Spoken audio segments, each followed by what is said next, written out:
Space Center in Houston, Texas. On the big board there in the front and on your screen shortly, you're going to be looking live inside the Quest airlock, where a group of astronauts are getting ready to kick off the first in a series of 5 spacewalks over the next month.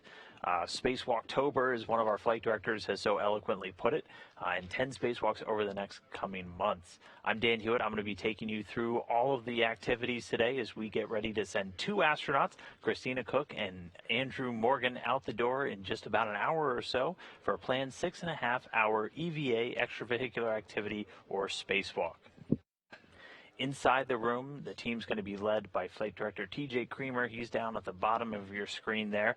They're just doing what's called a handover, so the team that's been on all morning is going to be jumping in and helping out the team coming on for the Orbit 2 shift. TJ's going to be leading the team.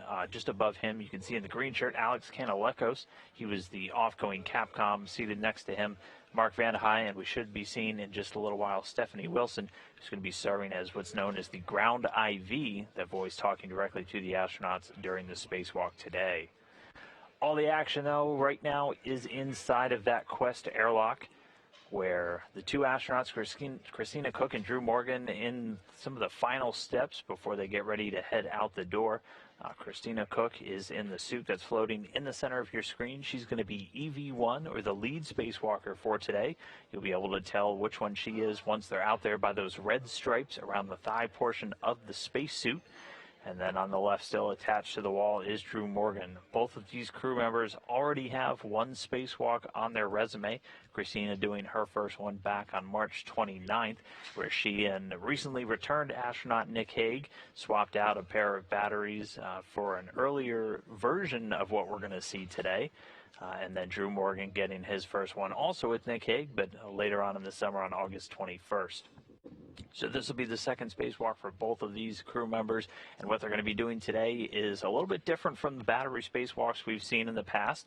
If you've been following all along over the last few years, we've been gradually swapping out older nickel hydrogen batteries. These are great big 400-pound batteries on the outside of the International Space Station that are used to provide power to systems while the station's in darkness. We obviously have those great big solar arrays that are generating all of the electricity on board the station, and that electricity gets either directly routed to systems or stored in batteries for when there is no sunlight and you don't have anything direct to draw on.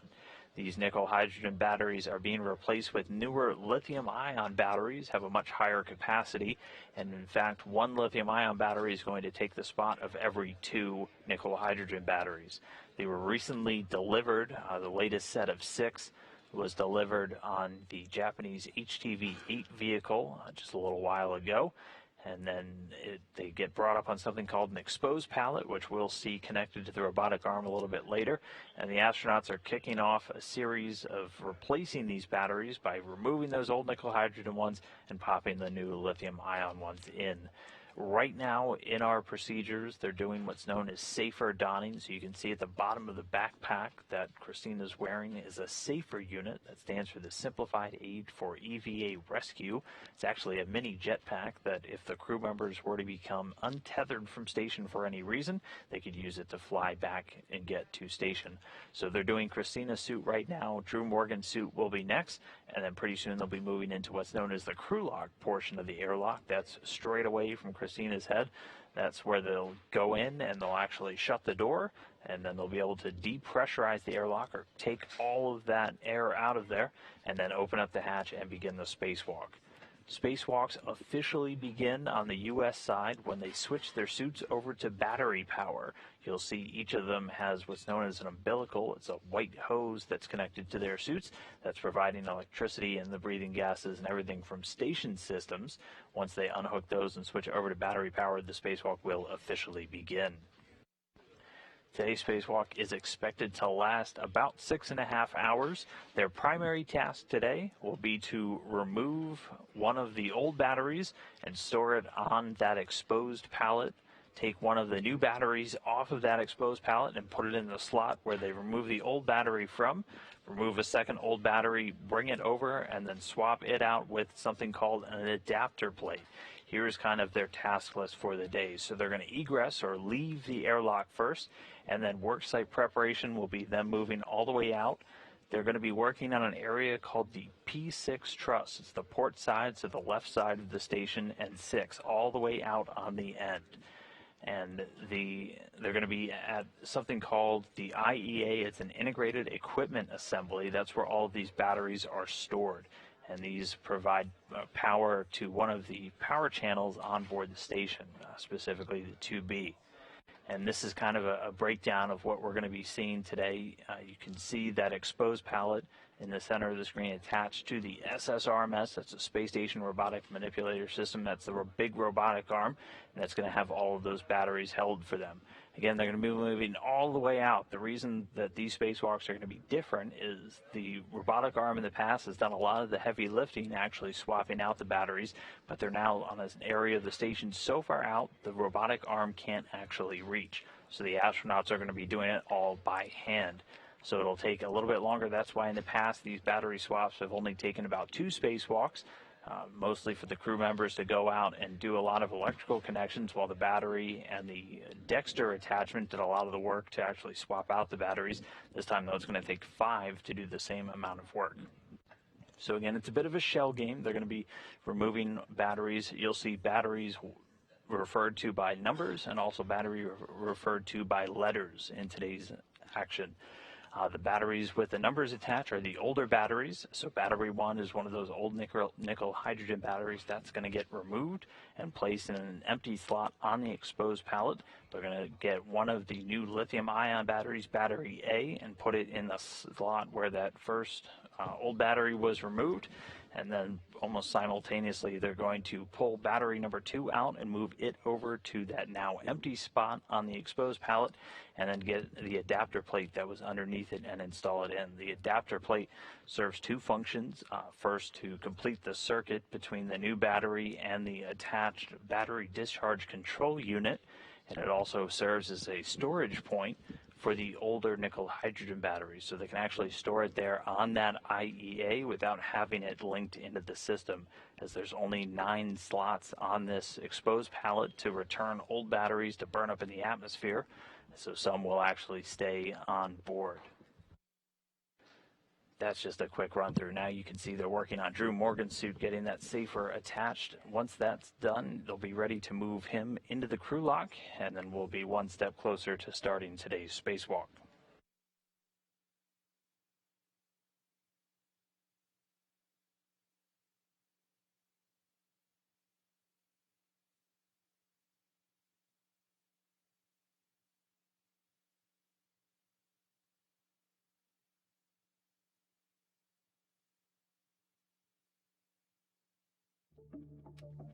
At the start of the first EVA, EV1 comes out of the airlock and retrieves the bag and puts it on the BRT, my body restraint tether, followed by EV2.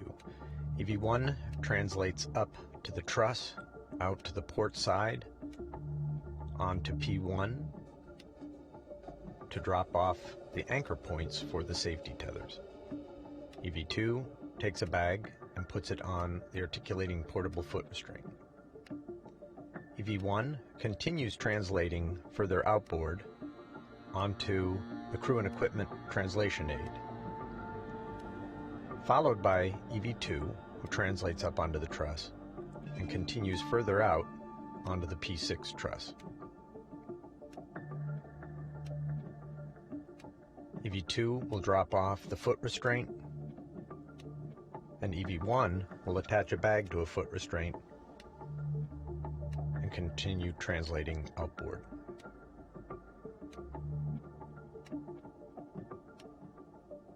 EV1 will drop off the foot restraint, remove the bag, and relocate it to the exposed pallet.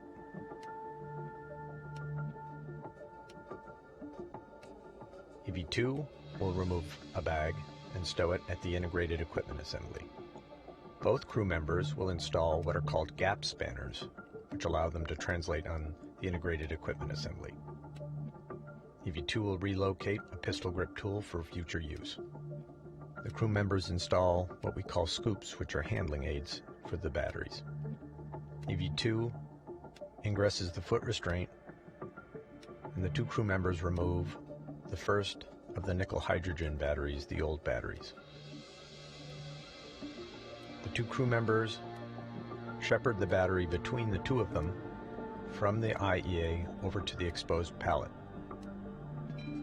EV1 ingresses the foot restraint, and the two crew members stow the old battery onto the exposed pallet.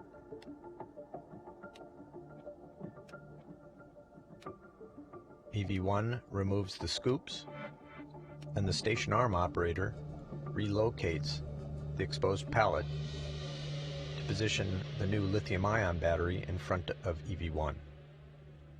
EV1 installs the scoops and releases the new lithium-ion battery.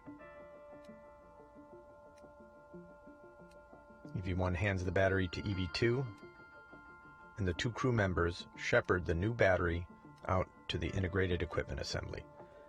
EV2 ingresses the foot restraint, and EV1 hands the new battery over. The two crew members install the lithium-ion battery onto the integrated equipment assembly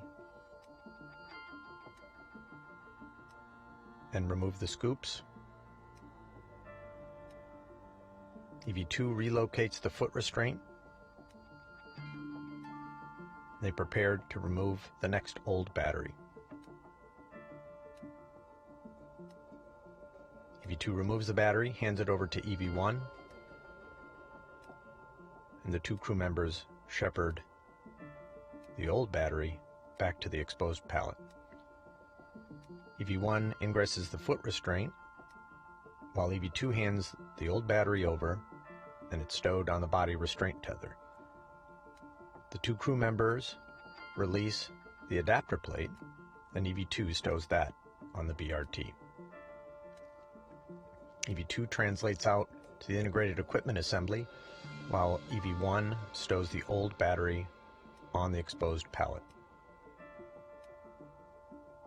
EV1 joins EV2, and the two crew members install the adapter plate.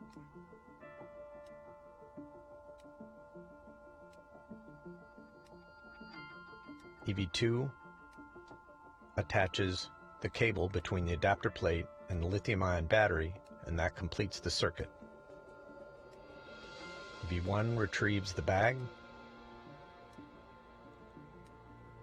while EV2 retrieves the pistol grip tool, and the two crew members translate back to the airlock to complete the first EVA.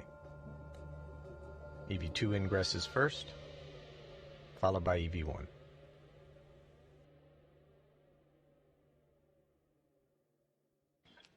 And that was a step-by-step rundown of what we're expecting to see today. Again, that's expected to take Cook and Morgan about 6.5 hours. They do have some get-ahead tasks on the schedule if they get everything done ahead of time.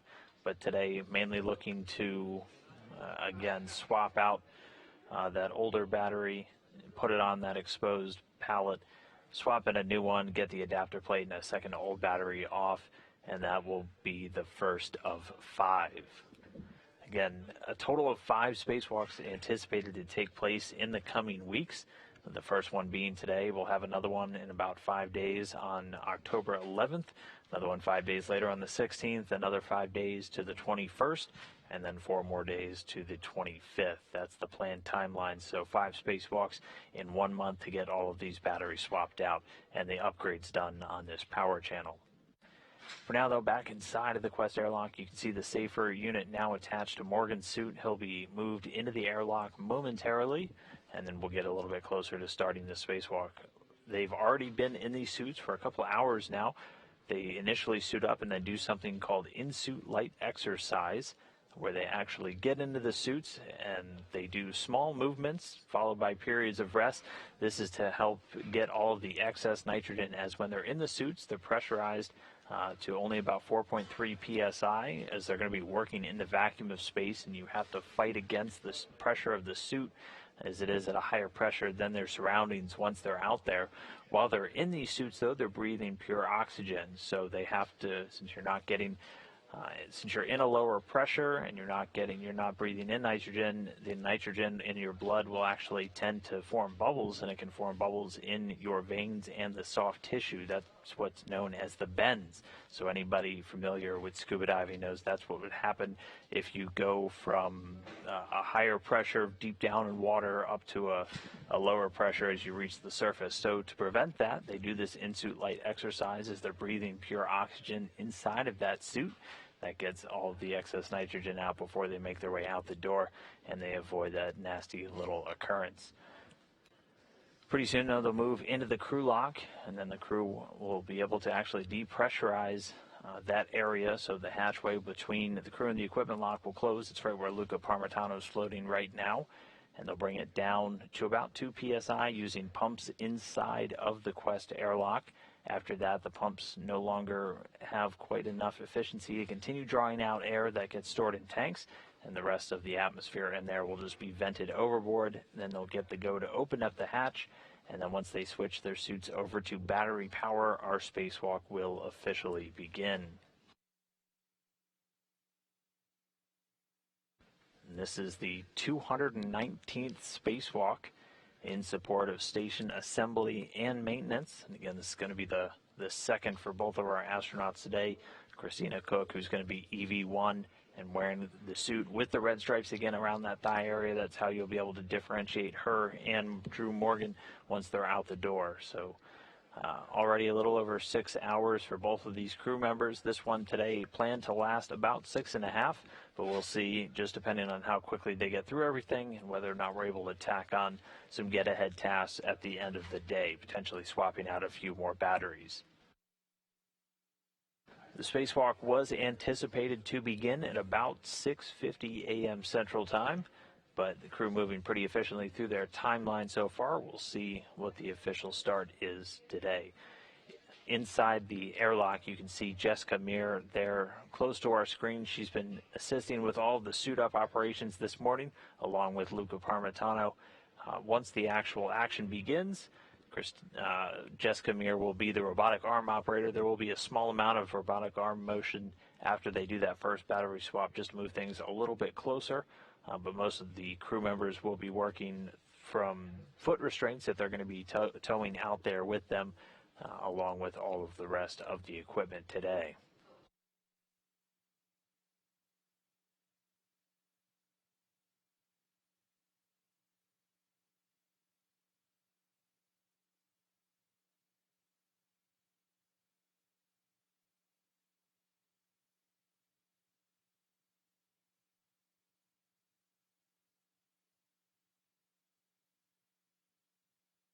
And if you are following along and you have a question during today's spacewalk, you can always head over to Twitter, use that hashtag AskNASA, and we'll try to get through a couple of questions throughout our day. The action's going to be pretty nonstop once they get out the door, but we will try to squeeze in a few when we get some chances during today's spacewalk. So again, head over to Twitter, use that hashtag AskNASA, and we'll try to get to your question today on the broadcast. Now, though, you can see both crew members now in that crew lock section. Pretty soon we'll be getting ready to see the hatch get closed. And once that's closed, they'll start what's known as the depress, the depressurization, so actually drawing all of the air out of that crew lock section, bringing it down to vacuum. We're very close to vacuum before they open up the hatch, and the spacewalk will begin. As you saw in that animation, which was narrated by Keith Johnson, he's the lead EVA officer here in the room today. He's coordinating all the teams in his back rooms, looking at the suits and all the different procedures for the crew members. They've practiced these spacewalks numerous times along with crew members in the neutral buoyancy laboratory, making sure they have everything extremely choreographed out down to the handrails that they're going to be suggesting for these crew members to use and also store things on as they're making their way out to the work site. It'll take a little while for them to actually make their way out there because, again, we're going all the way to the very end of station, something called the P6 truss segment. P6 on the port side, so on the left side of station. They're going to be making their way out there. It'll take, per the timeline, about 2 hours almost before we're finished with the actual post-depress, so right after they're done depressurizing the airlock, doing the egress, so that initial exit from the airlock and staging of a few of their bags, and then actually making their way all the way out there. So we'll continue to follow along, everything moving smoothly, both crew members suited up, safers donned in the crew lock. Next up, we'll be waiting to see that hatch get closed.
And this is Mission Control Houston. If you're just tuning in, welcome to the first of 5 spacewalks scheduled so far for October as we go through to upgrade some batteries outside of the International Space Station.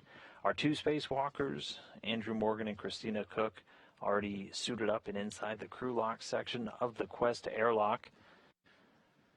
Pretty soon we'll be seeing the hatch close between the 2 sections of the Quest airlock. Luca Parmitano, you can see just doing some last-minute setup items, getting some of their equipment bags in a good place for them to access before they get ready to close the hatch and begin depressurizing the airlock, and that'll get them closer to actually opening up the hatch, switching their suits over to battery power, and officially beginning today's spacewalk. Again, it's expected to last about 6.5 hours today.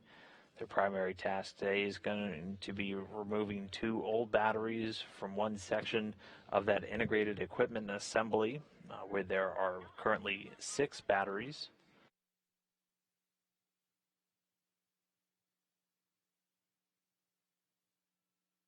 As you can see, we got the crew members in there, and we have just verified their tethers and all equipment in the airlock. Sounds good. Completed through step 59, so we're ready to pick up in step 60, 1.225. Copy, thanks.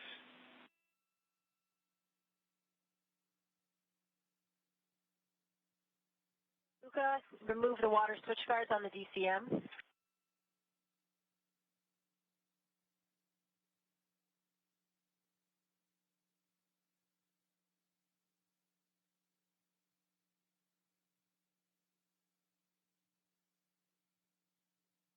And that's NASA astronaut Jessica Meir on the left side of your screen. Her and Italian astronaut Luca Parmitano have been assisting in all the suit-up activities today.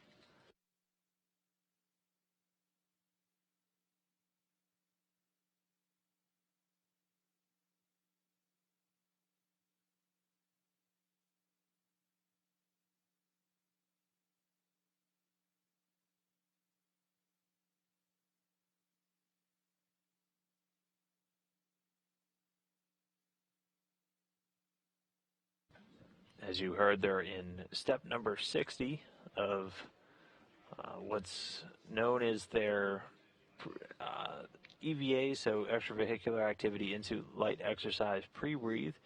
on their timeline. That includes all the pre-breathe activities that the crew did earlier to help purge that excess nitrogen from their blood as they're working in the lower pressure, pure oxygen environment of their spacesuits. They've now moved their way over to the crew lock. There's about 75 steps in this procedure, and then once they complete all of these, they'll be ready to depressurize the airlock so to begin drawing all of that atmosphere out of the airlock. Again, our timeline had us starting about an hour from now with the official start time of the spacewalk, but we'll continue to follow along and keep an eye on when we are able to start. Again, as soon as they switch their suits over to battery power, that'll mark the official start of today's spacewalk.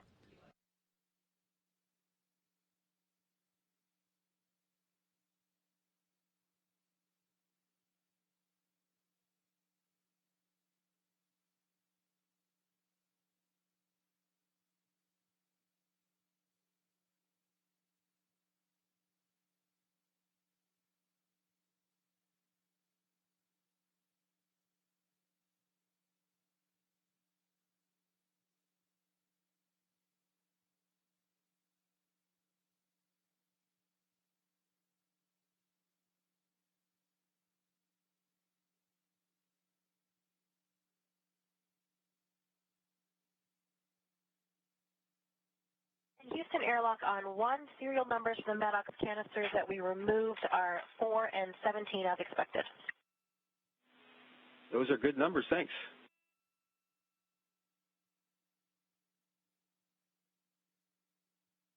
Things progressing smoothly inside of the Quest airlock. That's NASA astronaut Jessica Meir talking down to the ground here in Houston. The Orbit 2 team on console inside the International Space Station Flight Control Room. They're going to be led today by Flight Director TJ Creamer. He's in the sport coat and blue tie there in the center of your screen. Just to his left is another Flight Director, Judd Freeling. He's going to be the lead flight director for the last 3 in this series of 5 spacewalks. To the left of him, NASA astronaut Mark Vande Hei. He's serving as the Capcom, so he'll be the one on the ground here talking to the crew inside of the station. And all the way to his right in the blue jacket is NASA astronaut Stephanie Wilson. She's going to be the ground IV, so she's going to be the one actually talking our spacewalkers through each of their procedures throughout the day as they go through to replace these batteries. One of the other key players in the room today is going to be Keith Johnson. He's there in the blue shirt. He's going to be leading the EVA team. He's got a back room keeping an eye on the extravehicular mobility unit, the spacesuit, and all the procedures and tools. And then just next to him is Sandy Fletcher. She's going to be doing that same job for spacewalks 3 through 5 in this series. So all the teams in place, the crew inside the crew lock. Pretty soon we're going to be seeing that hatch get closed by Luca Parmitano, and then it'll be just about time to depressurize the airlock and get this spacewalk underway.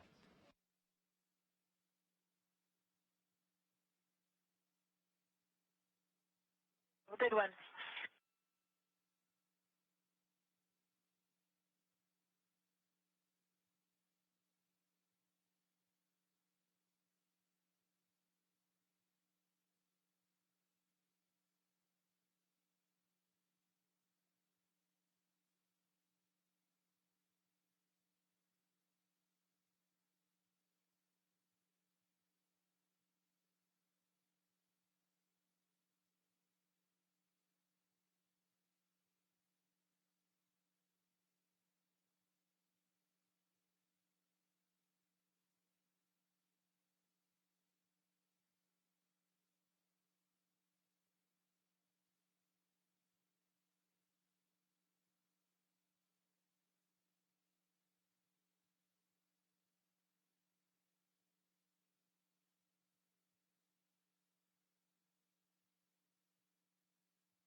Houston airlock on 1. Go ahead, Jessica. On Procedure 1.225, we can confirm steps 70 and 71 are complete. Copy. 70 and 71 are complete. We will work 72. Copy.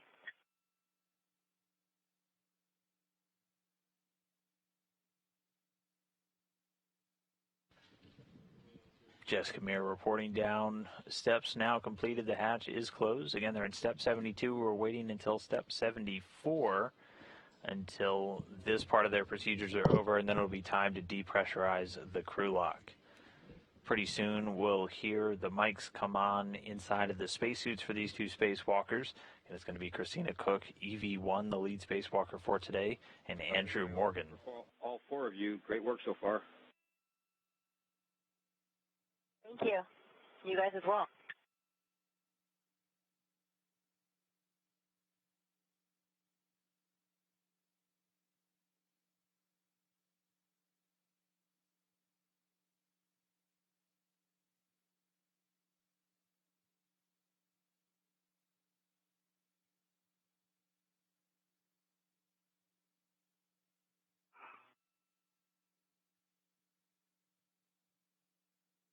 Why don't we read the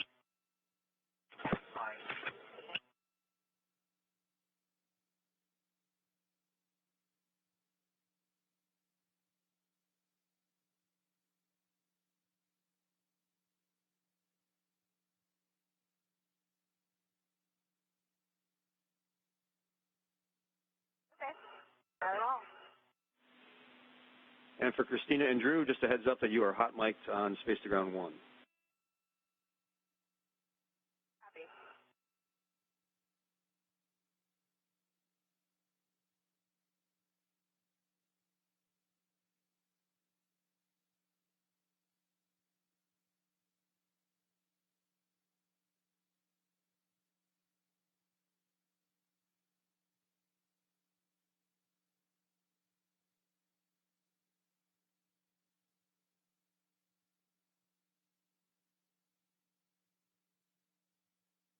Okay, EV1, contract.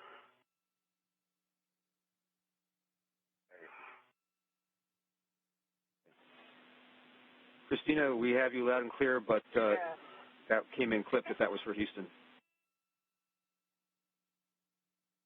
It was in the middle of reading us some reminders and stopped, and so I wanted to get a comp check with the equipment lock. Or Jessica, EV1, comp check.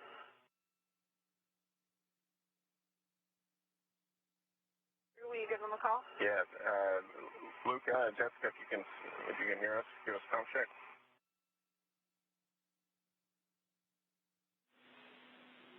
And for Luca and Jessica, in the crew lock, you are go for step 73. In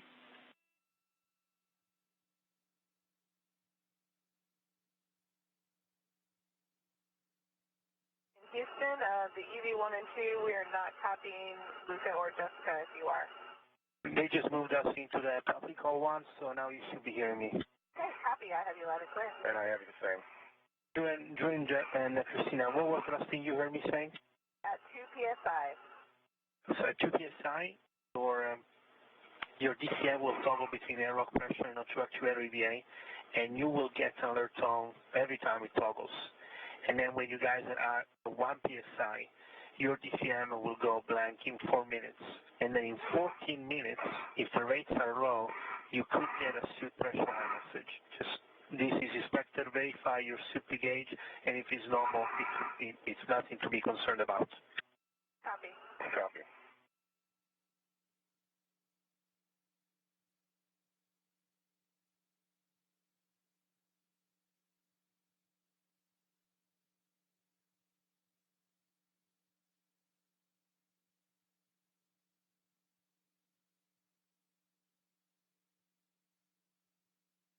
Aye, aye.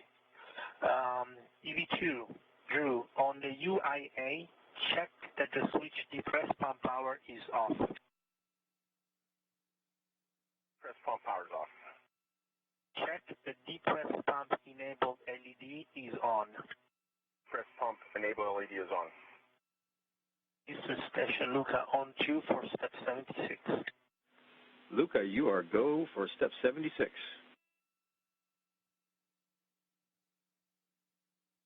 Christine and Drew, we are now into the crew log depress repress crew card. Copy.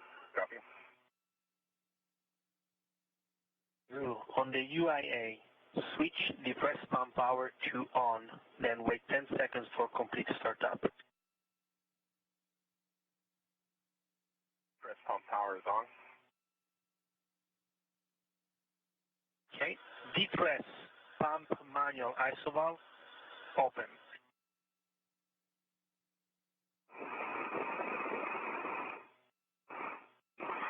Press pump man ISO valve open.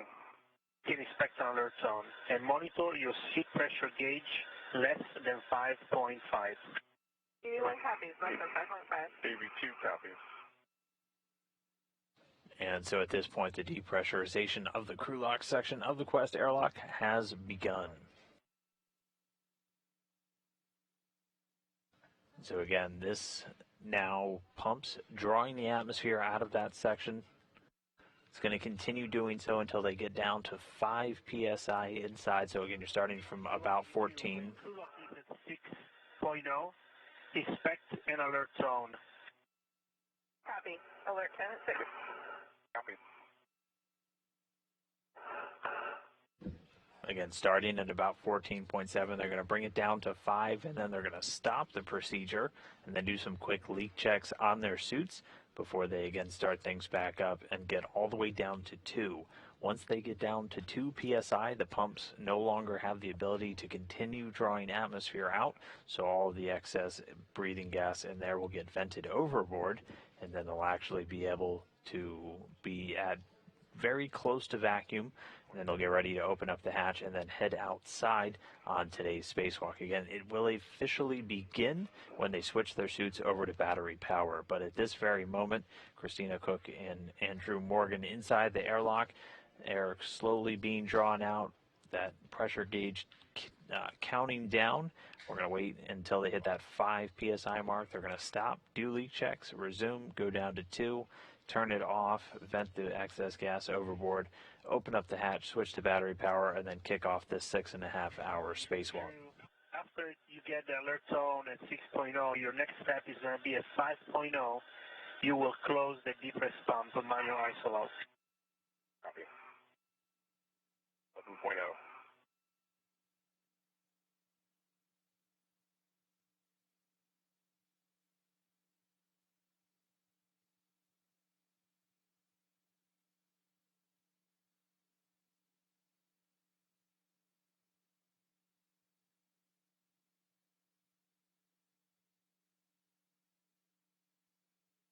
Point 5.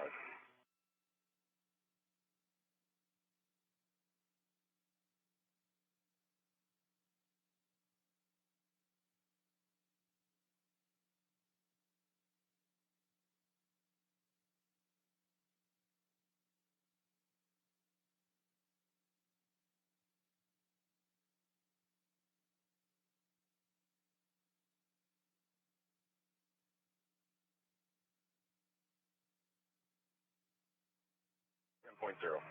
Copy.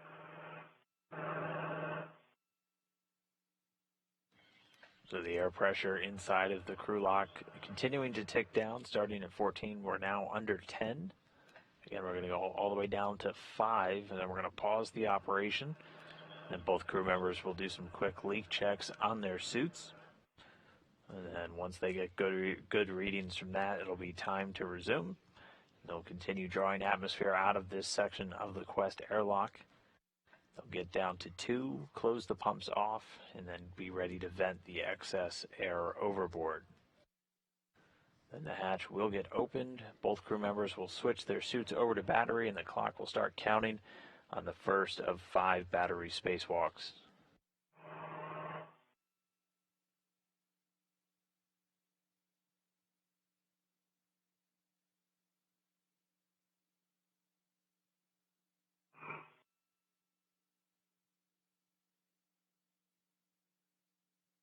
Point 0.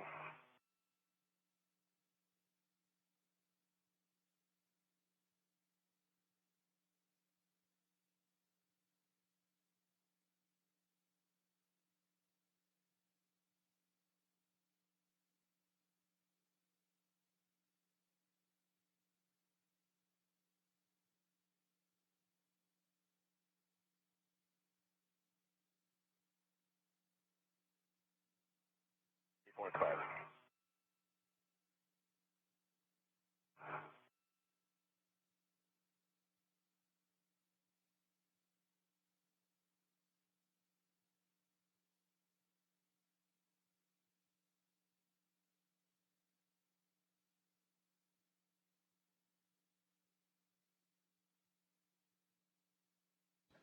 And still getting a live view inside of the Quest airlock. If you're just tuning in, our two spacewalking astronauts on the other side of that hatchway in the crew lock section of the Quest airlock.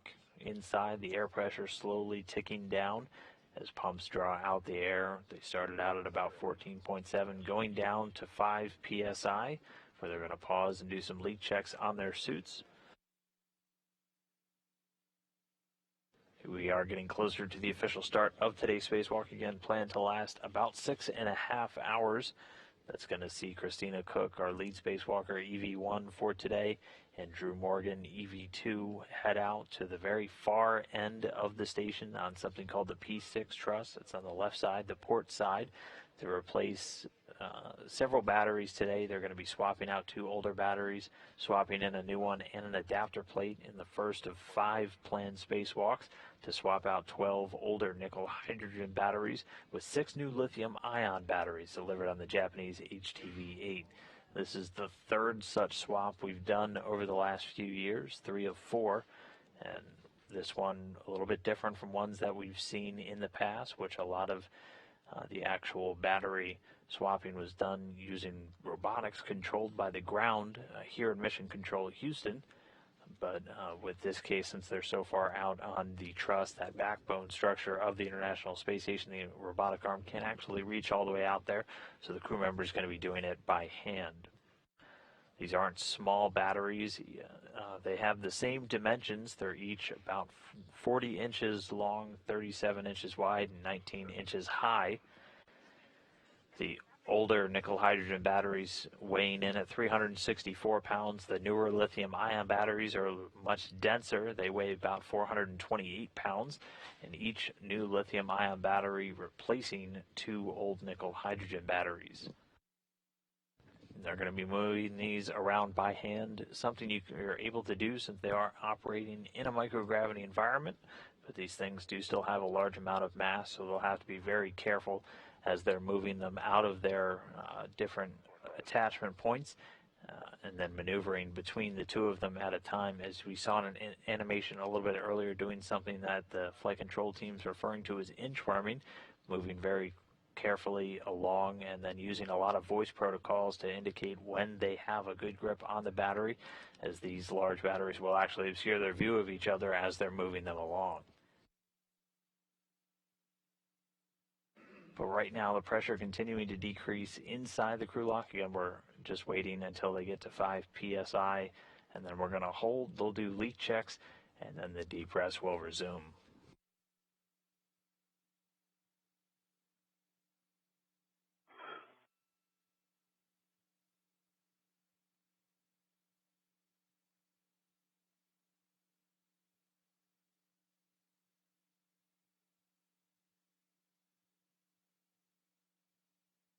Point 0.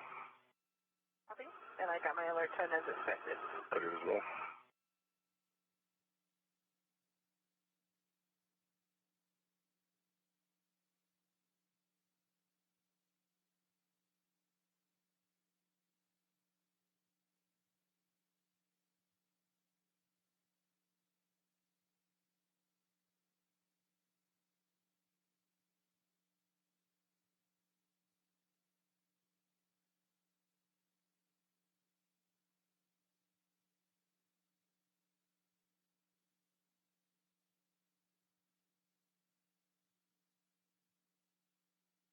And a reminder for Drew, at 5, we're going to close the manual ISO valve. Copy.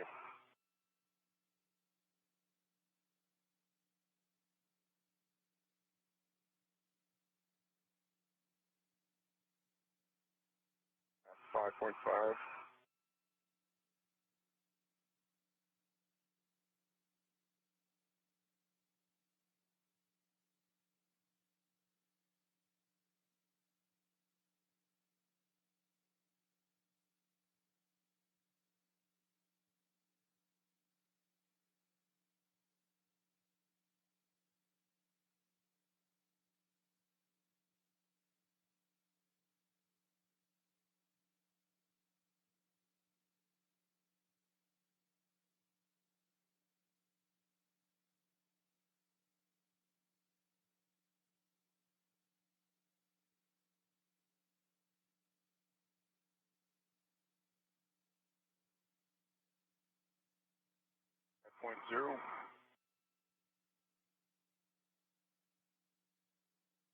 Press pump man ISO valve closed.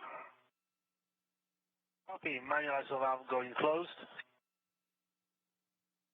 On your DCM, switch display status until leak check question mark displayed, and then yes for 2 seconds and follow display instructions.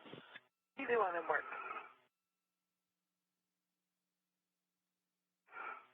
Check wait for EV1.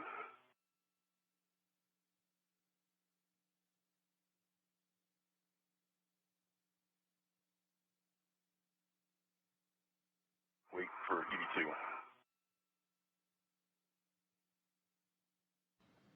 And so at this moment, we are at 5 psi inside of the crew lock section of Quest. They are pausing the depress and doing leak checks on their suits now. So Cook and Morgan will do this. Usually just takes a couple of seconds, and then once they're done with the leak checks, they'll be ready to resume.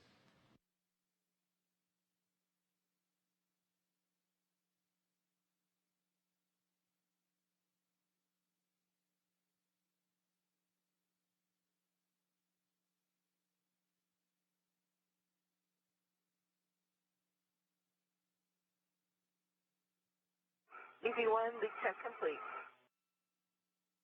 Following instructions to set nitro actuator to EVA. 2 leak check complete.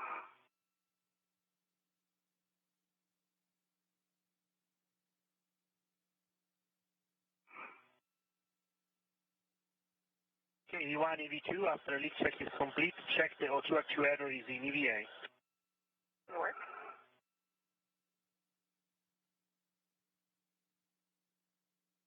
EV2 and work.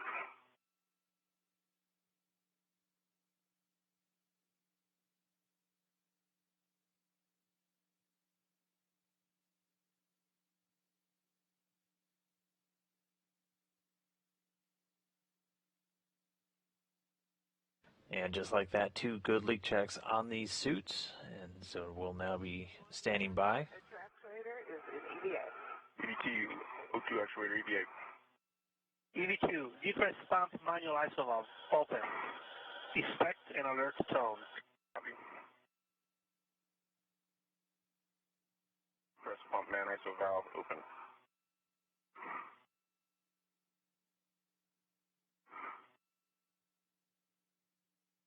And just like that, the depressurization of the crew lock now back in work.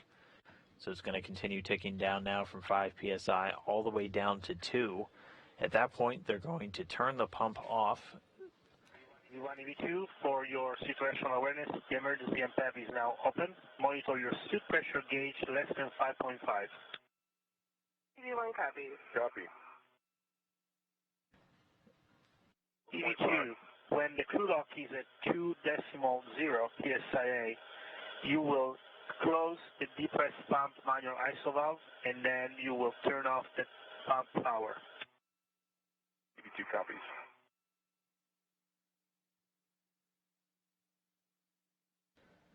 And so it'll take another couple of minutes until we get down to 2 psi. So these pumps work by drawing that atmosphere out of the crew lock section and storing it in tanks outside of the Quest airlock. That way some of this air gets recycled and used when it's time to repress at the end of the spacewalk. However, the pumps can't function below 2 psi, so they'll actually turn them off, and then a small amount of atmosphere does get vented overboard into the vacuum of space. But the crew has plenty of breathing gases throughout the entire station stack. They're able to fly additional oxygen and nitrogen up to the space station in hyper-pressurized tanks. Luca Parmitano giving his Expedition 61 crewmate Jessica Meir a quick hand.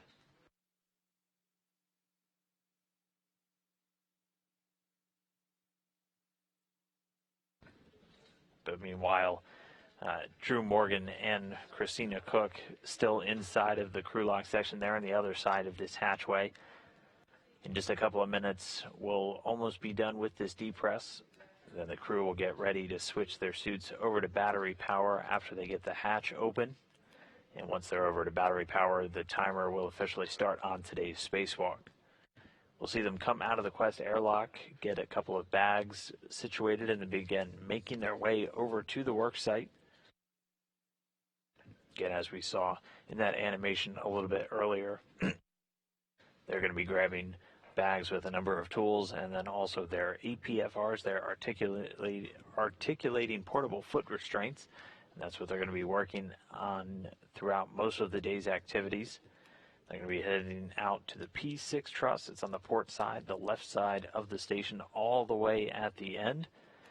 We're nearby the robotic arm already holding the HTV's exposed pallet with new lithium-ion batteries ready to be installed. They're going to start off by removing an old nickel hydrogen battery from that integrated equipment assembly, moving it over to the exposed pallet, grabbing one of the new batteries, swapping it into that now empty slot, taking another old battery off, grabbing an adapter plate that has been providing power and heating to the lithium-ion battery while it's on the exposed pallet, and then moving that over to the now empty slot where a second battery will go.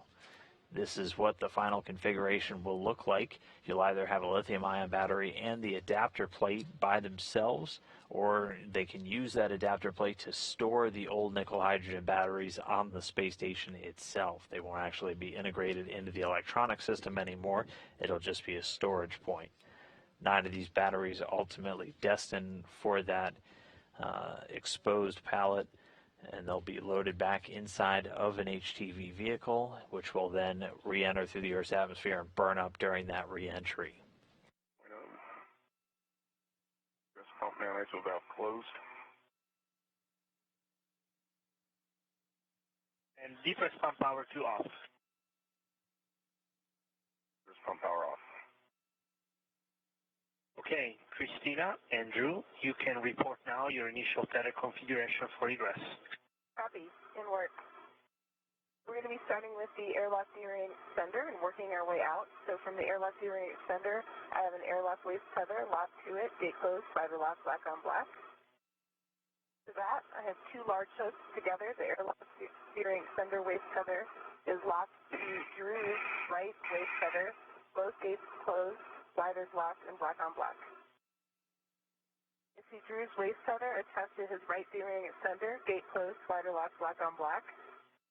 His red small hook is also on his right D-ring extender, gate closed, slider locked, black on black. That's going to his red reel. There we have his yellow hook going to his green reel, gate closed, slider lock, black on black. And his anchor hook to my red reel, gate closed, slider lock, black on black. From there, on my red reel, we have my red hook on my left D-ring extender. You can see. I can verify that Yes. it's gate closed, slider lock, black on black. Copy. I see that as well. And going back to my red reel, I have my yellow hook, gate closed, slider lock, black on black, to my green reel. And from there, my anchor hook is on my mini workstation. And it is not locked on my mini workstation. I also have my green hook on my red reel. It's not locked. And Drew's green hook, look up that. His green hook is on his red reel, and it is not locked.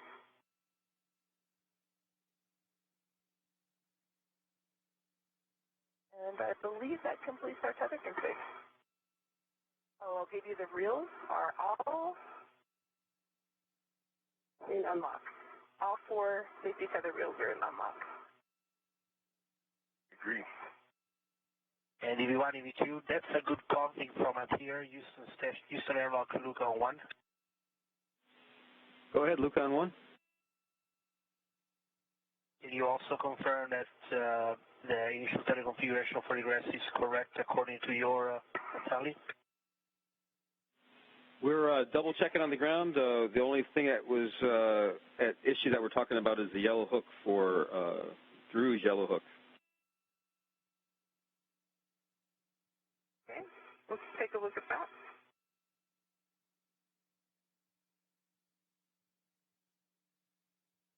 His yellow hook is gate closed, spider locked, black on black.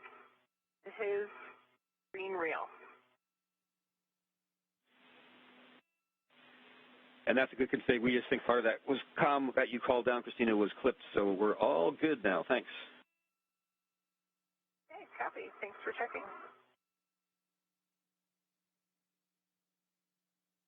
Giovanni, me too. When the crew lock delta P delta T is close to 0, you will expect an alert tone, and then when it's less than 0.5 EV1, so Christina, you will open and store the EV hatch. Copy. And we are 10 seconds from a 20-second handover. Copy, Mark.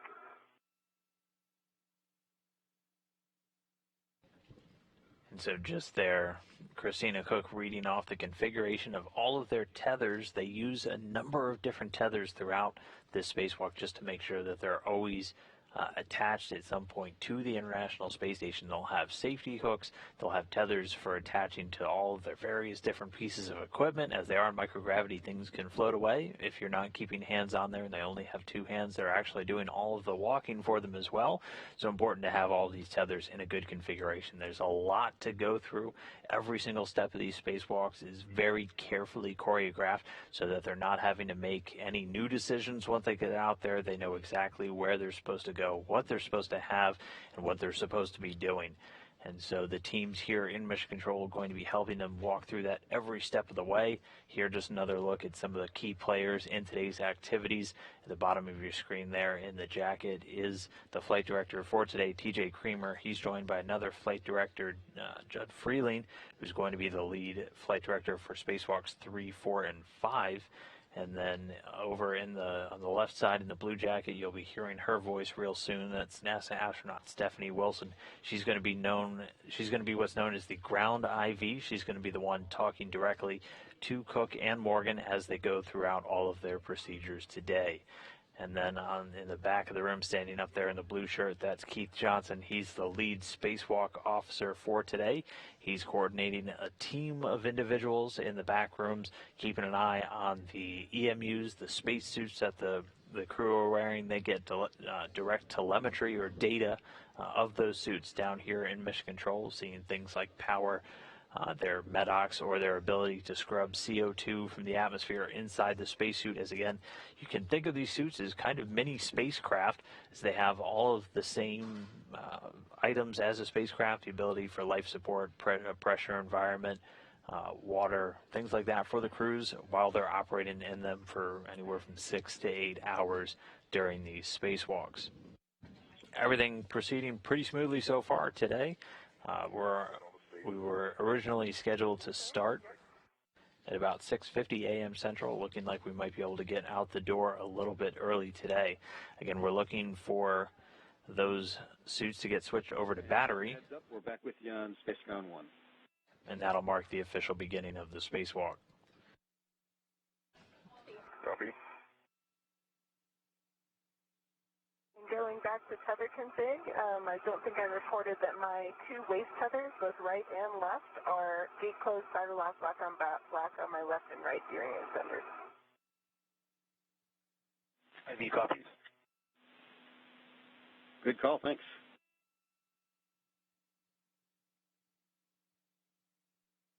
And right now in the crew lock section of the airlock where Morgan and Cook are standing by, they've turned off the pump that actually draws out the atmosphere during the depress as they hit that 2 psi point where the pumps can no longer function efficiently, and it's now slowly venting gas overboard into the vacuum of space. They'll get the airlock all the way down to a little less than half of a psi, and then they'll get the go to actually open up the hatch, exposing them to the vacuum of space and the outside of the space station.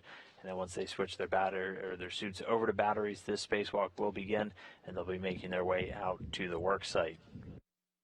Again, it'll be a bit of a long process to actually get all the way out there. They're going to the very far end of the space station's truss segment. That's the large exposed backbone of the station that they're going to be moving along. They're going out to what's known as the P6 truss segment, all the way on the port of the left side of the station. You're going to be hearing a lot of acronyms throughout the day. We'll try our best to translate as many of them for you as possible. They're going to be working today at something called the IEA. It's the Integrated Equipment Assembly.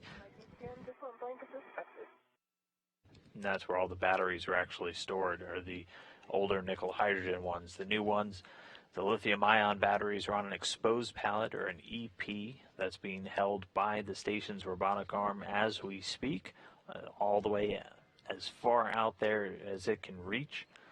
Again, they're having to do all of these battery swaps by hand, unlike the previous two that we've been able to complete. Looking like about 0.75. Cook reporting it's about 0.75 psi inside of the airlock right now. Again, we're waiting until they get to a little less than 0.5, and then they will get the go to open up the hatch. And we'll get that video communication back with the space station in just a couple of moments. It is common to have some short signal loss either when you're handing over between the satellites that we're communicating with the station to, or sometimes the antennas on the station itself can get blocked by things like the solar arrays, depending on where the satellite is that they're pointing to. Fortunately, with the spacewalk, we're going to have almost constant communication throughout the day. You should get plenty of good video of this excursion this morning and afternoon. One thing we'll also be looking out for is for the helmet cams to get activated for these crew members, giving you a view over their shoulder while they work in the vacuum of space. Christina and Drew, before ending you guys off to Stephanie on the ground, I want to remind you that after taking the UIA power switch to off, you're likely to get that water is off message, and this is not a concern. Your helmet lights are already on. I turned them on when I put you in, guys, and you can just leave them on right now. Copy. Copy. We're looking at a 90 drift or day. And right now, it's sunset is coming up, so depending really on your timing, you're likely to go out on either on a sunset or on a night pass. Copy. Copy.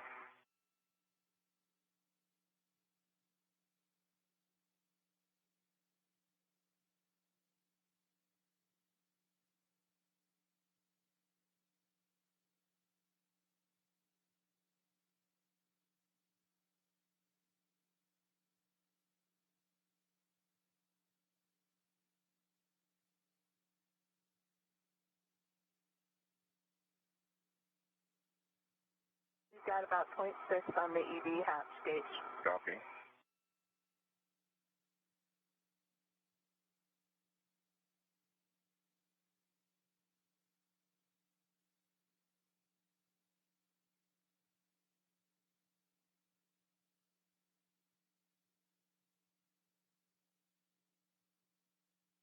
And back with a live view inside the Quest airlock. Expedition 61 Commander Luca Parmitano there in the back.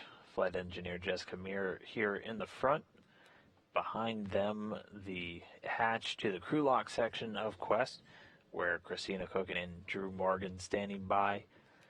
It's just about at that 0.5 psi mark where they'll be able to open up the hatch, exposing the inside of their airlock to the vacuum of space, where they'll be able to move out beforehand, switching their suits over to battery power and officially starting today's spacewalk.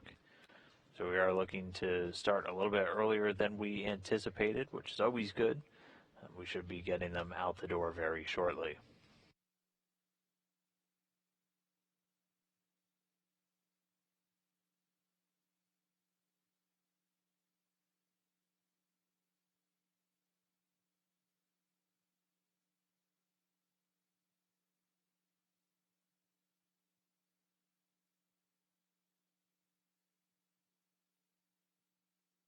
We're edging towards .5 here. What do you guys have from your stance by these?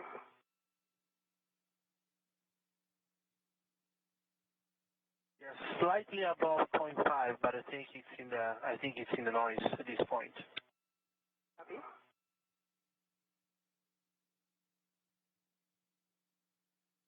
Okay. I am showing, I'll call it .5 on the gauge. Okay, Christina, you are go for hatch opening. So. Copy.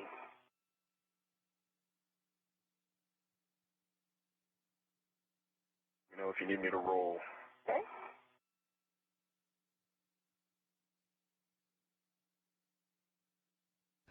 And so with the pressure now right around 0.5 psi, the hatch getting opened. Here's an external view. You can see the hatch now open, the thermal cover.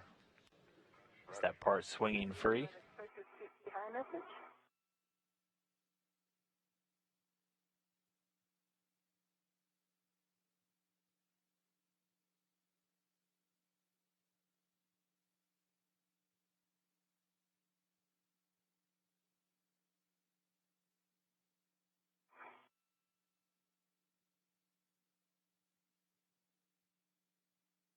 And FYI, EV1, EV2, we are flying over Mongolia.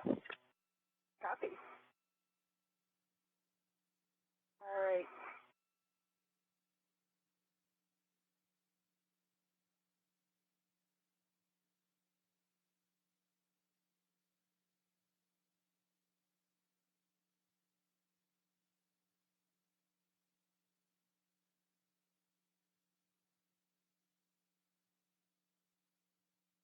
TV hatch is open and locked. Good job. EV hatch open and stowed. The emergency MPAV is closed. Christina, Drew, fantastic work this morning. I'm looking forward to seeing you guys exiting. And Stephanie, you have the comms. And Drew, if you could move your push a little bit so I can move towards in the airlock. Copy, Lucas. Thank you so much. Yep. Nice work. Drew and Christina, on your DCMs, take your power switches to bad. Stagger the switch throws and expect a warning tone. Inward.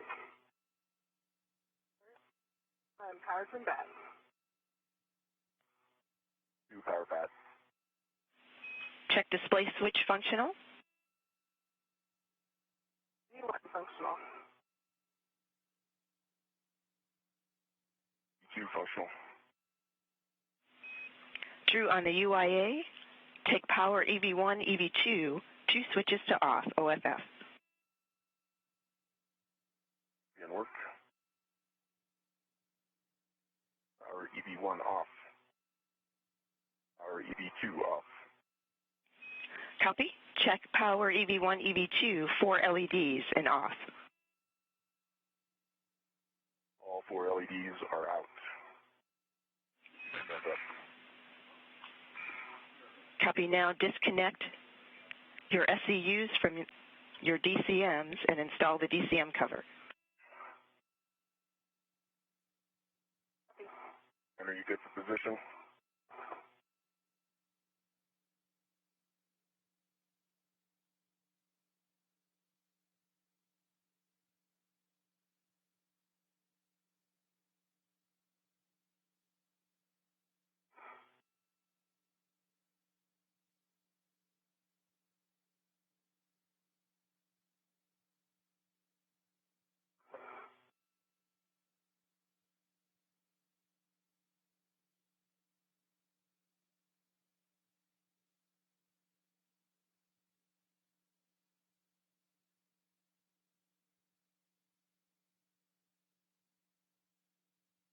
One, SCU is in pouch and cover closed. EV2 pouch. Use pouched.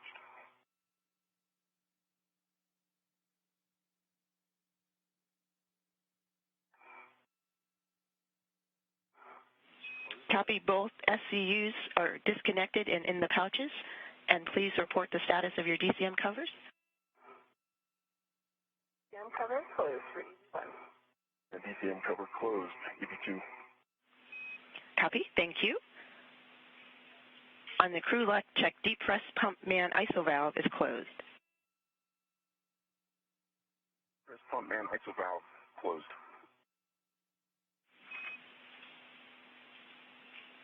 On your DCMs, take your temperature control valves to max hot.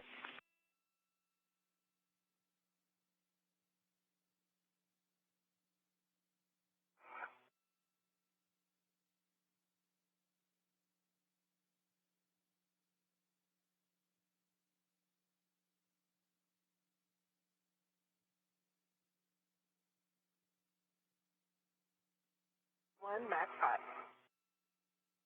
EV2 max hot. Copy. Take your water switches to on.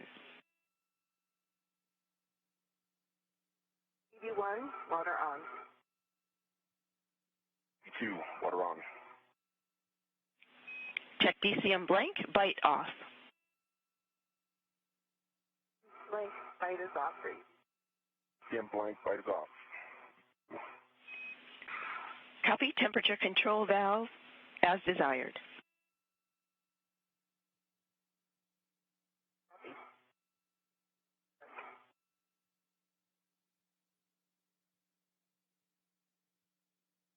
One set.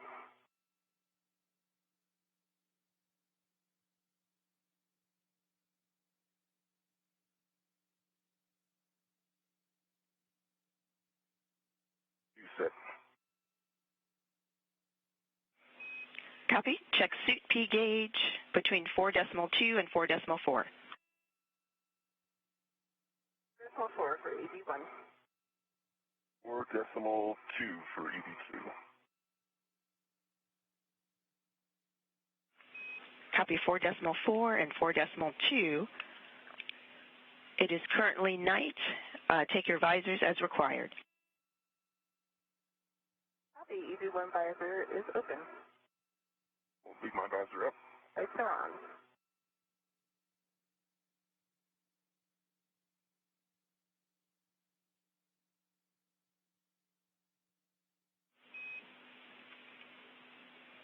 And Christina and Drew, we have good suit parameter data on the ground, and we'll take care of the airlock VRIV step.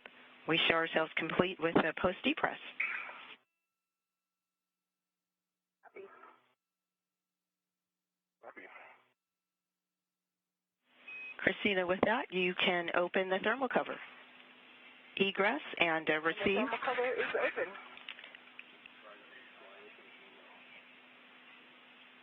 Copy that. You can egress and receive the ORU bag from Drew. Copy. Egress and work. Do you have the ORU bag? I have control of it. Okay. Nice job.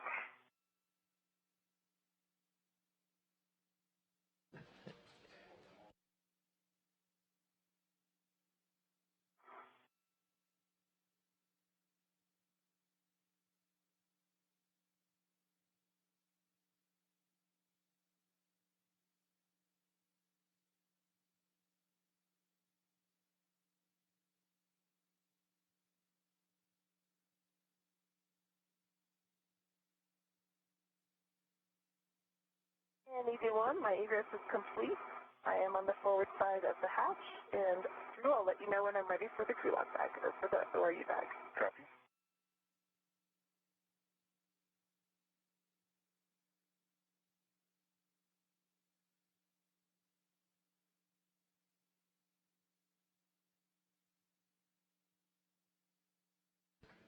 And this is Mission Control Houston. You can see out the gate first, Christina Cook, EV1. Our official start time for today's spacewalk was 6:39 a.m. Central Time, 7:39 a.m. Eastern Time. That was the moment both crew members threw their suits over to battery power and marked the beginning of today's spacewalk. So again, 6:39 a.m. Central, 7:39 a.m. Eastern. Yeah, ready for that? Okay. It's an orbital nighttime, so things will look kind of dark. You'll see Christina come out first. She'll get a bag with some of the tools passed to her from Drew Morgan. And she's going to stow that on a BRT, a body restraint tether, and then she'll give the go for Morgan to egress or move out of the airlock. They'll do some quick buddy checks, checking out lights and where all the different tethers are located on their suits before they actually start moving out to the work sites. You'll also hear them do what's called a baseline HAP check. The HAP is a helmet absorbency pad. That was one of the items that was added after a spacewalk several years ago where water was introduced to the helmet of spacewalker Luca Parmitano. They'll do a baseline check, just making sure that it's dry.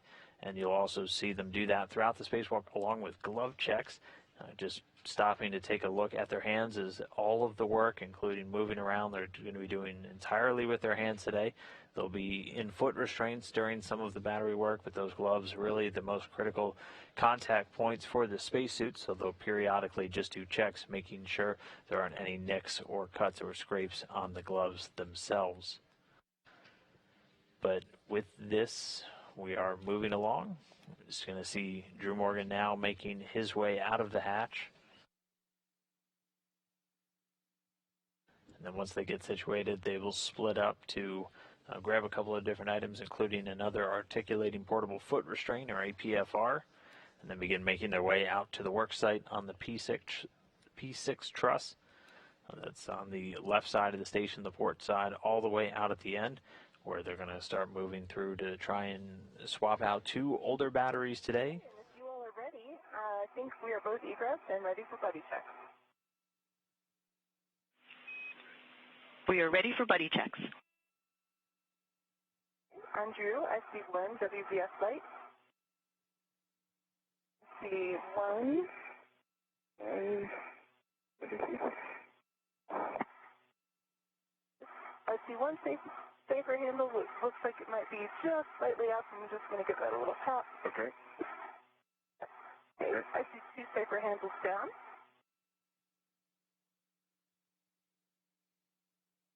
I see 3 mini workstation tabs up.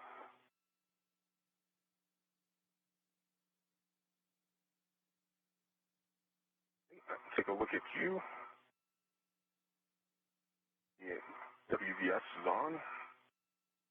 The 2 safer handles down. I see 1, 2. 3 tabs are up. Copy. Go look at our safety tether config. Yep.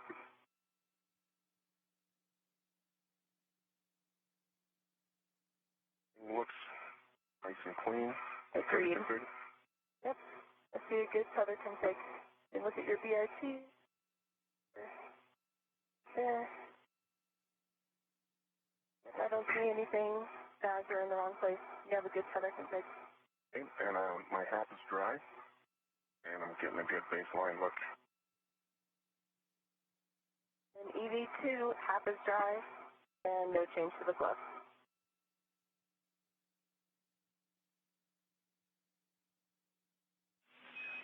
Copy. Good checks, EV1 and EV2. Drew, you can perform translation adaptation as required. And Christina, you can start translating to P1 to the location where the anchor hooks are under the FHRC. In work.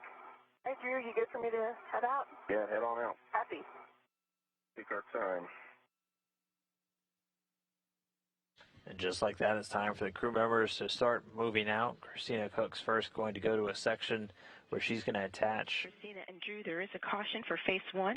Avoid contact with deployed cuss cable, zenith, and nadir cedar rails.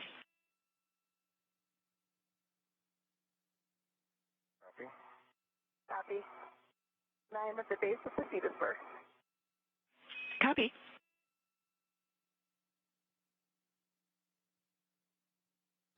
Again, Cook moving out now to attach the anchor hooks for the anchor tethers for both of these crew members to specific handrails. She's going to move out there, go to handrail 3651 for hers, and then 3650 for Morgan's.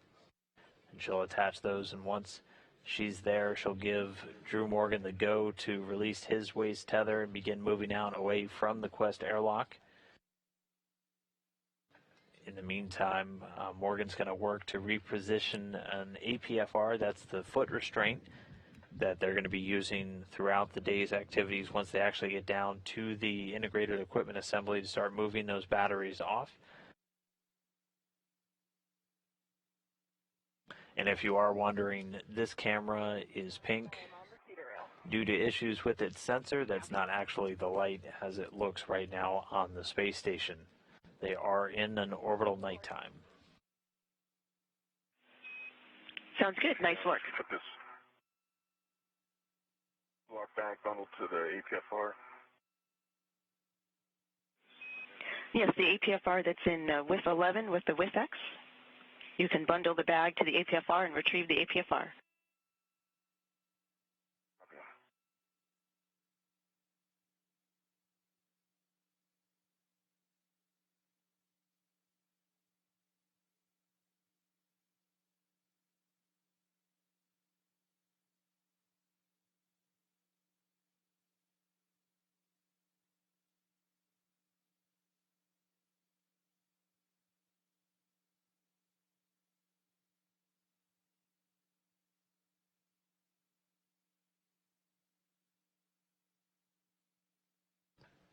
And this is Mission Control Houston. If you're just now tuning in, today's spacewalk is underway.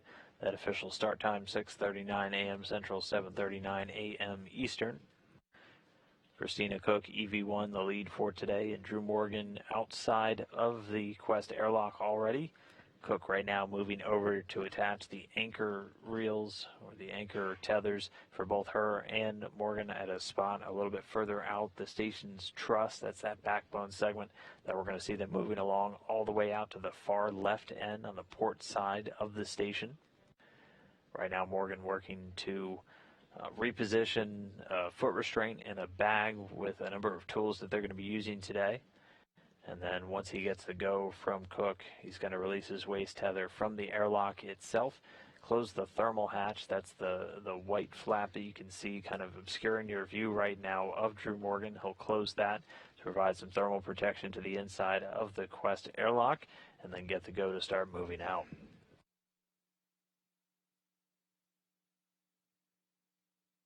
And I'm at the FHRC.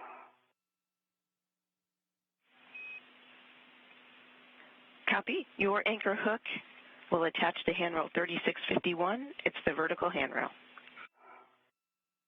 See, in work.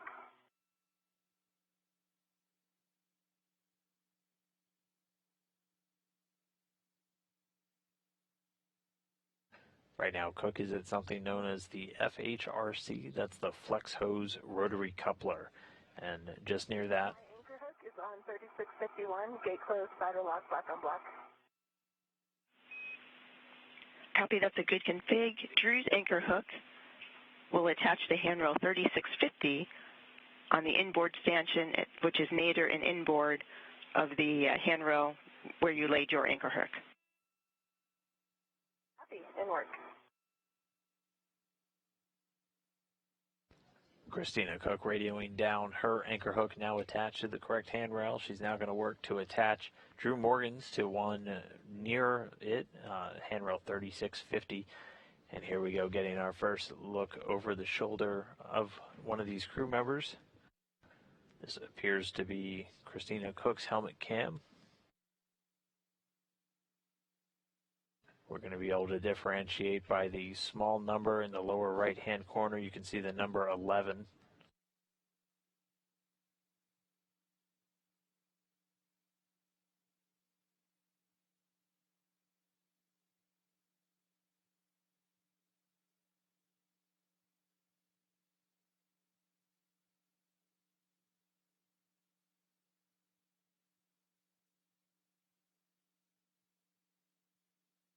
I have Drew's anchor hook on handrail 3650, inboard stanchion, gate closed, spider lock, black on black.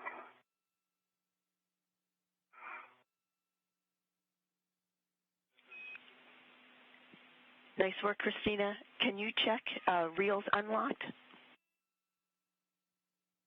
I can check my reels, and they're both unlocked.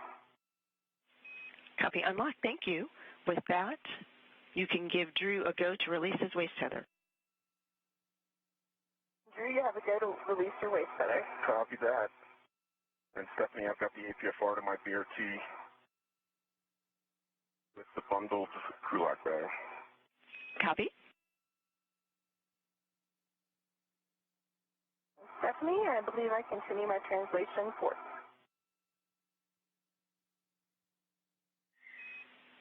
That's affirmative. You're heading to the port CETA cart with 2 to retrieve your APFR after you bundle the small ORU bag. Copy. Hey, Stephanie, disconnected from the airlock waste tether and left it in the airlock. I have my right waste tether with me, and I'm closing the thermal cover.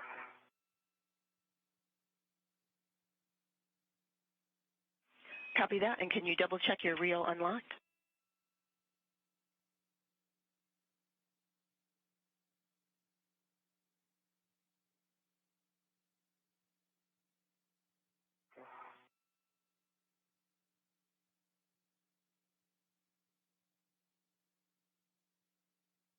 It's unlocked. Copy, thank you.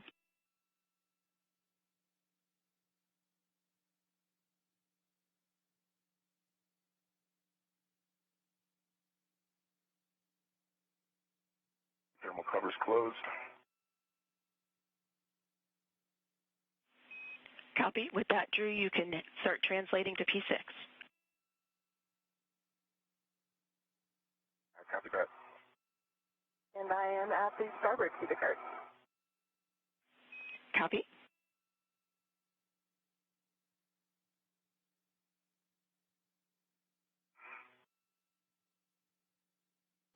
And just like that, our crew members are now moving out. Drew Morgan just closed the thermal cover on the airlock. That just provides some thermal protection from the inside while the hatch is open.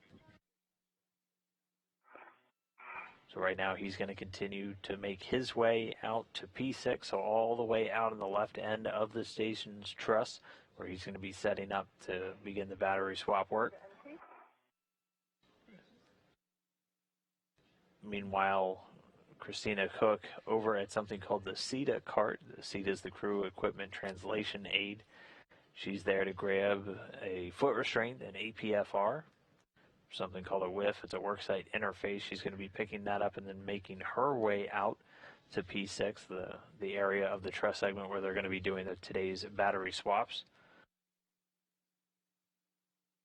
Once out there, they're both going to be installing these foot restraints just so they can get some purchase and be able to work on the first task of the day, which is going to be removing one of the older nickel hydrogen batteries. Again, you're going to hear batteries referred to with either battery and a number or battery and a letter today. Battery and a number means it's an old nickel hydrogen battery. There's batteries 1 through 6. And batteries with a letter are the new lithium ions. And so today's work going to focus on batteries 1 and 2, removing those from their current spot in the station's integrated equipment assembly, and then swapping in battery A from the exposed pallet. That's one of the new lithium ion batteries, and adapter plate A. And Stephanie, I believe I'm bundling the ORU back to the APFR. That's affirmative. There's an APFR in with 2 on the lower left corner. You'll bundle the ORU bag to that APFR. And I also have a warning and a caution to read to you both while you're doing that and while Drew's translating. Copy. Ready? These apply for when you're on P6. One is a sharp edge hazard, the MT rail attach lug near the 2B IEA inboard radiator corner, and also a caution, avoid contact with deployed and stowed radiators.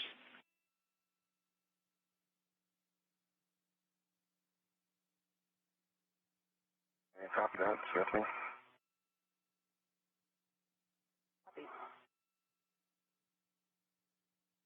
Stephanie, I'm top of the fuse for heading outboard. Copy, Drew.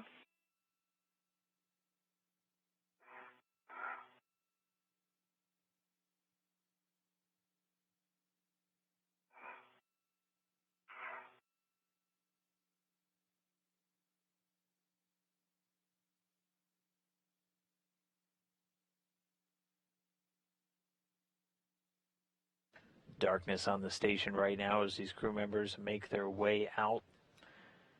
You just heard Christina Cook. She's grabbed that foot restraint. She's bundling it to an ORU bag. It's an orbital replacement unit bag.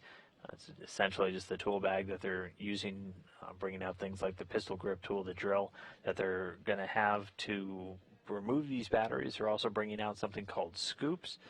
They're essentially just attachments that they're going to put on the batteries to make it easier for them to handle while they're taking them out and moving them to their different spots.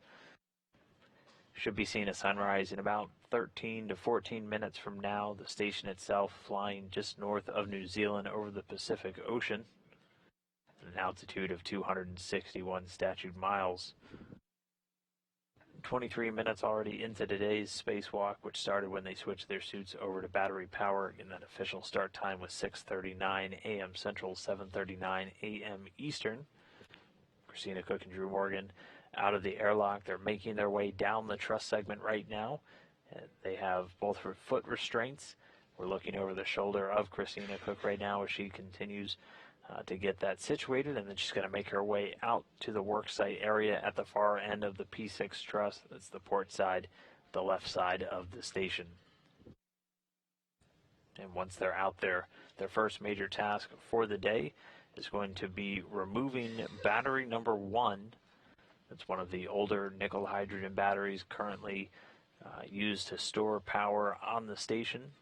Again, all of these nickel hydrogen batteries being replaced by newer, denser lithium-ion batteries. One lithium-ion battery going to be able to do the work of 2 nickel hydrogen batteries. Copy.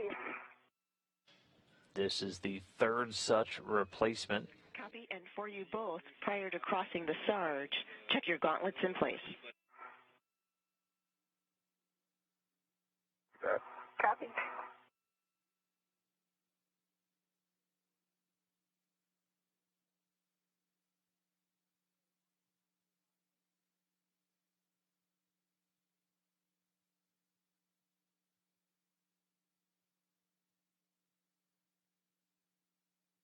Nana, this might be a good opportunity for me to pass. Yep, that's what I was thinking. I'm going to get up higher on the cedar cart for you.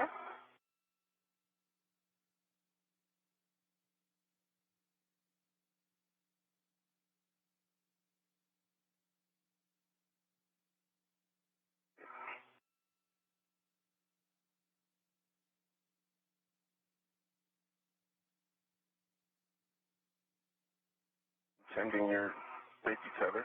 Copy.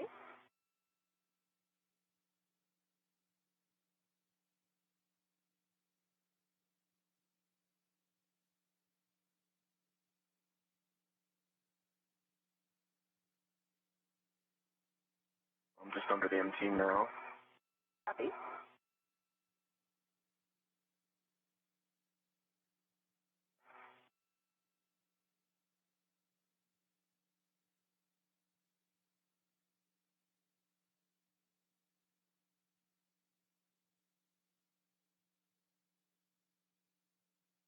I stay underneath the cart there. Yep, I see you.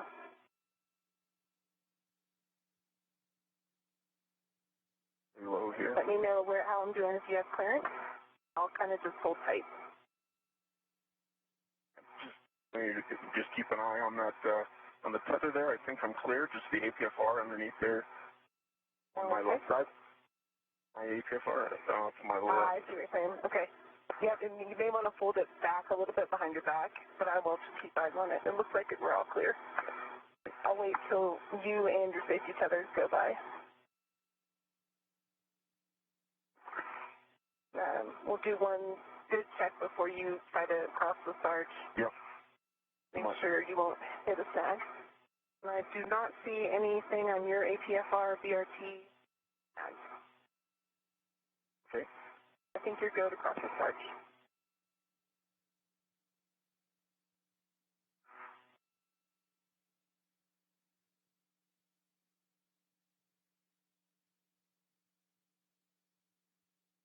Copy. So tricky as predicted. Yeah. Okay. And did you get Stephanie the gauntlets down? Yeah, my gauntlets are down, Stephanie. Copy, Drew.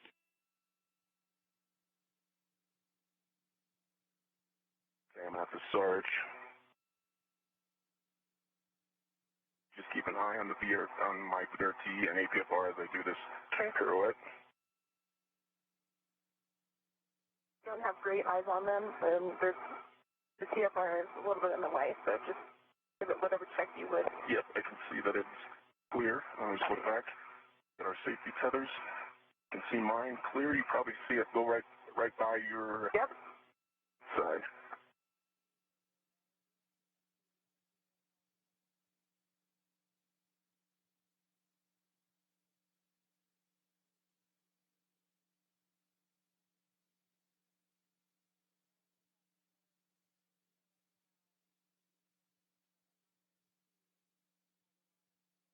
Looking over the shoulder of astronaut Christina Cook as she continues to make her way out. Drew Morgan just passed by her a moment ago. They're going to continue to head out towards the work site at an area called the P6 Truss. It's in the very far outboard part of the International Space Station. Are you across the Sarge? I'm across the Sarge. Copy. Across the Q4. Okay, I'm going to work my way that way. Stephanie, I have the APFR on my BRT with the ORU badge bundled to it. I've verified that it's not bagged in my safety tether or Drew's. And I'm going to begin my cross on the Sarge. My gauntlets are down. Copy all, Christina. Your green hook location is P6 long spacer handrail 5309, and Drew's is handrail 5312. Copy 5312. 5309 for me. Good readbacks.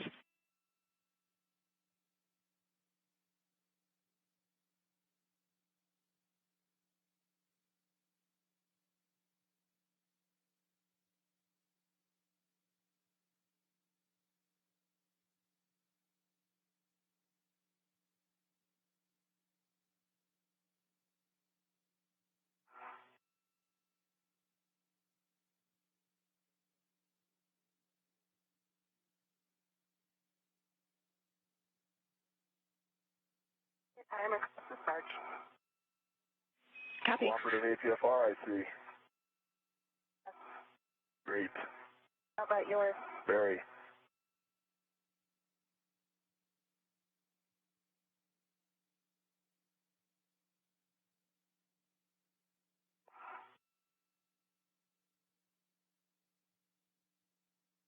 Let's see the EP. Copy.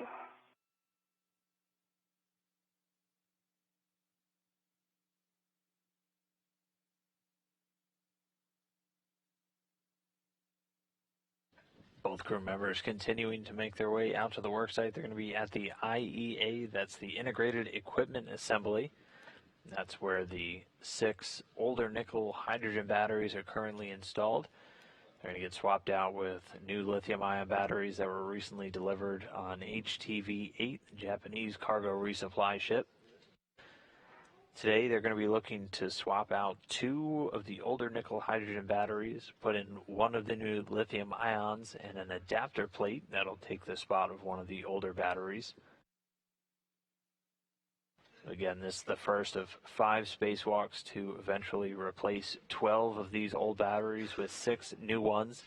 The third such time we've done these replacement spacewalks. Dropping green hook here. Copy, Christina. These batteries are responsible for supplying power to the station, all of the systems on board, as those solar arrays generate the electricity, and then while they're in nighttime, like right now, all the systems drawing on battery power just to ensure you have continuous access to electrical power, even while on the dark side of planet Earth. And we should be getting a sunrise in about 4.5 minutes, so things will light up pretty quickly as the crew makes their way over to the worksite, both bringing along with them bags full of tools and APFRs. You'll hear them use that word a lot. And that's an articulating portable foot restraint. They're going to be putting the foot restraints in place and then moving their feet in as they work to swap out these batteries. Right now, Yeah, it is. My safety tether is right across your front there. Aye. Okay. Hook is down 5312. Copy, Drew.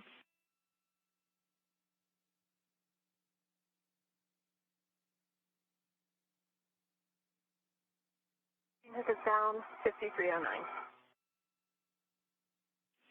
Copy, Christina.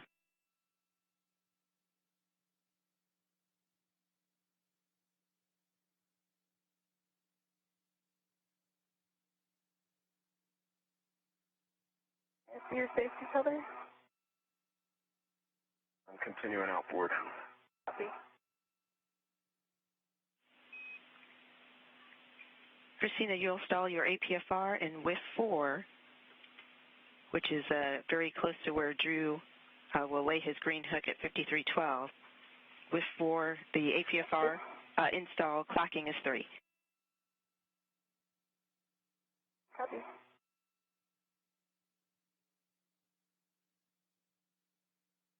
I don't see a WIF number on this list, but I know that it is the one we're looking for, right in front of 5312.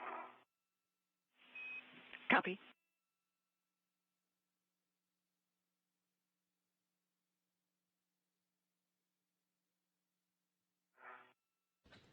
This I believe I'm looking for WIF 3030.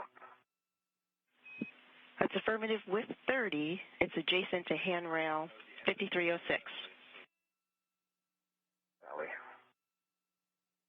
This a view from Drew Morgan's helmet cam. Again, you're going to be able to tell whose shoulder you're looking over by that number in the bottom right corner. Drew Morgan today has helmet cam number 18 and Christina Cook helmet cam number 11. They are just about at the worksite now, so they're going to be installing those foot restraints and eventually moving in and then getting ready to remove the first battery of the day.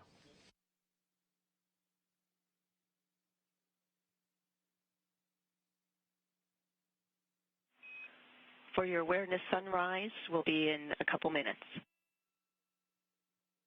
Copy. See?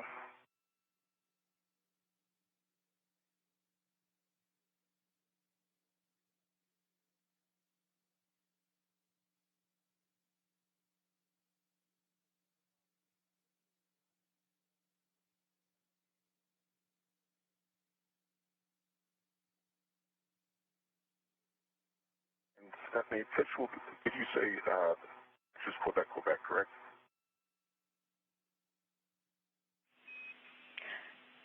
Yes, Drew. Your APFR Quebec, Foxtrot 12. Okay. All right, we're in Quebec. All right, this way.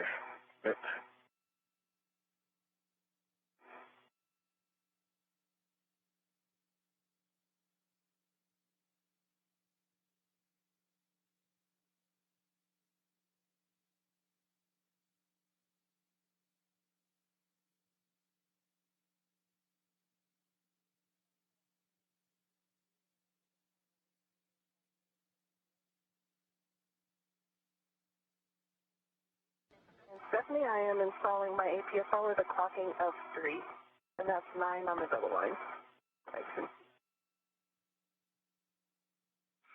We concur.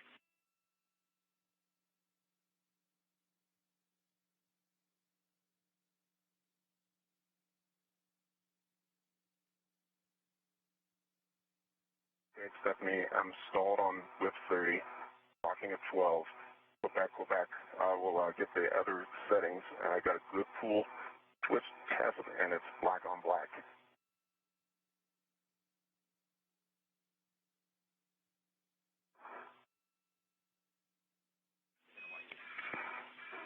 Copy, Drew. And the wire tie, do you show it tucked under the boot plate? It is, and I'm just giving it a little extra tuck. Copy. Then the rest of the settings are Foxtrot 12. Okay, I can confirm Foxtrot 12. Copy. gives me a glove inspection and a HAP check.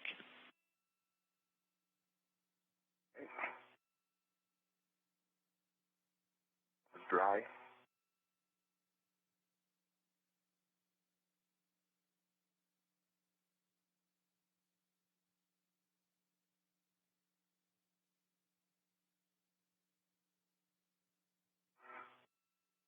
Plus no change from baseline.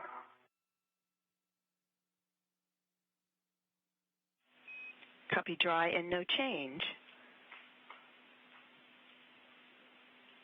Now you can work to install your... I'll do my fair lead. That's right. You can install your fair lead, handrail 5307. Work. Nice little sunrise first of the day. Yeah. All right, Stephanie, I have my ATFR installed in lift 4. Clocking is 3. That's a good clocking. The rest of the settings are Fox, Fox, Fox 3.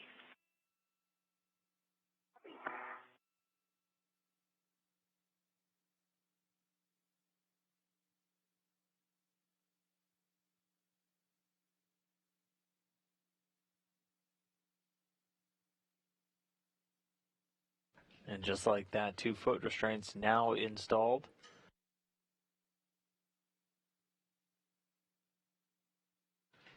With the sun now shining on the International Space Station, you can see our spacewalkers. That's Christina Koch on the left in the suit with the red stripe around the legs. And further out is Drew Morgan. On the left side of your screen, attached to the Canadarm2 robotic arm, you can see the exposed pallet. On board, you can see 6 lithium-ion batteries. These are the new batteries that are going to go get installed in place of those nickel-hydrogen batteries. Again, they're fairly large. The exact dimensions of each, 40 inches long, 37 inches wide, 19 inches high. The nickel-hydrogen batteries weighing in at 364 pounds. The new lithium-ions, much denser, weighing in at 428 pounds. And there are 3 empty spots on that exposed pallet as well. And the first task that the astronauts are going to do once they are finished getting all these foot restraints in place will be to remove the first of an old battery, battery number 1, 5307. and bring it over to an empty spot on that exposed pallet. Nice work. We would like you to take a 5-minute pause for MEDOX. And this is a good time. I actually have a lot of cautions and warnings to read to you, so this should fit in nicely.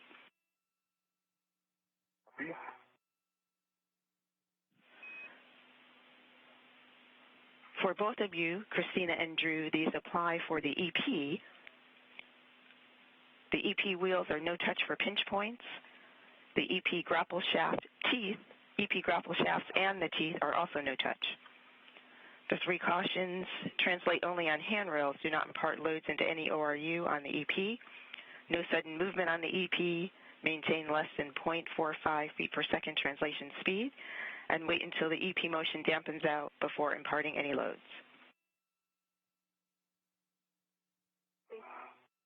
Copies.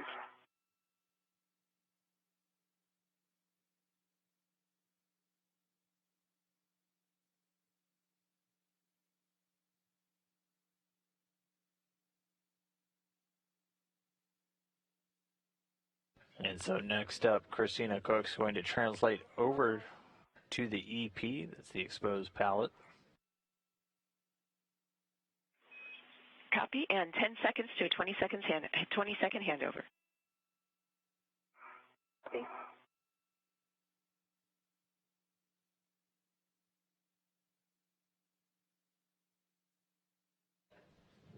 And that handover that you just heard, Stephanie Wilson, the NASA astronaut here in Mission Control, just now happening. So that means we're handing over from one tracking data and relay satellite to another. That's what's providing us with our video and audio communications with the station. And we'll get that video back momentarily. Foxtrot 3.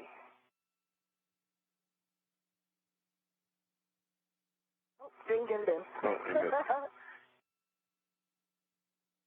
All right, so I'm looking at this EP. Christina, we're back with you, and we copied Triple Fox 3. Okay, and then it was another 3 in Foxtrot.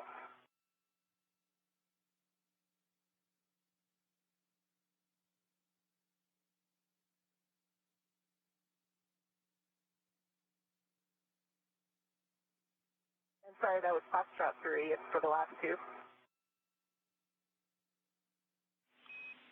And we copy.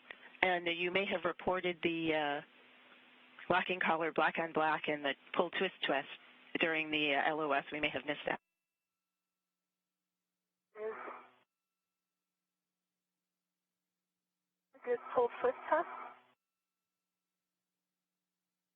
And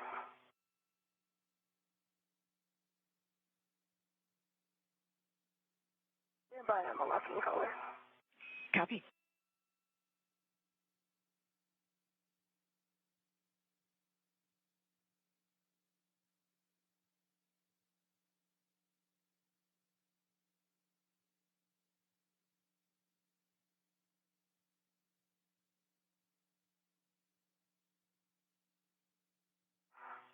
Oh my goodness.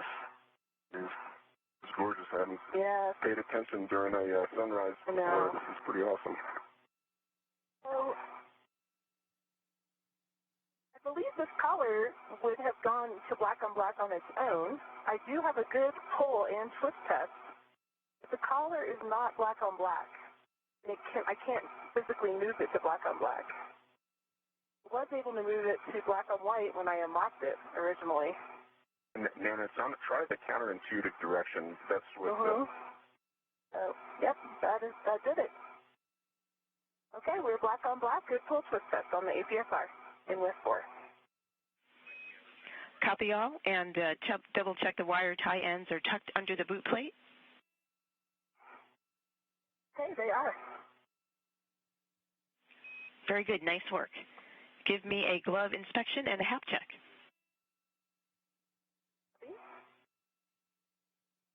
Glove unchanged, and hap is dry.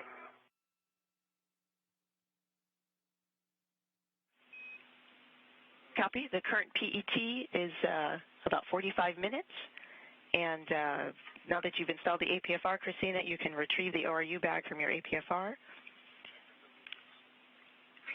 And I'm getting words. Can you also double check your WVS? In work.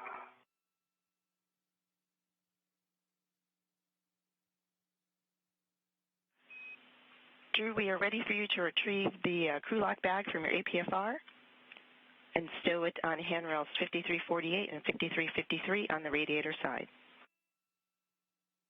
Right.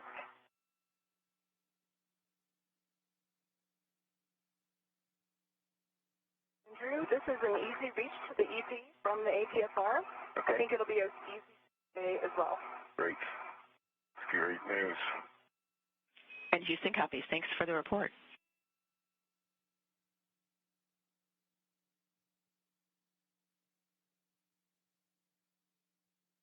I have retrieved my ORU bag.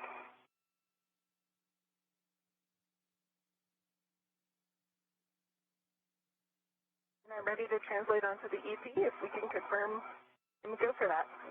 Brakes on. Sorry. Christine, I've double checked. Your go to translate onto the EP. Brakes are on.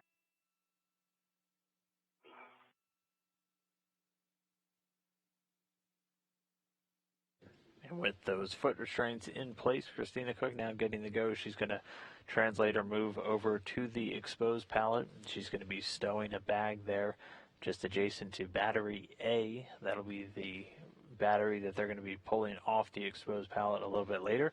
Again, you're going to hear the batteries referred to by battery and a letter or battery and a number today. Battery and a letter means it's a lithium-ion battery, so battery A. And then battery and a number means it's an older nickel hydrogen battery that's going to get removed. And so we'll have work with batteries 1 and 2 on the timeline today.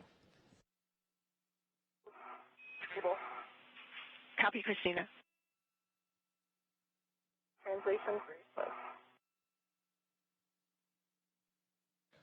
You you can see Christina Cook now on that exposed pallet. The small ORU bag is handrail 7325, adjacent to battery alpha, the battery in the middle slot.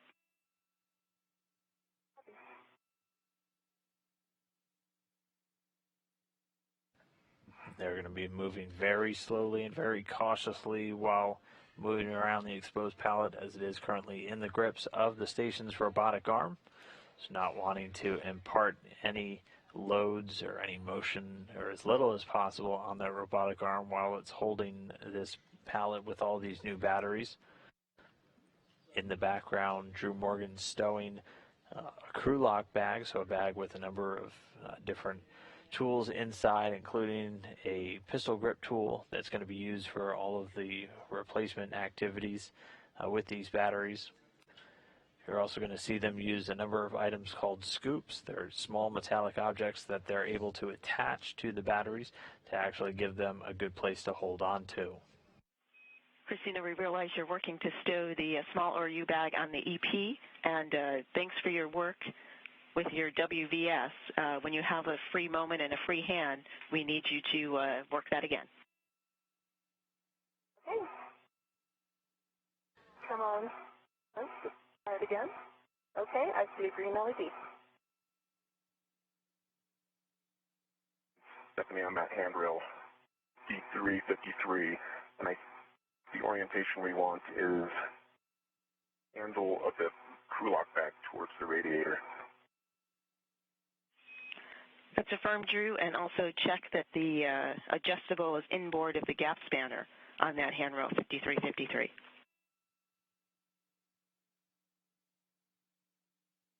Okay, copy. Yeah, haven't done the gap spanners yet, but I definitely will check that. We copy. And Christina, nice work. We have good WVS. WVS is the wireless video system. That's the helmet cameras that we're using to look over the astronauts' shoulders while they go through the activities today.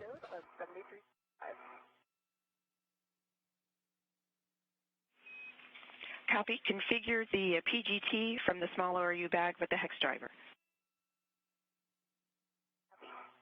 And PGT is the pistol grip tool. That's essentially the space drill that they're going to be using for all of these battery tasks. It's a multi-purpose tool that gets used on a lot of different spacewalks.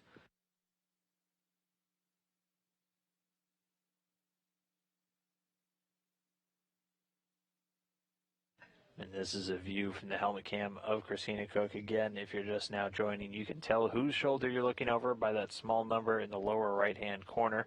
Christina Cook, helmet cam number 11 today, and Drew Morgan, helmet cam number 18. So right now they are out at the worksite. That's getting a great look at one of these new lithium-ion batteries. On the exposed pallet right now, there are 6 new batteries, and there are 3 empty spaces there at the far end. You can kind of see them at the end of this pallet. There's 3 empty spaces, X, Y, and Z. They're going to be removing battery number 1. That's one of the older batteries from where it's currently installed on the station, and installing it in slot letter X on the exposed pallet. That'll be the first major task of these battery swap outs. So they're just going through the final stages of getting the work site prepared, and it'll be time to start popping out those batteries.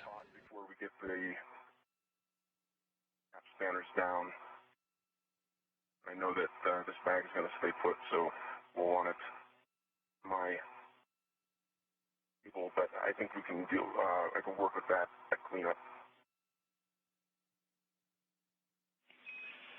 Drew, if you're happy, we're happy. Then you can work to deploy the outboard gap spanner chain, starting on that same handrail 5353, routing it around to the fabric strap, and of course, do not trap your safety tether. And Stephanie, I have the PG good with the 9-inch hex, good pull test, and I believe I translate out to the IEA now. That's affirmative. You can translate and join Drew on the IEA.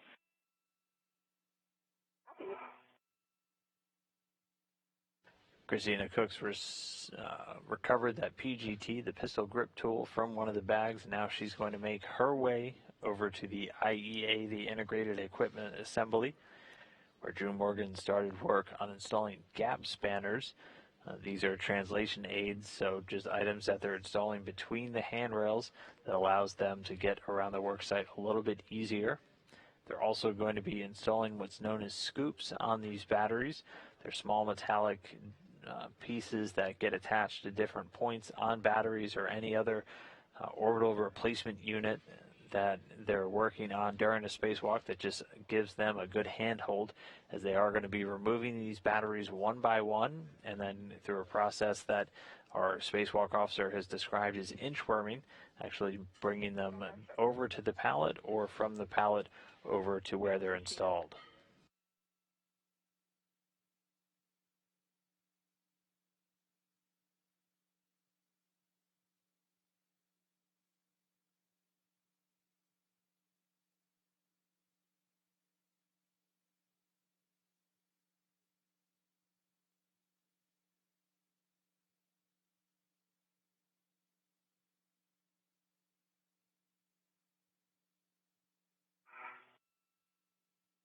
I see you joining me out here. Yep.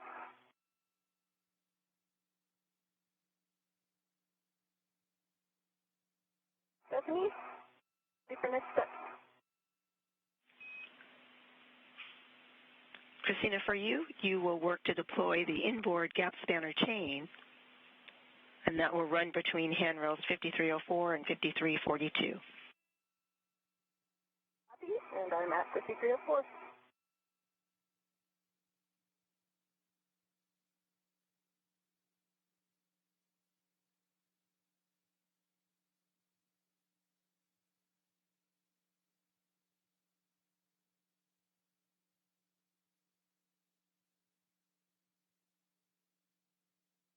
And just a little report here that in my WDF for my EVA camera, the eyepiece not screwed on completely, has come loose. Oh, it's gone.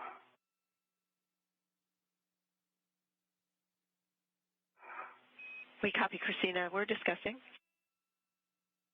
Okay. Leave it for now.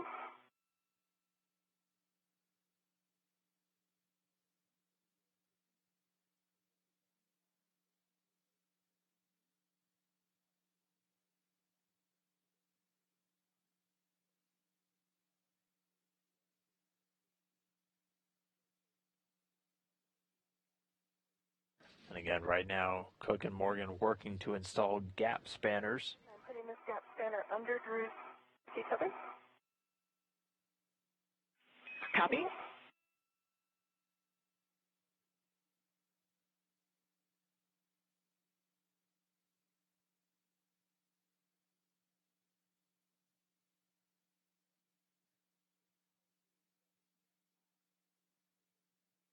And these gap spanners just providing some extra handholds for the crew members to use as they work across this integrated equipment assembly. Right next to you.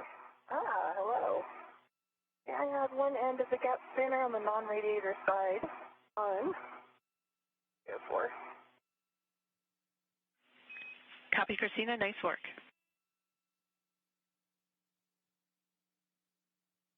Working on my second end, Stephanie here, and I believe that was 5306.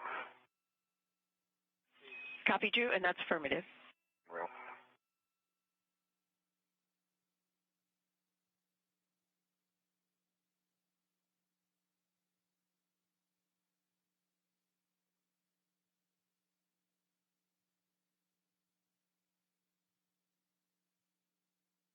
I'm heading to the radiator side to drop the other half, and verifying it is not having Drew take each other. We copy. I can verify that as well, that neither Christina nor I trapped safety tethers and spanners. We copy. Thanks for the report.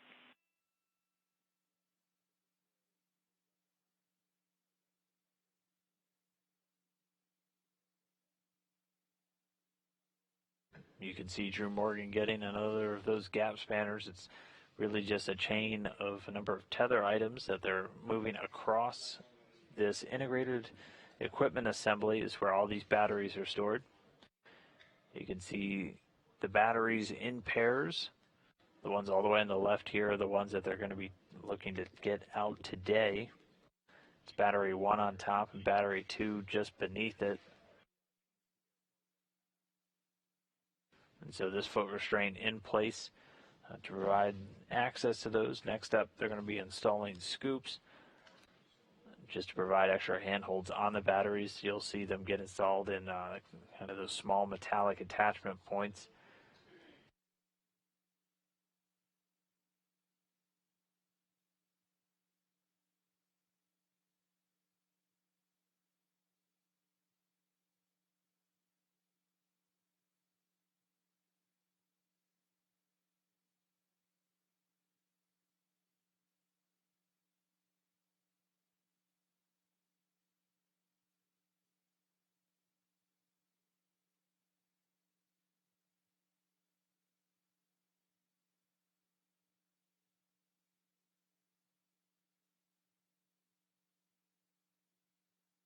I have the second end of my gap center on 5342, and I will start to tighten if you agree. Yes, we agree. We'll need the tensioning check and then the turnbuckle 180 degrees in plane.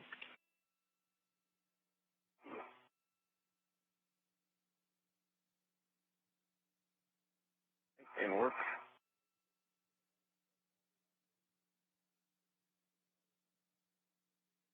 And I will place this gap spanner outboard of the sod restraint. Copy.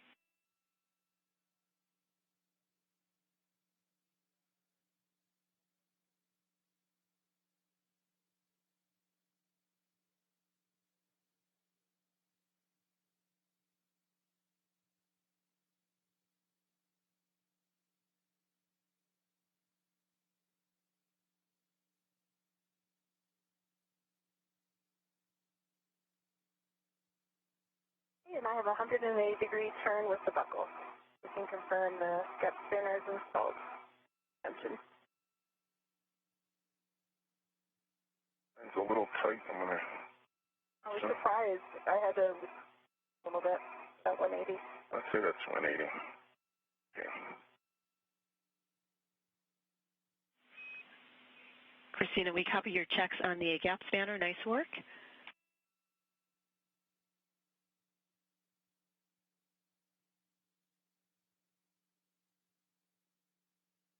I got good tension on mine as well.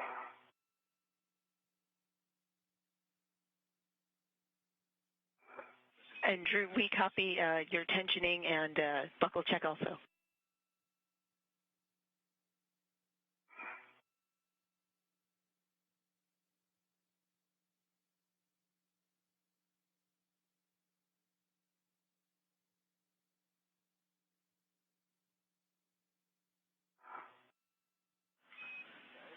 For both of you, the next work for worksite setup is to configure the PGT from the crew lock bag with the hex driver, and then to attach the crew lock bag, attach the PGT to the crew lock bag with the RET series, and then to install the scoops. For that? Copy. And we probably could get, or I could start to feed out some scoops too. Okay. Want to work on the PGT? If we'll work the PGT. Okay. Stephanie, the first battery I'm going to come to is battery 3. Want to give me those scoop orientations? Scoop orientations for battery 3. H2 is 6 o'clock. H1 is 8 o'clock. 6 o'clock, H2, 8 o'clock for H1. Copy.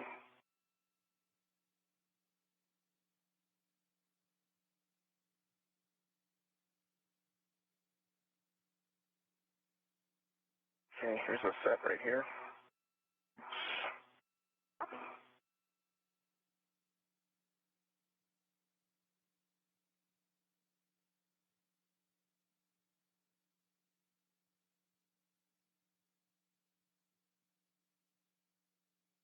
back away and do this. Yeah, they're just gonna. Okay, I have a set.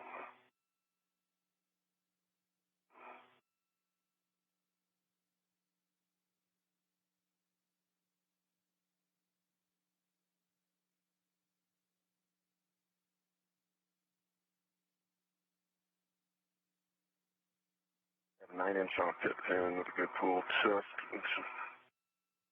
I'll install it on the PGT.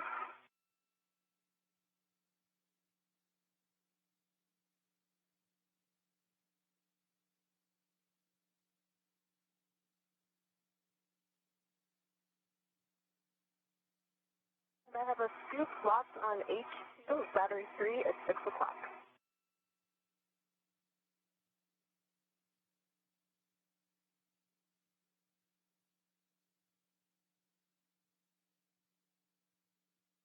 Stephanie, how copy? And I believe you said you have the scoop installed on H2? Yes, H2, battery 3 at 6 o'clock. Copy H2, battery 3, 6 o'clock. Thank you.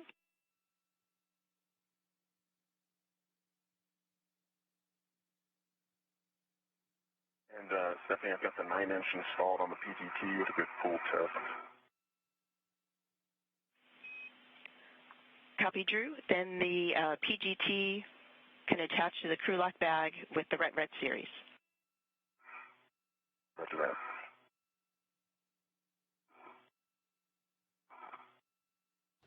Through this view of Christina Cook's helmet cam, you can see her installing scoops.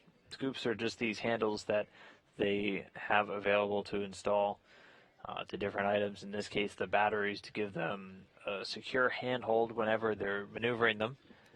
And I have a scoop, Stephanie, installed on battery 3, 1 at 8 o'clock. Any large items outside the station Battery 3, H1.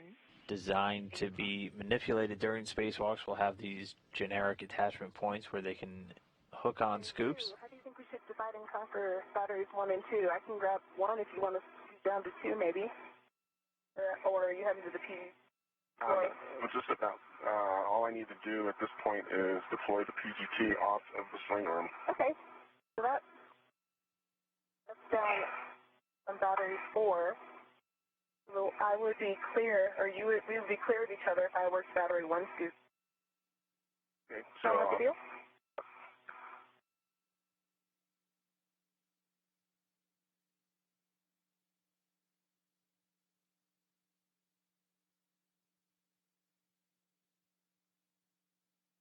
I will scoot inboard, let you head towards the non-radiator sign, the battery 4.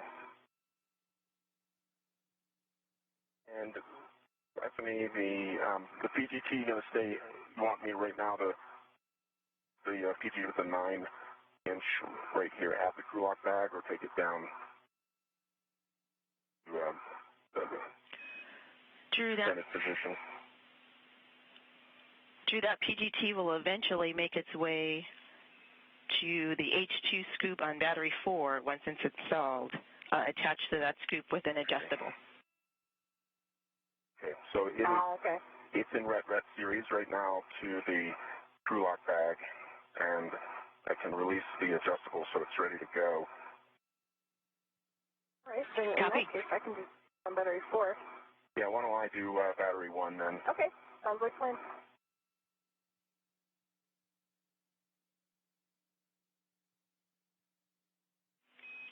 Christina, for battery 4, the H2 scoop clocking is 6 o'clock.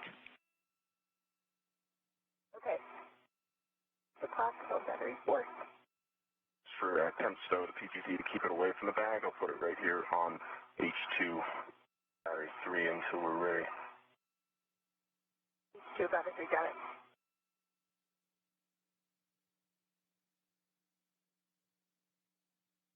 One hour and 7 minutes into today's spacewalk. They're continuing to install these scoops on a number of the different batteries that are eventually going to be removed and either placed on that exposed pallet or moved onto a new adapter plate once those are in place. This all part of the worksite prep. Again, the first Battery that they're going to be removing is battery number 1. It's in the top left corner. Oh, that's yours.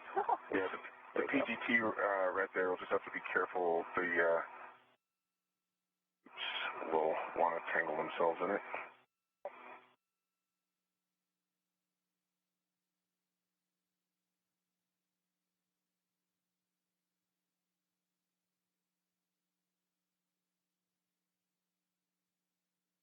Repair and ion.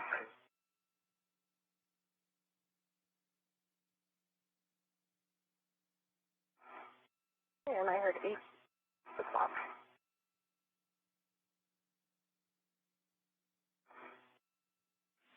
Copy H2, 6 o'clock.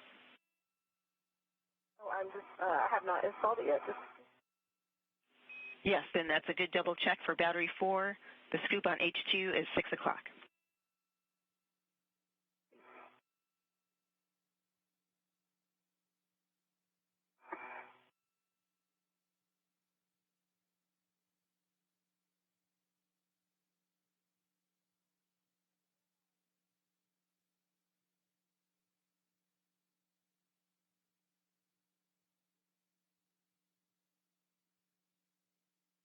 Christina Cook working to get this scoop right now onto one of the batteries, battery number 4.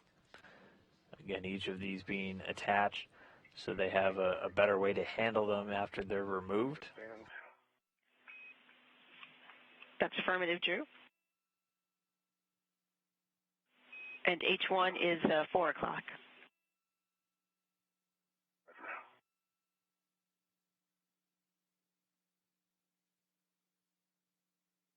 And I can confirm H2 is installed. The scoop on H2, the battery 4 at 6 o'clock. Copy battery 4, H2, 6 o'clock. And I have another scoop here that was on that adjustable freeze. That last scoop is for the DCSU. Install it on H1 at 6 o'clock. And that's where you just imported battery 4, correct? That's affirmative. Same, yes, just adjacent to battery 4. Same row.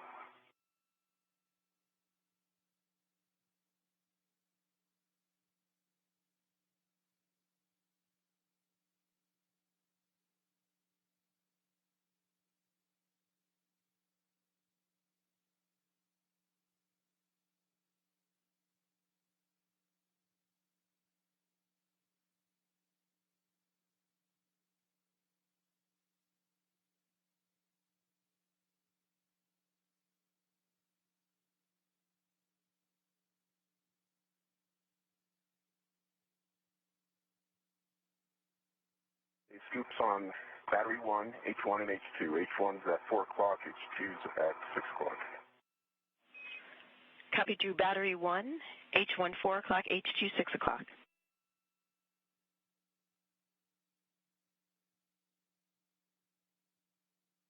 On this DDCU, there is a little bit of interference with the bayonet and the locking lever against battery 4.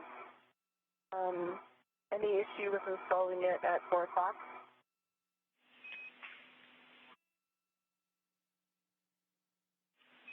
Christina, thanks for the report. Any clocking that you're able to get it installed will work.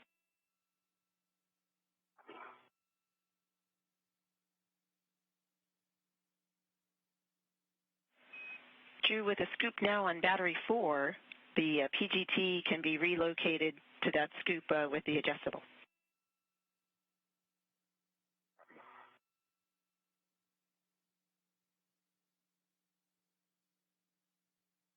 Okay, and I have a scoop at 4 o'clock installed on H1 of the DCSU. Copy, Christina, on the DCSU, H1 4 o'clock. Good read.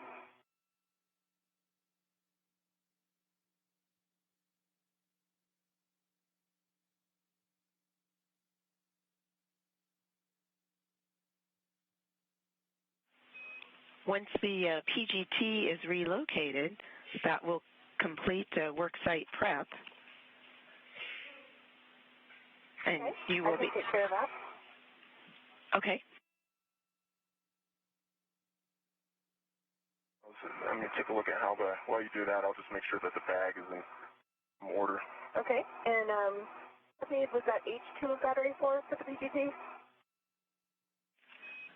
That's affirmative, H2 battery 4.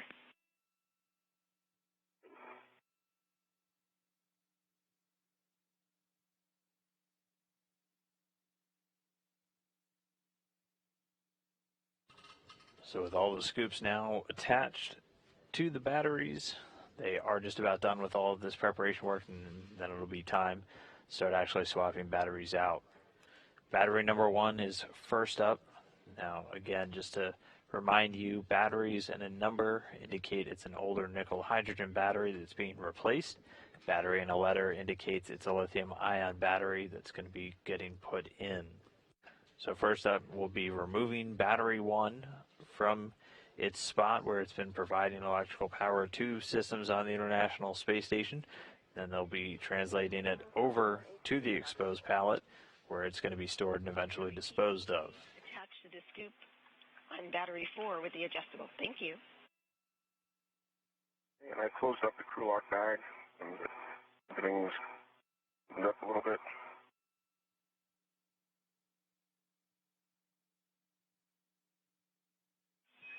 Copy. We're discussing one item.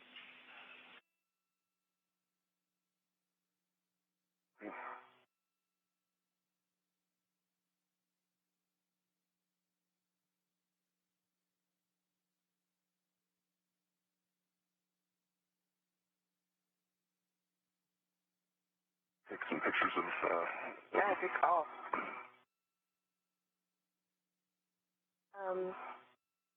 Stephanie, on your list of items, let me know if there's anything I can do for the camera IPs. And Christina, that's exactly what we're talking about. Show it to us again, please, in your WVS. Sure. Yep. And is that a good view in the WVS? Or to the camera? Yes, that's a good view. Thank you.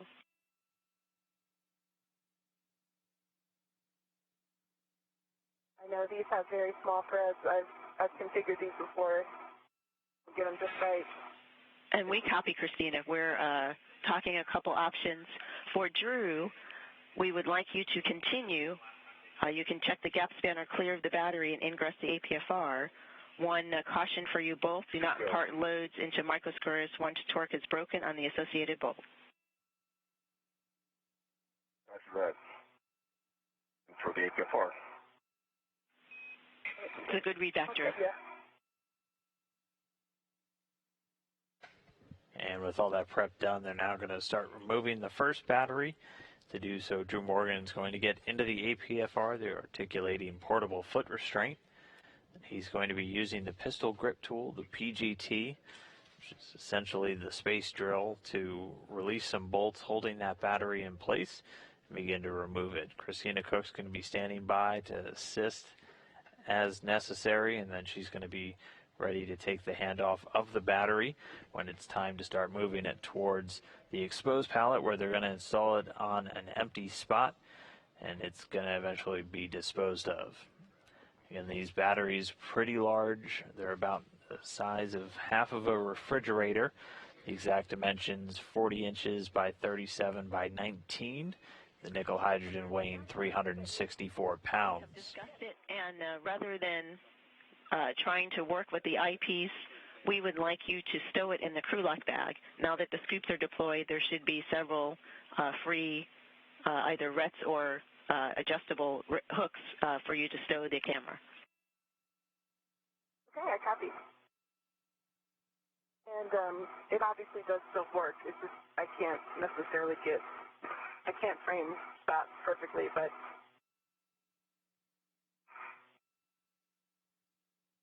And we copy. We're a little worried about the eyepiece coming loose, so we think of stowing it in the crew lock bag is the best option. Copy.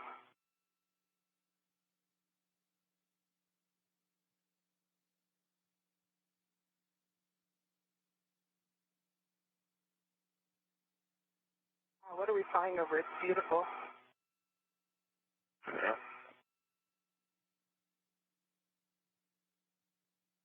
guess Africa. Oh. The Middle East.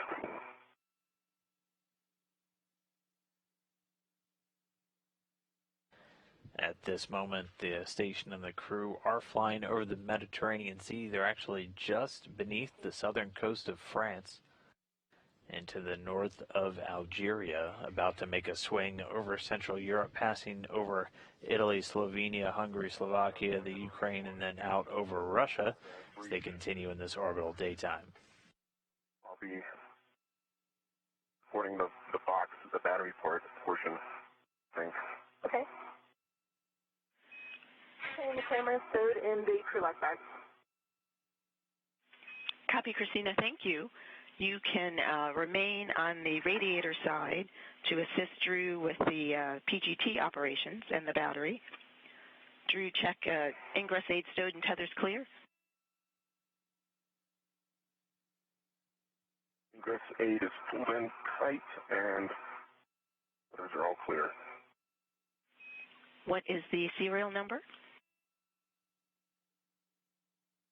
The serial number is 0087, and that sounds like the expected one. Copy 0087, and that is expected. Attach a RET to the H2 scoop, locking it out with slack. 30 seconds to a 20-second handover. Roger.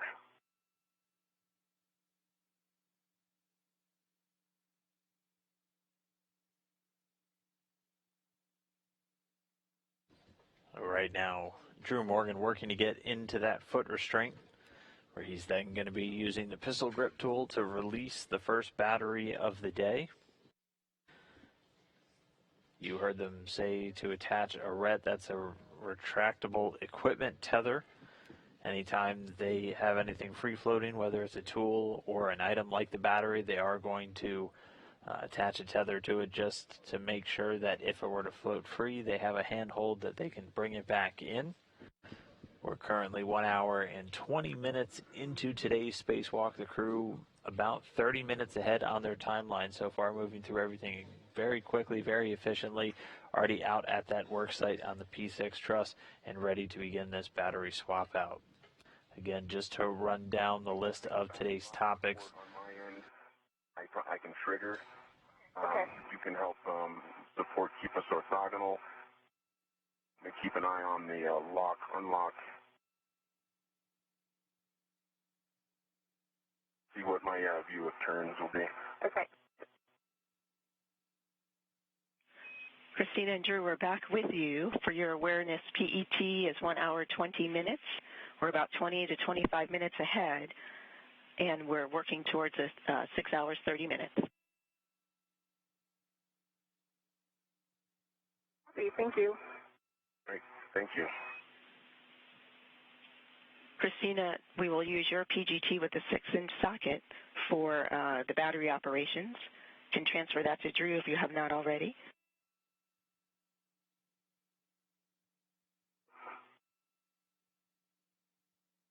Drew, you wanted to confirm that you're attached, that you were supposed to route to H2, I believe? Yeah, Stephanie, I'm ready with slack to H2 on battery 1. Does that sound correct?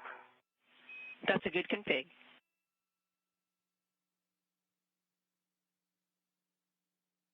Great.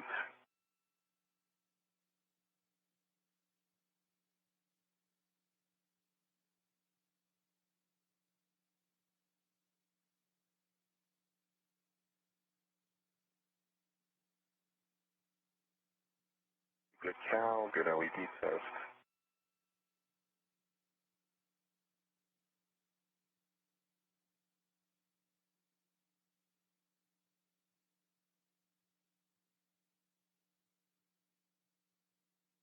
Okay, Stephanie, I think we're ready for H1. Copy. PGT settings alpha 7, counterclockwise 2. Alpha 7, counterclockwise 2 set. And right here we can see Drew Morgan working with that pistol grip tool. Confirm tape line flush to the H1 scoop. Those settings being called up indicating which direction it's going to be turning the drill in, so counterclockwise to remove the bolt and then also getting the torque settings of just how much force it's going to be imparting. Alignment, there you go. Stable and flush. And I'm showing, yep, a little bit. There we go. It's orthogonal on my end. I think then, in this case... Any trigger? Yeah, I think... Okay, I can trigger and count. All right, Stephanie, we're ready to start turns. Release H1, about 8 turns.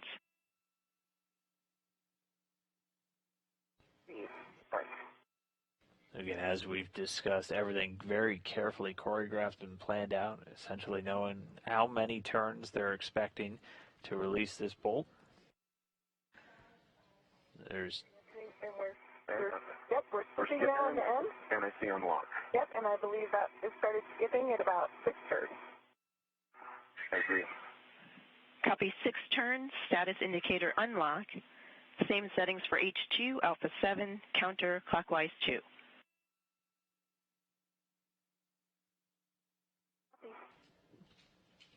Cook and Morgan working in tandem. The first bolt released. Clockwise 2 still. Good settings. Confirm tape line flush to the H2 scoop.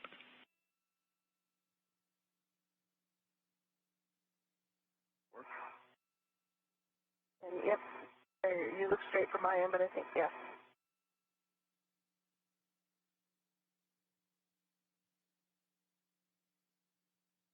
There you go. Thanks.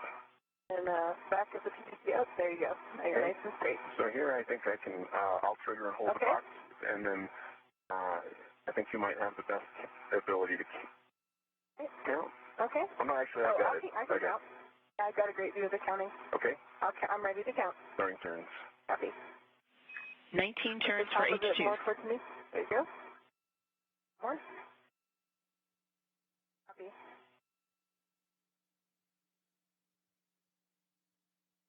Can I see it jacking?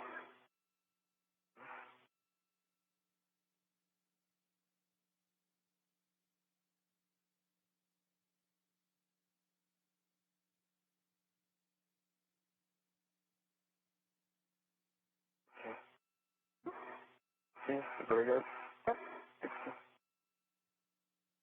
And it's skipping at 17, and I see it on unlock.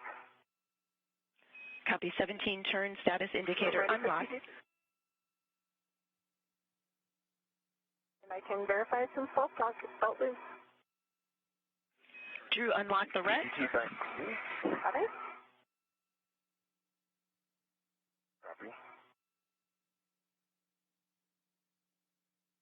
The ret's unlocked. Copy, ret's unlocked. Can work together to remove the battery, handing the H1 side to Christina. Okay, let me position down on the non-radiator side for that. Work. That's a good call, and also check that your local tether is not on the outboard gap spanner. See that.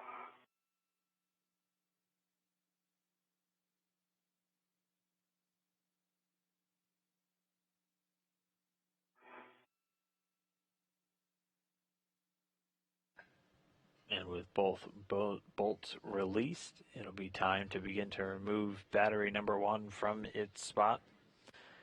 We're looking through Drew Morgan's camera right now. He's going to be removing the battery and handing it off to Christina Cook, and then they're going to work together to move the battery over to the exposed pallet. It's going to go into one of the empty slots once there, and it's slot X. And then after that, they'll work to take out one of the new lithium-ion batteries, battery alpha or battery A, and then move it over to the slot where they're now removing an older nickel-hydrogen battery. Okay, Drew, I am at the handrails at your feet. I think I may need to position a little higher to get it. Yeah. Stand by one. So maybe the tube right there. Mm-hmm. As long as you could reach, make a second reach back to the to a handrail from there.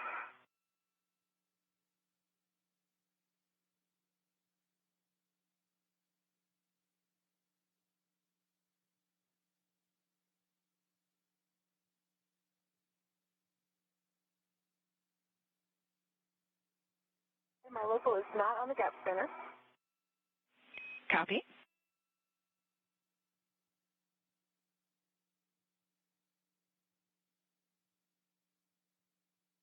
Drew, about this position. I think I'll be able to hand that off to you, and I need to get H1 in your hands.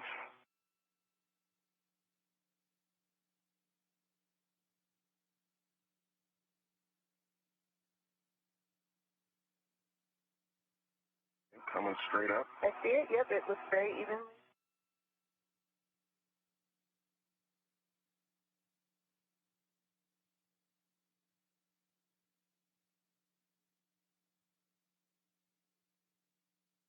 It looks like your right hand is a little higher than your left. Okay. So you push down your right hand. There you go. Got it. Yeah, I think we're out of soft touch. Definitely are. Okay. Before I hand it off to you, just take a look at the bottom.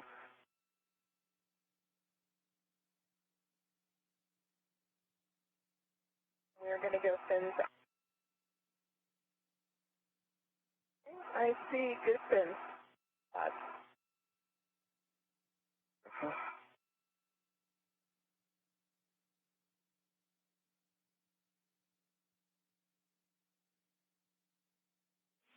With that, Drew, you can egress, and as you shepherd, be sure to keep the fins away from structure.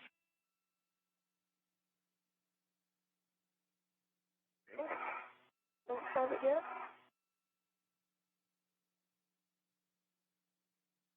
I have the battery. Okay, you have the battery. I have the battery. See? Watch your positioning. As you know, you're ready to it. You know, if I'm putting too much tool on it. Okay. So far, so good. That's from my side. That would probably be good. Right. And I'll pull it towards me. But Okay, I'm going to come down toward my feet. perfect.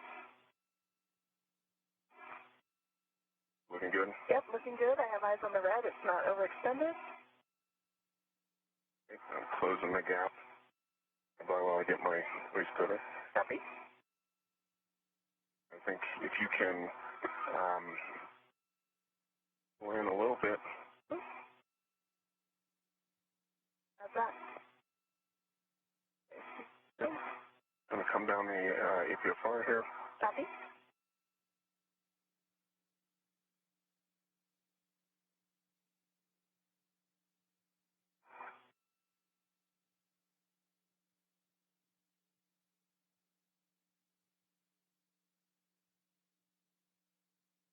All right, and I am right next to you, so don't come in board anymore.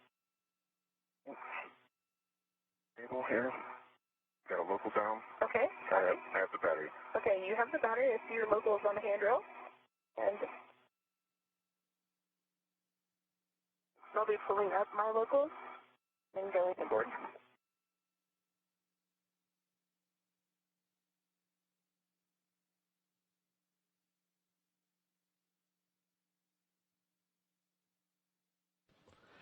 Right now, Christina Cook and Andrew Morgan working to start moving this battery from that integrated equipment assembly.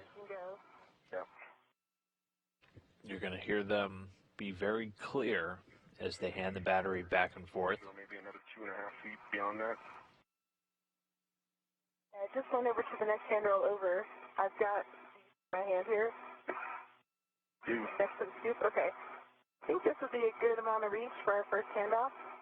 Do you agree? Unless you have a lot more room. I could go from right where you are now. Okay. Okay, perfect. And by while I get my local down.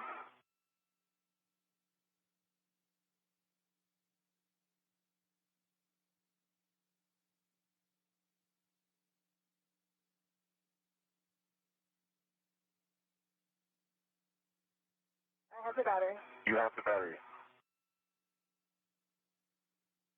Okay. My local.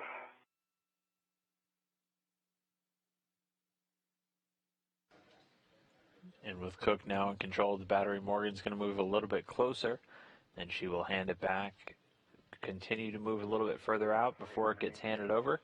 They'll kind of inch their way across the truss over to that exposed pallet where they're going to be putting this battery in one of the empty slots and then retrieving one of the newer lithium-ion batteries to bring back.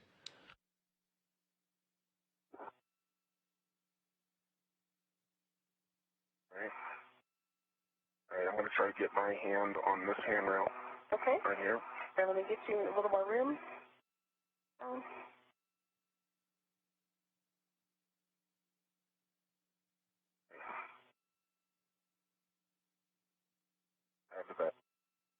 That's the battery.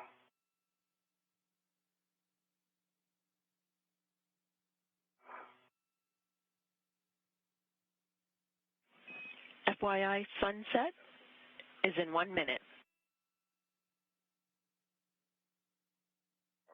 Copy.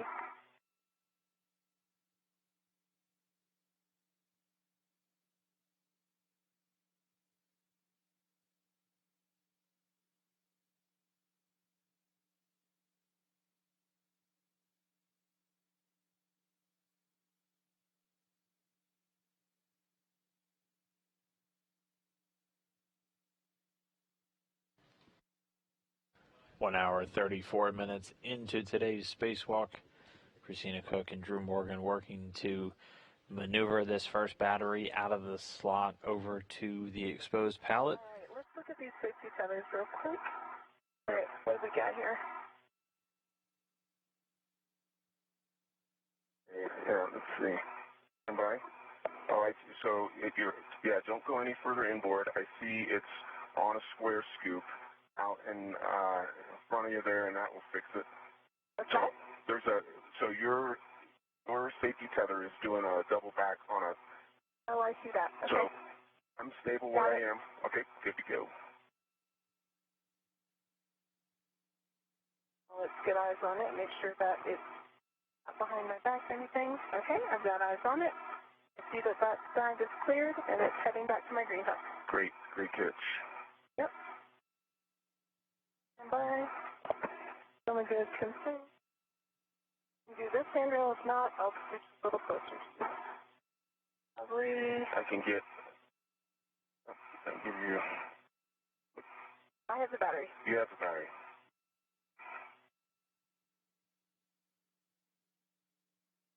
And just like that, another handover.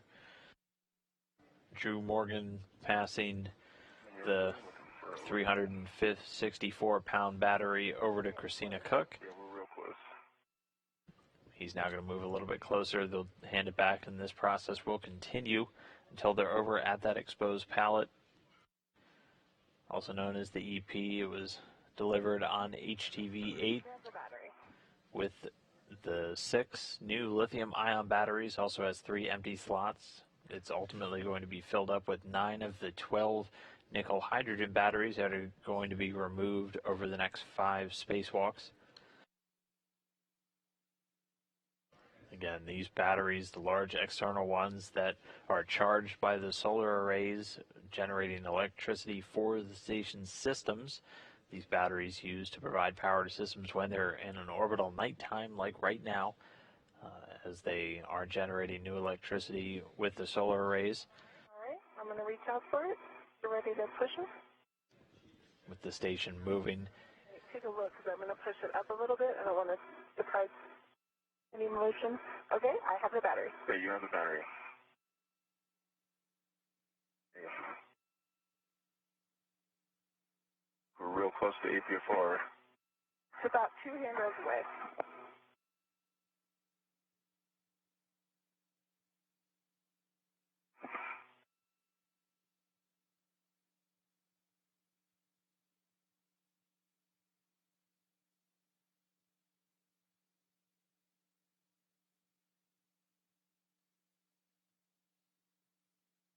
Okay.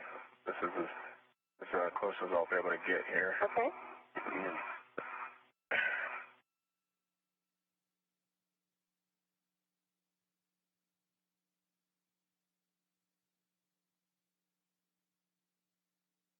I have the battery. Have the battery? I see the APFR is like.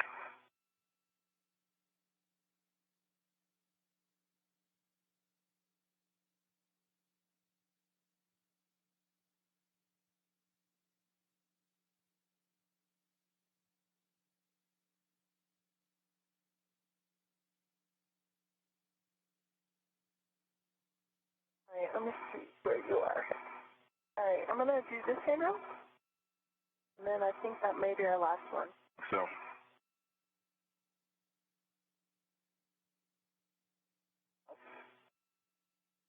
Where's the battery? we have the battery.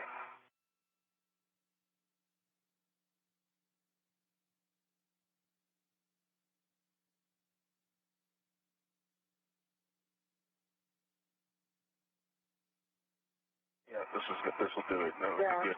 If you can get to this handrail that I'm on, and I'll lift this up to try and let you under it, I think you'll even be able to pass it off to me. From this position, if I... To this one.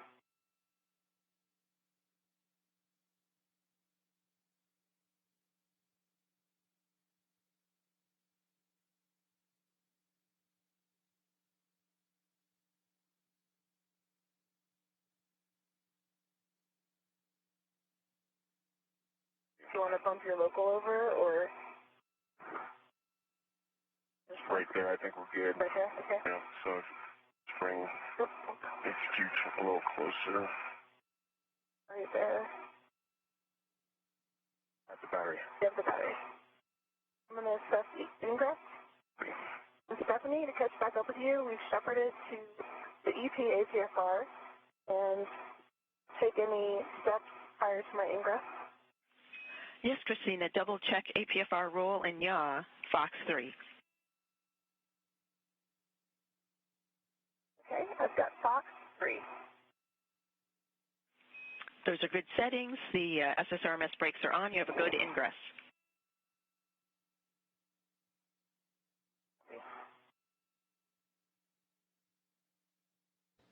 The crew members have now made it over to the exposed pallet. I'm in good config. Copy.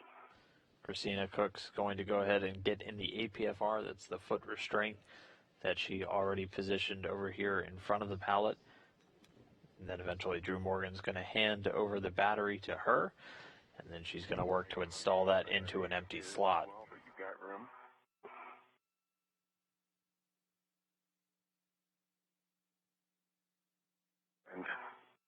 And Nana, real quick, your right waist tether that you have to the boot plate.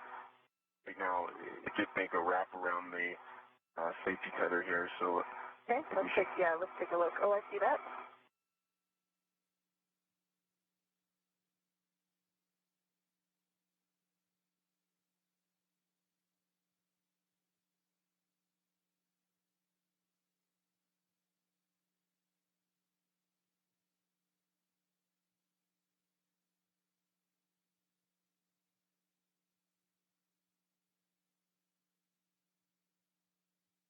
All good? All good.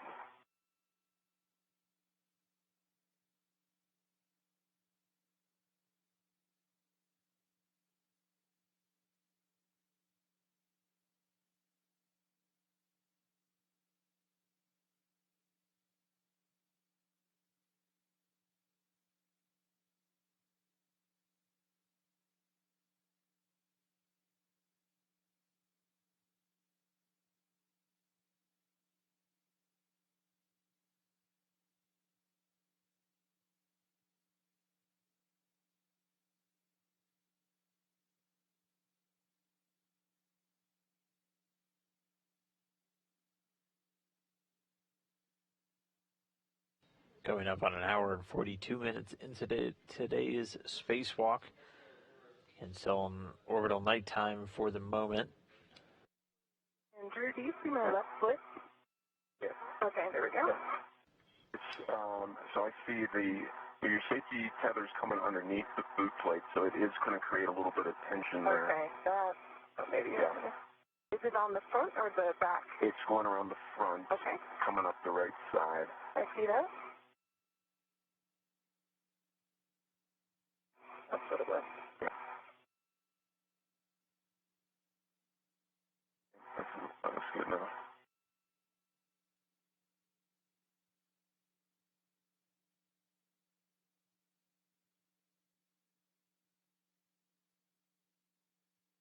Right now, Christina Cook's still working to get into that foot restraint, after which she'll be in a position to then install this recently removed nickel hydrogen battery into one of the empty slots on the exposed pallet. Again, a total of 9 of these nickel hydrogen batteries will ultimately be installed on this pallet, taking place of the new upgraded lithium-ion batteries that were delivered. Eventually, this exposed pallet will go in an HTV to be disposed of, as HTV does burn up through the Earth as it re-enters through the Earth's atmosphere. But for now, the battery in the hands of Drew Morgan while Christina Cook works to get into this foot restraint. He'll eventually hand it off, and she will break out that pistol grip tool, that drill that they used to release this battery from its spot on that integrated equipment assembly, then install it into the empty slot. The crew still running pretty far ahead of their timeline.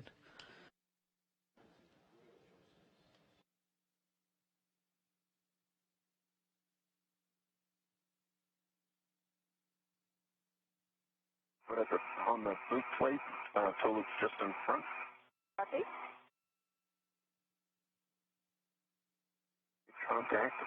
A little bit lateral on the pedal, coming inboard just a little bit, the right foot.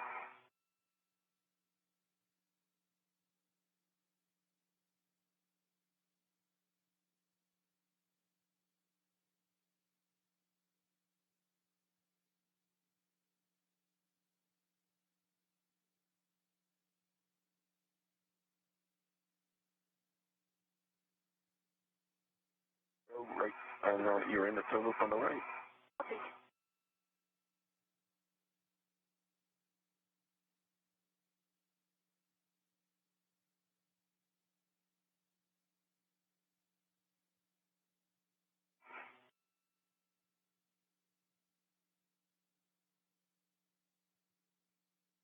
In the toe loop. Quick.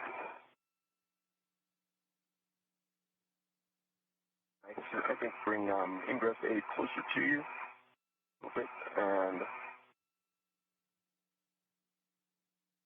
yep, and will help us get heels down a little bit more. All right.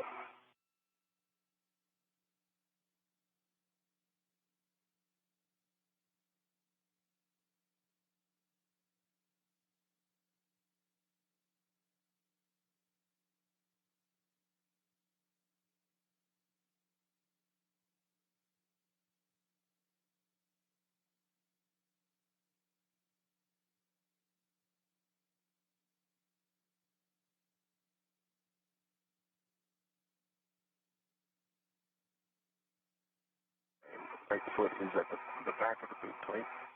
That's the touching there.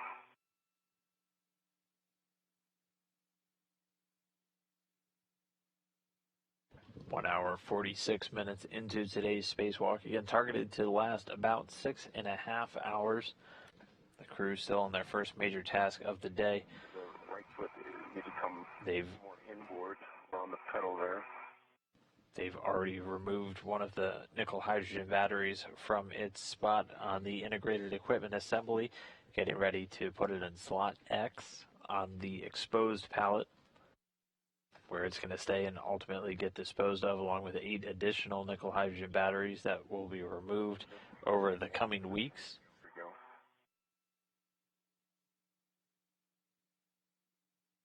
Okay. I would say let's bring the ingress 8 a little more vertical, vertical view. It extended on me, so I'm going to give it a good lock.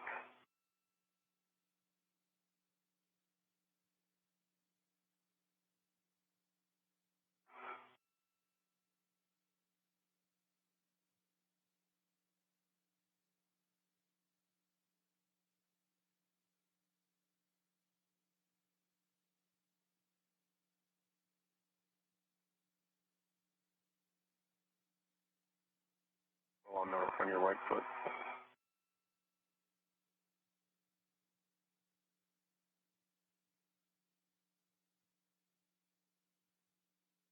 That's toe loop on the right and on the left. Copy.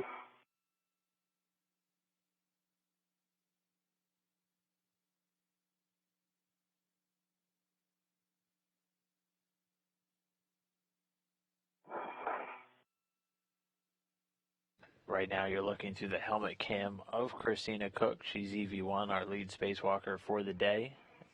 If you're just tuning in, you can tell whose camera you're looking through by that small number in the bottom right. Christina Koch is 11 today. Drew Morgans has 18. Cook's still working to get into that foot restraint. Once she's there, Morgan will move over and position the battery to hand it off. Toes just in the loop, right toes just in the loop. There you go. Get it down and rotate. You're there. There you go. And Christina Koch's going to take that battery, put it into slot number X, letter X, That looks good on the right. and then use the pistol grip tool to drive it in place. Okay. It looks about the same depth.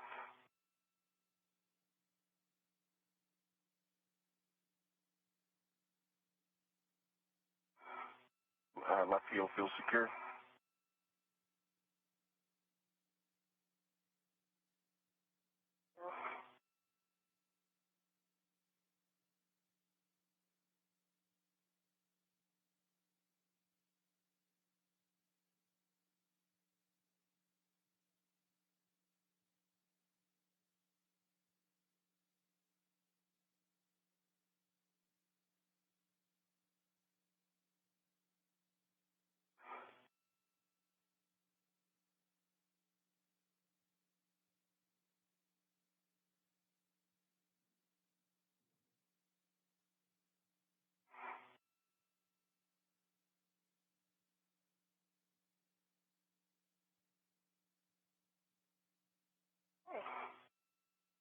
Feels still secure.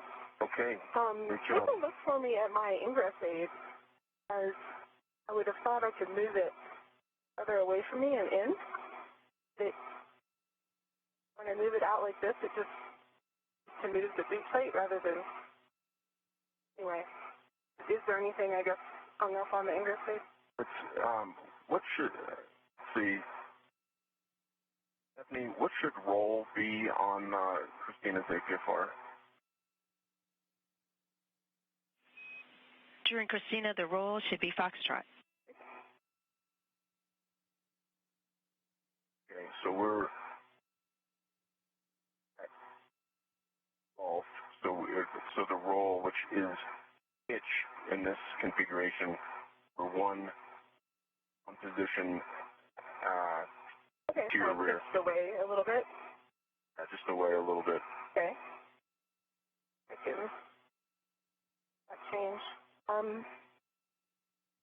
I do think I would have good access to. It looks like you do. So I don't see it as an issue on my end. Yeah. Definitely for the team, is the roll as it is right now for this particular battery install going to work for you guys? Right. Golf Checking. For bowl. Well, It looks. the one option is, Drew, you could hand me the battery and then make the roll change. Yeah. Other option. But Stephanie, to reiterate, its access is good for me. Yes, and we discussed it. If Drew can hand you the battery, then he can make the roll change. Okay, copy that. And if you feel you need it. So if you feel that it will work for you, we're happy to continue in this configuration. Okay. Well, Seth, I do think it'll work. And Drew, I have the battery. Okay, I think we ret swap here. I agree. So I'll go ahead and hold it, and then I'll get to a point where I can put my red on it. So you Right. let go. If you're able to put a red on it there before you take it, then I could be able to take mine. Okay. Oh, gotcha. And Stephanie, am I reading to the H1 scoop? That's affirmative. You're reading to H1, and eventually H1 will end up in your left hand. Copy and work.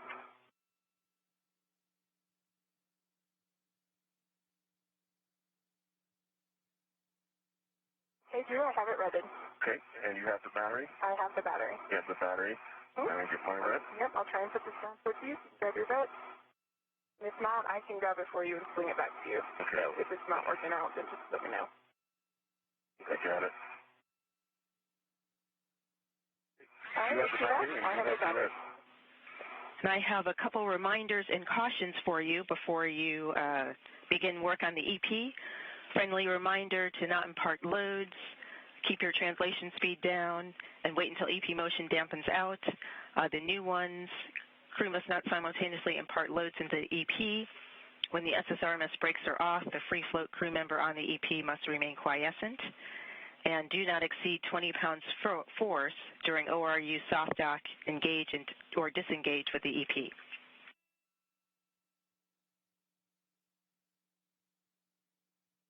Yeah. Copy. With that, soft dock, so the battery. You want to mess with that roll?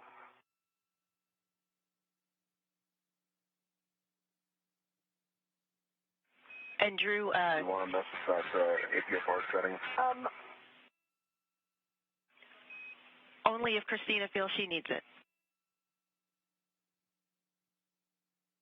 And for me, I actually think this is a good position because I'm already having to be very cognizant of not having the battery fins touch the EP. So I think this slightly pulled back position is a good one.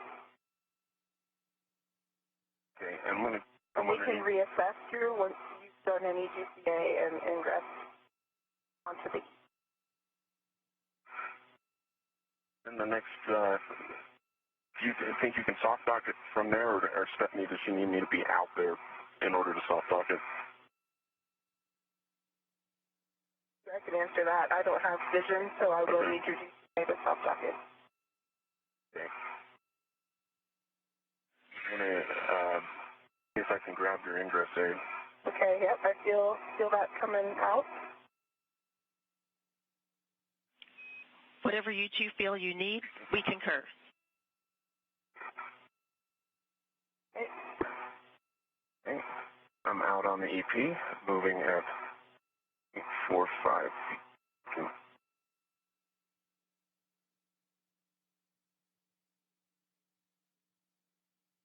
Okay. I'm going to get a local down so I can get better eyes for it. Right now, Christina Cook in place in that foot restraint, holding onto the battery, which we can see right here in her view. Drew Morgan's working his way over to the exposed panel at the EP. I do not have it, but I see it. I'm not in a good position. It's going to be an NC for it to want to go between my legs, so I'm going to have to keep an eye on that. All right. Okay. I'll remind you as well. All right. Okay, I have good visibility, so I think we'll go for soft dock. Okay.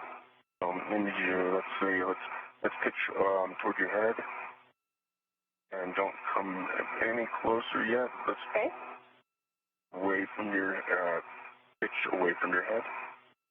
I'm just going to put a little hand on it. Yeah, that's perfect. Come toward you. Me. Yep, stop motion, and then come toward your feet. Your feet. Down. Yep, and we want to take the side here down toward your head. Back up a little bit. Back up a little bit. Oh, this is the feet side right here. Your feet side needs to come toward you. And pretty much help push it down and get your eyes. We're over the bumper though. I need you to come back. Okay. And back towards me. Back toward you. Happy? Toward you. Towards me. And then toward your feet. And pitch toward your head. Pitching up. Okay, stop there. Back up some more. Pitch away from your head. That's good. That's good. Toward your translate toward your feet. There you go. There we go. And then like each one is on. Move it toward me. Oh, each one is not yet. That one. Toward me. That's good. Keep coming toward me. Me. Come toward me. Toward me. That's good. Come toward me. And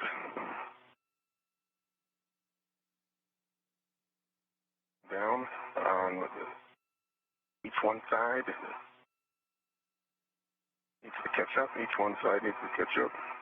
Down? Yeah, go in sorry, away from you. There you go, into the receptacle. That's okay. Good. Continue doing that, catching up just a little bit. Copy. Okay. Over. Soft right there. Am I in soft-dock, do you think? Not yet. Okay.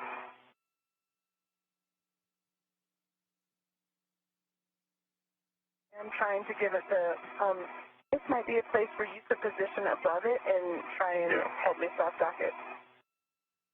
Alignment is good.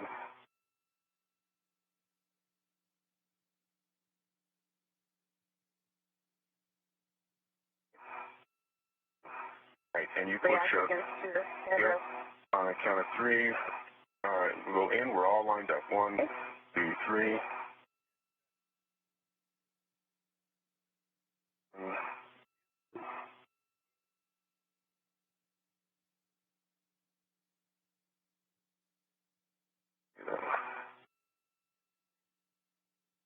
try better body position here over more towards H2. I am centered on H2. Okay. On a count of 3. 1, 2, 3. That looks nice and level. I'm going to pull gently out on H1, or H2 rather, and this will be effective soft-dock. Right there. Soft-dock. I think we're soft-docked. I think we are. Yep. Okay. Yep. It looks level, and we could ask Stephanie in soft-dock how much clearance should we still have. Say it's about 3 fingers wide. It looks level across, or I can see from H2 to H1, it looks nice and level. Checking 10 seconds to 20-second handover.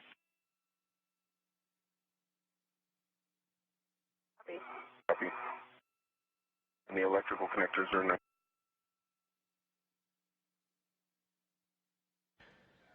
And you just heard the call out for a handover, so another short period of signal loss between us and the space station. We'll get it back pretty quickly, though.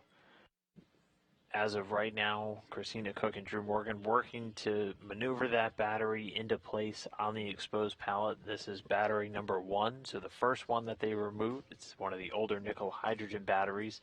It is fairly large, as you can see, so that prevents Christina Cook from having a good view as she's trying to move it into place. So Drew Morgan is there on the exposed pallet helping to call out just some motion just to try and get it into place. Once they get it soft docked, Christina Cook will then take out the pistol grip tool to then drive the bolts on that battery and attach it to the pallet. We expect it to travel some. We think 3 fingers sounds reasonable. We'd like to try it with the PGT after the red on H1 is locked out with slack. Okay, the red on H1 is locked out with slack, and I'm going for our PGT. Okay, and while Christina's getting her PGT, Stephanie, what I can tell you is I can see that H1 and H2 look level. We talked this during the handover, and we do think that was soft dock we were feeling.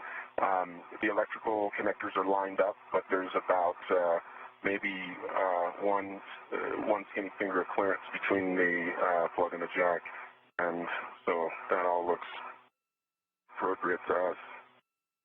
Okay, and I'm assessing reach of the... Copy, Christina. Drew, we copy your report. Sounds reasonable.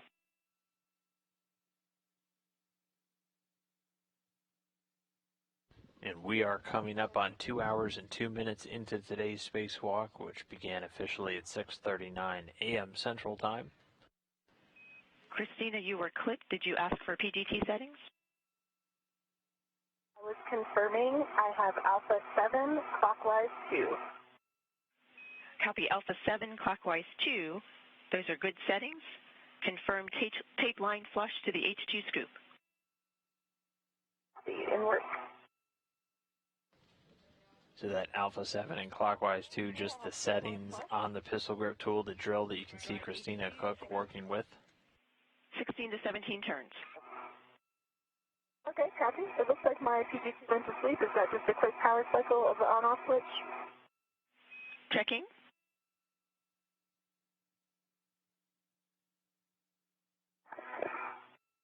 Christina, when you trigger, that'll awake the screen. And it actually is off. It must have gotten clipped. It actually turned off. So I'm going to turn it on, and we'll. Oh. I won. The PG switch was put to off at some point, so I'm going to CAL. We concur with the CAL. Pass. And good LED test, battery 39.05. Copy.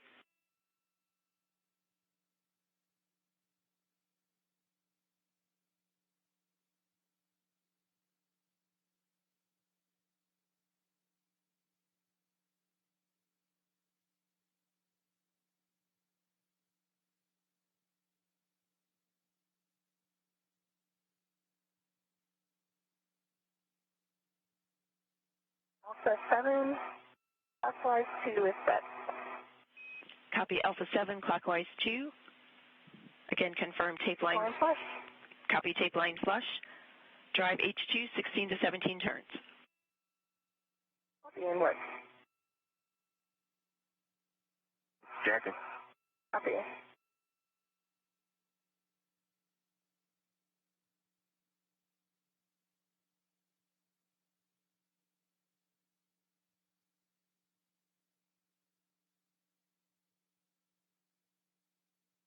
Good. 11.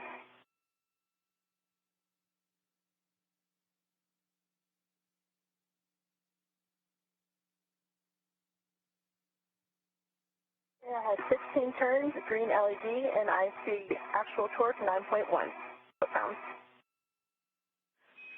Copy 9.1 torque, 16 turns, green light. Check status indicator lock.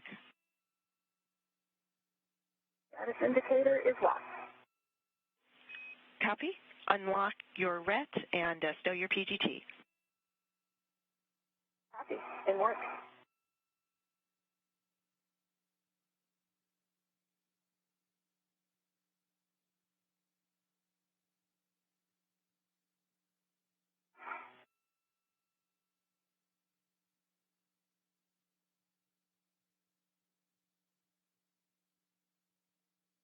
PGT stowed, RET is unlocked.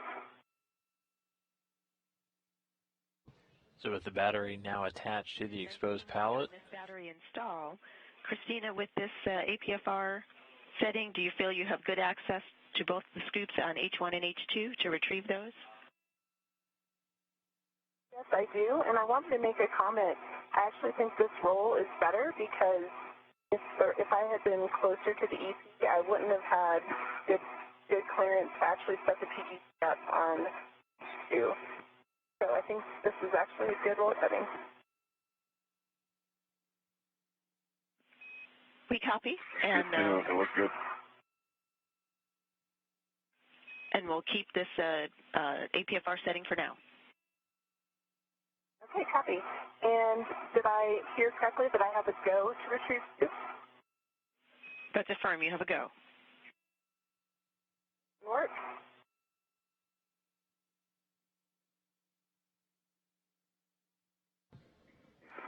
What's that? H2 retrieve.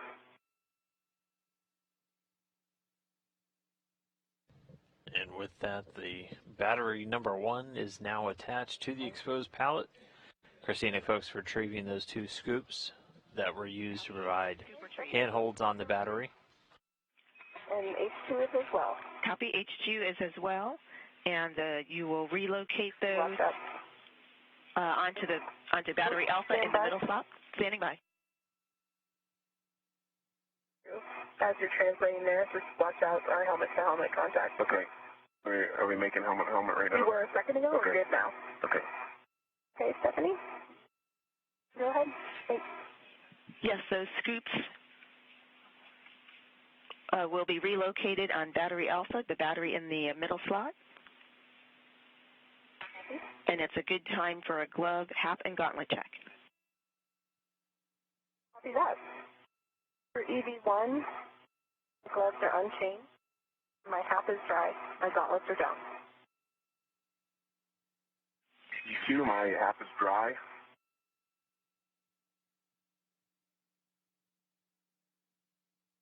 Gloves no change from baseline. They look like they did when it came out. There's maybe a couple of razor marks on the left middle finger. But, there's the RTV is intact.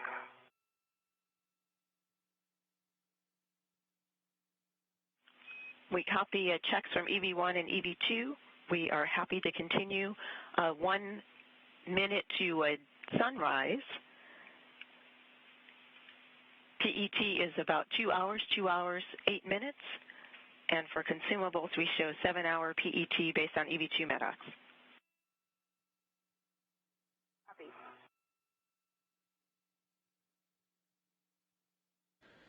So a number of items just taking place there. You heard both of the crew members do a glove, hap, and gauntlet check. Ahead or behind, we show you an hour ahead. Again, nice work. Copy. The crew already an hour ahead on their timeline. I'm getting settled in for our CA over. Okay, copy that. And Stephanie, I am in the APFR. My ingress aid is stowed, and all the tools I'm in the manual workstation are stowed and in a good config for moving the EP. Crew has translated to above the area between X and Alpha, and he is ready for the EP to move. We show you in a good config. We are ready as well. We can hand you over to the arm operator. Copy that. Jessica, this is Christina. Do we have you? Hi, Christina and Drew. I have you loud and clear. How do you have me? Happy to say, and great to be working with you again. We are ready for your movement to the published position for battery in slot Alpha. Copy. Ready for publish to slot Alpha for your SA. That will be 1.2 meters to your right. And I concur with that. You're go for motion. Copy, go. I'm holding on. And Drew is quiescent.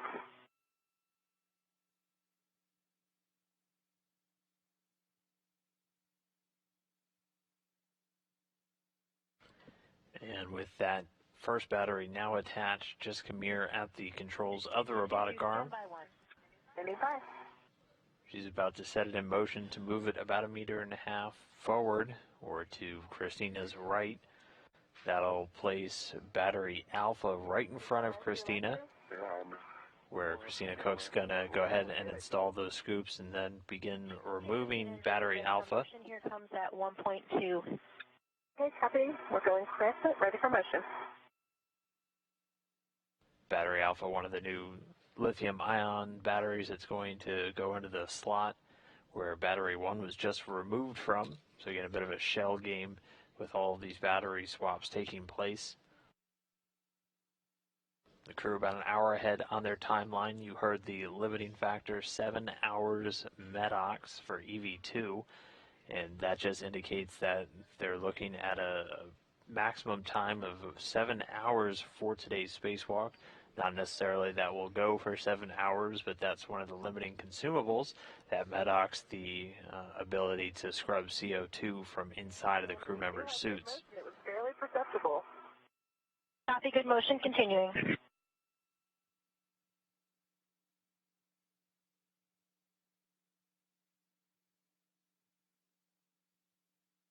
Jessica Meir putting the robotic arm in motion. You can see the exposed pallet moving just in front of Christina Cook.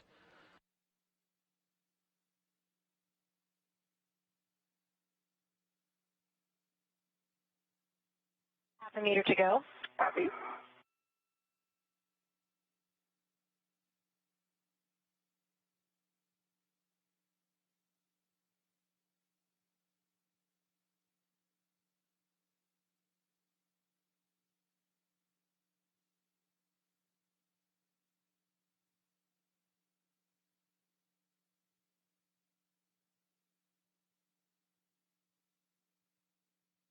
Fifteen centimeters remaining. Drew will start ramping out. Copy.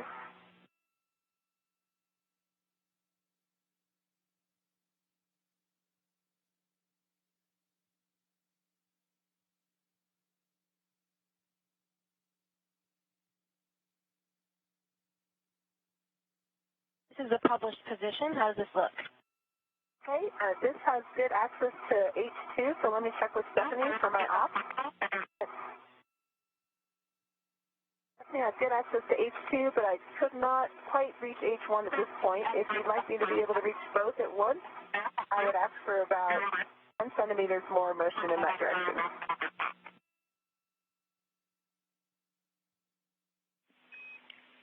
And Christina, that's fine. If you would like to install the scoops one at a time or get a better position for both, that's your call. Okay, copy that. Jessica, I'd like to continue motion in that direction, another 10 centimeters, please. Copy, additional 10 centimeters in the same direction. Starting motion. Good readback. Good motion.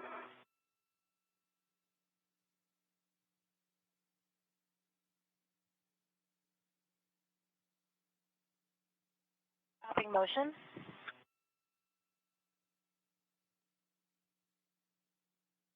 Okay, and I can call that complete. Okay, copy. GCA complete. And I'll wait for your brakes on call. Brakes are on. The brakes are on. And Stephanie, with that, I believe I have a go for EP work. We concur. You have a go to install the scoops H1 at 4 o'clock, H2 at 6 o'clock. And you'll end up with your ret on the H2 scoop. Christina's ret on the H2 scoop. Okay. Copy.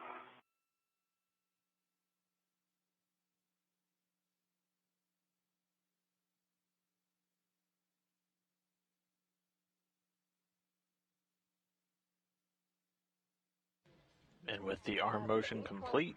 Installed at 4 o'clock. It is locked. And I will remove my ret from H1. Copy H1 at 4 o'clock. Can you get that through? Yes. Christina Cook now getting the scoops attached to battery A. We have the H2 scoop installed at 6 o'clock. It is locked and my ret is to it. Copy H2 6 o'clock with a ret.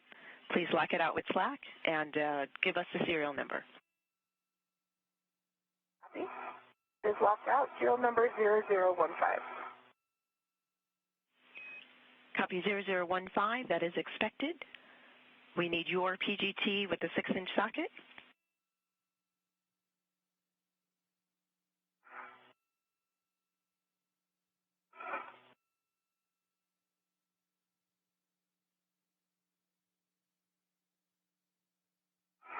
I want to take a look at how I'll climb down since position has changed. Yep, good call. And just watch out your helmet again.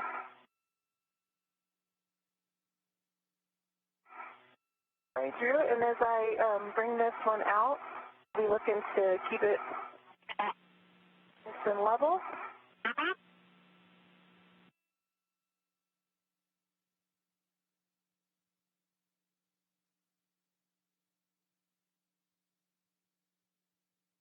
Stephanie, for PGT settings, I have Alpha 7, counter 2 set.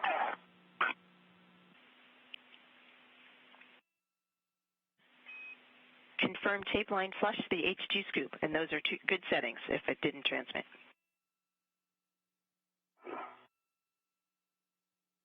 In work.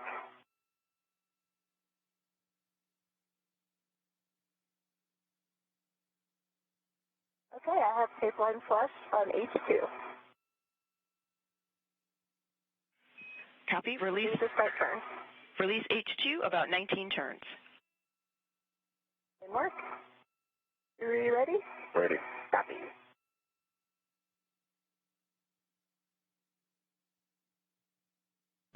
Christina Cook once again at work with this pistol grip tool, working to release battery alpha now. I've got a red torque light, but I'm going to continue. I think that might fix itself. It was just a little snag in the turn, so if you agree, I will go ahead and continue turning. Go to continue. Copy.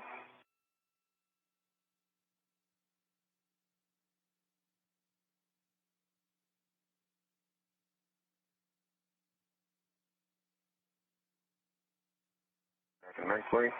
Copy.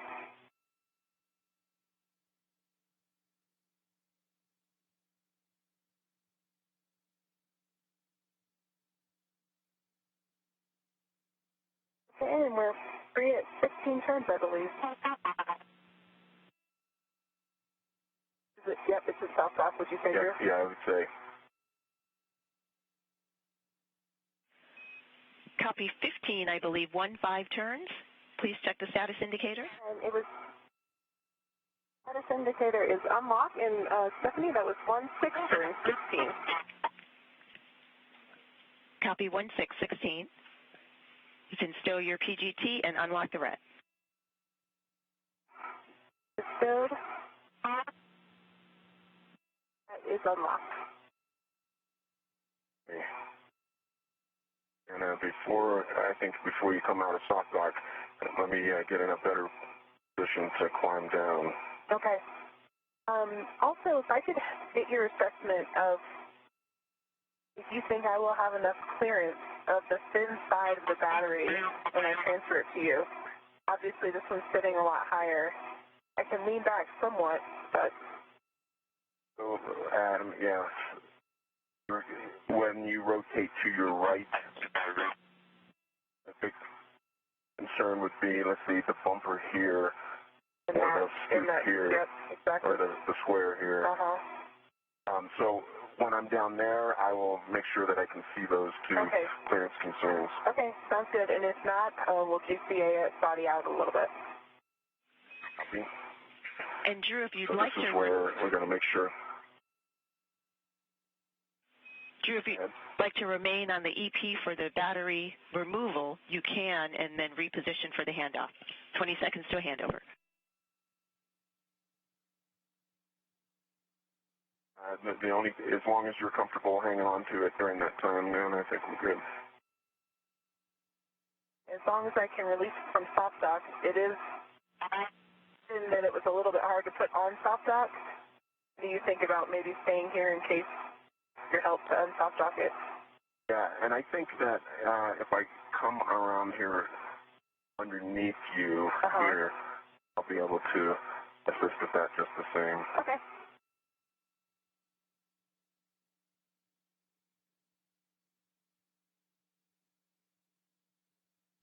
And another short communication dropout. We'll get that back very quickly. But for right now, the first battery, the first lithium-ion battery coming off the exposed pellet now, and they're going to make their way back over to the integrated equipment assembly to install that in the now empty slot where they removed battery number 1 a little bit earlier. Again, these lithium-ion and nickel-hydrogen batteries both have the same physical dimensions, both 40 inches long, 37 inches wide, and 19 inches in height, but there is a weight difference between them. The new lithium-ion battery is more dense, weighing 428 pounds as opposed to the nickel-hydrogen 364.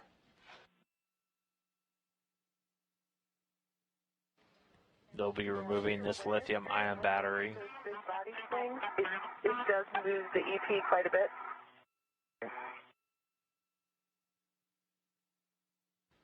Even though you were slow, I think just a lot of momentum.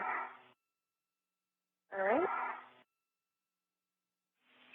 Christina, Drew, we're back with you, and when you're comfortable, you can remove the battery. Okay, I have a great view, and I should be able to put on a hand on it if you're requiring it. I just released it from soft dock. Yep, straight back, and don't pitch any more towards your head. Don't pitch any more towards your head. Yep, it's hard to reaction, but I have slowed its motion, and I'm ready to pass it down to you. Okay. Here you will also do a RET swap. Drew will receive and RET to H1. Copy.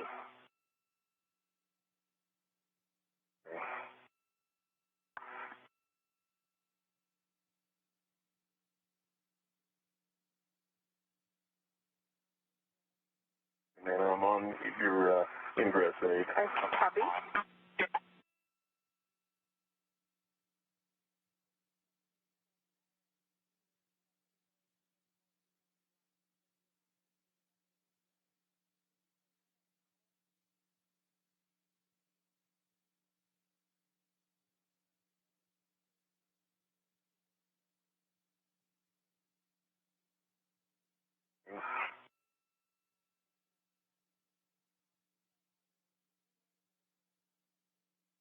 put a arrow here. All right, and I'm going to wait to move the battery towards you.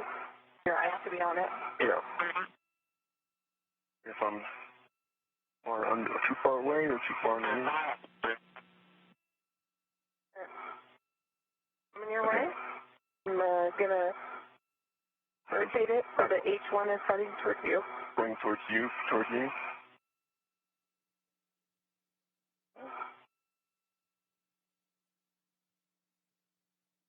We need to back away. Back away some more. Okay.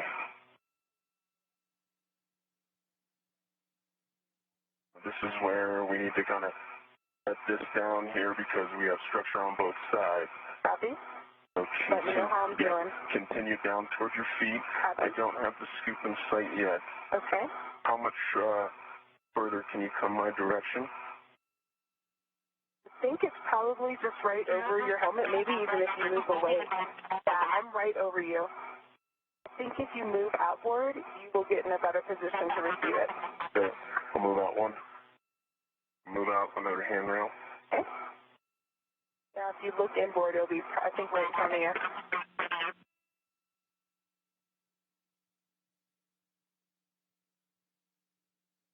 Okay. I'm looking at the fins, and they all look good. Okay. Observe. All right. See if I can react and get you one. How's that? That's looking good. Okay. That's looking good. Let me get a RET ready.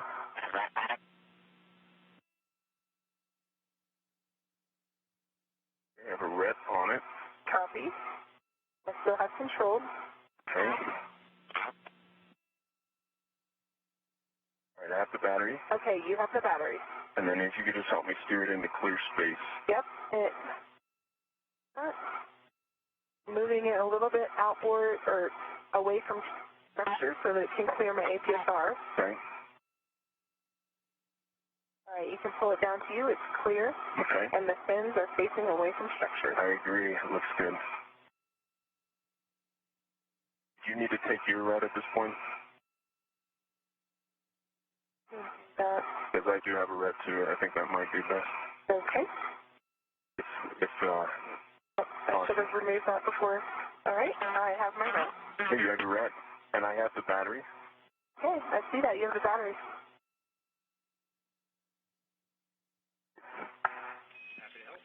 Christina, we like the RET and battery config. You can egress when you're ready. Okay. And just like that, the lithium-ion battery's been handed off to Drew Morgan. Christina Cook now going to make her way out of the foot restraint.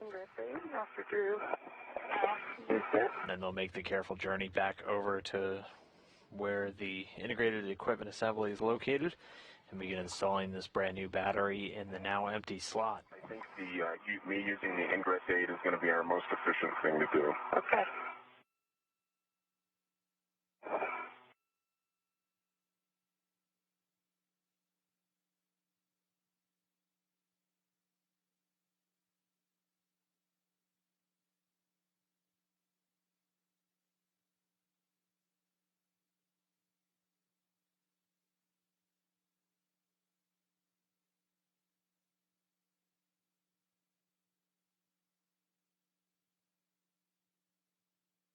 And while we watch Christina Cook get out of that foot restraint, let's try to sneak in a few hashtag Ask NASA questions. You've been sending your questions in on Twitter. We'll try and get through a couple of them right now. Our first one comes from Sen. Egress. I'm going to get in a position to see the battery. So I am right up against the APFR, so I didn't leave you a lot of space. Yep. Again, first one comes from Senegal. I wanted to know, how long can the longest spacewalk be? Well, the longest the spacewalk has ever gone was 8 hours and 56 minutes. That was back in March of 2001. Around and inboard of the APFR. That'll keep both my safety cutter clear and give me clearance to the same side of structure as you. I'll be ready. There's been several spacewalks in excess of 8 hours, but that one is the longest in history, 8 hours and 56 minutes.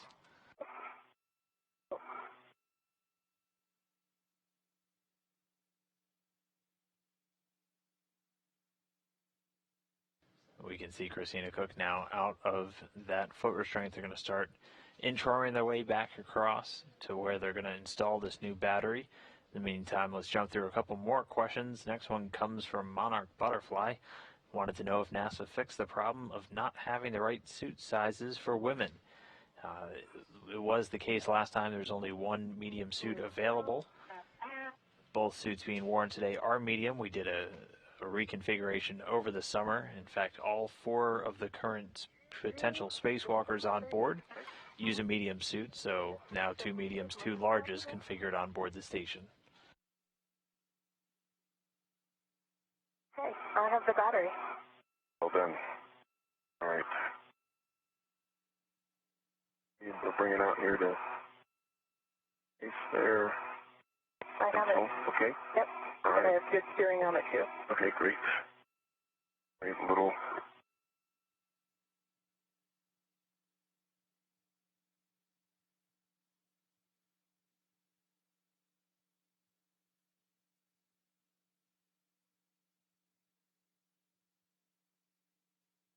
Locals up, translating.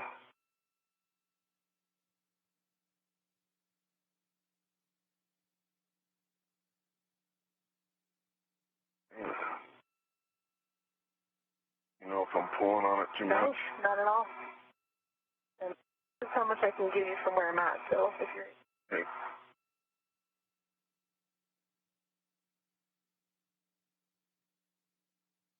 Okay. I can go one more handrail. All right.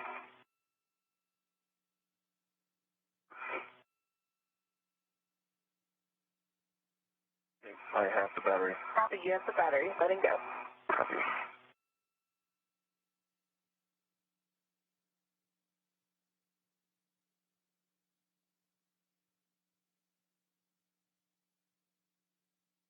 Cook and Morgan continuing to make their way with this new battery. Let's do one more question real quick. This one's from Christine, who wanted to know, will Jessica Meir complete a spacewalk during her mission? Well, she's currently scheduled for 2 spacewalks coming up later this month, one on October 21st with Christina Cook, and then one on October 25th with Luca Parmitano. So should get at least 2 during her time on board. And those will be spacewalks 4 and 5 in our 5 battery swap EVAs in the month of October.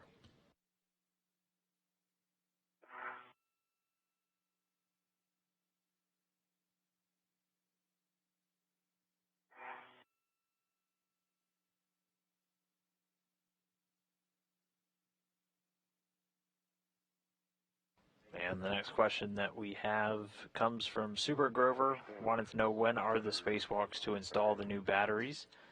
Well, we have one right now. There will be another one coming up on October 11th, 16th, 21st, and 25th. Those are the 5 battery spacewalks as the schedule sits right now. That, of course, could get adjusted based off of other things happening on board station, but we are looking to have all 5 finished inside the month of October.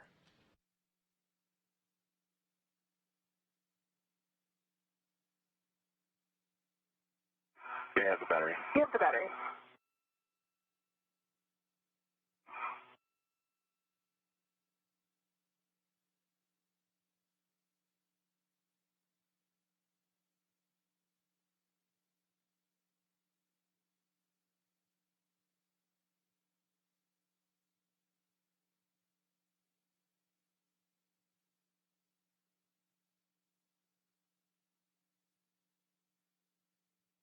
I'm sorry, I didn't leave a lot of options for you. Oh, no, you're good. I'm going to this vertical one.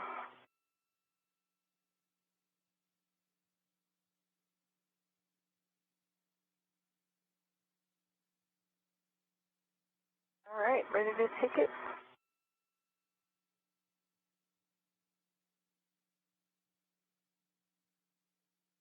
Yeah, I have the battery.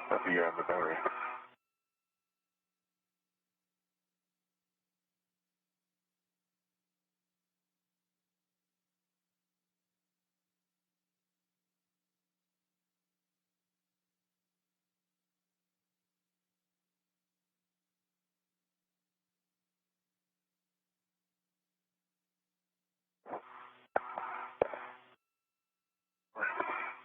If we can make it, I think we can.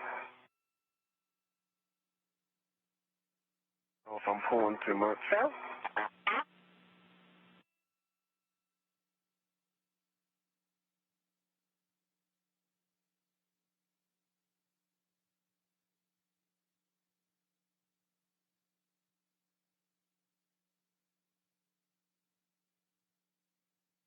That's the battery. You have the battery.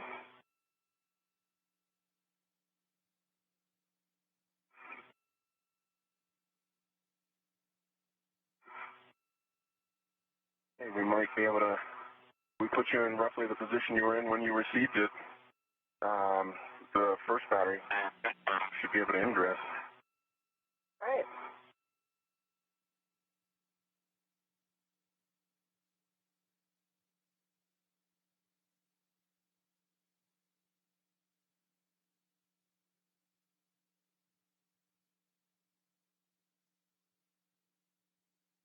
Right, now I want to make sure that I have it in such a way that I can hand it to you. So it's going to go on in this orientation, correct, with H2 inboard?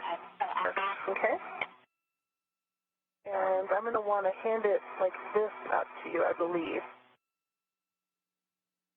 And so we'll get the most reach out of the red if we read it like this. Yep. So that's good. And I have the battery. Yeah, you have the battery. Okay. And I'm going to go to the boot plate now. Copy. I'm watching you. Okay, keep an eye on that red for me. Before you want to make sure that it just stays in the config with the fins out. So even while you ingress. That makes sense. So yeah. How about this? Grab the battery, if you don't mind taking control of it for just a moment, and then I'm going to switch my hand so that the fins orient naturally out. And I think that'll still allow me to hand it to you. When I hand it to you, the fins will be out, but then do the other swap.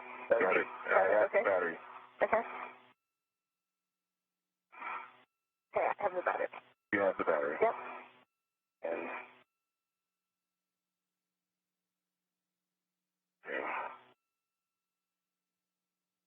we'll go down on the boot plate. Copy. Oh.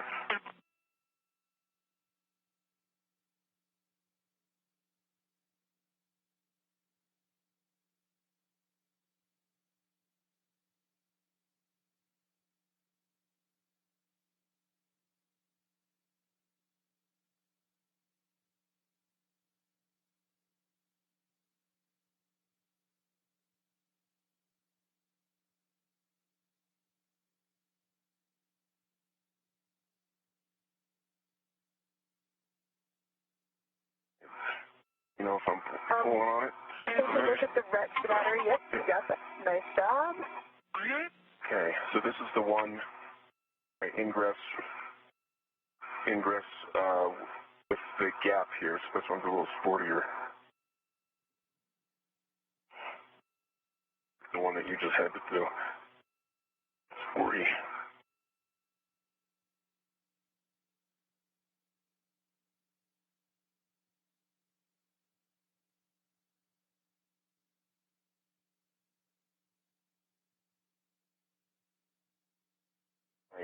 Let me know if I'm pulling too much. Not pulling too much at all. It's actually helping.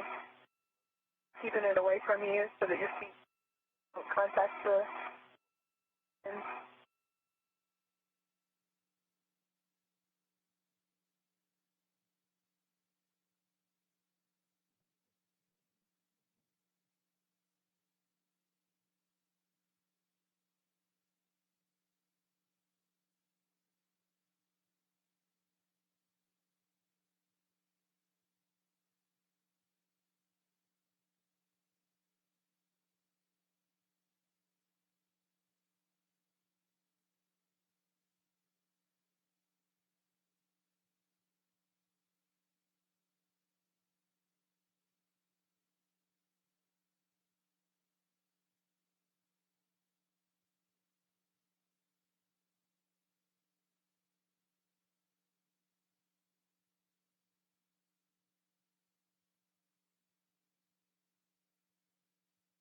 Stop at the right.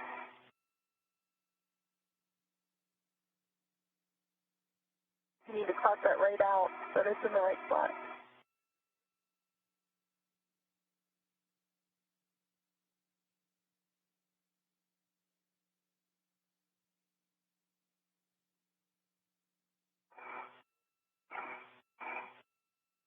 Waste tether, there we go.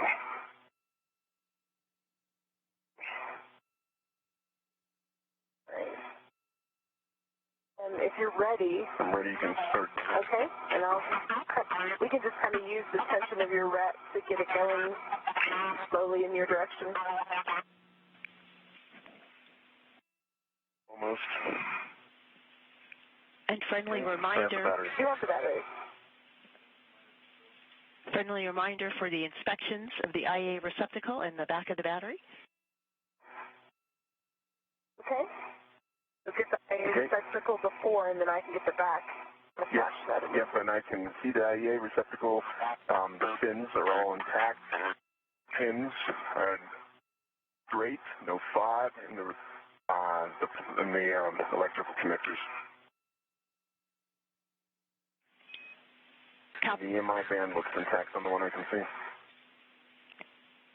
Copy. Good inspection for the IEA.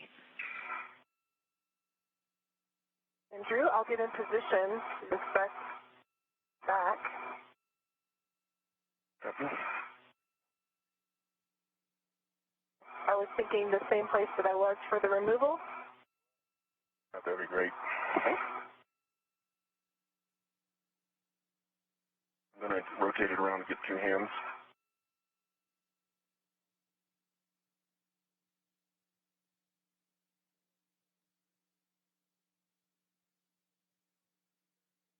You're going to go down underneath the APFR and around, or are you coming straight up? I was going to come up this gap center.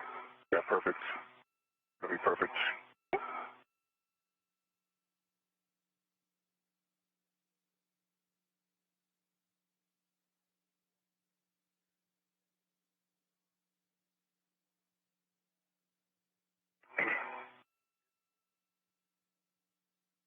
Okay, I have a great view of the fins, and I see no fog.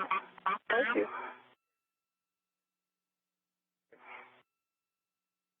Start lining up. Copy. You're going to local down, and then I can help you align. And now the crew member is back at that integrated equipment assembly. Connector pins look on the back of the battery. Oh, yep, let me check those.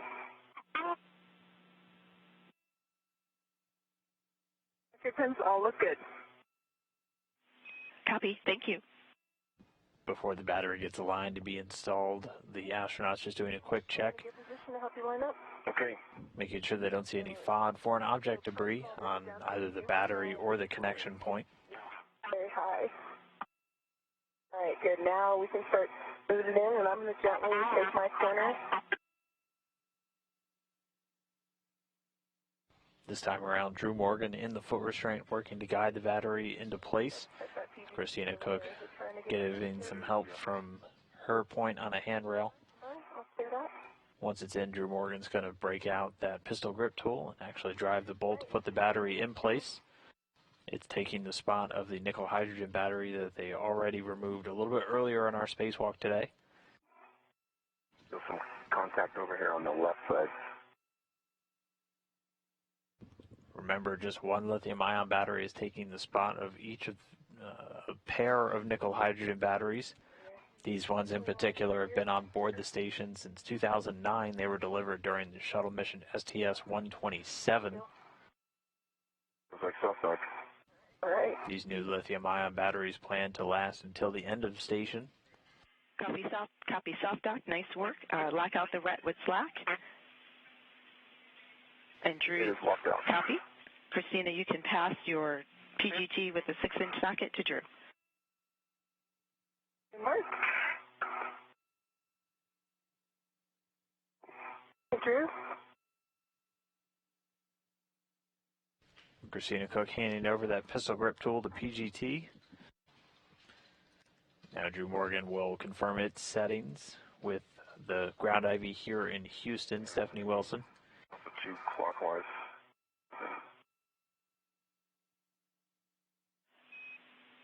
settings are Alpha 7, clockwise 2.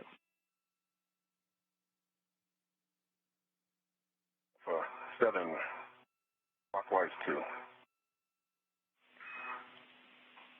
Good readback. Confirm tape line flush to the H2 scoop. Okay. Work.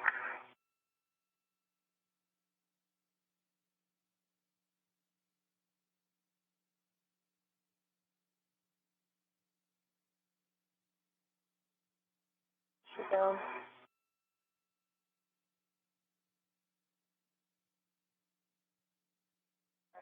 You have to get a little bit of a push too in alignment. Okay, so for your alignment, bring it there. I'm showing it nice and ridiculous. Okay. And expected 15, 18 turns. That's affirmed. Drive H2 16 to 17 turns. Copy.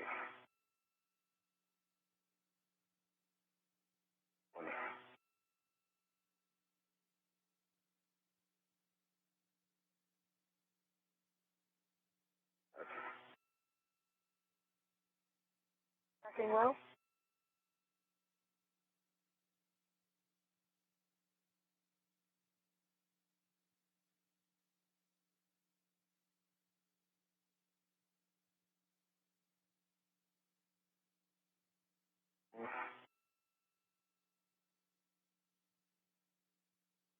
Right at 16 turns. Speed green LED and 9.0 propulsion torque. Copy 9.0 torque. Do be careful. 16 turns green light for H2. Check status indicator lock. And I shows see lock. Proposal reporting. Copy. It's the same settings for H1.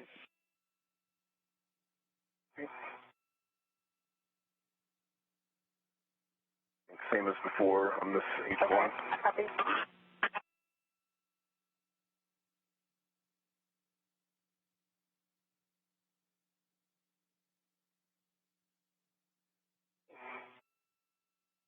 Tape flush.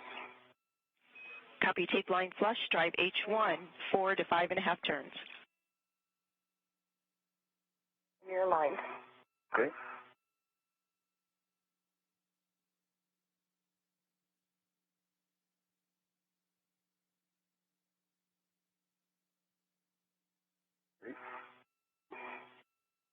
Can you see the LED status? It's green. Which green? Okay, ready? Turns. Torqued out. We torqued out with Alpha 7 immediately. Did we get any time too? Got it. Copy checking. Even move.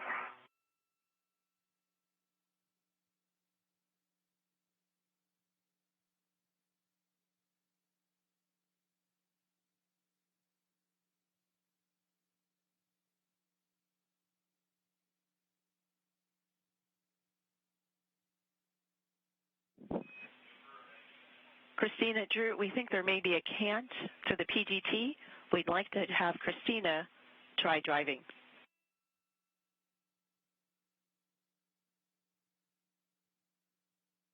Right here. We pull PG cam and reposition. Actually, going to position.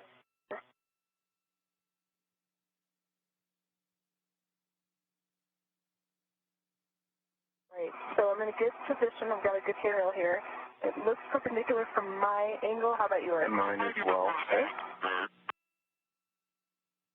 Heading turn. Let's do steady, steady. The brakes on the right. There's that one.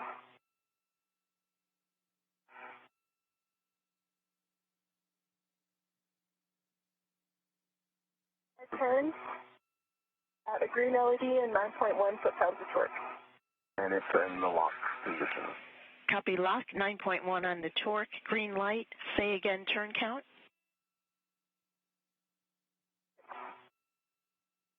You pull that out, Drew. Yeah.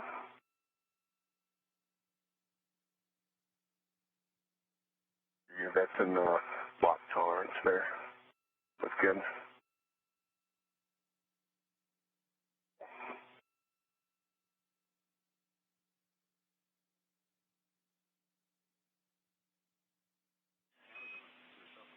Christina, say again the turn count you received on H1?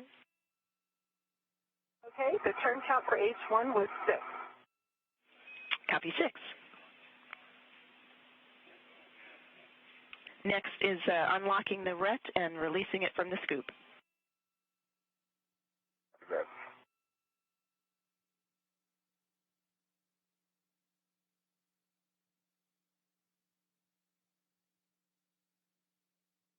Released. Copy. Nice work on this battery as well. One lap complete. Copy, 1 lap. For the next lap, you will work together big picture to release the battery in slot 2 and shepherd that to the EP. For that, we have some scoop relocation and APFR relocation. I'll take care of the APFR.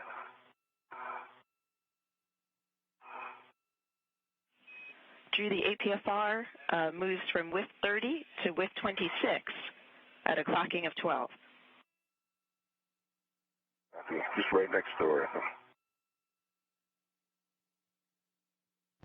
And just like that, a new lithium-ion battery is in place. So battery A now installed in slot 1, ticking off another one of the major tasks on their timeline for the day.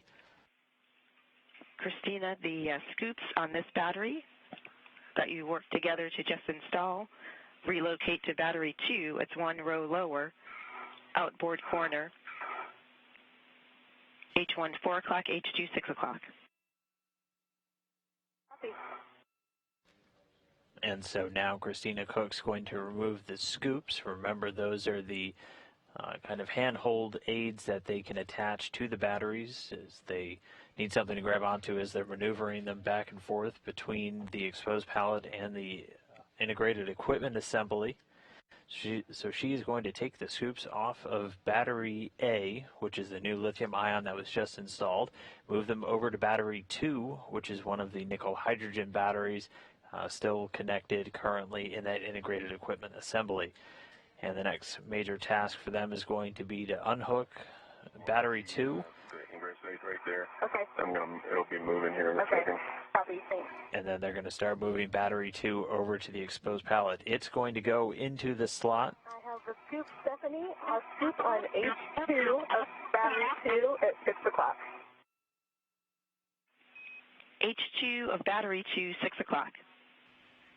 Good settings. Again, the battery they're going to work to remove now is going to go into the now vacant spot over on the exposed pallet where battery A resided.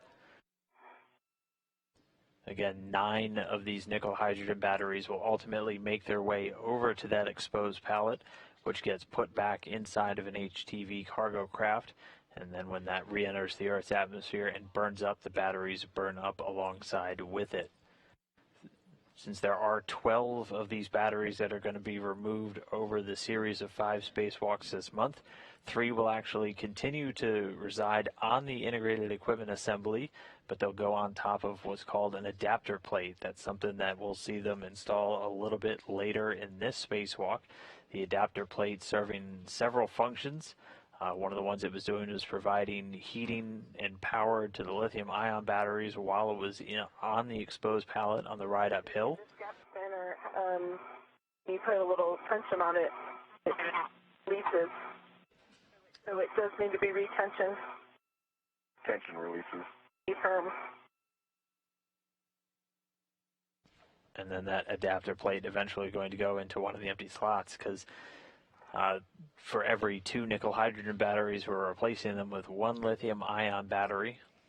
And then that adapter plate will serve to complete the circuit between that battery and the BDCU that operates for each pair, the battery discharge control unit. And Right now we're 2 hours, 53 minutes, 26 seconds and counting into today's spacewalk. They're continuing to stay ahead on their timeline about 45 minutes or so. So it will not be a surprise if they continue on this pace that a few get-ahead tasks could be thrown at the crew. One of which they'll go in a priority order, but they could be moving an extra battery today.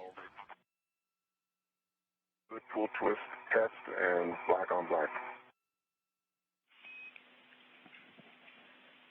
Copy, and the wire tie ends are still tucked under the boot plate?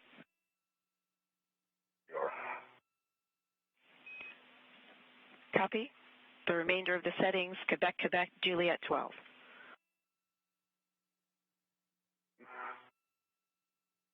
And Stephanie, for me, I have a scoop installed on H1 of battery 2, 4 o'clock. And I can report that battery 2 serial number is 0093. Copy a scoop on H1 of battery 2 at 4 o'clock. Copy the serial number 0093.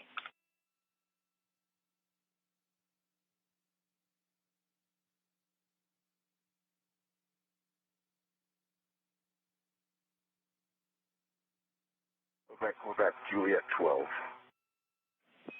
Good read back, Drew.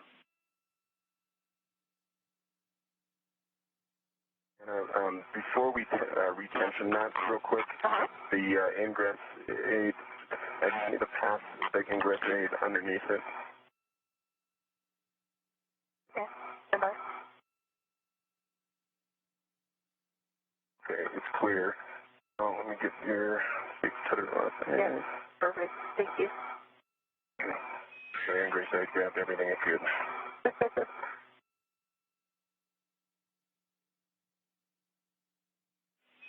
Christina, Drew, if you retension the gap spanner, we would still like the 180-degree turnbuckle test. Is that something you think you would be doing the APFR, or should I do it now? I could do it in the APFR. Okay. I will move into position then. And Stephanie, I can go ahead and dress again. That's affirmed, Drew. You can ingress.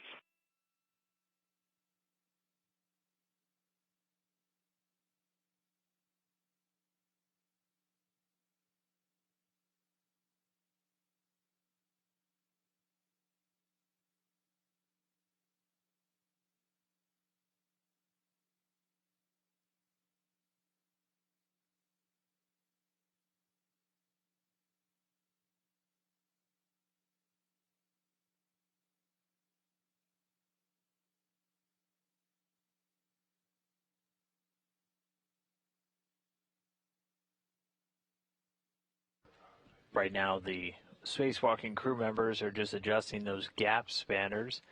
Those, again, were just some tethers that were installed using handrails around the batteries. Just gives them some extra translation aids or items that they can use to move around the worksite area. On the outboard gap spanner. Okay. Drew Morgan's going to be making his way into a foot restraint. He's going to be working with the pistol grip tool now to release battery number 2. You're going to be a little bit more behind me for that handoff if we go to the same place. What do you...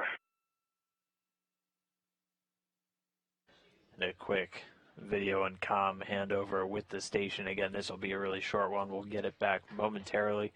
But again, the crew already about halfway through their major tasks for the timeline today, or their primary tasks. Next up, they're going to be removing battery 2 and taking it over to the exposed pallet as well. Okay. Well, the first one will be a little funny, but then it'll be the same after that. Concur. Okay, so we're going to... Oh, rec to H2 again, Stephanie, just the same. That's affirmed. Rec to H2, locking it out with slack, and also double check ingress aid stowed and tethers clear.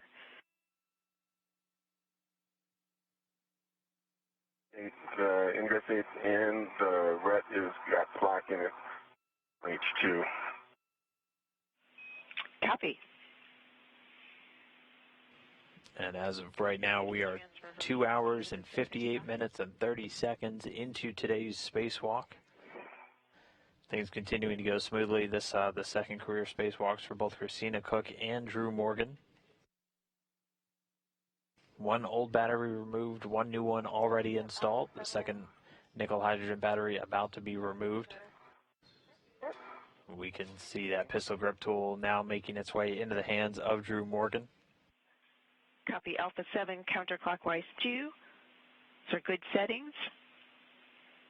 When able, confirm tape line flush to the H1 scoop.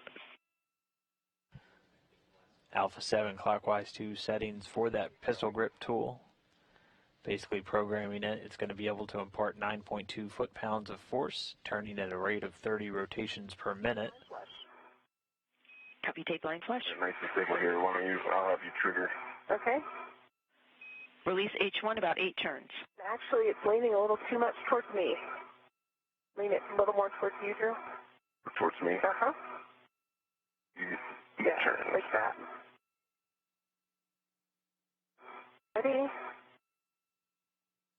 I want to make sure it's aligned. It still needs to come towards you a little bit. There we go. And starting turn. You can see the drill turning this, the first of 2 bolts that they're going to have to remove to get this battery off of the integrated equipment assembly. All right, it started skipping at 4 turns. Okay, and I can see the indicators in unlock. Intake CGC. Copy 4 turns, status indicator unlocked, same settings, Alpha 7 counterclockwise 2 for H2.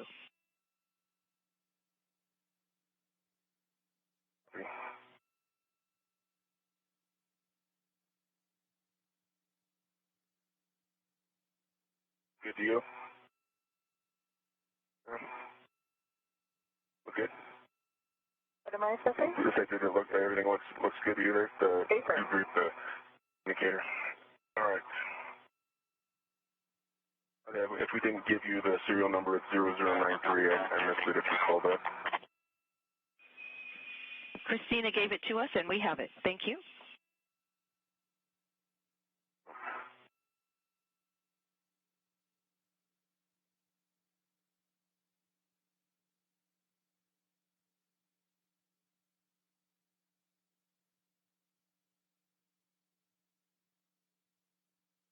The tape line flush.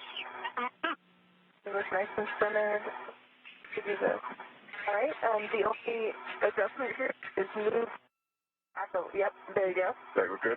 Yep. Okay. Release H2 about 19 turns.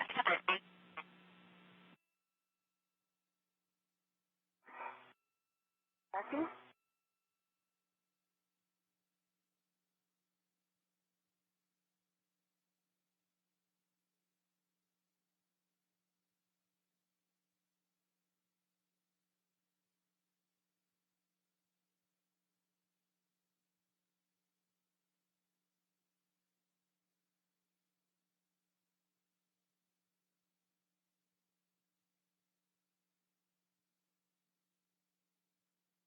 Drew Morgan working with the pistol grip tool. Yep, and it's in unlock. Second bolt now unlocked. You can see the battery already starting to move. Yep, I was right at 18, so it was between 17 and 18 turns, and we're in unlock. Copy 17 to 18 turns. Unlock. Christina, you can receive the PGT and stow it on your swing arm. Drew, unlock the RET. Copy. It's unlocked.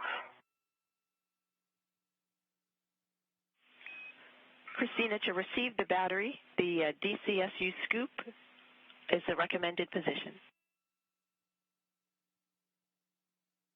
Copy.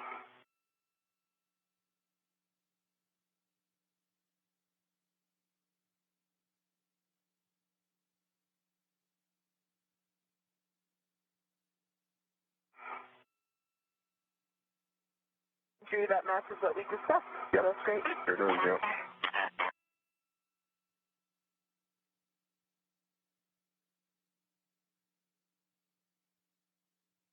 Drew, are you hearing an echo? Yeah. Calm. Yeah, we're an echo or an interference. Right. I'm going to go position on the...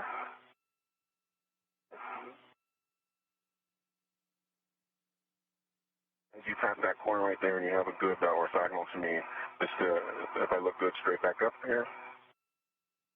Your H2 is a little low, but you're fine. And the PG.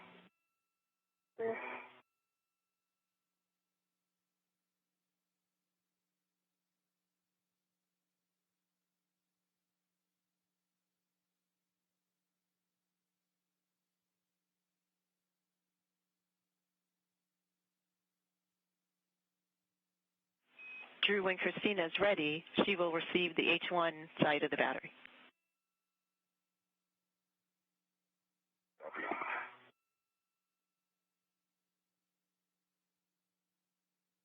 Nicely done. All right, look at my safety tether and make sure this time that it's not on any squares. I don't see that it is.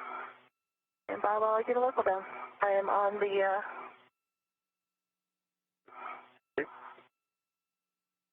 I can see it. We'll be able to make this stand off, no problem.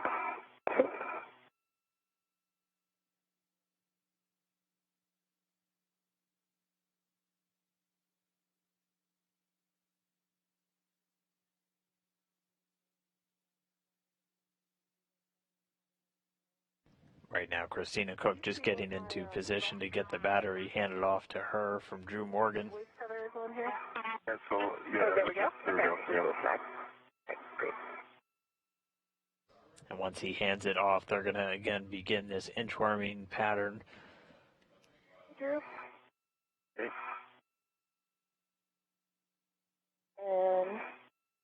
And that will Brett swapping. Correct.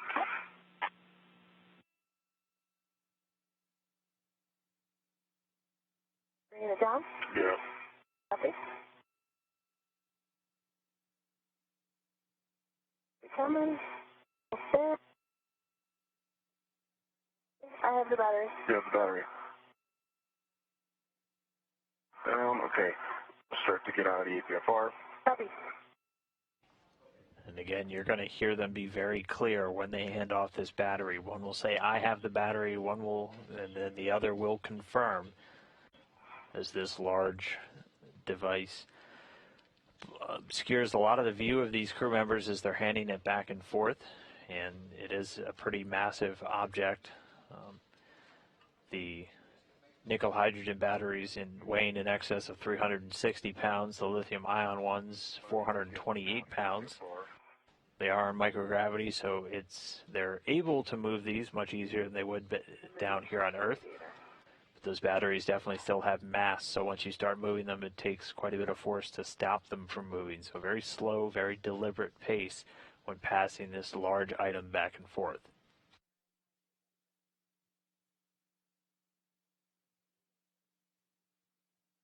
Drew Morgan making his way out of the foot restraint. And again, they're going to begin that slow process of moving back over to the exposed pallet, where they're going to be putting this battery into the now vacant slot A. And then before that, they'll have to remove an adapter plate that will get brought back over and installed in the slot where this battery was just removed from.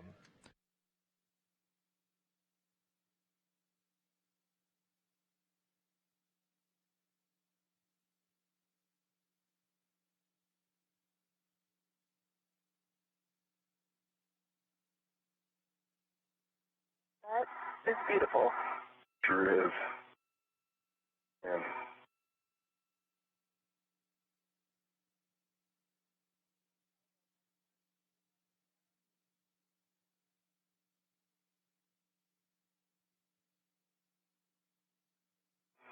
Yeah.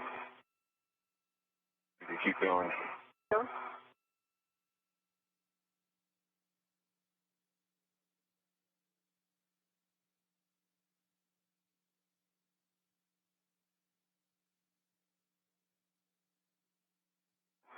Too much? Nope, I think that's going to be good. All right, and then I forget my local down. I'm going to have you stand by one while I take a look at my PG.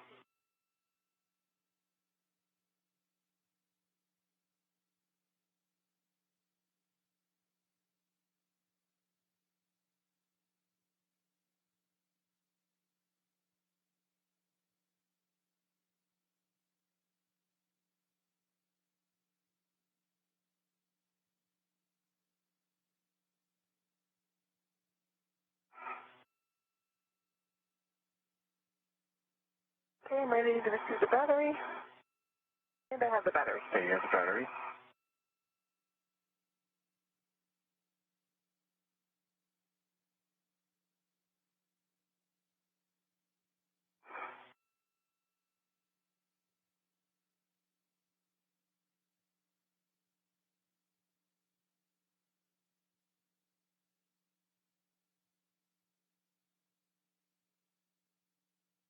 I'm going to just lift it up just a little bit as we go. Yep. You still have control. You maintain control just for one more handrail here. Copy. I have some.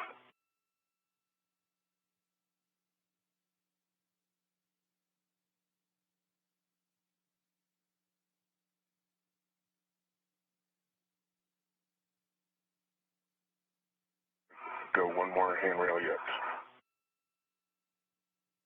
I have the battery. You have the battery.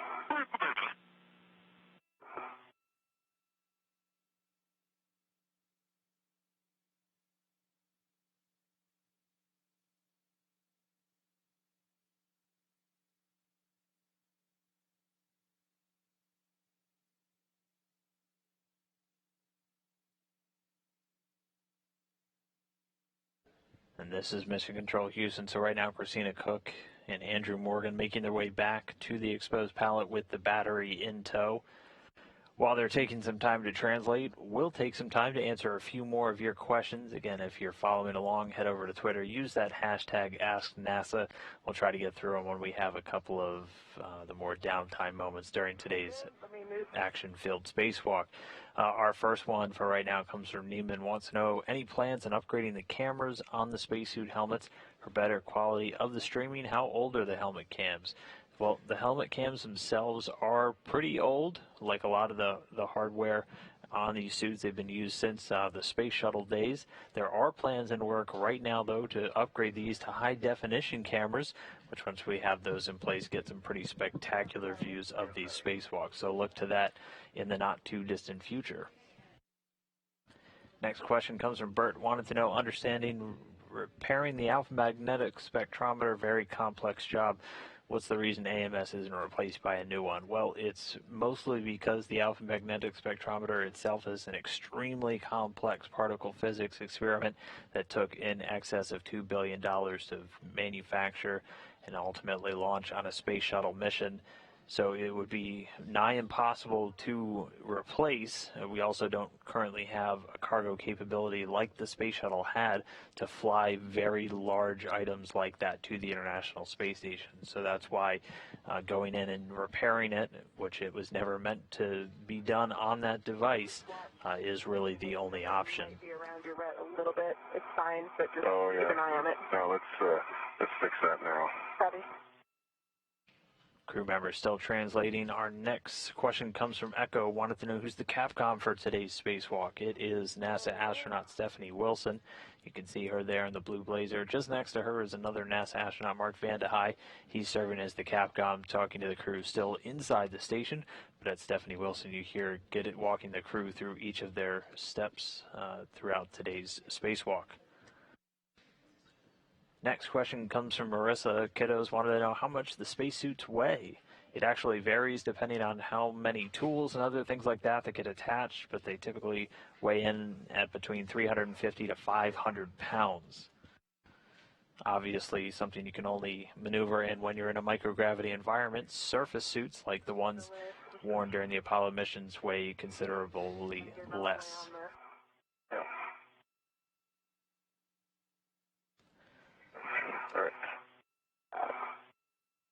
Our next question comes from Eric. Wanted to know what tools they're going to be using for today's spacewalk.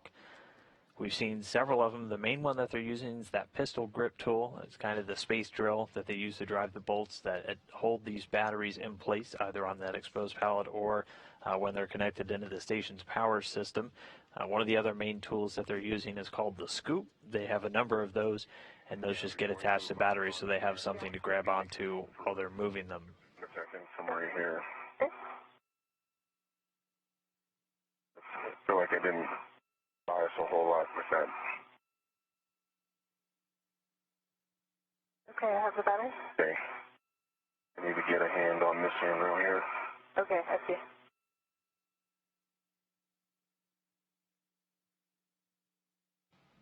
And then our next question was wondering, what are the small white dots on the cameras inside of the International Space Station? That's a good eye. It's actually radiation damage to the camera sensors. As cameras spend time on board the International Space Station, like everything else, they're exposed to a higher radiation environment, and it will actually cause the image sensor in cameras to degrade over time.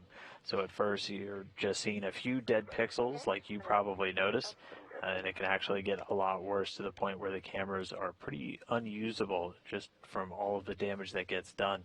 So it does take several years typically for that to happen, but we do have to replace the cameras every once in a while.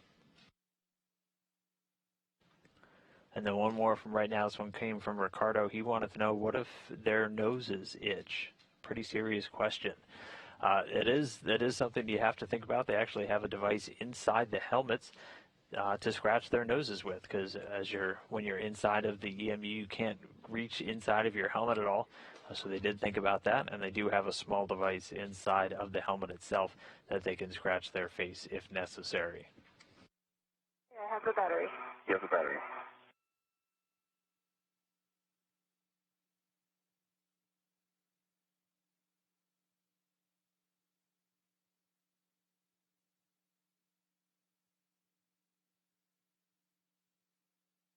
You could be in the handoff position.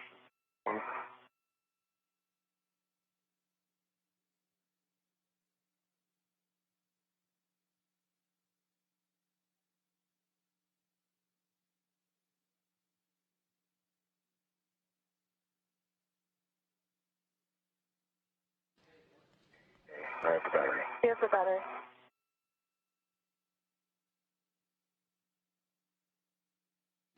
And Drew Morgan and Christina Cook continuing to make their way with this battery. Stephanie, are we with you? We have made it to the APFR. Yes, nice work, nice shepherding. And you can verify the roll and yaw of the APFR. Likely it's Gulf 3 as it was before, and we're happy with that if you are. Okay, that's affirmative. It is Gulf 3, and I can confirm that. If you're go, I will begin my... Yes, the brakes are on. You are go to ingress, and I have one caution for braking torque on the adapter plate at the EP. When braking torque, apply less than 55 pounds force. Copy. And Drew, you're good with me to ingress this time? I'm good, yep. We're in a good handoff spot? Yes.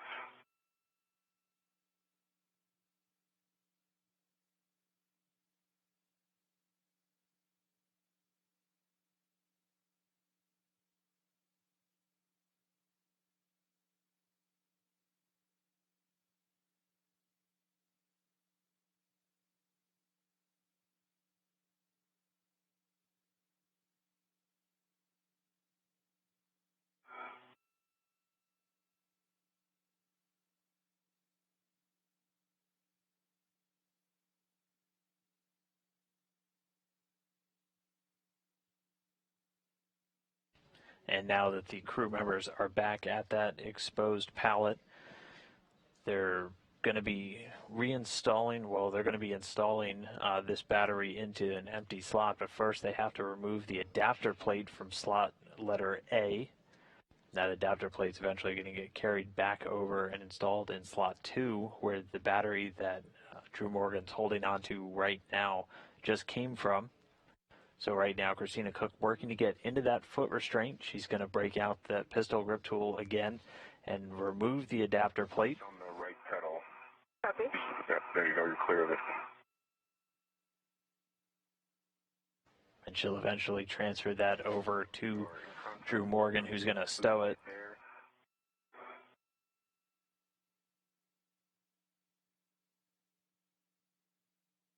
And then after the adapter plate is off, battery 2 will be going into its spot. Right depth. It looks like the right outside of your foot is a little bit high, so if you come more vertical toward me, it'll flatten it out. That looks good. It looks like you're in contact. Looks like that is good to go. A little more rotation and you're there. And the right outside of your foot's just a little high.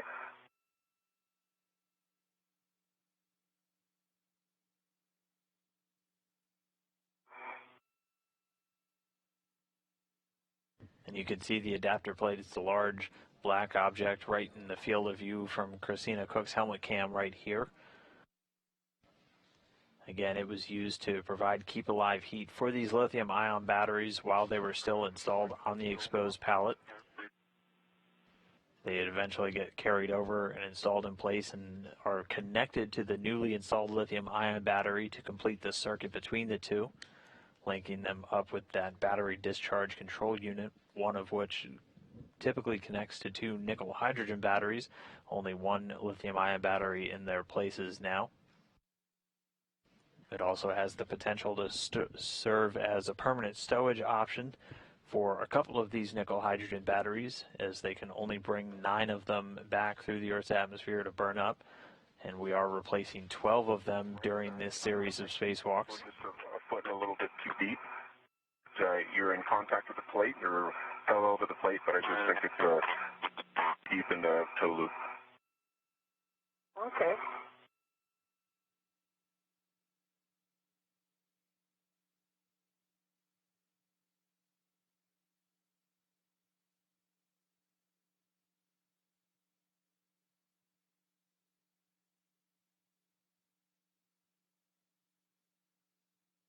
That's it. You're backing it out a little bit, and then.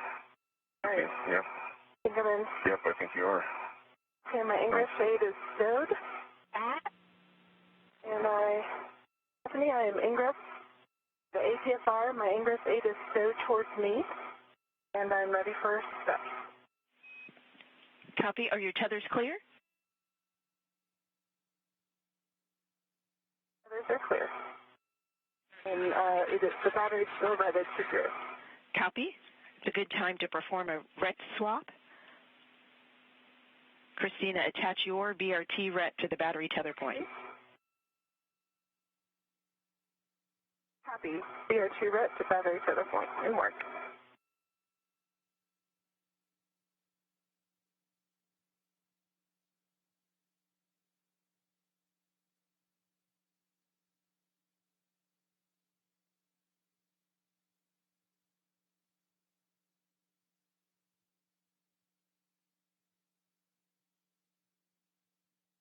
All right, Drew, for this handoff, because of the long distance to the battery tether point as opposed to the scoop, I'm wondering if we may have to do the double where you hand the scoop to me, I to the battery tether point and send it back to you. That's fine. Bye. I have the scoop. Okay, you have the scoop, and you have the battery. I see it going towards you, nice and easy. Yep. Looks good.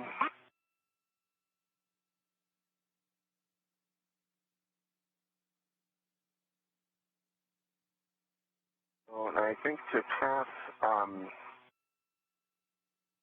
right, and Stephanie, I am ready to the battery tether point. Copy. And the final config H1 on your BRT, 10 seconds to a 30-second handover. Okay, and copy. And Drew, I'm go for you to remove your RET. okay.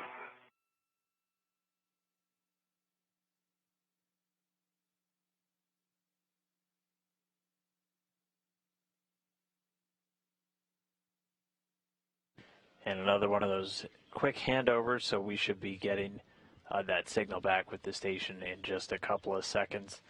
In the meantime, let's do another one of your Ask NASA questions. This one comes from Big Boy, who said, let's say the astronauts lose his or her grav. What will happen if they drift off into space? Well, as you can see, they use a lot of tethers to make sure that they're constantly attached to the station. If they were to become detached, they do have the safer small jetpack to get them back to the station. So they do have backup options if that ever did happen. Locked on my BRT. Leaning back. If we had Jessica bring it 30 centimeters towards your feet, what do you? How how would that impact your ability to get at the fixtures? It would, I could hold the PGC upside down and then it would be doable.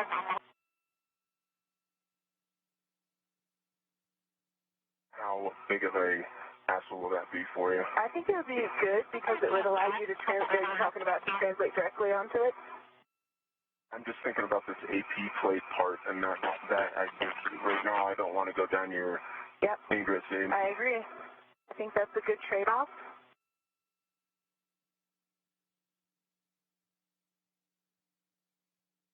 All right, well, we're back. They're back, I think. Stephanie, we have you back? Yes, we're back with you. Okay. We were discussing options for Drew's translation onto and off of the EP. And I think we decided that we'd like to have him be able to translate directly onto it, which will require GCA. Copy. And we're fine with that. We can hand you over to Jessica for that. I'm with you on one, Christina and Drew. Yeah. Jessica, we would like to bring the EP 30 centimeters towards Nana's feet. Copy, 30 centimeters towards Nana's feet. Brakes are coming off. Copy. NASA astronaut Jessica Meir now back in the mix. She's inside the station at controls of a robotics workstation. She's actually maneuvering the robotic arm a little bit, doing some fine-tuning touches to give better access for these spacewalking astronauts. That robotic arm holding the entire pallet.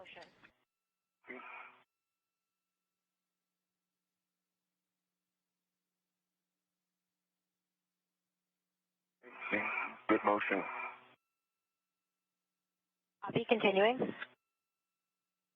Continue. Here comes 25, ramping out. And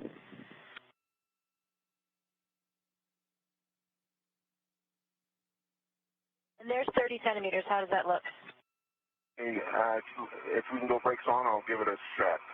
And if I could jump in, I'm actually going to probably need about 20 centimeters body in towards me.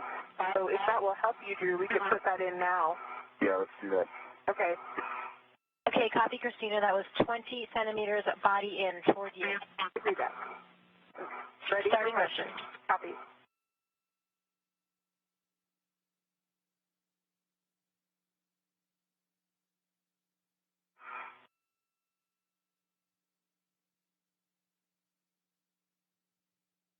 Good motion.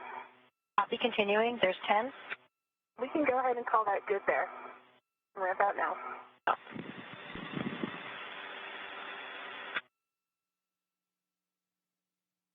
And I show this a good location for me. How about you, Drew? I think it's going to be great. Okay, copy. DCA complete. DCA complete. Brakes are on. Copy. Brakes are on, so I'm go to touch. Houston concurs, and when it's a good opportunity, we'd like a glove, hap, and gauntlet check. Okay, copy. I can do that now while he's translating. I see no change on my gloves. Hap is dry. Gauntlets are down. Copy, checks EV1.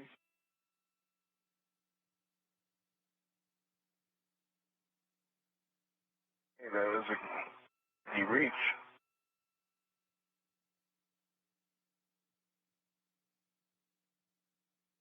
And you do have a handrail pointing here. To the left of the battery that you're on, and as well as one outboard. So I think then, in order for this handoff here,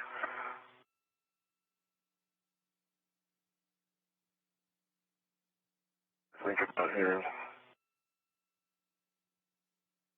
The roof.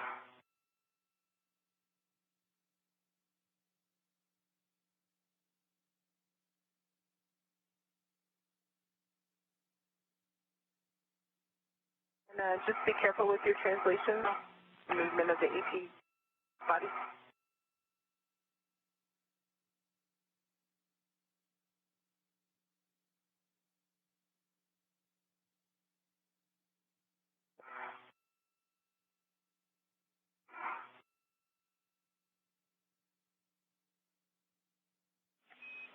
While Drew is translating into position, I have some additional information. We show you about 50 minutes ahead. PET is 3 hours, 30 minutes.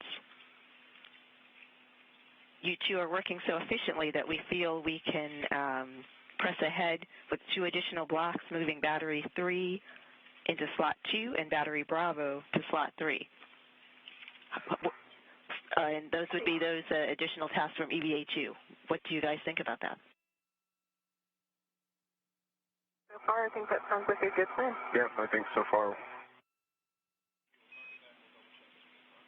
Copy that. We'll continue to discuss it, but that's what we're thinking at this time. We feel that would still fit in 6 hours, 30 minutes.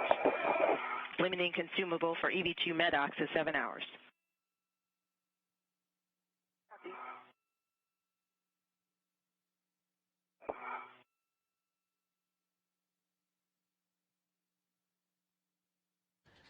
And the call just there from Ground IV Stephanie Wilson, the crew, about 50 minutes ahead on their timeline. AP here is where I want to make sure that we're not pinched in here too tight for me to navigate out. Okay. And assuming they continue to stay ahead, they're going to add a couple more tasks to the day's activities. Or are you going to put it on your BRT and then translate across now that you have that closer handrail on the AP? Checking here.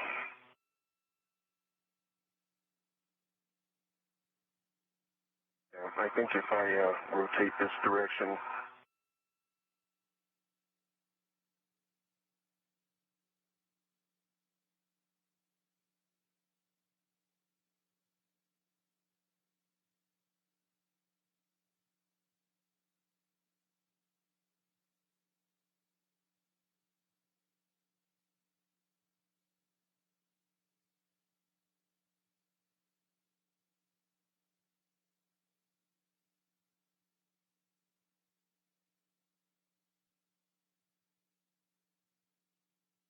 I'm just looking at you there to see if there's any way that we could do the handoff with me on structure.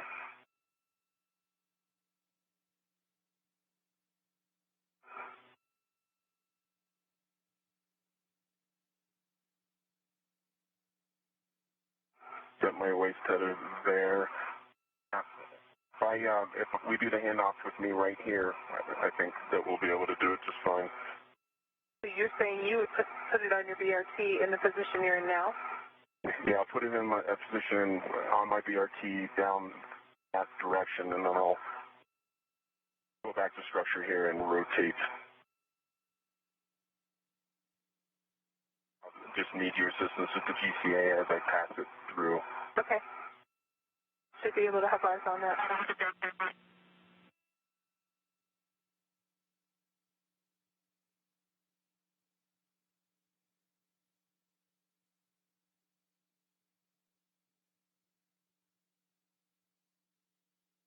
Okay.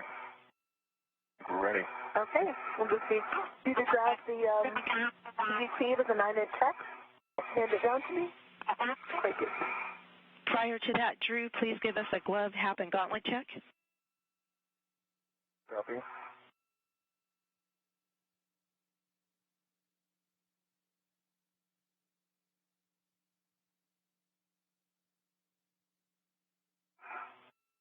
So Drew, I would still take your help here with releasing the AP. Say again? I would still take your help with releasing the AP on the EP. Yep, no problem. After your check. Okay, the hap is dry. And my left glove, baseline, and right glove, some RTV in the palm that is the most outer layer that was the most outer layer, just a little bit of healing, but it's all covered RTV all the way through. Very minor. On the right palm, just one small area of where it's delaminating slightly. Copy dry hap, copy your report on the gloves, and double check your gauntlets down. balancer down. Copy, checks EV2. Then, as Christina requested, Drew, you can retrieve the ratchet wrench with the hex driver.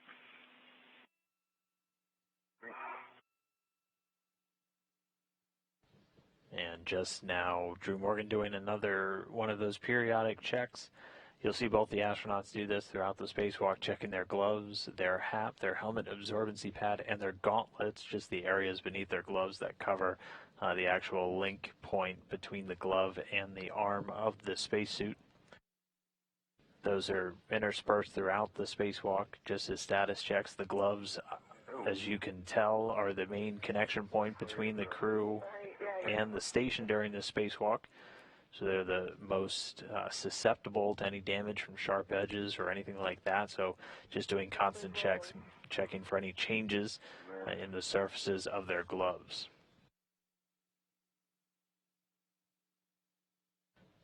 Also, while you're at the ORU bag, if I could hand you my small trash bag. Go in there. Yeah.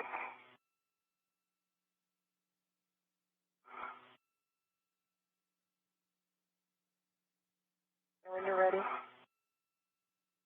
there is an adjustable in there for it, so I'll give it to you on the run so it'll reach. The adjustable.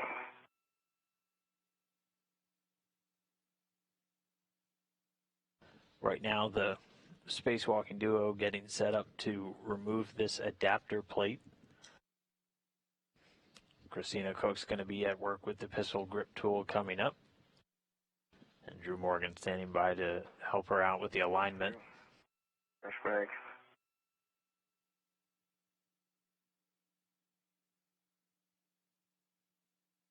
GT. You're just going to leave it ready to the bag, correct? PGP? Yeah. Yes, I believe so. Okay, I have it. There you have it.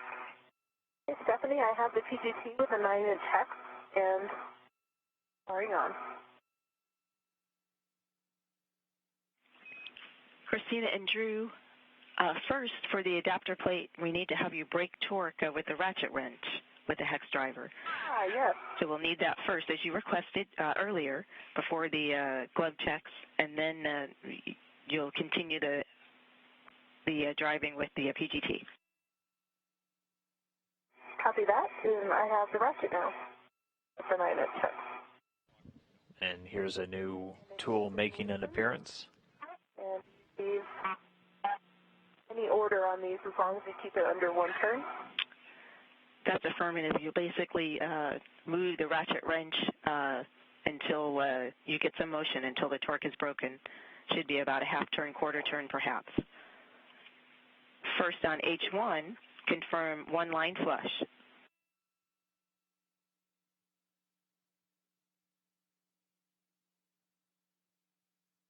I'm on H1, I have one line flush. Copy brake torque, max one turn. Torque broken, quarter turn. Copy quarter turn on H1 to brake torque. Next is H2, confirm one line flush. And work.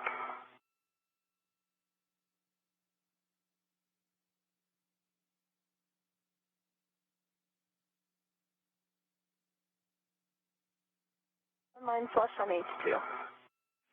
Copy one line flush H2. Broken. Quarter turn. Okay. Copy quarter turn to brake torque on H2. You can hand that ratchet wrench back to Drew. He can stow it or tend it back to the small ORU bag. And you can receive the PGT with the hex driver. Copy that. So Christina Koch using a hand ratchet just to brake torque. Essentially, these have been installed with a pretty tight load on the bolts themselves as prior to their launch.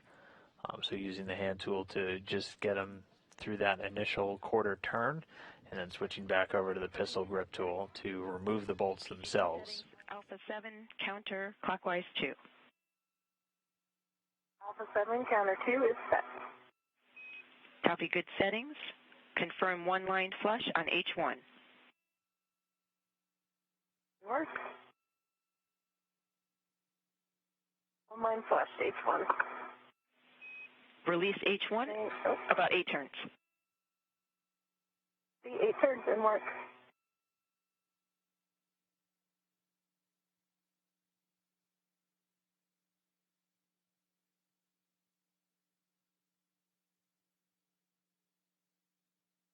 And it started skipping at 6 turns. Copy 6 turns. Same settings for H2, Alpha 7 counterclockwise 2. Yeah, I have Alpha 7 counter 2 set. Confirm one line flush on H2. Work. One line flush, H2. Release H2, about 19 turns. And work.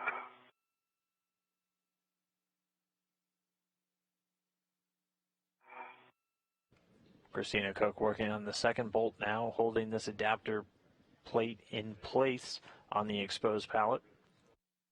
Once it's released, she's going to temporarily stow it, or she's going to transfer it over to Drew Morgan, who's standing by. And then they'll work to install the battery that Christina Koch has temporarily stowed right now on her mini workstation into the slot where this adapter plate's coming out of. Release, I'm going to give it another skip bump to be sure. Skipping, 18 turns. And they have missed a step to ret to it. I believe Drew is writing to it. Okay.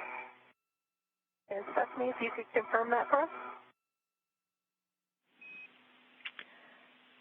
Yes, this is Drew's BRT ret to the adapter plate handrail tether point using the non-locking end to go to the adapter plate. And that's my mistake. The red is on it. Want to switch to the non-locking side, or? Yeah, no, it's a good. Put another red on it and then remove that one if you can. So right now, I'm not sure that I'm going to be able to get into body position with me redded to it. Oh, I see. Okay. So that's where it's going to get tricky. So okay. I'll put this red on it. Sunrise in 15 seconds. Maybe we could just, copy? Drew, maybe we could just get it on your BRT where you are now, and maybe you'd be close enough to make that translation with it on your BRT. Let's give it a shot. All right. Okay, and just be aware that our bodies are pretty close here. Yeah. So we are out of soft dock. So what I'm going to do is, it's ready to you. I'm going to move the PPT and hand this to you. Get these stowed up there. Yep. I have the stanchion, so I have control of the adapter plate. Okay. Control there. I'm gonna be looking right at you in the sun. I need to get the pressure down too. Copy.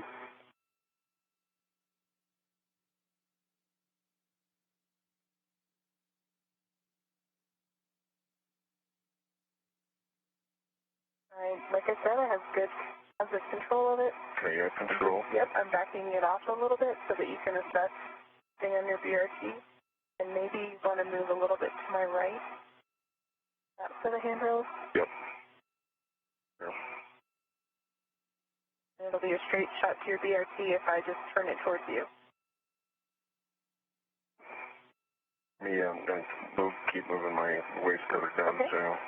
Or I can keep continuing to kind of follow your motion, and we can see if we have that clearance to do plan A. I think we try to get me as close to right along your right side as we can before we get into my BRT. Copy.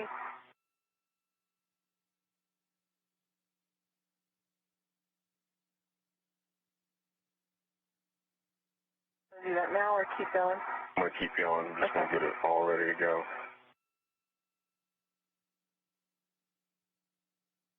And we can see the adapter plate now free of its place in slot A. It's going to get passed over to Drew Morgan. I have the link. Okay, and just be aware, it's not on your BRT route, but just to that route. Yeah. That was just to keep the box beside me.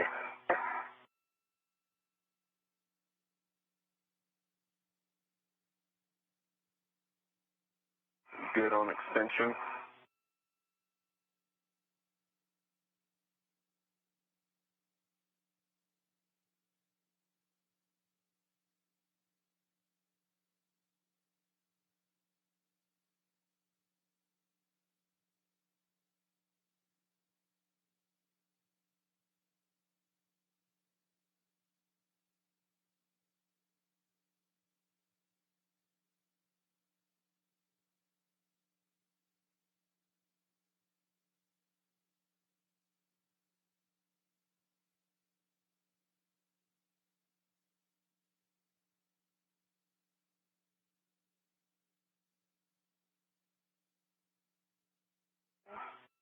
And 1 second. All right. To make sure that the tether is healthy.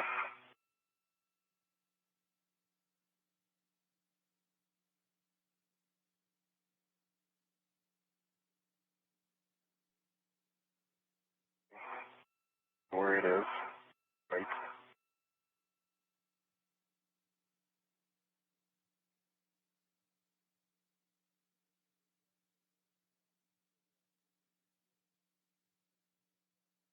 Here we can get a good view of that adapter plate from the helmet cam on Drew Morgan's suit. Again, that adapter plate is going to get moved over to the integrated equipment assembly. It's going to go into slot Bravo, or slot number 2, where a battery was removed. We're good so far. Yep. Then off the battery on the AP. So that motion, off that motion. So do you think I'm going to be able to continue to rotate to my right now? Yep.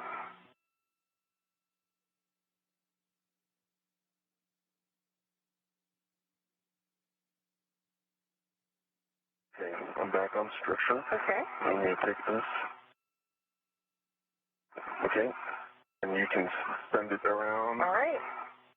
I have control. Yep, you have it on the BRT.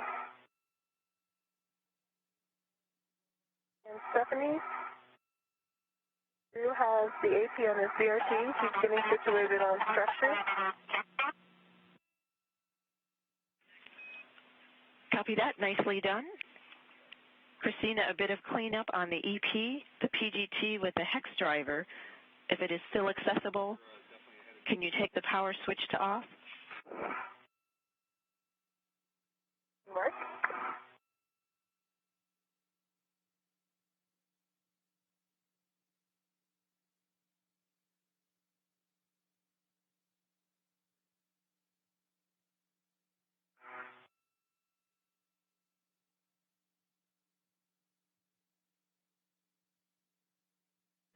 And with that adapter plate now removed, next step's going to be taking battery 2 and installing it into the slot where the adapter plate previously was on that exposed pallet.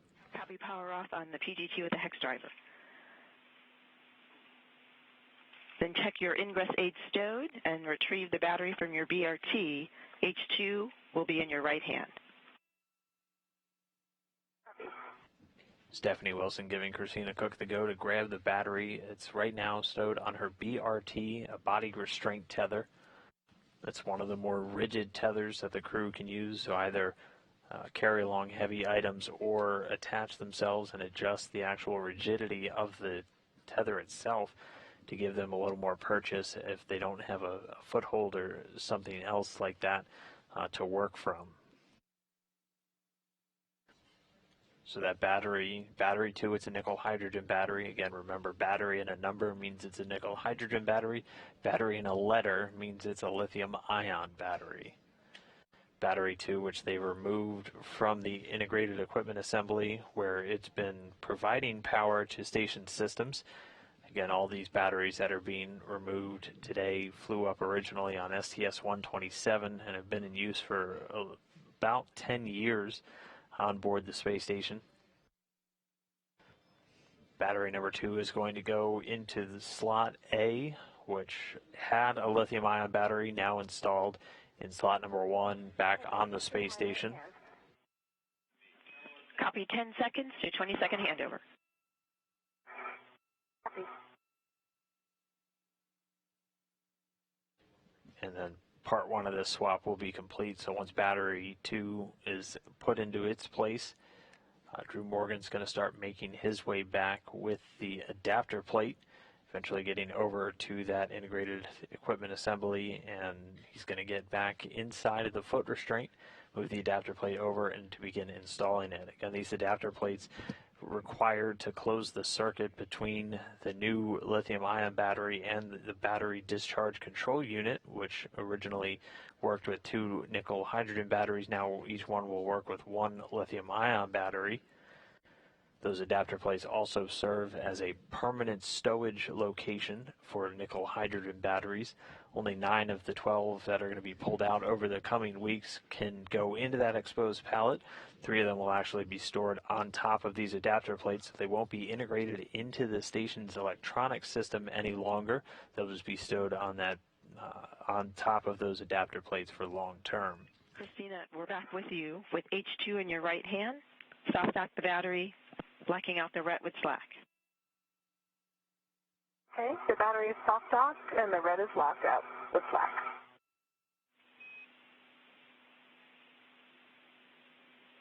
Copy. I'll have PGT settings when you're ready. Okay, I'm ready. Alpha 7, clockwise 2. Alpha 7, clockwise 2 is set. Good readback. Confirm tape line flush to the H2 scoop. Work. Stephanie, I'm back in the APFR. I'm just going to stand by for a second. Copy, Drew. And tape line is flush on H2. Drive H2 16 to 17 turns. Copy and work. Counting turns. Looking through Christina Cook's helmet camera. Turned off again. Or maybe it turns itself off. It does. Stand by. It does turn itself off.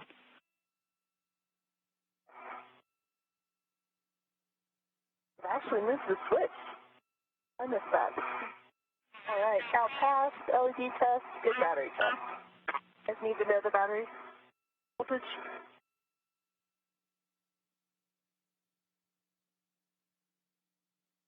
All right, battery voltage 38.58. Alpha 7, clockwise 2, set again. Good settings and good config on the PGT. Okay, and tape line is flush. Going to drive, I believe, 16 to 18 turns. H2. H2 16 to 17 turns. Copy and work.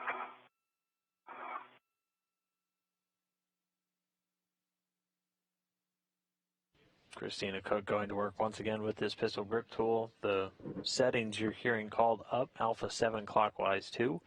Again, that giving Christina Cook knowledge of what the drill settings are going to be.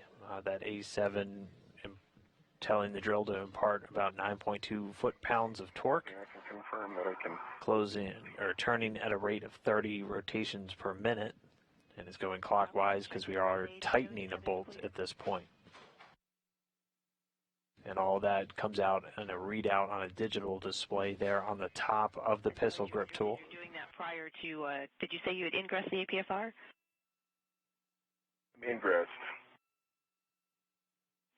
Copy that. And you have good Ingress and everything is good reach.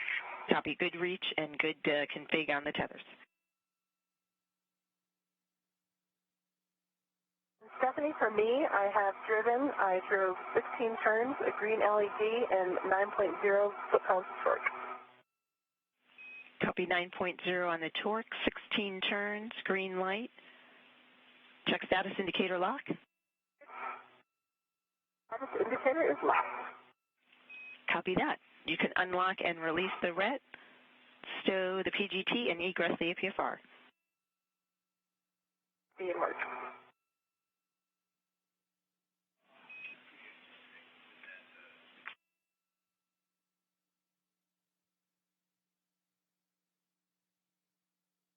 Stephanie, I'm ready to install the AP.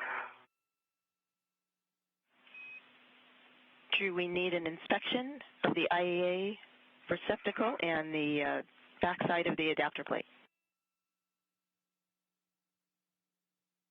That. So the IEA side, I can see both receptacles are clear of FOD and the fins nice and straight and intact, no FOD. The adapter plate backside.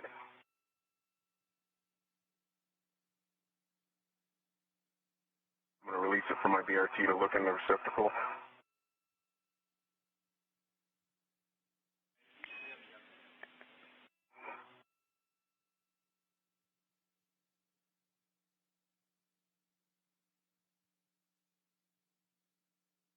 Okay, and the connectors, no FOD, no bent pins. I can see good EMI bands, and both receptacles for the bolts look to be no FOD. Nice and clean.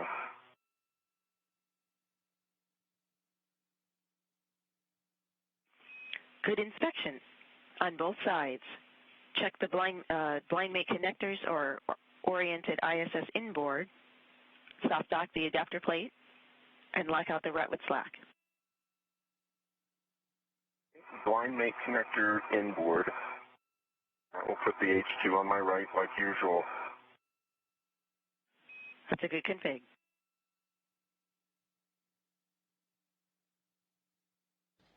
And as Christina Cook finished installing battery 2 over on the exposed pallet, Drew Morgan working now. He's just did the inspection on both the adapter plate and the spot where it's going to be installed. And I'm heading to the IEA.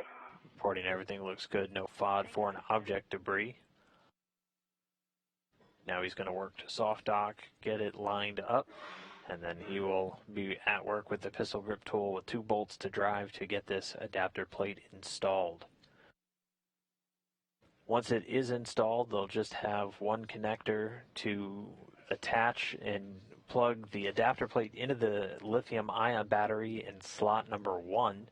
That'll help complete the circuit, and then they can start to integrate that battery into the station's power system. And that would actually be the last scheduled task for them today, but as we heard a little bit earlier, they are going to look at getting some get-ahead tasks into this spacewalk today.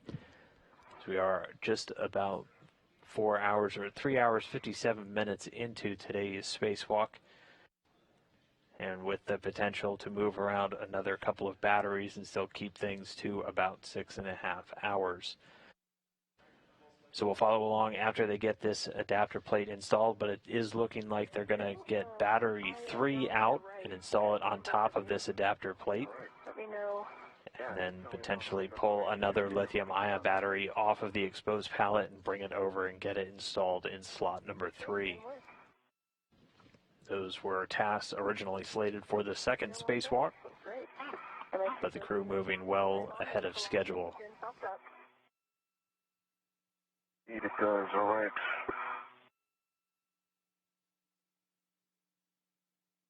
Right. Could release that adjustable from that scoop right there at your left hand. The scoop? From Oh, release got the it. DGP. Yes.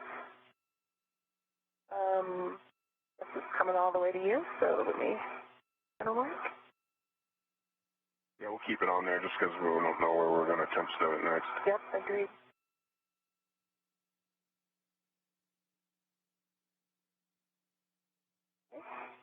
Okay. Thank you, Rick.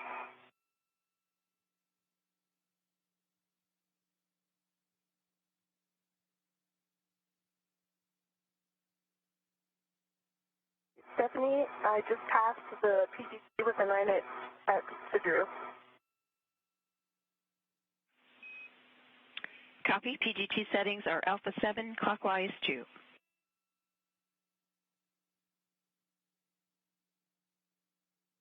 Alpha 7, clockwise 2.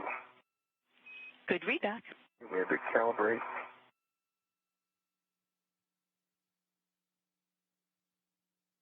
Christina Cook back at the worksite right next to Drew Morgan. Now you can see she's handed off the pistol grip tool, the space drill, And he's got 2 bolts to drive now on this adapter plate to secure it in place in slot number 2, which until just about an hour and a half ago held a nickel hydrogen battery. Now is going to hold this adapter plate, which is going to be plugged into the lithium ion battery. One of our get-ahead tasks is going to see one of the older batteries moved on top of this plate, where it's going to be put into permanent storage. We're ready for the drive the H2 side. But this was the last scheduled task for the day, and then we'll get into a few get-aheads as the crew continues to be about an hour ahead on their timeline.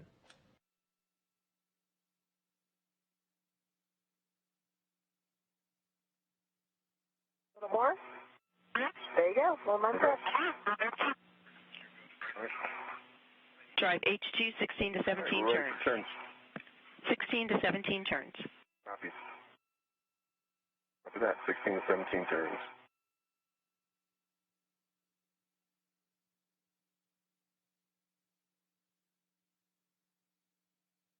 It's less than a quarter turn and it worked out on us. Yeah, I think it may not be down.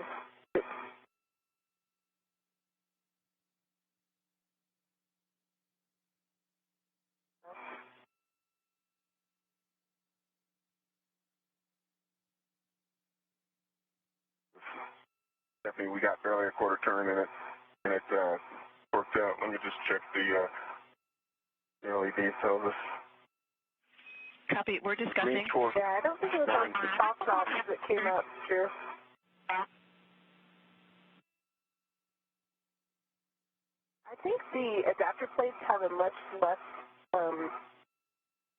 stop from just what we've seen so far. Maybe almost to where it's not something we can feel. But Yeah. get you guys down so straight down.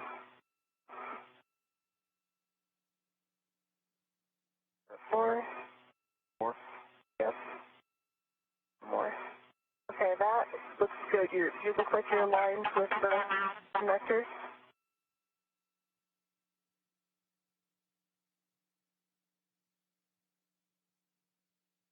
Are you guys talking next action stuff? Yes, we're discussing.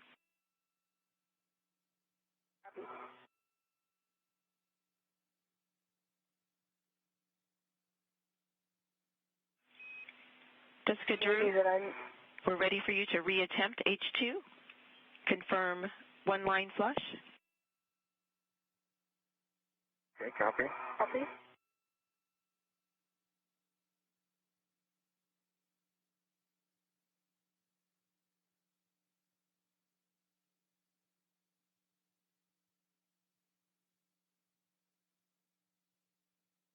Four hours, 2 minutes, 20 seconds into today's spacewalk. We are on the last scheduled activity, or originally scheduled activity, getting this adapter plate in place on the integrated equipment assembly. And really keep hammered. Right now they're just making sure it's aligned, and then Drew Morgan's going to go to work with the pistol grip tool to drive 2 bolts to secure it in place. 16 to 17 turns.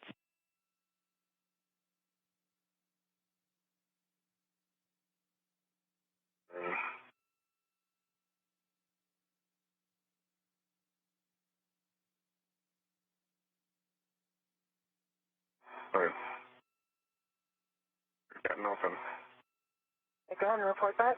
Okay, I got a red fault light. Power error. Let's see. Let me double check, make sure we're not.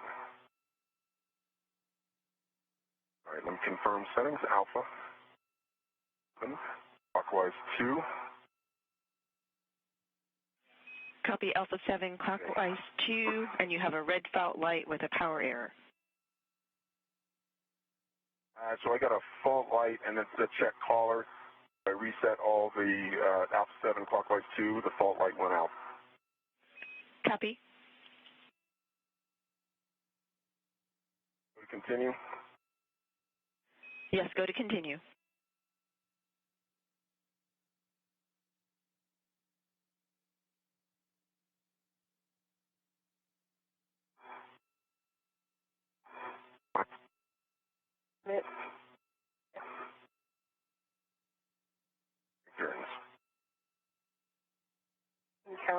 Are you counting?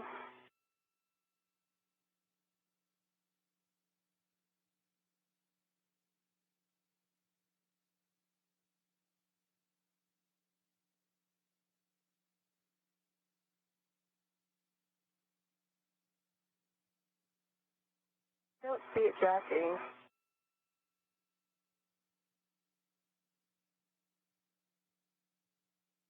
Now it's starting to.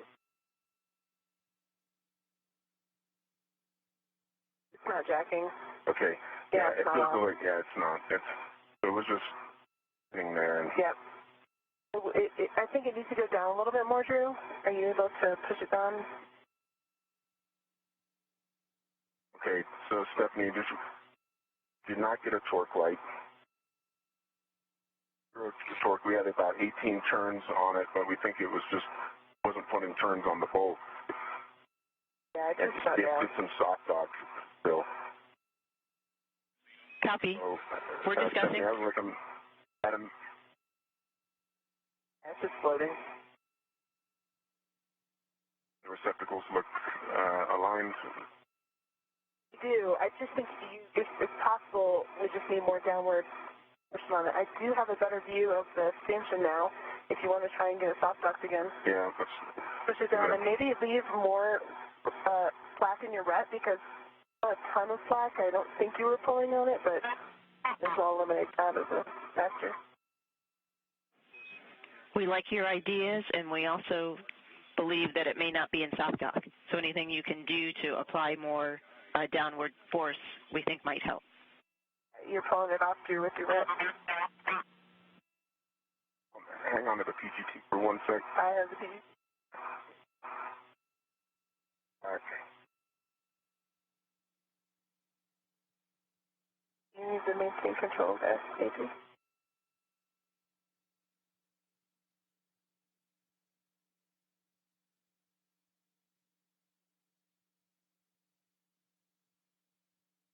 Looking through the helmet cam on Drew Morgan, What you can do is align the black marks on the top of it, Drew, with the black marks of the adjacent battery. And I'll get you started. And see good alignment. they're working to get this adapter plate into its initial position. That's what the soft dock is. Over in my left, there you go. Okay, you are over the stanchion, so keep going. And your left hand needs to go down more, a lot more. Yep. Push H1 down more. And I would say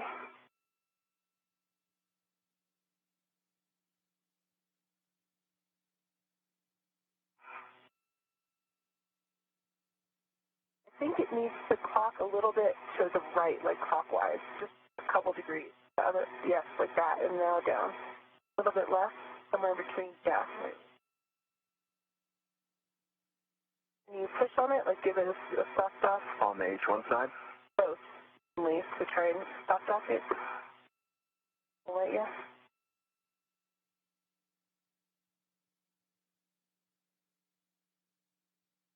There's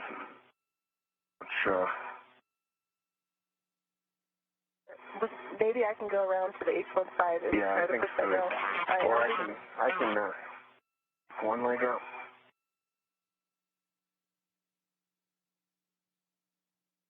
Yeah.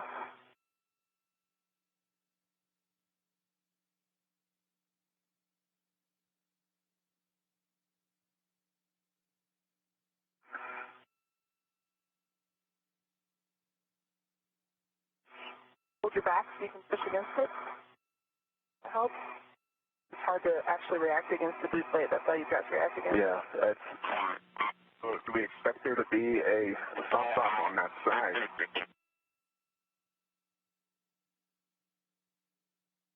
Stephanie, what do we expect the soft dock to feel like on the H1 side? Is it only on H2? I think that sounds familiar.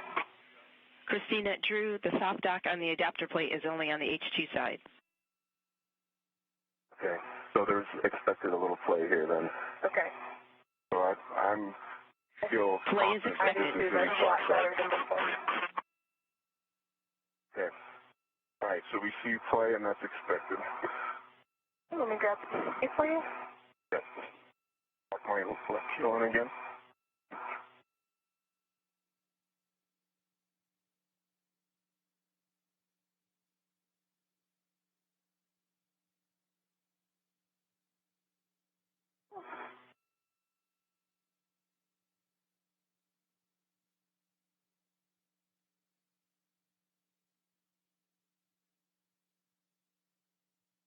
Astronaut Drew Morgan continuing to wrestle with this adapter plate, just trying to get it aligned, and then he's going to use that pistol grip tool to drive 2 bolts to install it in place. You assist with a little bit of downward. Okay. A little inward. Mm-hmm.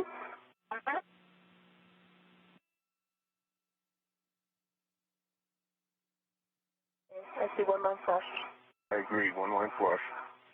Copy, 1 line flush, drive H2, 16 to 17 turns. Got downward pressure. Starting turns. Ready.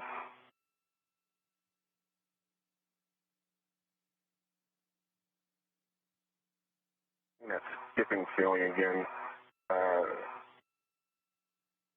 That's at 3 turns.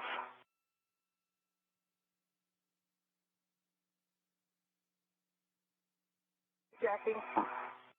Just loose when it first starts jacking. It is jacking.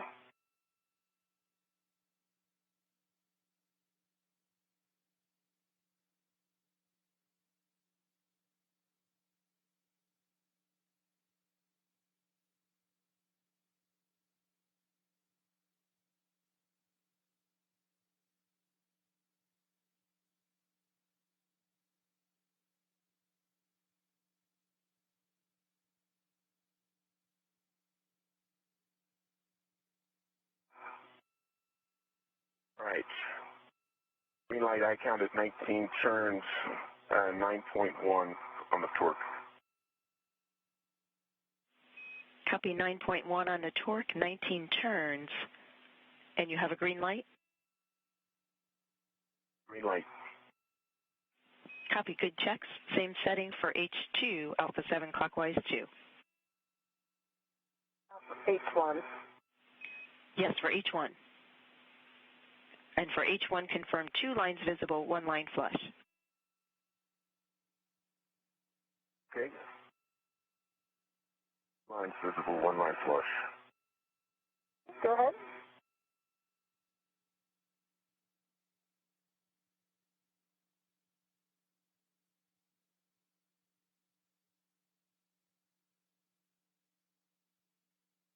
More. More. On your back again. Lots of PG. Have interference with the IEA frame by any chance, or with the bayonet? Is that what's keeping us No, going? the bayonet isn't Oh, in you're front. there. You're there. Yeah, the bayonet is not right Okay. now. Got it. How, we look vertical? Yep, you're vertical, and I see 2 visible, 1 flush. Okay. Copy, 2 visible, 1 flush on H1, drive 4.5 to 5.5 turns. Okay. If you could count for me. I'll count. Yep, okay. that was half so far.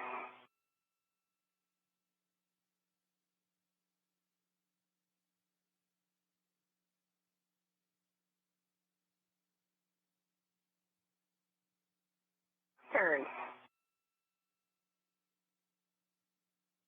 Green light, 9.1 torque. Turns. Copy, green light, 9.1 on the torque, and say again the turn count. 6 turns. Copy, 6. See, that count was 6. Copy, 6 turns. Good read. You can tend the PGT with the hex driver to the crew lock bag. Drew, unlock and release the rod. Copy. And with that, the adapter plate now installed in slot number 2. Next up will be to actually connect it to the lithium-ion battery. So we'll see Drew Morgan getting out that cable and getting it over to the lithium-ion battery just above it. We'll have you work on the adapter plate reconfiguration. Christina, we would like to send you back to the EP. We would like to have you stow the ingress aid on the APFR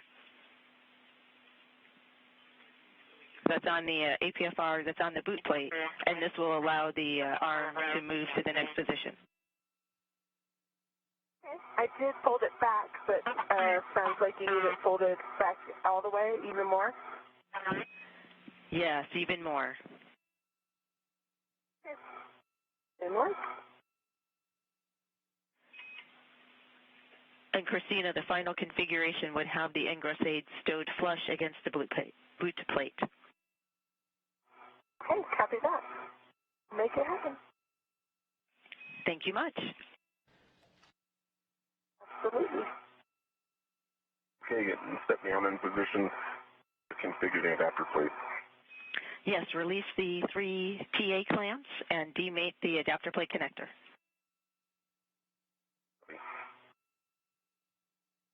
Drew Morgan now going to work to connect the adapter plate to the lithium-ion battery. This will complete the circuit and allow it to interface with the battery discharge control unit.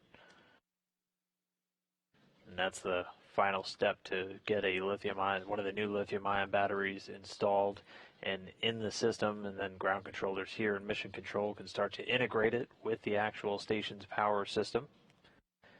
Meanwhile, Christina Cook making her way back over near the exposed pallet. She's going to fully stow a foot restraint that she was on just a little while ago to access that exposed pallet, and that way they can begin to move the arm, and then we should be able to get into some of these get-ahead tasks for the rest of the day. You made it?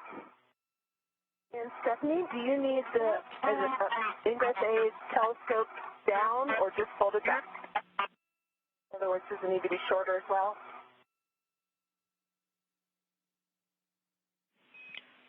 Only flat is needed. Okay, that is complete. Copy, thank you. Drew, you can ret and remove the cap from the from battery 1, the battery that's in the outboard radiator side position in anticipation of mating the adapter plate cable there. That and P4 had no FOD and a good EMI. Copy, checks on P4.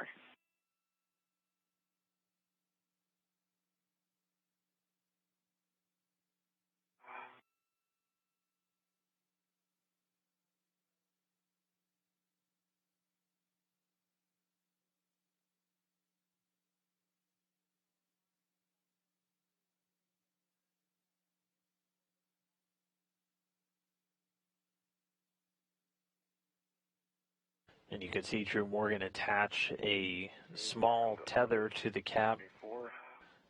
FOD, good pins. The cap now off on the lithium-ion battery.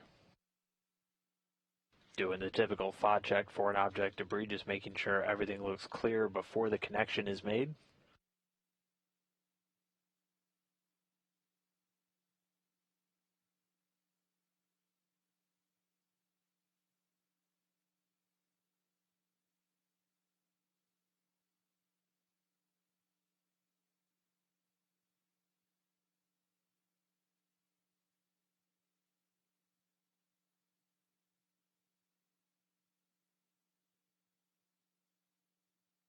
Okay, Stephanie, I'm back at the IEA. Copy, Drew is working to reconfigure the adapter plate, removing the cap from the adjacent battery. And I believe all that remains is the mating of the adapter plate cable to that adjacent battery. Okay, copy. I can get in place to possibly help with that.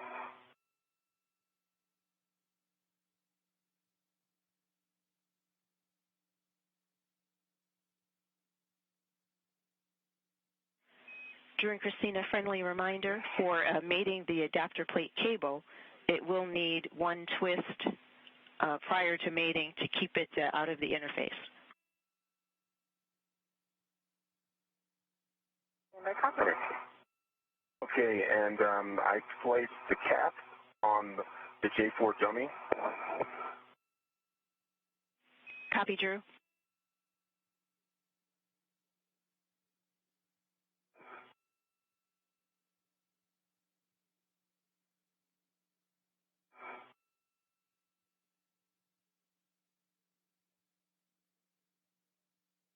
And if you want to... All right.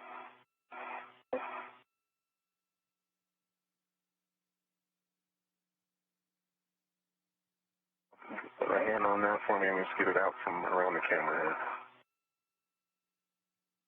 Okay.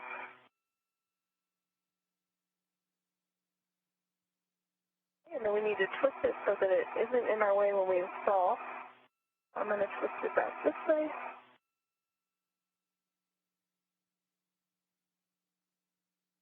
Is that enough?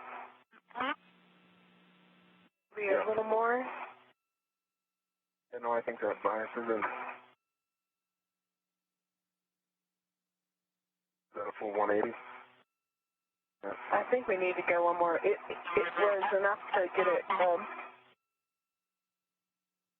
to go another. It was the 180, but you know that aligned it with where the clocking of the connector is.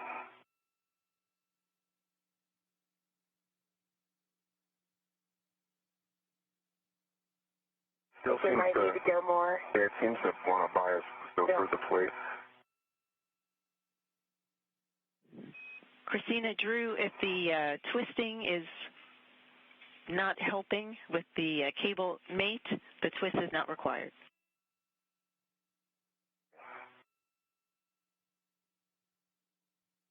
I think we'll put a little bit of a twist in to bias it a little bit, but otherwise I think we'll be able to tend it out of the way. Okay. Copy. And FYI, the arm is in motion for the next EP position. Copy.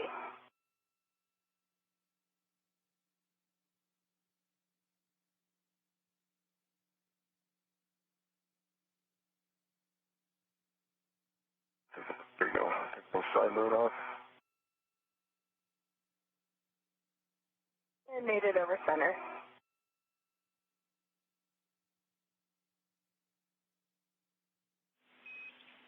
Copy. Good checks on your cable mating.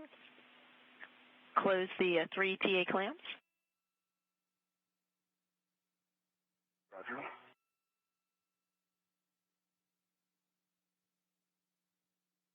I heard you get the 10 on those cables, and I can confirm they were still clear when I connected it. Drew, Christina, for the TA clamps, you can leave them as is. Okay, we'll leave the TA clamps.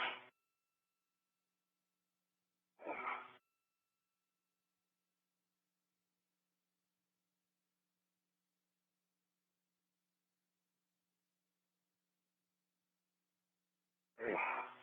I think at a minimum I need a HFR movement here. Roll on you.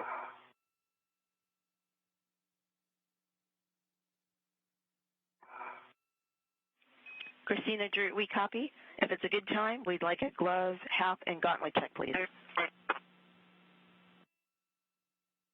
Copy for EV1. No changes on my glove.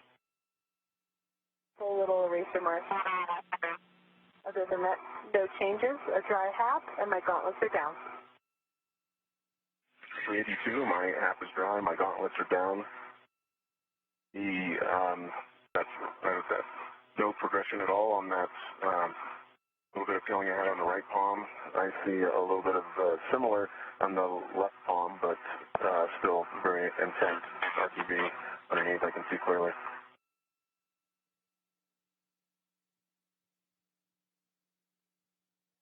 Four hours, 23 minutes. Check the EV1, EV2. PET is 4 hours, 25 minutes. And we'd like to get your assessment at this time of continuing on to do one of the blocks, moving battery 3 onto slot 2. I'm going to go for that. I'm going to go.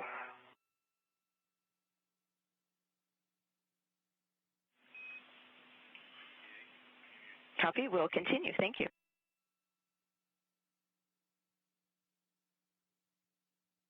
And Stephanie, I am located at battery 3, and I can take any steps that you may have.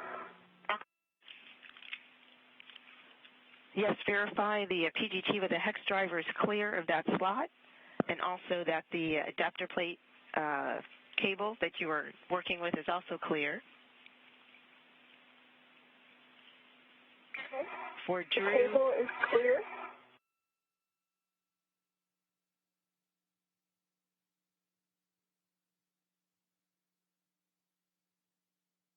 And just like that, we are 4 hours, 25 minutes into today's spacewalk. As you just heard, they are done with the primary task for the day. Going to move forward with one get-ahead right now. saying it's a roll to Foxtrot. You should be upright over the middle column. That I can confirm a roll to Foxtrot. Copy that. And they're literally just going to take one of the tasks that was planned for EVA number 2 and move it into spacewalk number 1 now. They're going to be removing battery 3. And that's a battery and a number, so it's a nickel hydrogen battery. Clear of the area in front of battery 3. And they're going to move it over to the adapter plate that they just got finished installing in slot number 2. Remember, these adapter plates are not only providing the completed circuit for the new lithium-ion batteries, they can serve as a permanent storage spot for the old nickel hydrogen batteries, and that's what this one's about to become. Spanner here. Yep, I put my one on the other side. Yeah, I'll put that on. Got it. And then I was going to bias this way so my safety tether was not over top of the battery. Now that that's fixed, thank you. And we also just saw the crew members complete another glove, gauntlet, and HAP check. Copy 0096. Double check ingress aid stowed and tethers clear. Ingress aid is stowed, tethers clear. Again, doing those checks periodically throughout just to make sure no changes to their gloves, which they're using to do all of the work today, so the things touching station the most. The HAP and the helmet, making sure it's dry, no water introduced into the helmet. And the gauntlets are just the part of the glove that cover the glove to arm connection. Just want to make sure that those are down and they don't get flipped up by rubbing against or getting snagged on anything while they're continuing to work. From this view, though, we can see both the exposed pallet connected to the robotic arm on the right, and that looks like Drew Morgan hanging down underneath the truss of the station. You can tell by no red stripes on his suit. And they're moving into the get-ahead. Again, they're going to be taking a nickel hydrogen battery out of slot number 3 and installing it on top of the adapter plate that they just finished attaching. 4 hours, 27 minutes, 15 seconds into today's spacewalk. We'll go counterclockwise.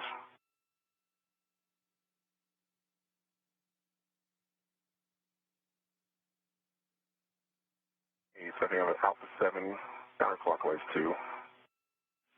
That is affirmative. Those are good settings.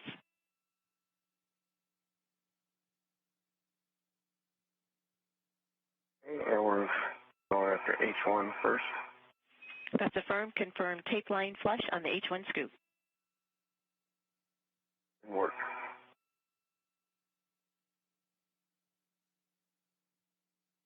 One more. Right. Okay, tape line flush. And it looks even to me. Copy release More. H1 about 8 turns. Copy. Turns. 3 turns.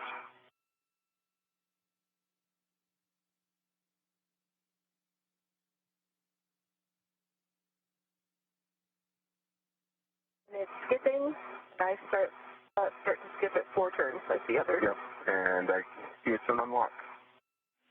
Copy 4 turns unlock for H1. Same settings for H2. Alpha 7 counterclockwise 2. Alpha 7, counterclockwise.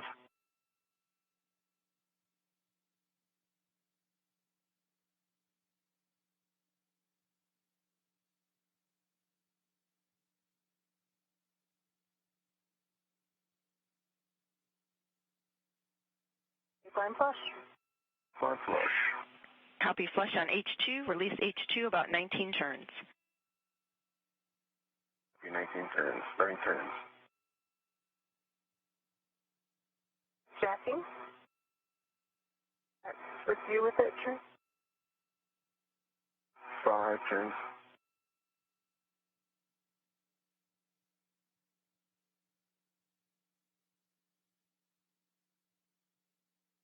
And we are just approaching 4.5 hours into today's spacewalk, done with all of the tasks that were on the schedule for the day. Already getting into some of the ones that were scheduled for the following spacewalk later this week. Looking through the helmet cam of Christina Koch, she's watching as Drew Morgan operates his pistol grip tool. They're right now removing one of the old nickel hydrogen batteries that's going to go onto the adapter plate that they just installed for permanent storage. You were a bit broken. 15. Copy 1515.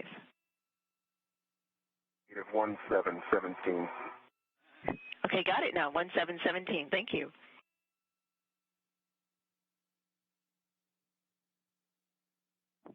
You got status indicator is unlocked. Yes, I did copy that status indicator unlock. Christina, unlock the RET. The two of you can work together to remove the battery from stop dock.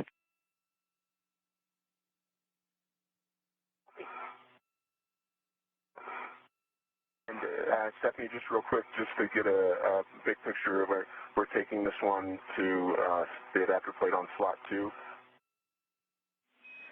That's affirmative. You'll hand it off to Christina. She'll hold it for you while you roll the APFR to be more aligned with the outboard column of batteries, and then you'll work together to install it in that location in slot 2. Let me get a local down. I'll be ready to take it. Okay. And I think in terms of positioning, you'll just be right there, so maybe if I stay right here, but I take H1, that way I can pass it to you. That's H. Yeah, because I'm basically, I it think needs to flip. Yeah.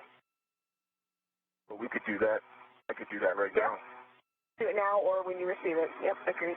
Like, we can just back it away enough that we're clear, and then I can flip it. We'll keep it fins oriented towards the IEA.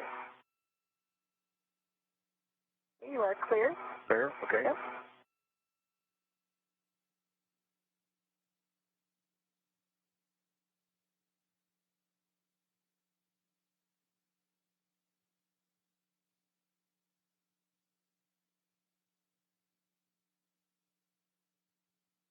I have the battery. You have the battery. And I'm ready for you to do your APFR change. Right.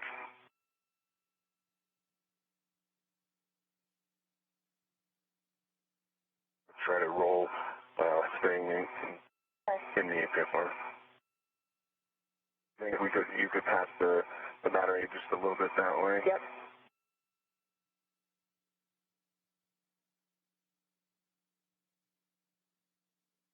Get it on a scoop.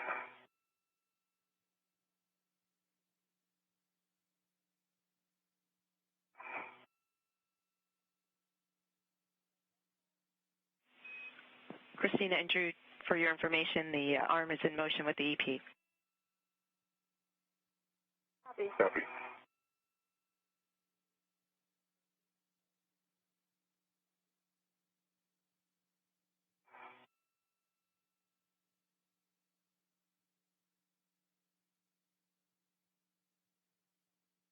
Right now? Yeah.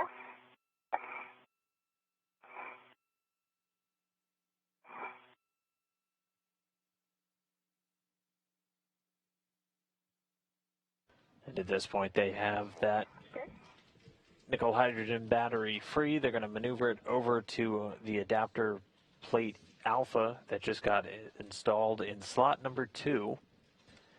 So again, a bit of a shell game here with a lot of moving parts. But they just installed that adapter plate, which serves 2 different functions, completing the circuit between the new lithium-ion battery and the battery discharge control unit. It's also going to serve as a storage port for a number of these batteries. Again, every time we do one of these sections of battery upgrades, we're replacing 12 nickel hydrogen batteries with 6 lithium-ion batteries. 9 of those nickel hydrogen batteries are going to make their way onto the exposed pallet to get installed on a future HTV and then burn up in the Earth's atmosphere when it re-enters. 3 of these nickel hydrogen batteries are going to go on top of adapter plates for permanent storage on board the station. And this will be one such adapter plate that's going to be holding a battery. We'll get that video signal back with the station momentarily. The crew continuing to work through. They're going to position the battery now and get ready to install it. Cable there. Copy. I'm going to let go. Got it? I have control. All right, and I'll get the cable out of the way. Good by one. Okay, cable's out of the way. Copy. And I've got good eyes on the suspect. Okay.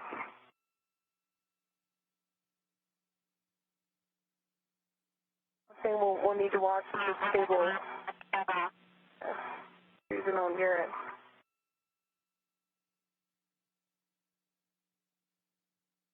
What I want to make sure is the cable's out of the way underneath as well. Yeah, I won't feed it. Okay, yep, you're good. Okay. So now it goes outboard a little bit. Outboard. Outboard and a little up towards your head or up. Up toward my head. And black lines aligned. So pitch it back or up a little bit. So and towards your feet needs to go down. Where my feet. Also needs to go out. So the black marks that you're looking for alignment, I don't know if you noticed this, but No, unfortunately, I can't see them over the edge of the battery. Okay, I gotcha. All right, here, let me grab you over here. All right, so the whole thing, so a little bit outboard. Upward. Yep, like there. Yep. Bit towards the battery. Close the gap with the battery. Centers. Right. Get you on here. All right. So we need to go towards the radiator side. So lift out a little bit. Out Yep. And towards, okay, now down. and down. Yep. Going down. And then I think you might need to put your left hand down more. Your right. Yep. Left hand down more. Yeah. Right now it's a little off. And you may need to come out first on your right. Yeah. So just, you're really aligned. You just need to put your left and right hands down at the same rate. I feel that the left one is out more. Yep. That's the one that needs to go down more. And also it needs to go down over here. There we go. Yep. Push it on. You're either in soft dock or you're on it. Yep. I think we're in soft dock. Definitely. Let me lock this. You know, I would lock her a lot more stuff than that. I've got a hand on it down.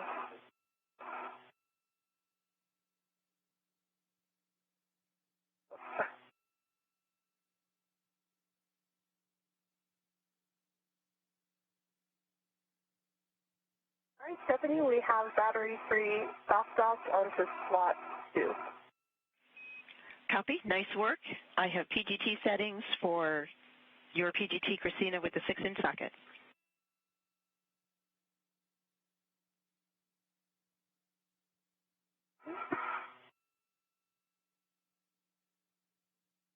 Drew? Okay, I have the PGT.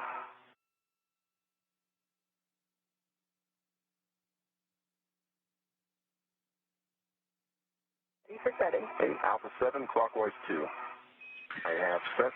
Those are good settings. Confirm tape line flush to the H2 scoop.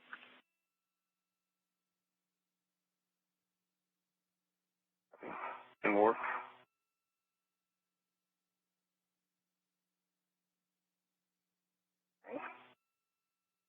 All right, cable and flush.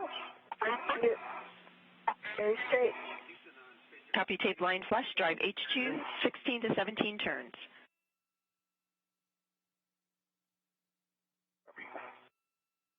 And we are jacking. If you've been following along, the crew now installing battery 3 on top of adapter plate A and battery slot number 2.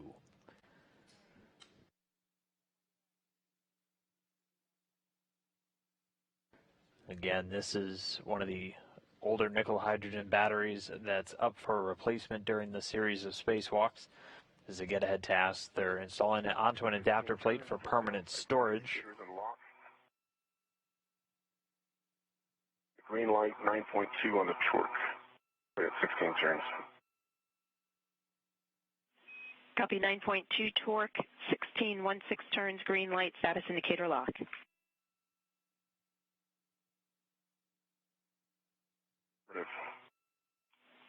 Same settings for H1, Alpha 7 clockwise 2.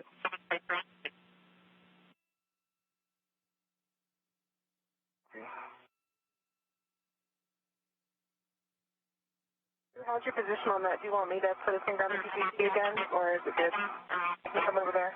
Jesus.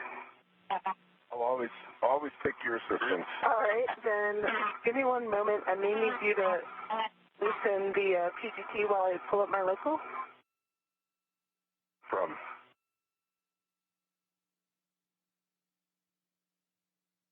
I'm translating away from you. Okay? No problem. Stand by. Let me, Yeah, that's what I was... Yeah, I'm sorry. Yeah, I see what you're saying now. Okay. Now you have slack. Slack? Okay, thanks. Yep.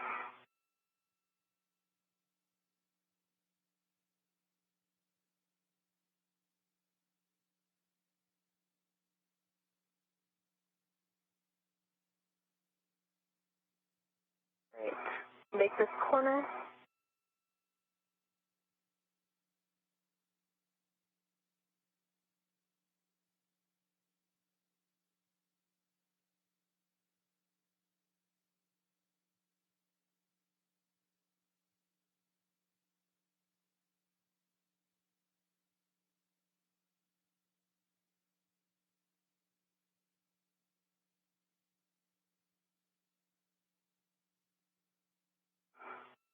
Okay. Now. Line flush. Yes. Local.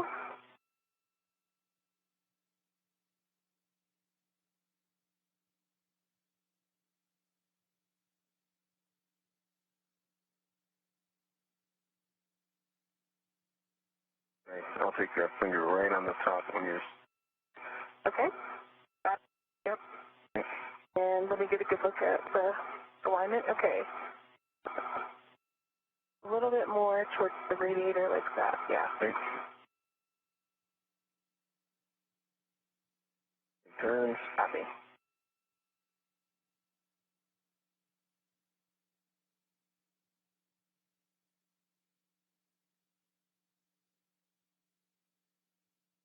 Four and a half, it looks like. Yep. Finger. Indicator is locked.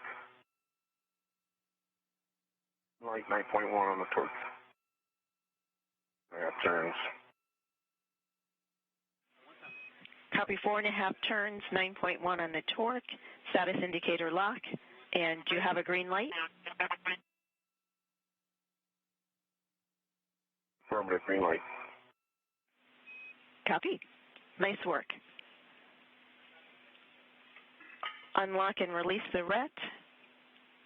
Stow the PGT, and we show PET of 4 hours, 43 minutes. We believe we have time to complete the next set, translating to the EP to retrieve battery B and move it to the IEA in slot 3.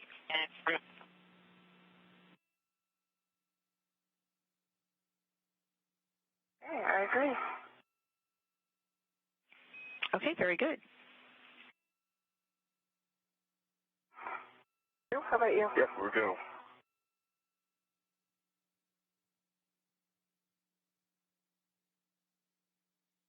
So we're, Stephanie, are we both go ahead and translate to the EP?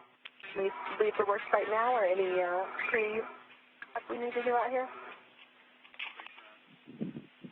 Yes, Christina, you can start your translation to the EP. We have a little more work for Drew at the IEA. Okay, copy.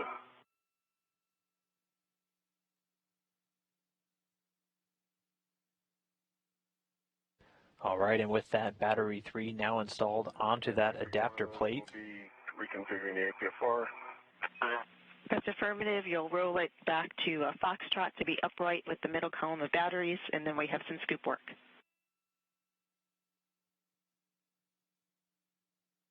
Okay. We'll upright the Foxtrot. And with the crew moving quickly through this get-ahead task, they are going to tack one more on for the day. Christina Cook's going to start making her way back over to that exposed pallet and start preparing one more battery, another lithium-ion battery, to get removed and moved into its new slot to actually start to get it integrated with the station's electrical power system. One of the battery we were just working on to the PFCS H4.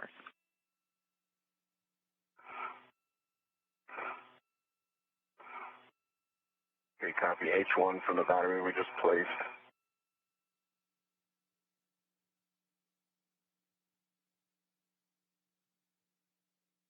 And that's a good retrieval location.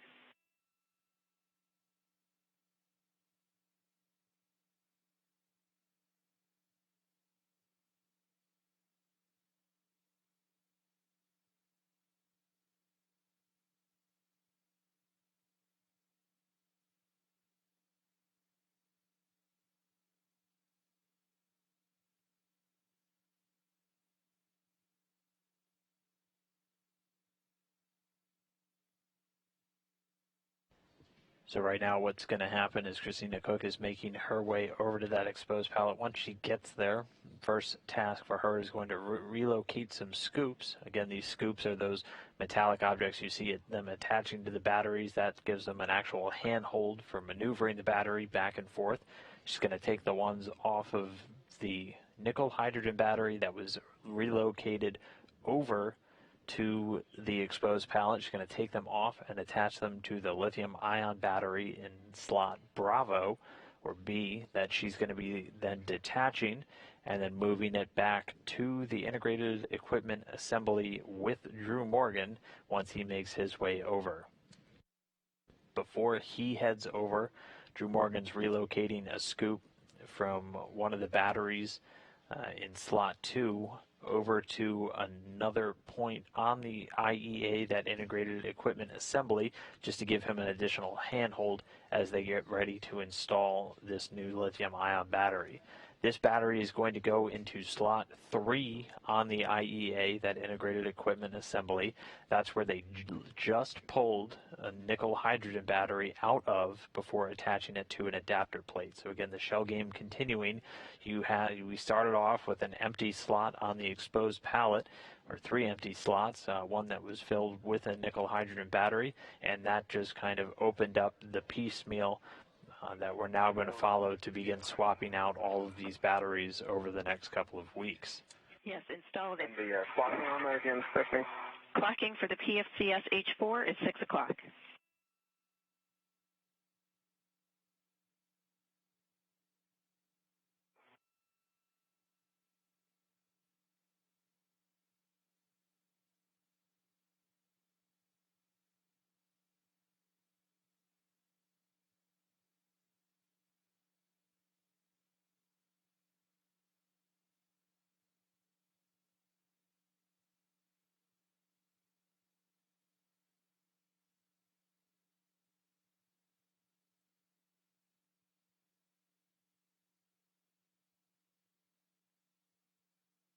It's on H4 PFCS in lock. Copy, thank you. With the completion of the APFR work and the scoop work, we show you complete at the IEA, translate near the EP for the battery handoff.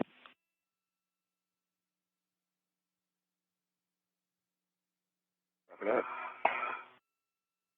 But this is one that will not require me to be on the EP.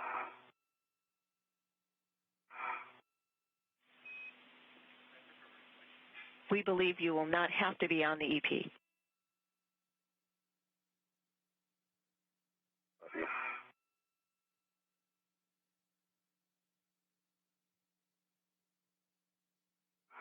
Well, with Drew Morgan done relocating that scoop, he's going to translate or move over towards that exposed pallet where Christina Cook's already making her way to. She's setting up the foot restraint to get in and begin releasing a battery. While they're in that transit work, let's try to get a couple more Ask NASA questions in there. This first one comes from Noni, and I've seen this a couple of times, wondering if those are mirrors on their hands, and if so, what are they used for?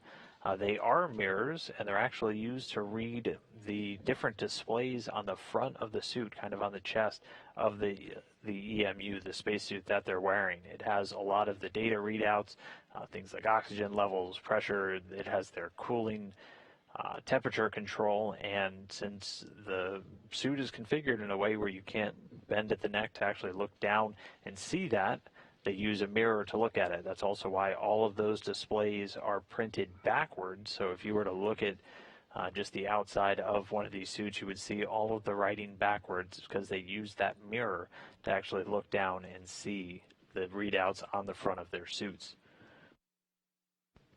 Our next question comes from Joshua. He said, how did the EVA planners decide on 5 spacewalks for the battery replacement sequence? And if all the batteries are done in the first 4, would the 5th one be canceled? Well, they plan all of these spacewalks out very meticulously, and they actually do a lot of trial runs in what we call the Neutral Buoyancy Laboratory. It's our giant underground swimming pool where we have a full mock-up of the space station, and they're actually able to move with astronauts through all these different procedures. But that's how they come up with how long they expect these activities to take. That's how we landed on 5. Yeah, so I can just give it a tug. It's kind of in between the BRT and the mini workstation. Okay. I think if it's just pull on it, turn your waist toward me. I'll give it a tug.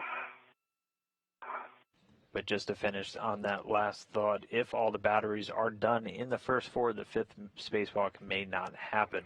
Depends on if they have other items that are deemed a high enough priority to take part in their own spacewalk. But as we've seen, the crew members getting through all their tasks, and 2 of the tasks that were already slotted for the 2nd spacewalk, so it is feasible that they could complete all of this work in less than 5.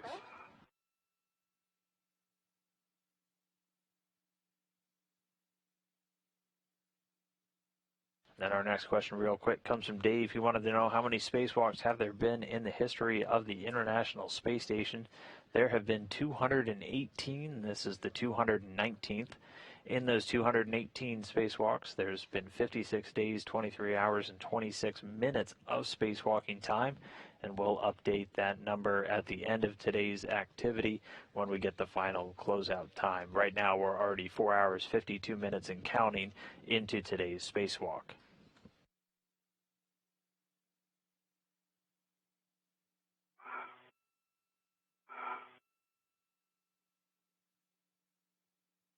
Our next question comes from Space Siblings. They wanted to know if we're going to be adding any new modules to the station in the near future. There's a good chance that we're going to be looking at potentially adding commercial modules to the station in the not too distant future. There are also 2 Russian modules which are slated to launch and arrive, adding new laboratory facilities again in the not too distant future. So the space station hasn't increased in size very much over the last couple of years. One of the most significant additions, probably the Bigelow Expandable Activity Module, but there is going to be some more work coming up in the future to add more stuff onto the station, make it even larger. Drew, I will take any and all help you are willing to offer for this ingress. Roger that. I'm set. And Christina, prior to ingress, there is a scoop relocation from Battery Alpha to Battery Bravo that you could do free float.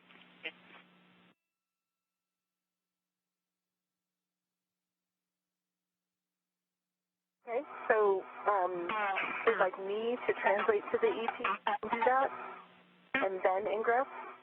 Okay. That might make more sense for me to get out there.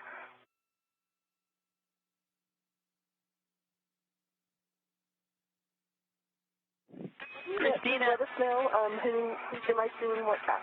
Copy. We were thinking you would do it, but let me check. Okay, copy.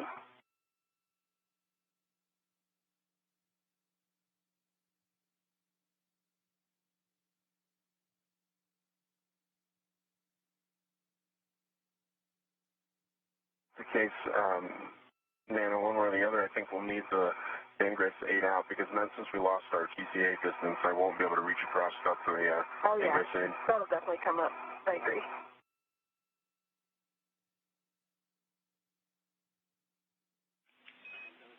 Drew, Christina, for the scoop move, either way is fine, whatever your assessment is as to who could accomplish it more easily. Okay. Well, just only to work in parallel, I'm thinking maybe while I ingress. Yep, I think so. So I'll climb up the ingress 8 here before you ingress. Okay. And go out there. Get out of your way here. We copy. We like your plan. So for me, and I, Drew? Great.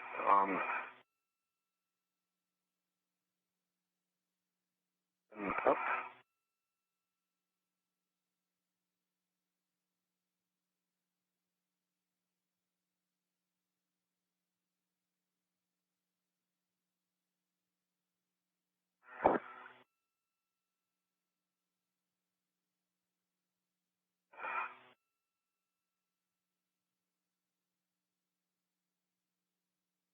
Okay, I see Drew is on the AT.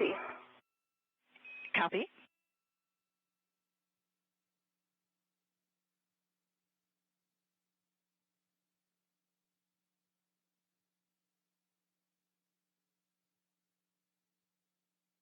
And let me know if you need some eyes. Okay. And in the meantime, I'll start working scoops.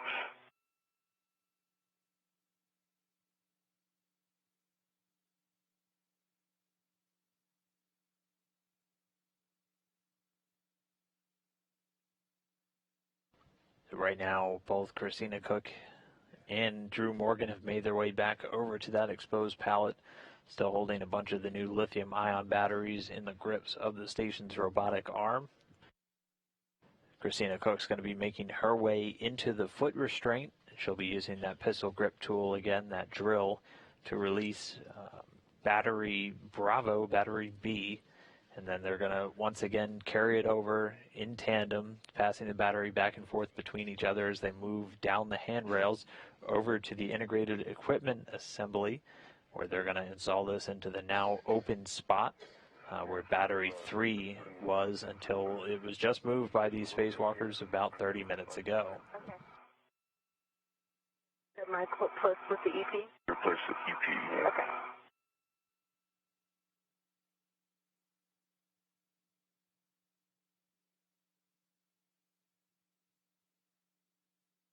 Okay, Stephanie, I see H1 of the new battery in slot B.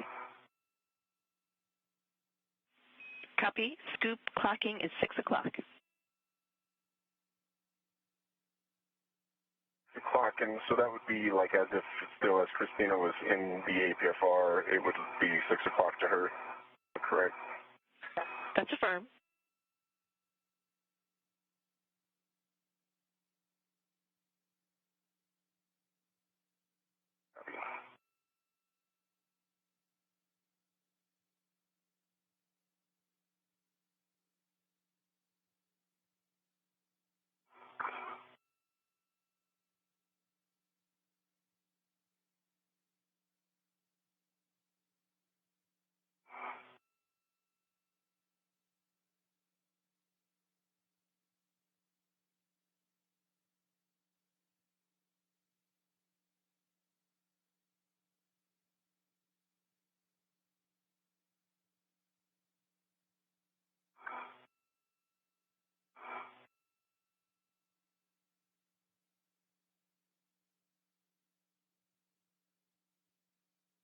It's causing problem.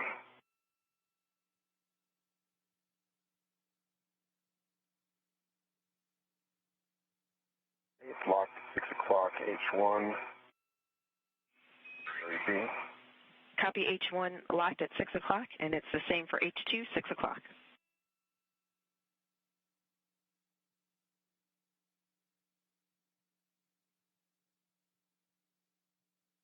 All right, sorry.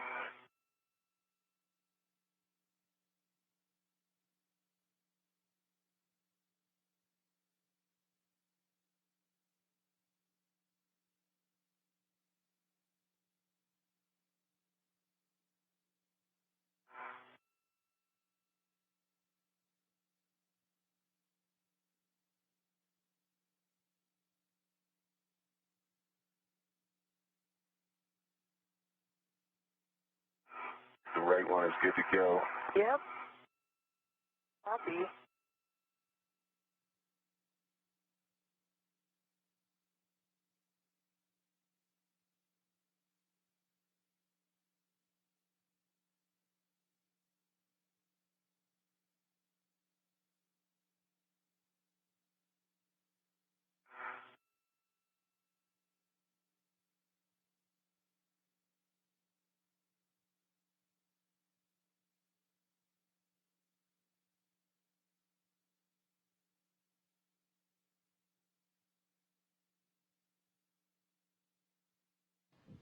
This is Mission Control Houston, just now past the 5-hour mark in today's spacewalk. Just tell me, do you see that it looks like my left foot is too far in? We're already on our second get-ahead task for the day. Oh, it needs to go a touch further. Okay. Further in, yeah, and then we're looking, and then I'm able to assess where the heel is relative to the plate, but Right now, astronaut Christina Cook positioning herself to get the drill ready and remove battery Bravo, one of the new lithium-ion batteries.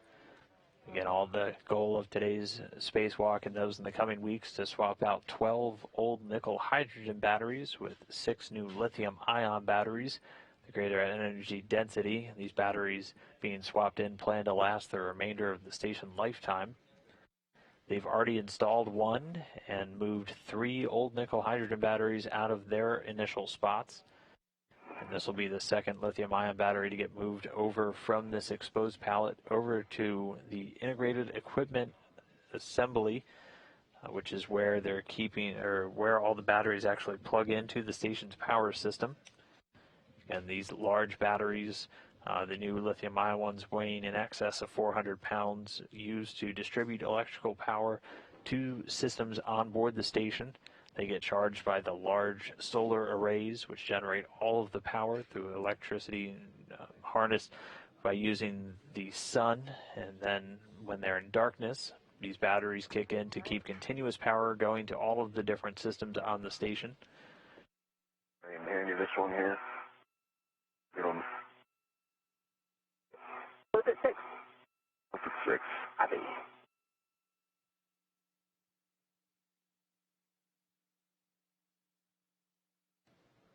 Okay, lock on 6 o'clock. Copy scoop on H2 at 6 o'clock. Get back to you? Yep, send it back to me. Okay. Christina, check. Ingress aid stowed and tethers clear.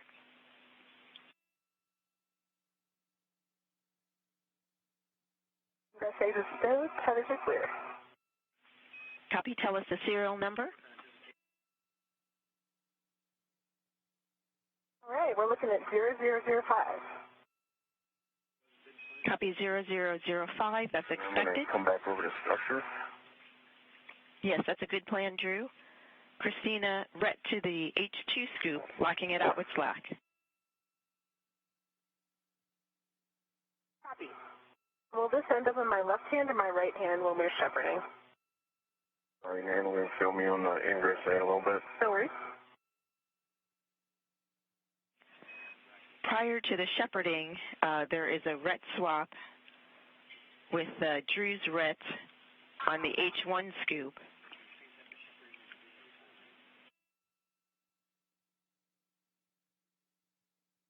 Copy. In that case, I have a ret to H2 and locking it out now. Copy.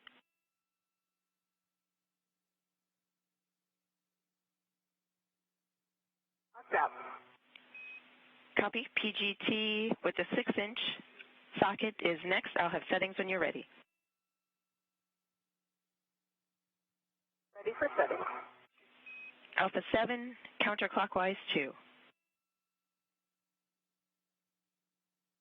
Alpha 7, counter 2. Set. Good settings. Confirm tape line flush to the H2 scoop.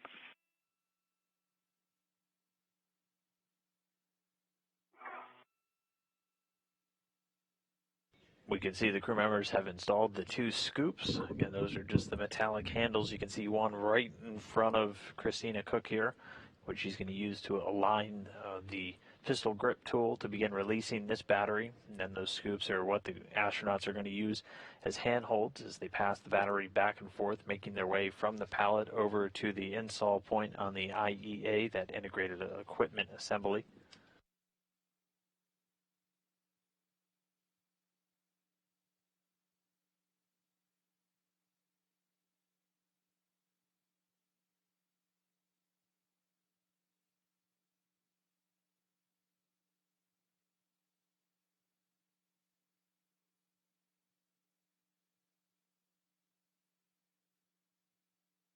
Okay, I have tape line flush on H2.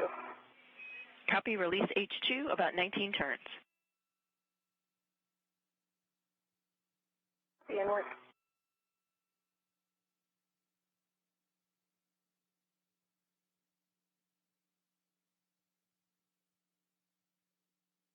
Go.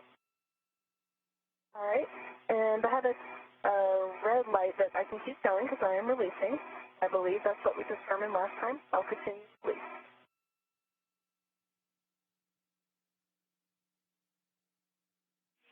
Checking. Yes, continue with the red light towards release. Copy. It is jacking. Copy.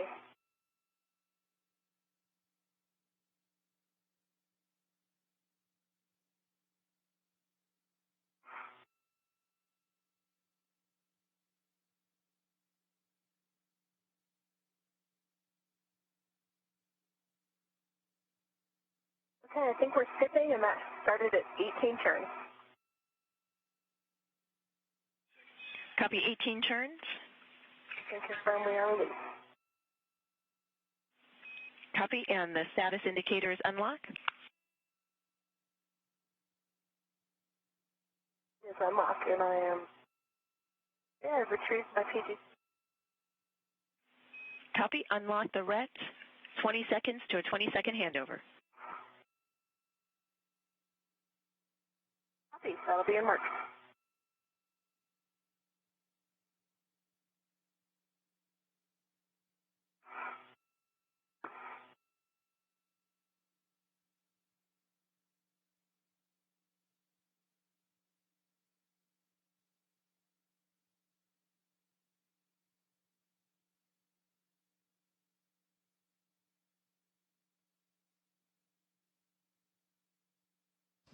And another one of those quick handovers. We'll get that video and audio comm back with the crew members momentarily. The station communicating with the ground through the TDRS tracking data and relay satellites. Meanwhile, the teams here in Mission Control Houston continuing to follow along step by step with the crew members. We're 5 hours, 8 minutes into today's spacewalk. Right on the one you send to me. Christina, Drew, we're back with you. Remove the battery, and for the ending config, Drew will ret to the H1 scoop. He'll have H1 in his hands. Christina, you'll have H2 in your hand. Okay, copy. It is removed. And Drew, do I have clearance to start moving it to you? Clearance from the EP? You do need to back away just a couple inches, yep, and then you'll have to fully extend that H1 to me, but you're clear of everything. Okay. And if we rotate fins up a little bit, it'll bring the scoop toward, or fins toward your head, yep. Continue doing that. Yep, continue. How's your reach? Going. I still have it redded, so you can grab it and then ret. Okay. Right. I'm going to bring it down. Alright, I'm gonna have to. Okay. Let me know when you have it. I think it'll be best if I go ahead and get the red on now while you have control of it. Okay, copy.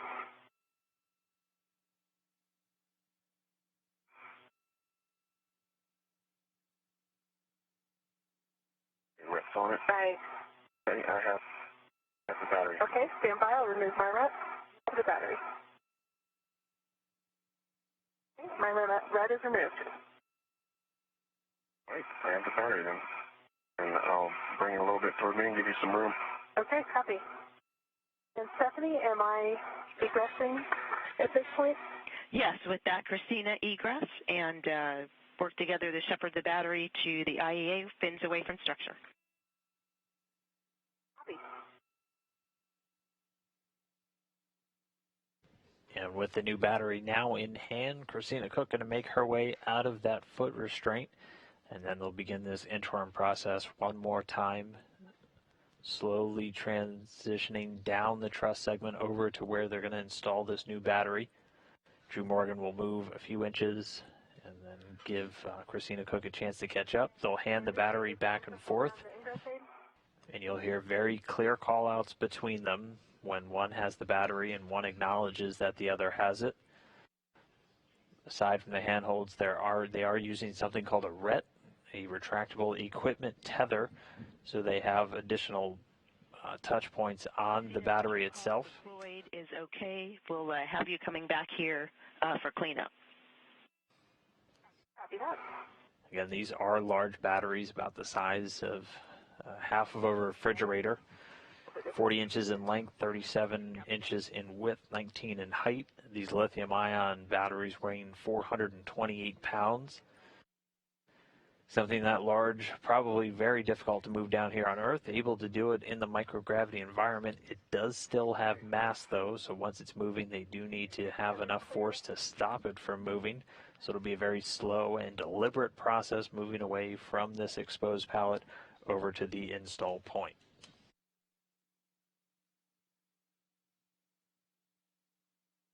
All right. Listen up to you. See how far it can get. The scoop's over your left shoulder there, so Okay. I'm about there.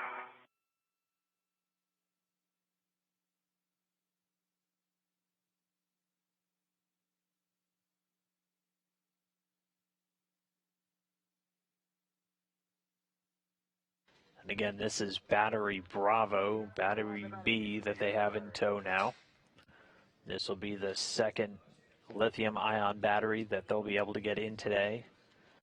This battery wasn't supposed to be out until spacewalk number 2, but Cook and Morgan have moved very quickly through their primary tasks for the day. Now on pace to complete 2 of the tasks that were originally scheduled for EVA number 2.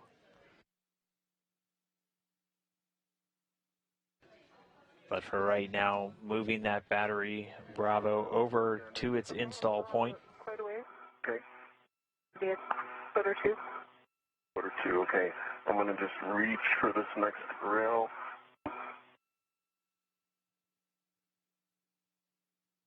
There's an empty slot right now on the integrated equipment assembly from where they just removed and repositioned one of the nickel hydrogen batteries. It's now residing on an adapter plate that they installed earlier.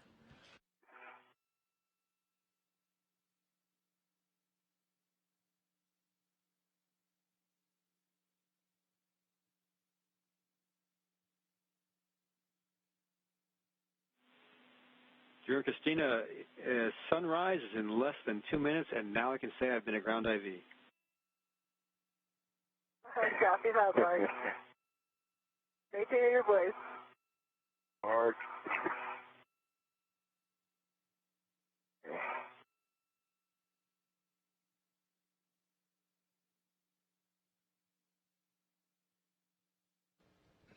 Astronaut Mark Vande Hei stepping in for a moment as the ground IV.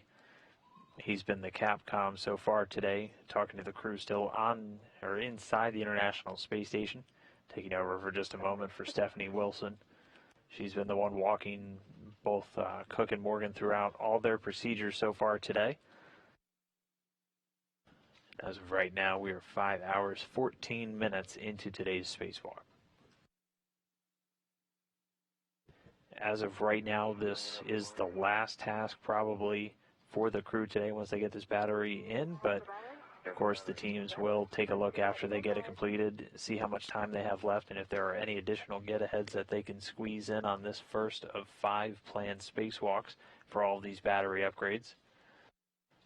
But the crew working very efficiently throughout all. They've already completed the primary tasks for the day, installing one of the lithium-ion batteries, an adapter plate, and rearranging two of the nickel hydrogen, two over to the exposed pallet, and then one onto a adapter plate now on the IEA. And then if they get this second lithium-ion battery in place, they will have accomplished quite a bit on the day.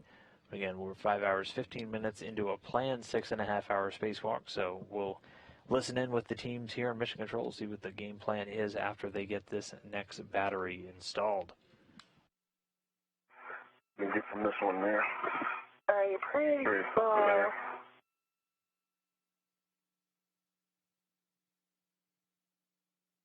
There's this. Okay, that's the battery. Here's the battery.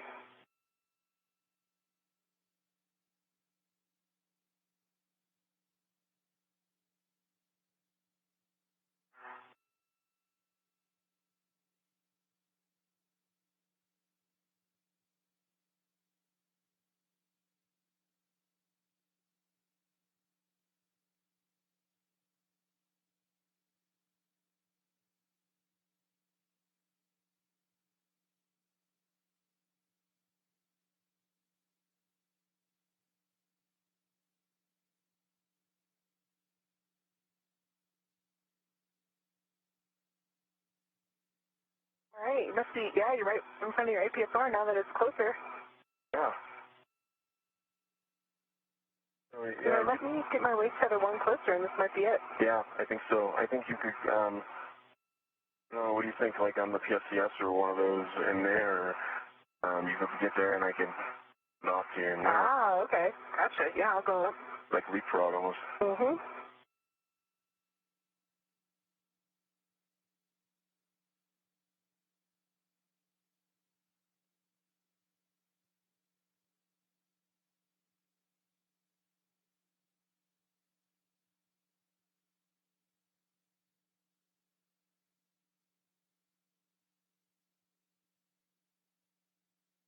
Too far? As long as you can present a left hand to me. I think we're good. Yeah, we got this. And I think this is the one. All right, let's get it oriented. If you don't mind, can we orient it fins out, and then I'll re-grab it with my hand the other way like this? Does that make sense? Yeah, you want it reoriented? Fins out. Ah, there we go. There you go. Okay. Right there? Good. Yes, I have the battery. You have the battery. Okay. I'm going to ingress on this one.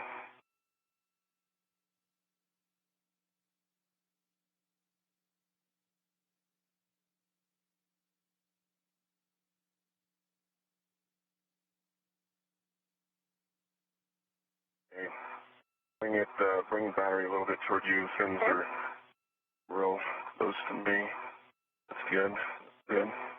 That's good. Good. Keep doing that. Yep.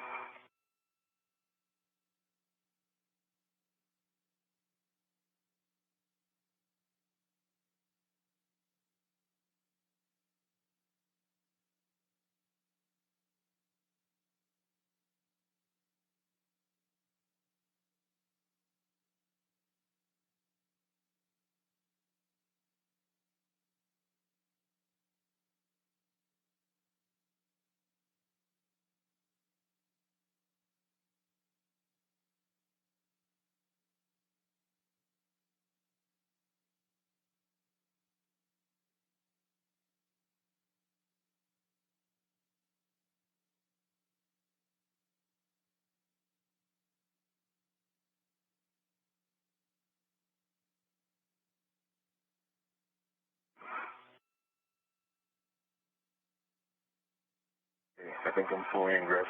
Okay. I'm going to understand the orientation. H1 in my right hand. Drew also will need an inspection of the IEA receptacle. Oh, yeah.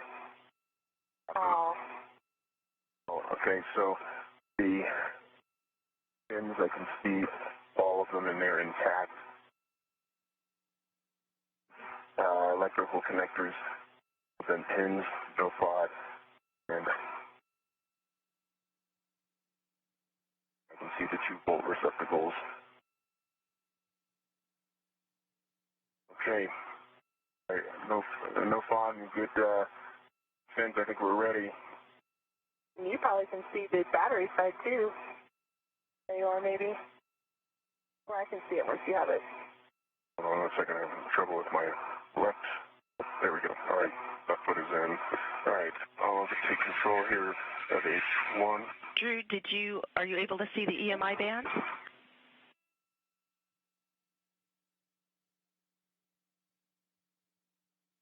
I can see half of the EMI band here, but it looks intact. Yeah. Yes. EMI band is intact. Copy. Thank you. Okay. I have H1 Okay. in my right hand. I have control of the battery. You have the battery. Okay, on your way so that you can reorient it however you need. Yep, we'll just get it reoriented so that you can be able to read it or are able to see the next. Okay. Out of the app area where you probably want to be doing. Okay. Have your work volume now? Okay. Start to rotate it. Oh, perfect. Yep, it'll come right by me. Get H2 and I can help you grab it. Oh, you got it. Almost. There we go. All right. Coming your way. Yep, okay, I see good EMI band, facade, that pins, good connector, and I see good fins. Okay. Make sure that they're like all those checks. Was that everything, Stephanie? Good checks on the backside of the battery. Soft dock at H2 with H2 outboard and lock out the Wrightwood slack. After that. And now that the pair are back at the IEA, Drew Morgan's in the foot restraint. This is his helmet cam. You can see him holding onto the battery. He's getting it in place for soft dock, and then he'll be driving the bolt, the two bolts to get the battery attached. Again, this is a battery Bravo. This is one of the new lithium-ion batteries going into one of the empty slots previously occupied by a nickel hydrogen battery. Able to tell that yet. I mean, you're below the lid of the IEA, so you can't have too much firmness toward me. So go ahead and, yep, toward me now.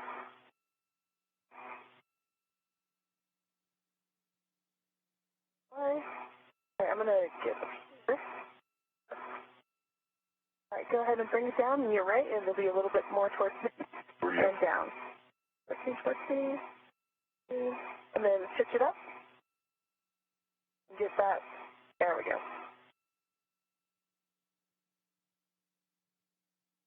Get yourself up.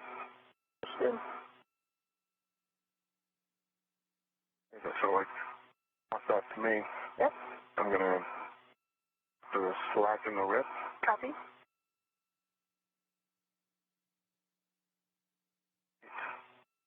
It is locked out. Copy. Use Christina's PGT with a 6-inch socket.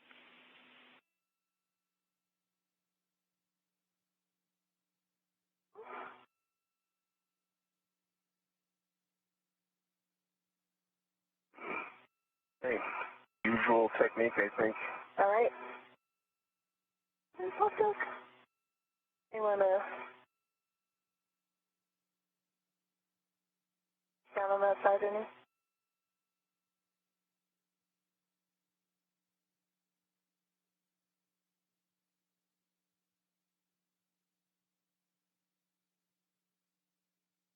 The black tab, fine. Definitely, there's nothing pulling on it. It's staying in. Okay. Right, yeah, I agree. Stop. Alpha 7.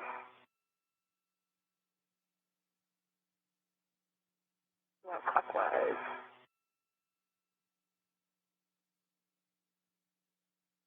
Alpha 7 clockwise 2. Alpha 7 clockwise 2 are good settings. Confirm H2 tape line flush to the H2 scoop.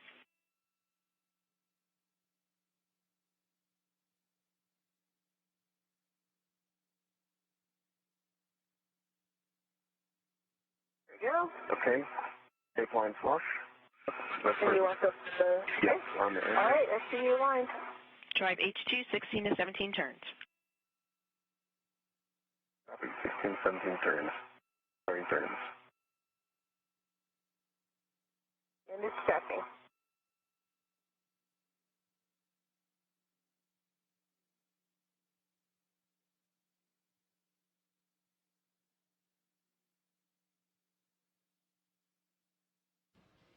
So another quick comm dropout will get our video and audio back to the station pretty quickly. Okay.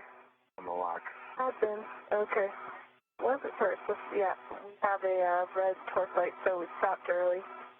Okay. Well, it didn't actually work out when I saw that it wasn't okay. checking. That was probably it. So, Okay. all right. So, Stephanie. I saw it checking. Hey, Stephanie, so to update you, we stopped turns because we thought maybe it wasn't jacking, but we didn't torque out. So we think, based on that, we're in a good config to keep driving after we confirm a good body position. We copy. We like your report, and we concur. Copy. Okay, I'm ready, Drew. Okay. What do you have on the turn count there? Turn count? On the LED? It doesn't have one. Okay. We're at 8. Starting turns. Time. Definitely jacking.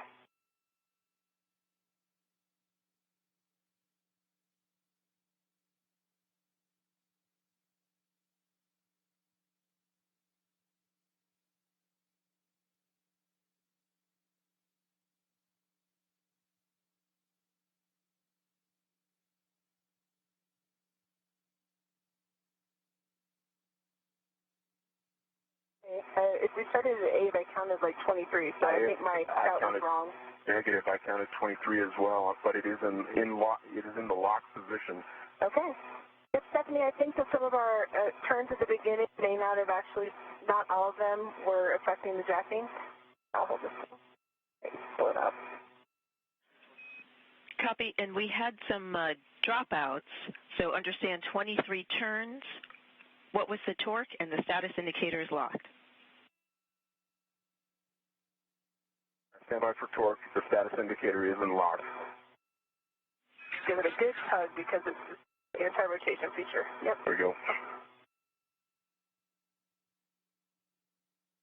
Okay. I don't have an actual torque light on here. I think it may be reset. This is the low torque. Stephanie, the PGT isn't giving us the torque reading. Maybe if we reset the collar and just give it one final torque, just to get a torque value for you? Yes, Christina, that's what we'd like. Okay.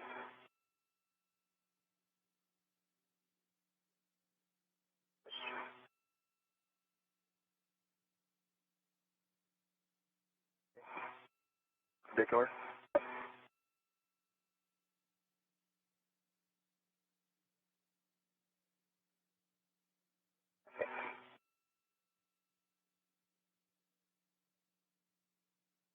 9.1 and green torque light. Copy 9.1 and green light. And just as a way of reporting, the anti-rotation amount of force required to overcome it is pretty significant on these. It seems like more on the new batteries than the old. And I actually think it's more than the soft dock. So actually end up pulling, after release, you end up pulling it out of soft dock just by removing the PGT from the scoop, unless you actually counteract that force by, holding the scoop back. So just a report for now.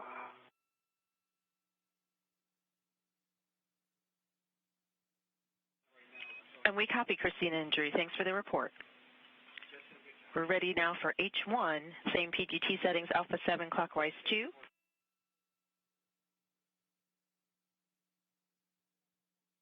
Copy Alpha 7 clockwise 2 set. Confirm tape line flush to the H1 scoop. Line flush. Copy. Drive H14 to 5.5 turns. 4 to 5.5 turns. Hold on, Rich.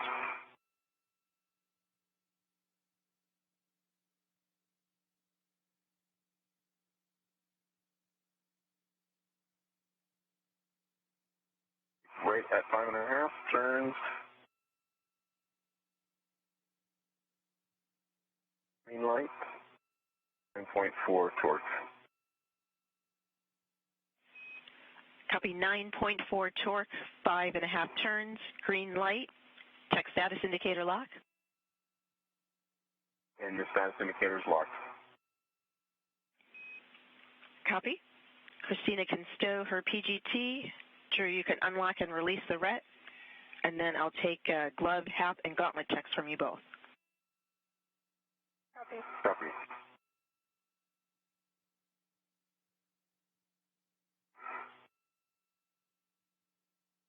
And with that last call out, the second battery now installed. Battery Bravo is now in slot number 3 on that integrated equipment assembly. 3 my half is dry.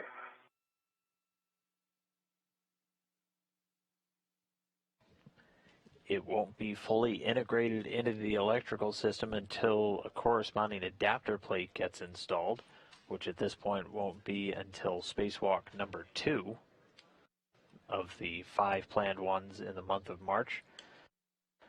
But that does mean they got 2. No change, dry hat. Gauntlets are down. They did get 2 major tasks from the second planned spacewalk completed on this first one. Copy checks on EV1. Drew, sorry, I caught you in a handover. We copied your HAP is dry. For EV2, and then my half is dry, my gauntlets are down, and no change to my gloves from the last report. Copy. Good checks for both EV1 and EV2. EVA PET is 5 hours, 30 minutes. Copy. Copy.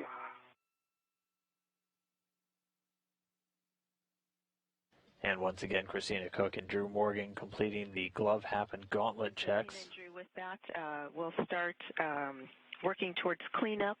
We do have a get-ahead for the next EVA, which would entail braking torque and releasing the H1s on batteries 5 and 6 on the 2 Bravo side. Copy. I can put that in work if you'd like. I have this 6-inch. Yes, and Christina, if you would, please press your WVS button again. We lost the WVS. Copy.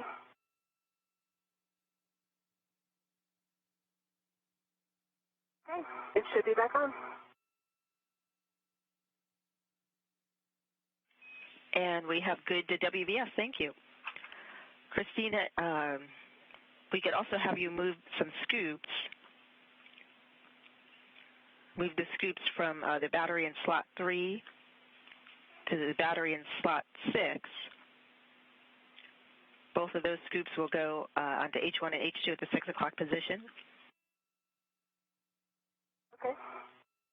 And is that what you'd like me to do next? Yes. For the braking torque? Yes, we would like you to do this first. That's in work.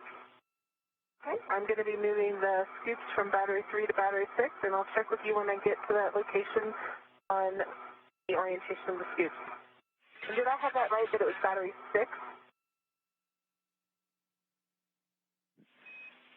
That's affirmed. It's the inboard column, non-radiator side. Copy that.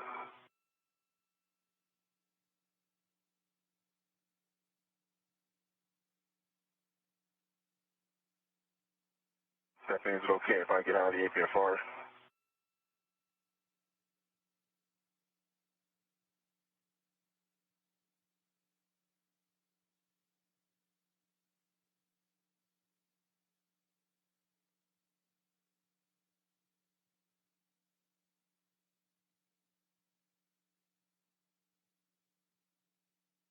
And with another major task completed, getting that new lithium-ion battery installed, taking a task from the second spacewalk, moving it into the first one, they now have a couple of get-aheads.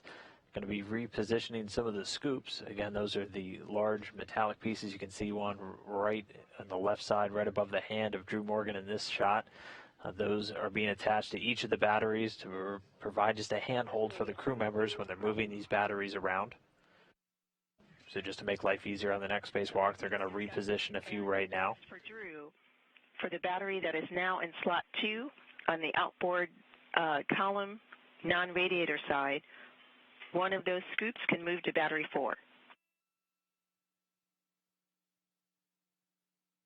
which is middle column non-radiator side. Okay, and so that's the H2 on the old battery. Yes. Slot 2. That's affirmed.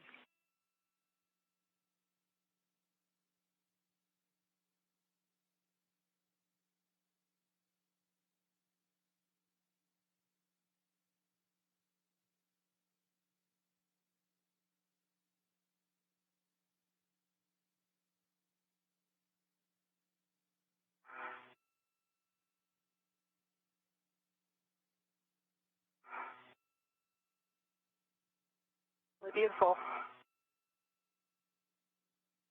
I just snapped a couple pics. Tried to use your camera earlier. It didn't work.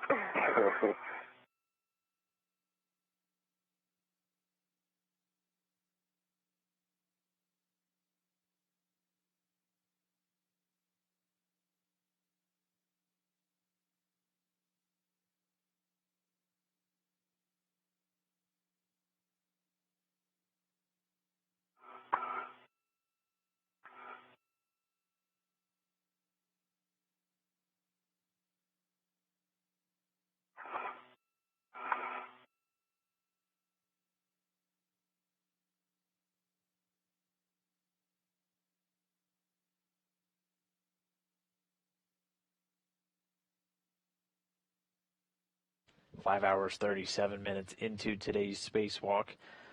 Again, all of the primary tasks for the day completed. The crew now going through a couple of get-aheads. Stephanie, I'm ready for clocking on the scoops that I'm installing in battery 6. Clocking for the scoops in battery 6. H1 and H2 are both at 6 o'clock.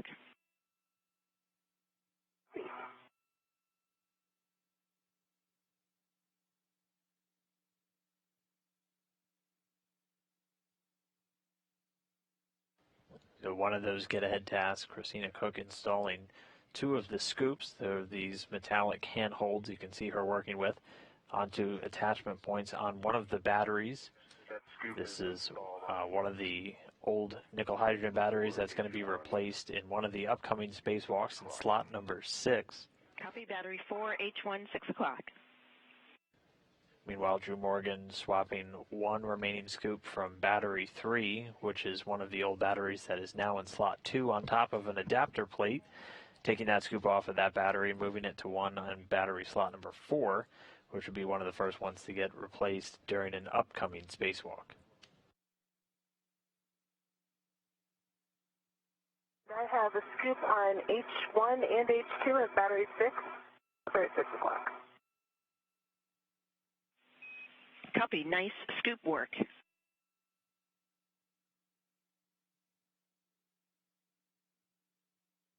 I'm in a good position to release H1 on battery 6 if you'd like. Checking.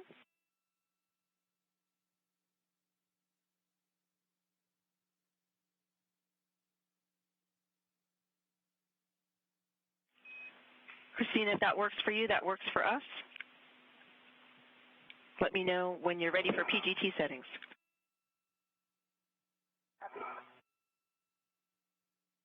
Stephanie, I do some APFR repositioning. I think that would be a good idea.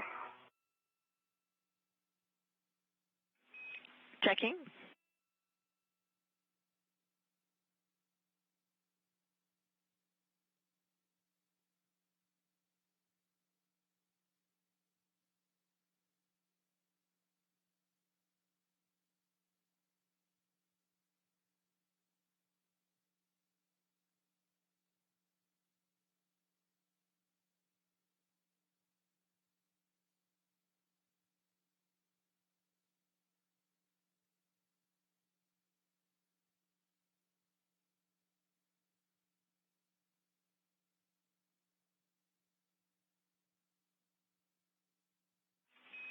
Andrew, we like your idea.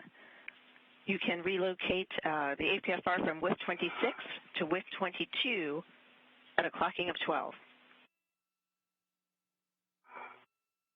Okay, from 26 to 22. Work. Good readback.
Stephanie, I'm ready for APFR settings for H1 of battery 6.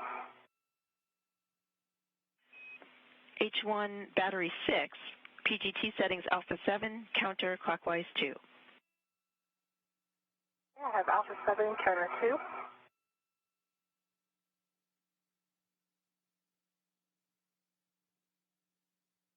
Line flush. Copy release H1 about 8 turns. Great.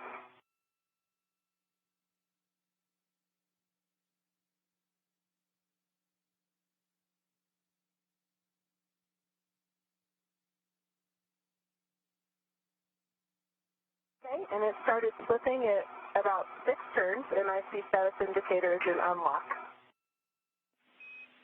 Copy 6 turns, status indicator unlock. And if you'd like, from this position, I can also do battery 5. We concur. Same settings alpha 7, counterclockwise 2. Copy. And Stephanie, clocking of 12 at WIF 22. Copy, that's a good clocking. Remainder of the settings, Quebec, Quebec, Hotel 12.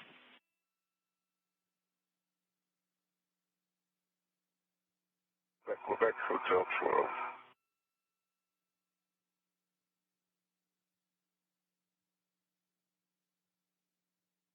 And Stephanie, I have alpha 7, 1 or 2 set for battery 5, H1.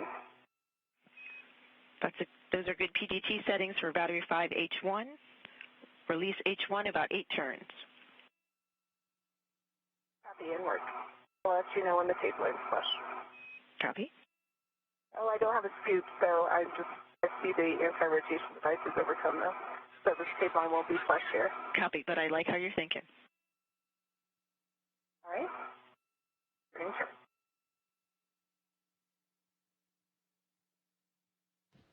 And right now, NASA astronaut Christina Cook continuing with a few more get-ahead tasks for the day. She's releasing 1 bolt apiece on 2 of the nickel hydrogen batteries still installed. And I see the status indicators and unlock. Copy 5 turn status indicator unlock for H1 on battery 5. Great. Stephanie, I don't think I told you we're black on black with a good pull twist test on that APFR. Copy good checks on your APFR. We are Quebec, Quebec, Hotel 12. Copy Quebec, Quebec, Hotel 12. Those are good APFR settings.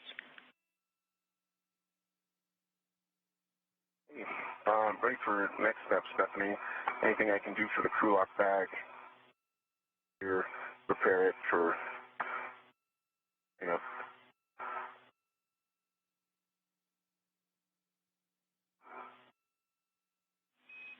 Christina, Drew, we were just discussing that. Before Christina translates to the EP, we would like her to retrieve the camera that she placed in the crew lock bag, take that back with her, and restow it in the small ORU bag on the EP. Okay. Copy that. And is this, want me to go ahead and do that now? That's affirmed. Copy. In work.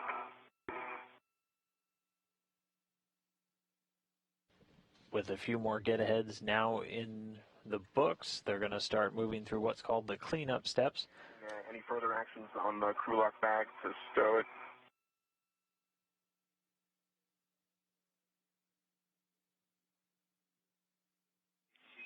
Drew. Is that for me or for Stephanie?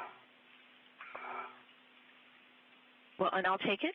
For Drew, for the crew lock bag, we'll need to deconfigure the PGT with the hex driver, and then we'll get a reading of the RETs on and adjustable on the PGT and a crew lock inventory. I'll do that. And cleanup steps usually involve the crew members gathering up the bags that they brought out with them with the tools. So first off, Christina Cook's going to move over to the EP, the exposed pallet, and grab an ORU bag, an orbital replacement unit bag that she brought out with her. First grabbing the camera, though, out of this smaller crew lock bag that she had placed in there earlier during the spacewalk when it was noticed she had a loose part on the viewfinder of the camera. Meanwhile, Drew Morgan's going to do an inventory on that crew lock bag, just making sure all the items are inside, nothing floated away, and everything's still tethered as it was initially. Okay, I'm almost ready. I'm going to get a wrap for that camera.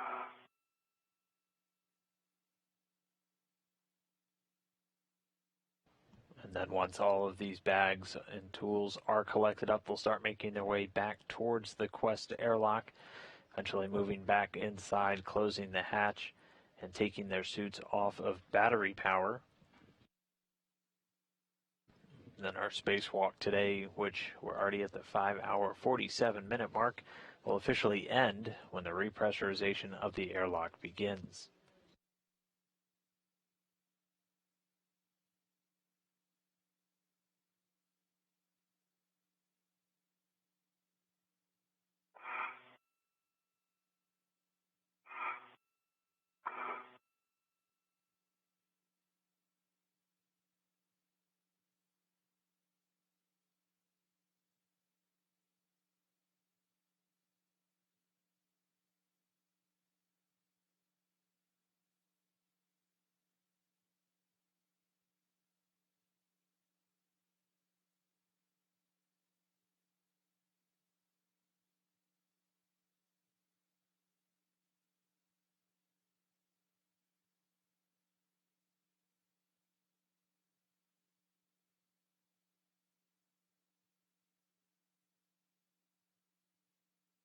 All right.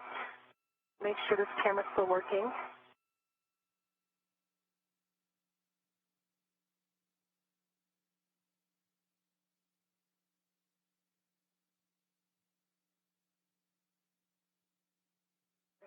Say again? Oh, you're...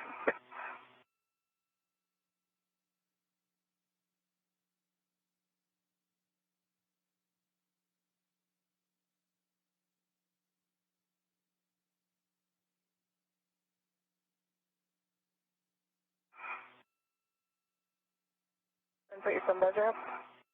Yeah.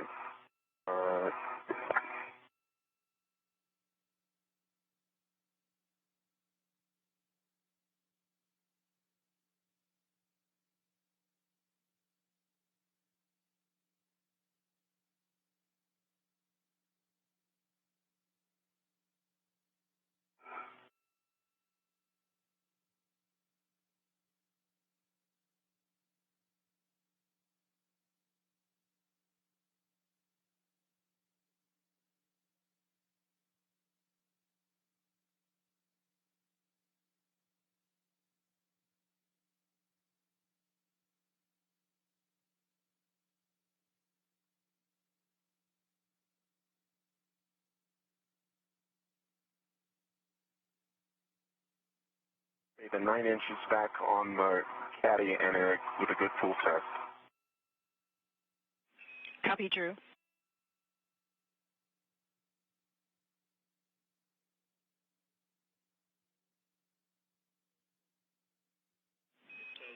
Those cameras retrieved.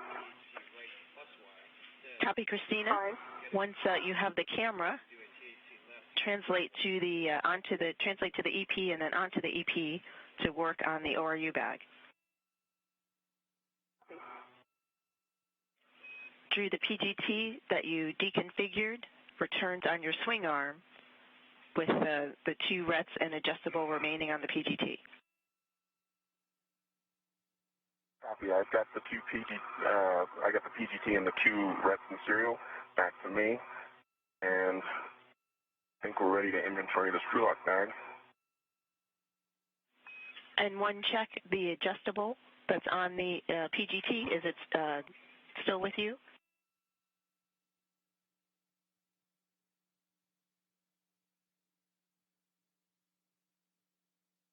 Affirmative. Copy. Thank you. Checking if we're ready for the inventory.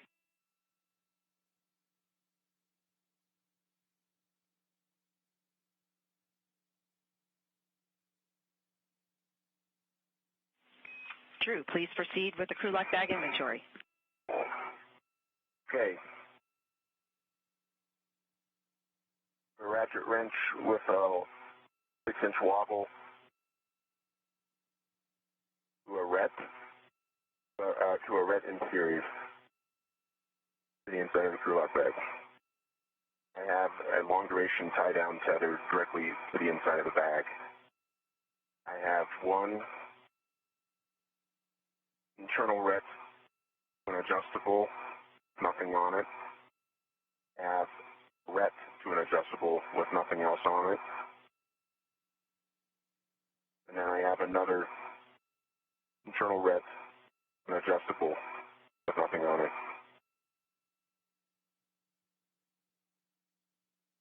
In case of those readjustable AEPs, nothing on either hook. In the exterior of the bag, I have a large, small, adjustable, and nothing else. So large, small, RET stayed with the airlock.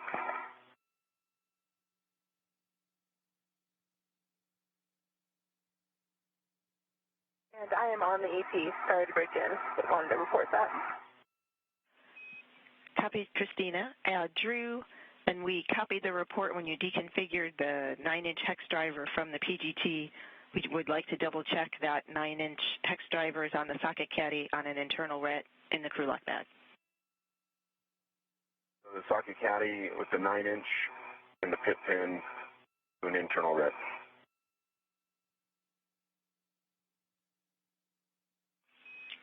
Copy. Drew, that is a good crew lock bag inventory. Thank you. You can configure, once you've got everything buttoned up, configure the crew lock bag with the doors against structure. Copy. I'm Stephanie. I'm at the ORU bag and also ready to inventory if you are. Copy. Have you deconfigured the hex driver from the PGT? Okay. I'll do that first.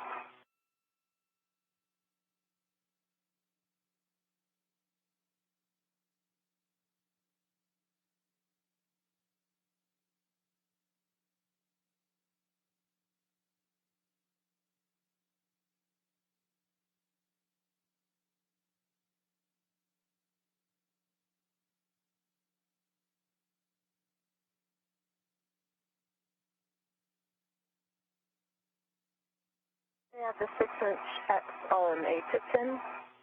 Good pull test. Copy. Thank you. We are ready for the inventory of the small ORU bag. Copy.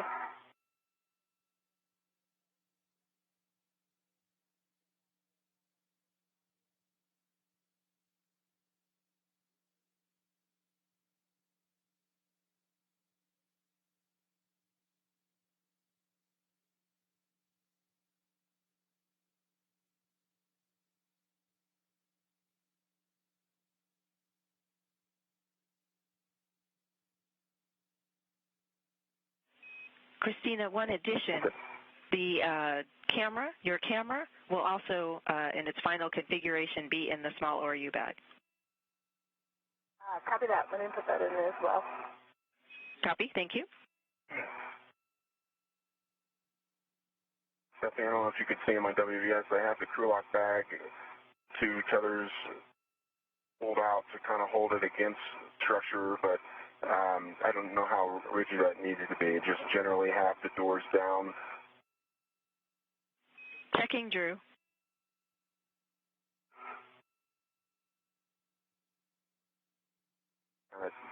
Drew tottering on the handrail.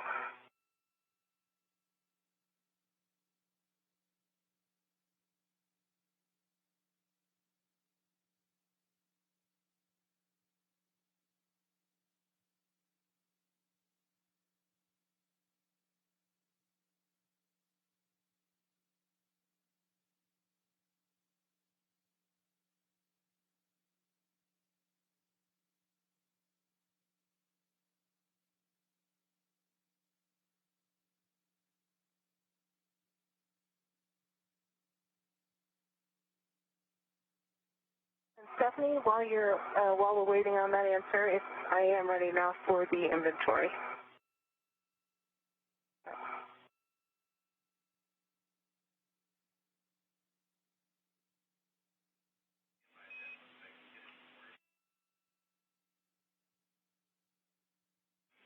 Drew, we're still discussing orientation of the crew lock bag or the tie down of the crew lock bag. Christina, go ahead with the small ORU bag inventory. Okay. Okay, I'll start with the externals. I have a large, small adjustable and a small adjustable. Inside I have camera on its internal rest. I have, bracket ret. I have a ret series to a PG. PG has an adjustable on it and no socket. I have a ratchet wrench with a 9-inch hex. I have a GoPro, and I have a socket caddy, a ret with a pit pin with a 9-inch hex. And I have a small ABA trash bag on an adjustable. And that is the whole inventory.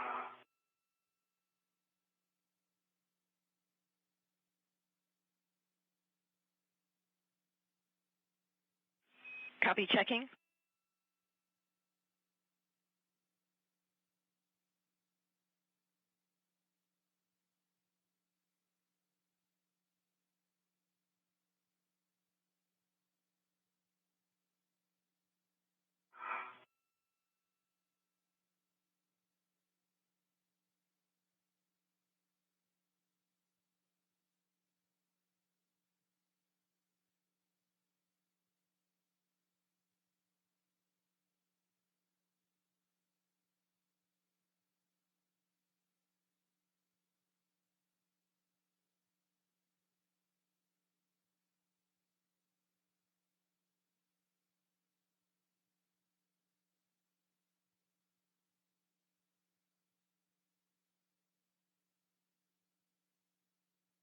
Christina, after discussion, we show that as a good inventory, the small ORU bag. Okay, thank you.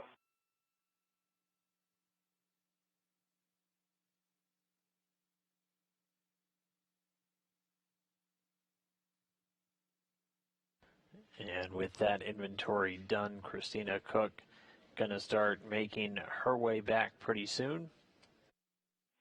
Christina, when you're happy and the bag's all closed up, you can translate onto P6 with the ORU bag. She'll make her way back off of this exposed pallet onto P6. That's a section of the truss segment where they've been working throughout the day.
Drew, for the crew lock bag, if you have a free adjustable to give, we would like to have you consider using the battery tether point, the closest battery that's on the radiator side, going from the battery tether point to the handrail on the crew lock bag. We think that'll better cinch it down and keep it in a good thermal config with the doors facing structure.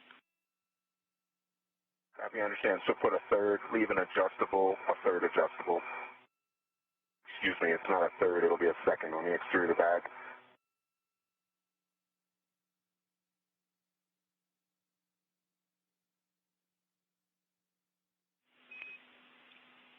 That's affirmative, Drew. Copy.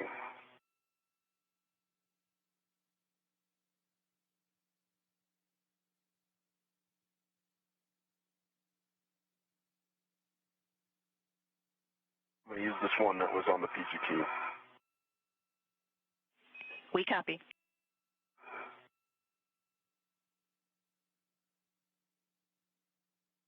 Stephanie, I have the small ORU bag. I went ahead and put it on my BRT. I'm ready for next steps. Copy. Once you're on P6, and when clear of the EP, and you feel everything is all well buttoned up with that APFR ingress aid stowed and tethers clear, you can give the arm a go to the back off position. Okay, copy.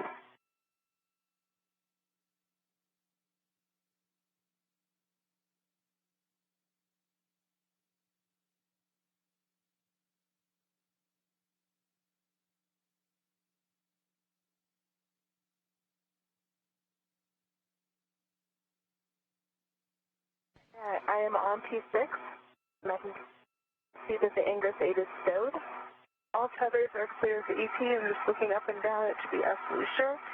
I can give a go for the EP and lay out to the backup position. Houston copies. Thank you.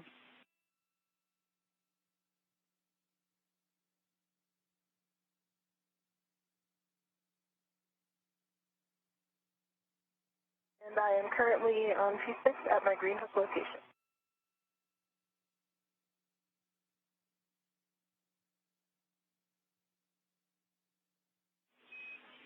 Copy, Christina. Stand by.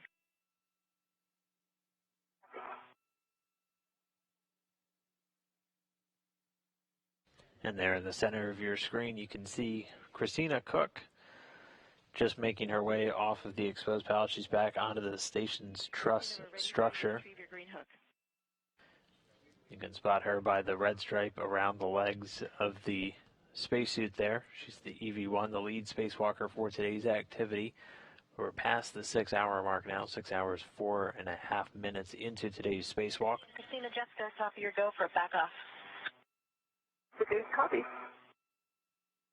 Jessica Meir inside the space station at the robotics workstation. She's going to back the arm away. Go ahead and pick up my Green Hook, and I think that means I'll be heading back soon. Okay. Is that a good for you? Everything looking good out there? Yeah, I'm just trying to get the crew lock bag in a better configuration. Okay, copy.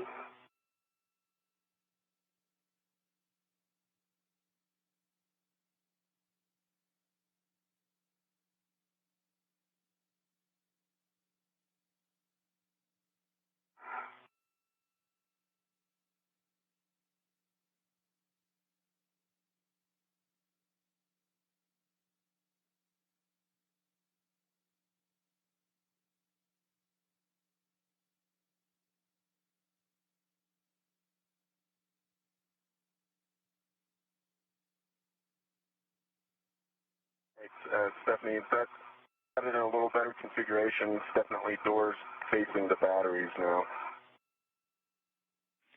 Checking.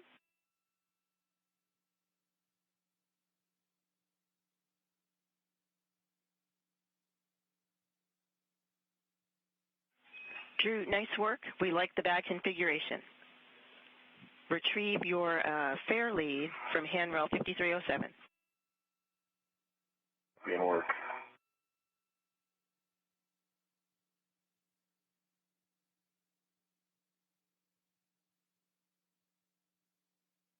And EV1, I have retrieved my... Copy, Christina. Your green hook is retrieved. Continue translating to the airlock. Copy.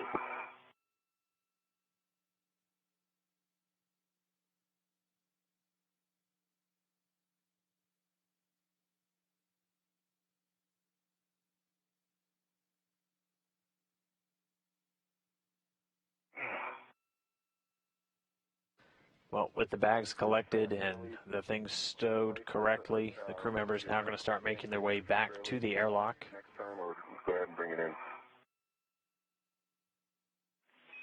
Drew, bring in the adjustable with you.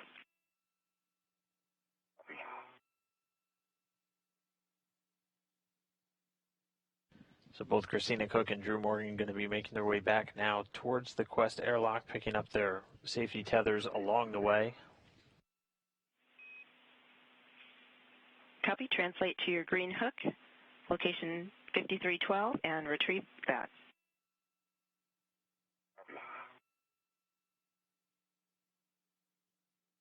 As they make their way back, let's knock out a few more Ask NASA questions. Our first one is going to come from Anna in South Carolina, wondering how many sunrises and sunsets can one expect to experience during a spacewalk? How does that affect those spacewalking? Well, they've seen 4 sunsets and sunrises so far today. They're about to see their 5th one coming up in just a couple of minutes. Station's moving around the Earth at about 17,500 miles an hour, so they do a full orbit every 90 minutes. So every 90 minutes you see a sunset and a sunrise. So they'll typically see about 5 to 6, depending on just how long the spacewalk is. If they do about 6.5 hours, they should be seeing about 5. Anything beyond that, they might see a 6th one. Our next one comes from Nicholas. Wants to know, are there still plans to up the maximum permanent crew size of the space station? There are. Once our commercial crew vehicles start flying from Boeing and SpaceX, they will be able to carry 4 at a time. We're locked to 6 crew members as our standard permanent size right now.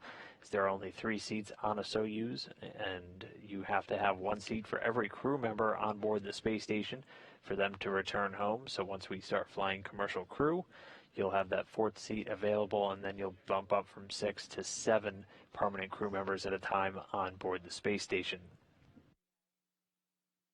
Our next question wants to know, has there ever been an occasion when the jetpack was used during the spacewalk? That one that we saw a little bit earlier, the SAFER device, that has never been used.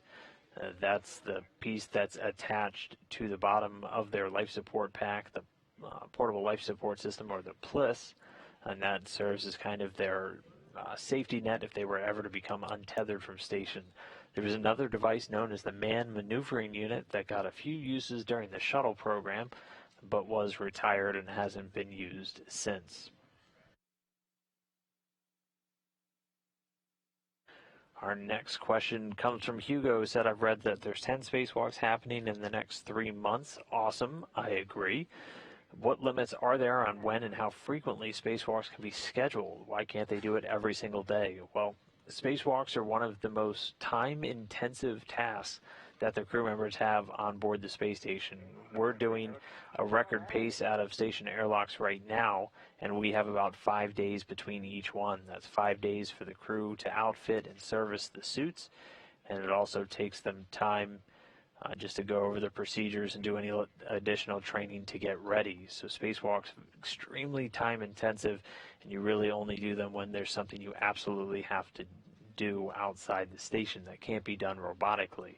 If we were trying to do a spacewalk every single day, you wouldn't be able to do pretty much anything else on the space station, like all of the science, working on hundreds of different research experiments during a given expedition on board, along with all of the general maintenance and fixing anything else that might break internally on the space station. So that's why it's relatively rare to see a spacewalk, and this pace that we have coming up is pretty unprecedented.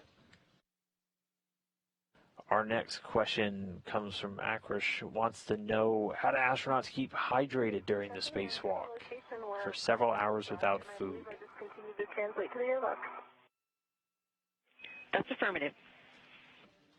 Well, they do stay hydrated. They have a drink bag with a straw inside of their helmet that they can use to stay hydrated. They don't have any food available to them, so they usually eat a big meal just prior to the spacewalk, and then they'll have a dinner waiting for them once they get back inside.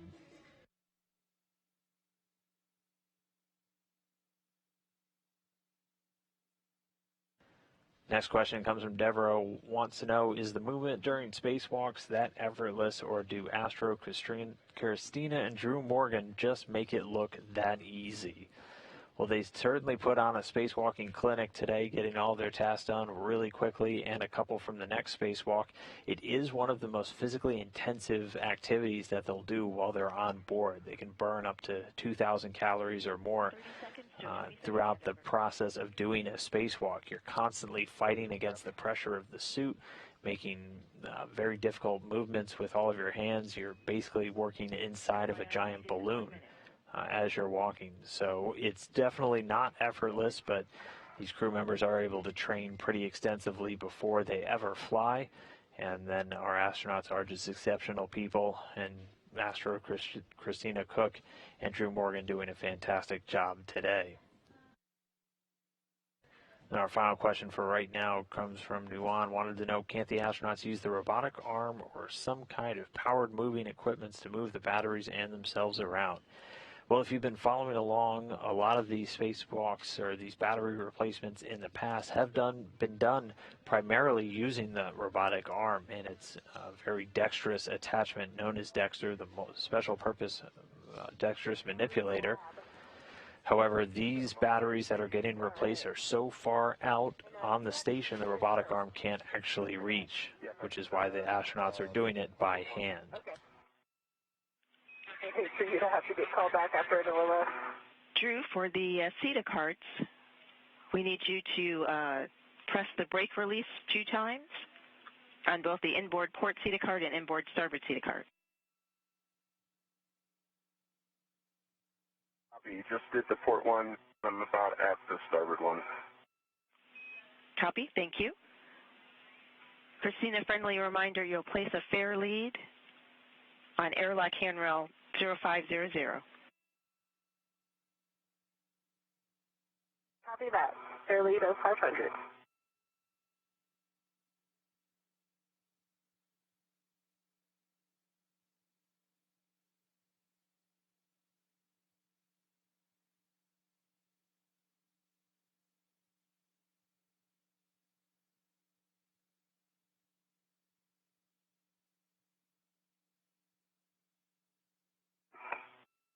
Right. Starboard cart. The brake release. Copy starboard CETA cart brake release.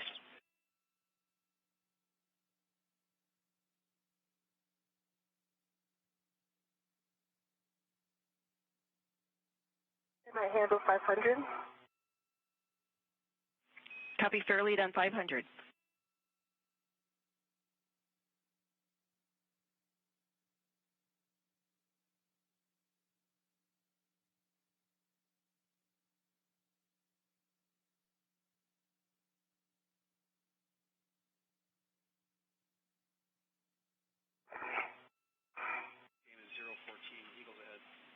Christina, when convenient, please press your WVS button again.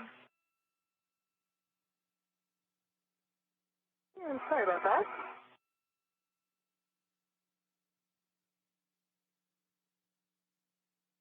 It's pressed.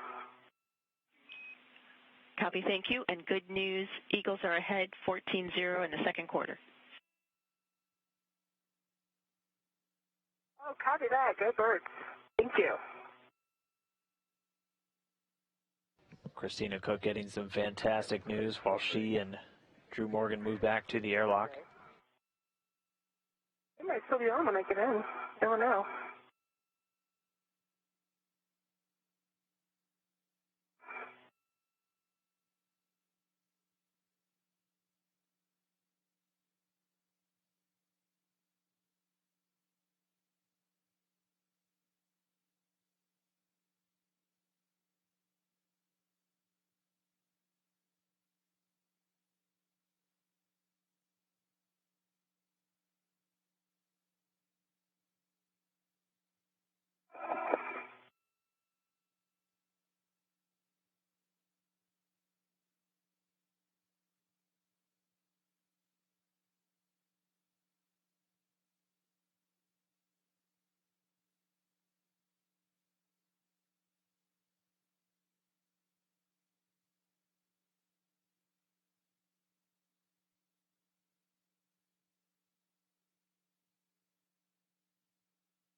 Okay, Fairlead is placed on 500.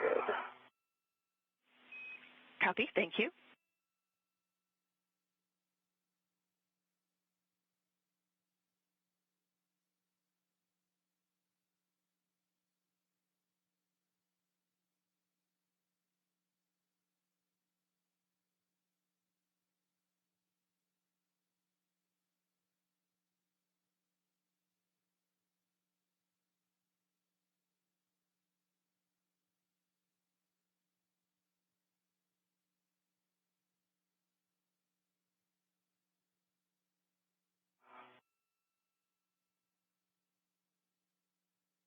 Reason, hold on a second here, my reel, green reel,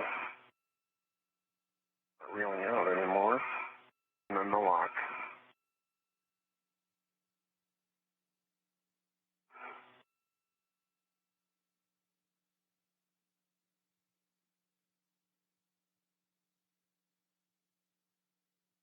Stephanie, I'm Copy, Drew. We're about discussing. the lab, not quite to the C spur.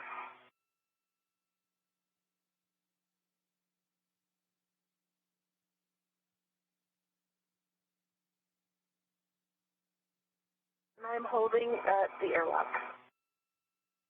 Copy, Christina.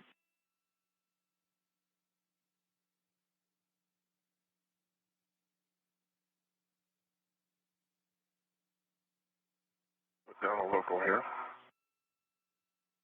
And Drew, can you explain what, say that again? Yeah, so my green reel, it stopped. I'm at mile marker 7740, and it won't reel out any further. And I'm cycled it from unlock to lock to unlock again to verify that wasn't it.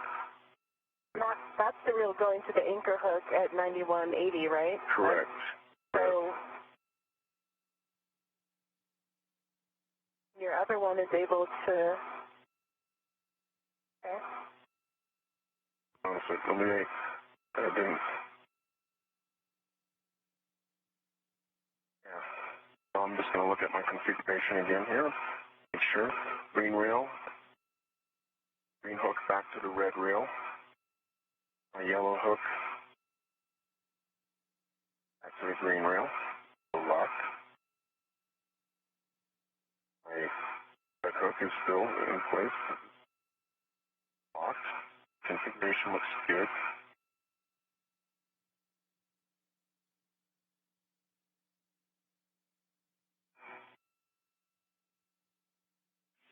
Drew, copy all. We're still discussing. Be reeling out again. So, Stephanie, I let it retract. I let it retract in a little bit, and now it seems to be feeding out a little bit more. Copy.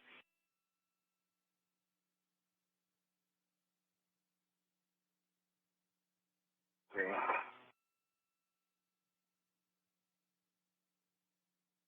Nope, it's still stopping at 7740.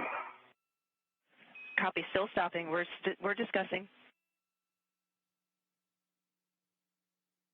Copy.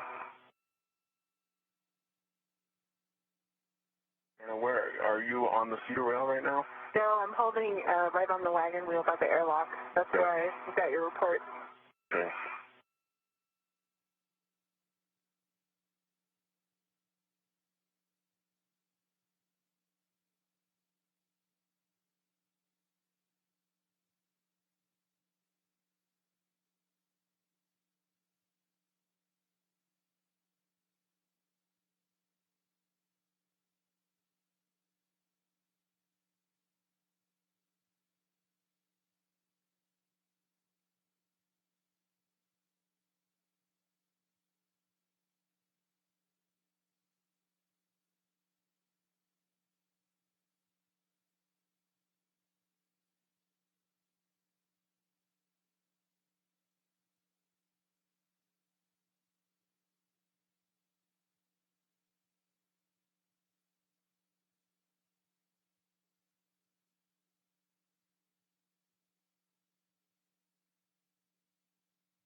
Drew, after discussion, we believe there might be a snag somewhere between your current location and where you initially placed your green hook at P6 handrail 5312.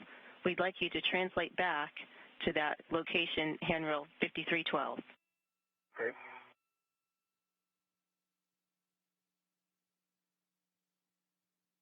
Active 5312 on segment, are we talking here? Yes, the P6 long spacer.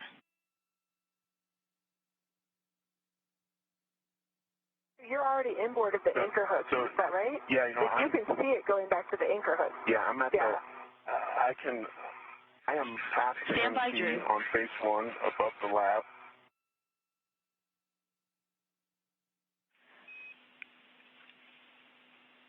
Drew, change of plans. We would like you only to check the location of the anchor hooks on P1 under the FHRC. Copy that. No. That's mile marker 9180. Copy. And that's affirmative. It's bay 12 of P1.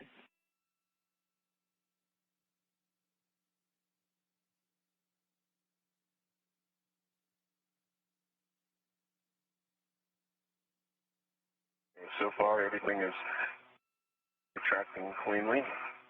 There's no slack in it. Copy. See it going back to its anchor point.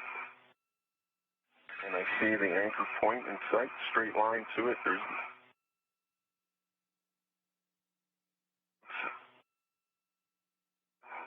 Copy, Drew.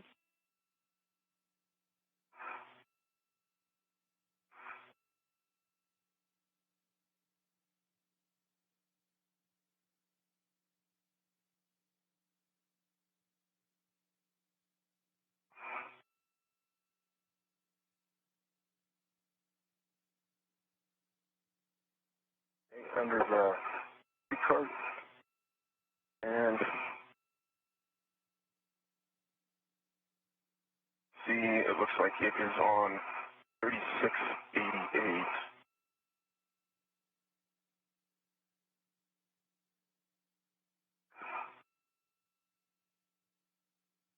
Okay.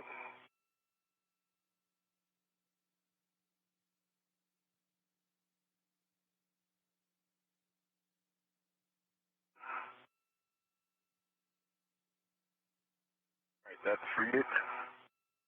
It's on 3688.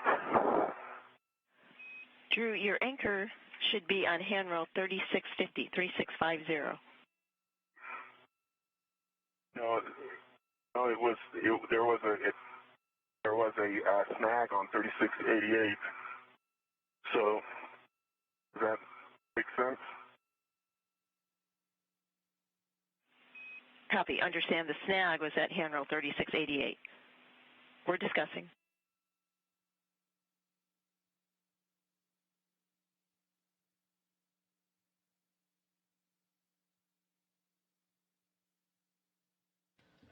So right now, both crew members still just making their way back to the Quest airlock.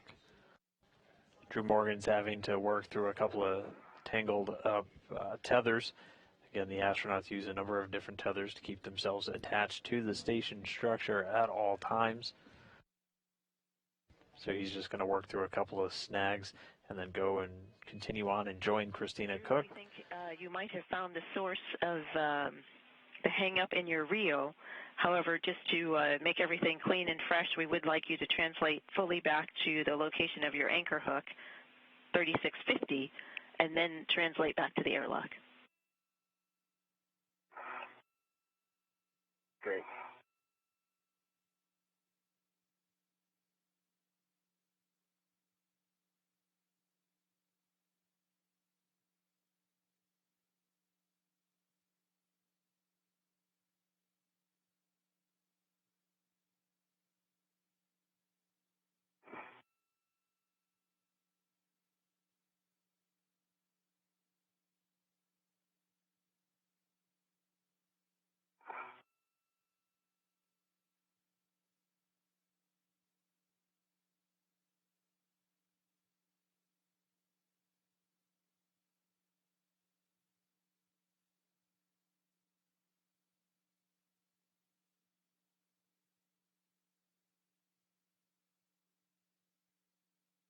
I can see now the anchor point.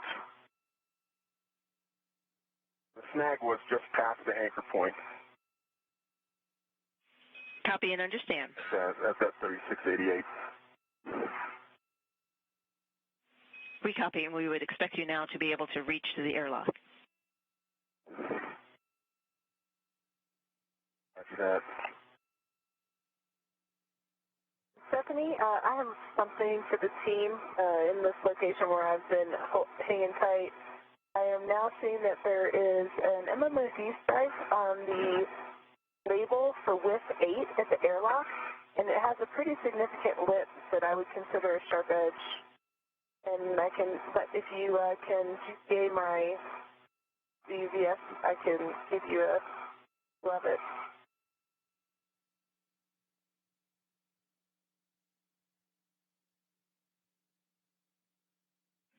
Copy, Christina, checking. Label.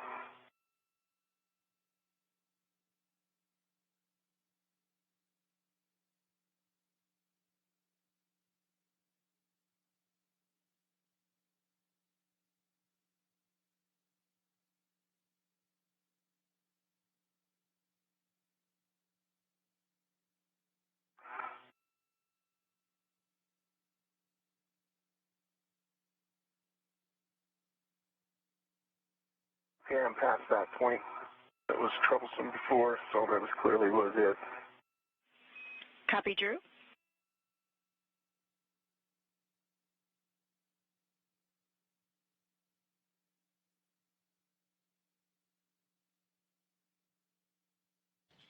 And astronaut Christina Cook just noticing what's known as an MMOD hit, so a micrometeoroid or orbital debris hit, label that could create a sharp edge. That's something the crew has to look out for while they're translating around the International Space Station. So when you get to the base of it, just hang tight for a second. I'm waiting on them. Let me know. Copy.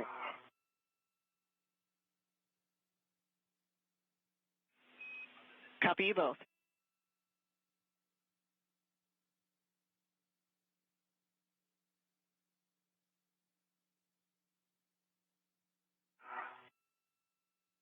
Christina, thanks for the WVS, and if you would let Drew know about that location so he can avoid it.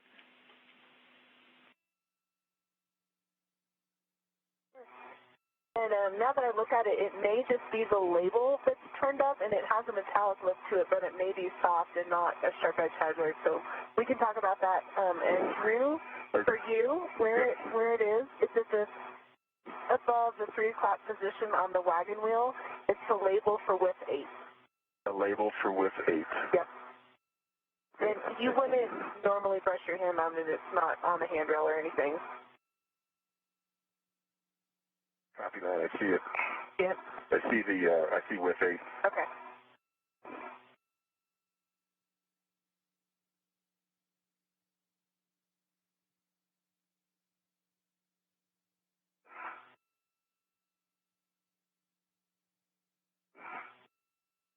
And I am at the airlock. I'm going to head to the aft side. Roger.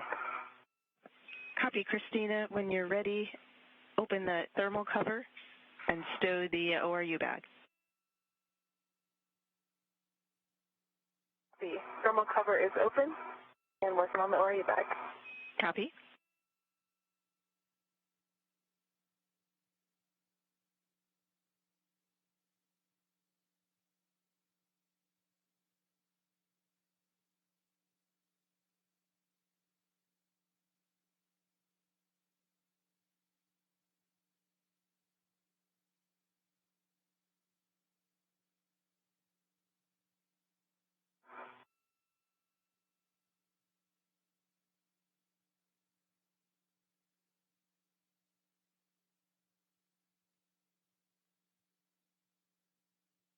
And this is a view from Christina Cook's helmet cam. You can see her peeking back inside of the Quest airlock.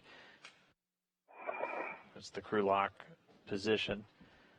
Both she and Drew Morgan going to be heading in there shortly. Once they're both situated inside, they'll close the airlock First bringing down the thermal cover, then actually closing the hatch. And then they will get ready to actually start repressurizing the airlock. They'll slowly start introducing air back into the area. And once that repress begins, our spacewalk will officially end. You could even have me 1 minute to take it up. Okay, that works. And Drew Morgan has also now arrived. I'll have you talk to me about my tethers because I just did a maneuver. So per the procedures, Drew Morgan will be the first one in. He'll get followed by Christina Cook after she releases a number of the different anchor hooks. And they'll get everything back inside. Christina Cook will move into the airlock as well. She'll close that hatch thermal cover and then close the hatch itself. Since you both are at the airlock together, Drew, you could ingress, attach your waist tether, and Christina could then hand in the small ORU bag to you. Perfect. All right, so standby one, Drew. I think what I was saying is check my local. Yep, that's turned. Yep. Sorry, I would say it would release it and then do that pirouette back the other direction. Or actually, it's. Yep. Okay. And let us see. Careful. Come back toward me a little bit. There's okay. That's your. Read this out from underneath your legs. And then put my small area back. Stand by. Okay. All right. Should we? And it should come back. It's coming back to my BRT rep. So. Your tether rail's right between your legs. Let me grab it and clear it off your left leg here.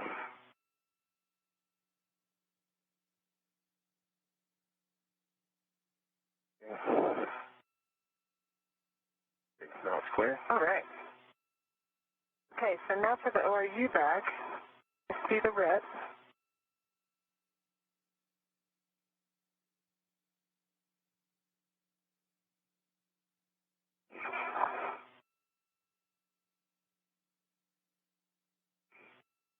That lasts out pretty long, so yeah. And get attached to the. Right. My right waist tether is to the airlock D-ring extender, gate closed, slider lock, black on black. I can get the ORU back here. All right. The red Release the lock. Yeah, okay. Copy, Drew. We also need the configuration of that small hook.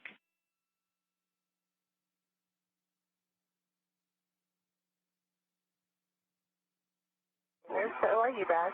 My small hook is on my right D-ring extender, gate closed, slider lock, black on black. Copy. Thank you, Drew.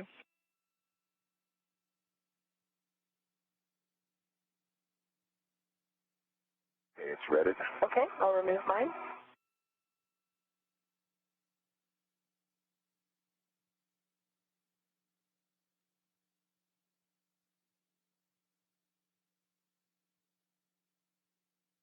Okay, I can go in the airlock.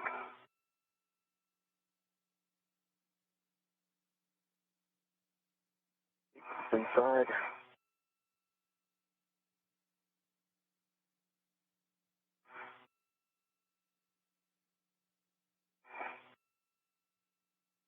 Then remember, don't go too far because I'm going to grab your green hook. If you Can you get it? Far? Nope, I've got it. So you're good. And so I'm ready for steps from Stephanie when. See. Christina, understand you have Drew's green hook from his red reel? I just have access to it. I haven't done anything, but I am ready for any steps. Copy. Then that would be the first step. Release his green hook from his red reel and attach that to the forward external airlock D-ring. Copy. That can work.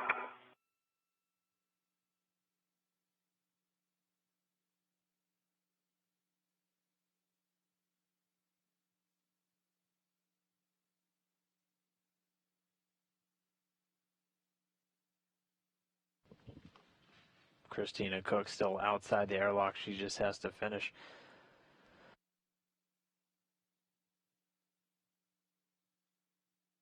She just has to move a couple more of these tethers and they'll work their way inside the airlock, and then she'll move in, close that thermal cover for the hatch that you can see open just to the right of her, and then actually move to close the hatch itself.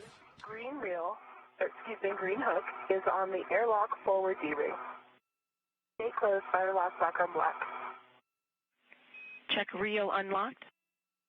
And the one reel, his reels, okay, that didn't work. I've got one unlocked and two reels locked. Both his red and green reels are in unlock. Copy. Next, attach his yellow hook to your red reel. His yellow hook to my red reel, copy. Good readback.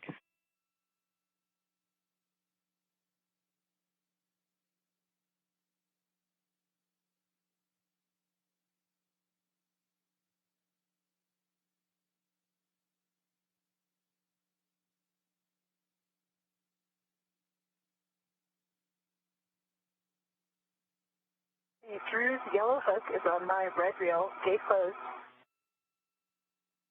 Center lock, black on black.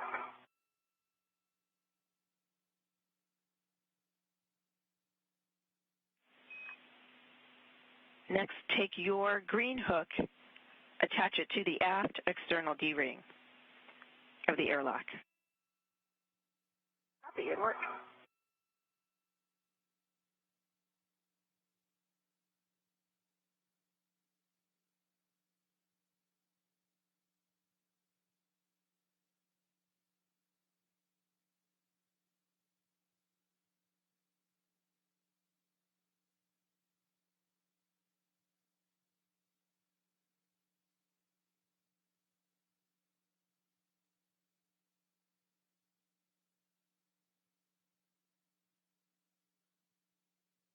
AV1, my green hook is attached to the aft external airlock D-ring, gates closed, siders locked, black on black.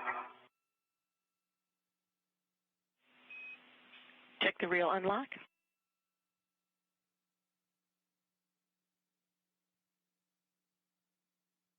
Lock and unlock.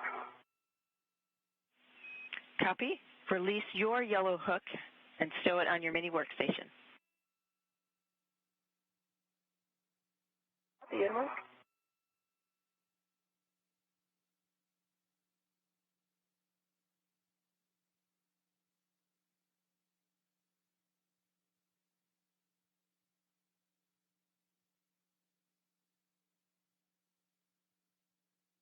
My yellow hook is on my mini workstation.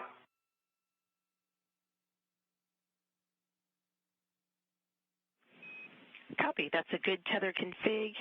Friendly reminder to assess the reach and access to the thermal cover prior to ingress, and when you're happy, you can ingress. Copy. Okay, copy. And Drew, you have to go to ingress completely. Copy. Let me know when you're in a good state.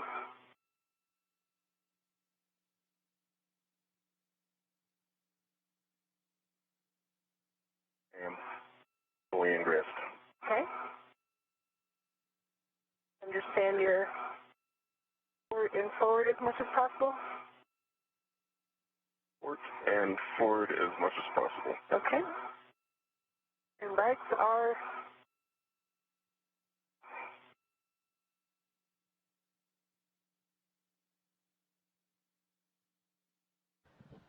With that, Drew Morgan inside the airlock. Christina Cook now making her way inside as well. She's going to close that thermal cover that you can see slowly swinging its way back towards her, and then be ready to close the hatch itself. Once the hatch is closed and the crew's configured, they'll be ready to start the repress. So pretty much the opposite of what they did at the beginning of this spacewalk. We're going to be putting atmosphere back inside of that part of the Quest airlock. And once that repress begins, the clock will stop on today's spacewalk.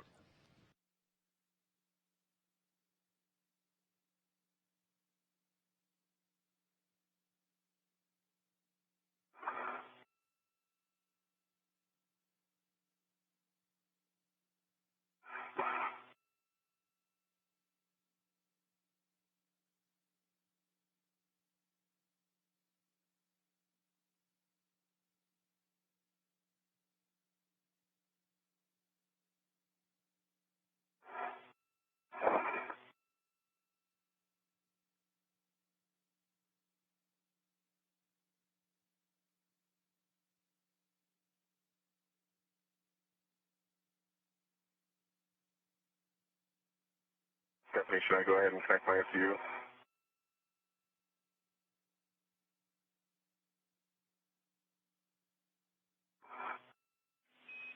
Drew, that's affirmed. You can attach your SCU to the DCM. Okay.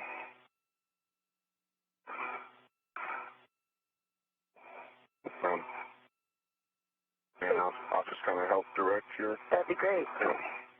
This out of the way. You're looking good. You're looking 90% in. All right. Bring your feet this way. Stand by one. I'm going to test reach the thermal cover.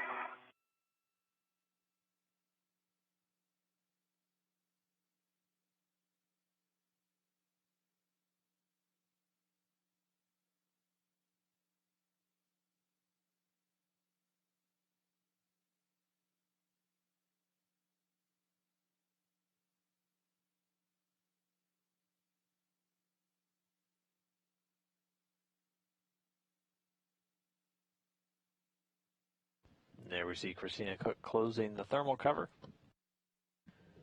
Meanwhile, Thermal cover is closed. Copy. Thermal cover closed. Nice work. All right, Stephanie, the thermal cover is closed. Thank you. And I am ingress. Copy. Christina removed SCU from the stowage pouch.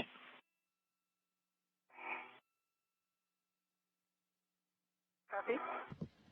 now both Christina Cook and Andrew Morgan getting their SCU service and cooling umbilicals. Rotate a little bit. Those are going to plug into the DCM, the display control module on the front of their suits. Bring it forward. Those umbilicals, the long white cords that you saw them connected to at the beginning that provides cooling, power, and communications capability from station to the suits themselves. We'll get those plugged in, and then the hatch will get closed, and we'll be one step closer to repress and the end of today's spacewalk. Okay, I have my SCU pouch. Okay. Are you for space? Do you need me to move? No, actually, I freed up, so I'm good.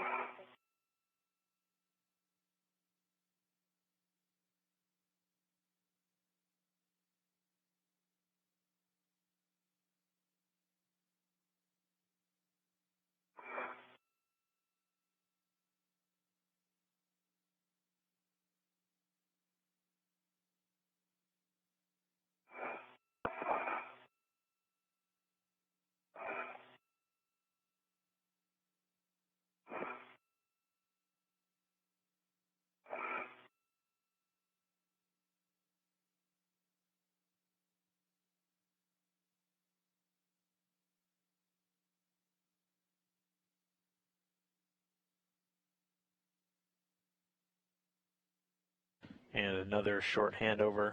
We'll be getting that video communication back with the station in just a couple of seconds. Meanwhile, the teams here in the International Space Station Flight Control Room at the Johnson Space Center in Houston, watching over getting these crew members into the final stages of today's spacewalk.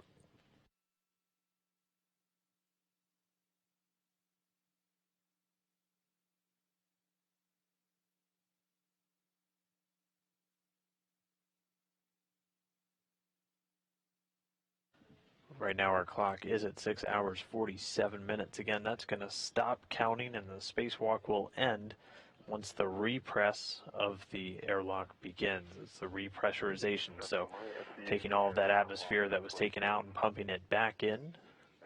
I got it over center in position, but it's not locking down. No, this is something that before here. Copy, Drew. And I was able to get my MOC, my SU. Copy, Christina. And Drew, are you able to, I know it's easier said than done, but to pull out, push out on the very close to the connection? Yeah. Trying that. And then at the same time push in on the side where the electrical connector is?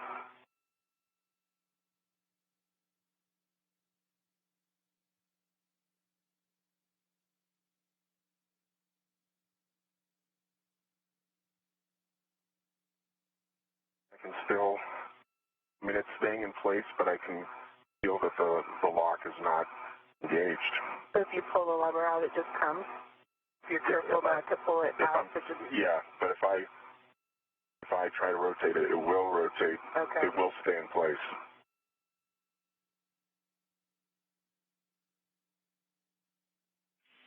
Copy, we're discussing.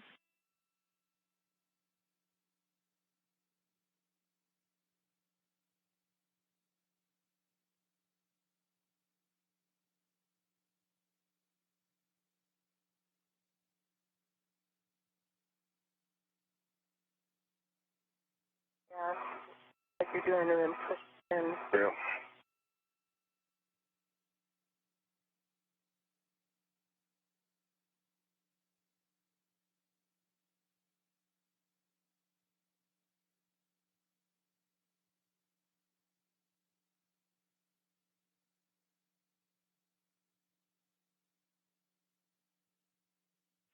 Christina Drew. Christina, you had good words for the proper technique. We'd like you to continue working it.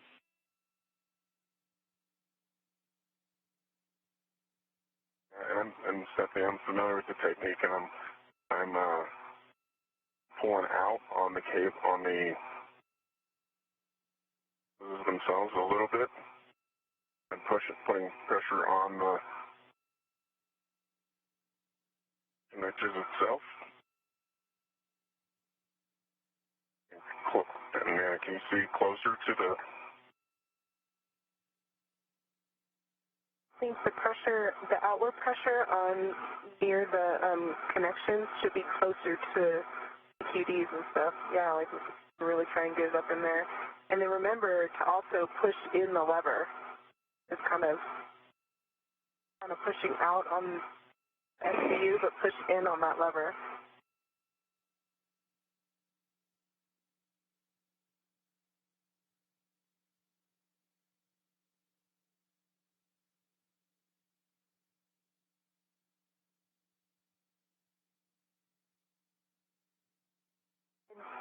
Okay, we're locked. All right. Copy locked. Nice work. Next are your water switches. Take your water switches to off OFF in the forward position. Expect a water is off message. EV1, water off. EV2, water off.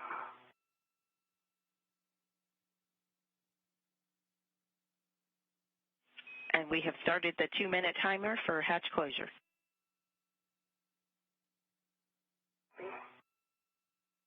Drew, I think this is your card.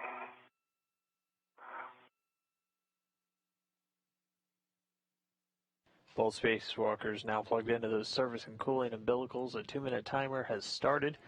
Once that's done, Christina Cook will get the go to close the hatch. First, she'll make sure there's nothing blocking the way, get the hatch closed, and then we'll be over to the repress cue card. And that's a series of steps that they'll step through. We'll hear once again from Luca Parmitano and Jessica Meir inside of the Quest airlock, where they'll be responsible for moving some atmosphere back inside of the airlock. Clear hardware and verify handle position per hatch decal.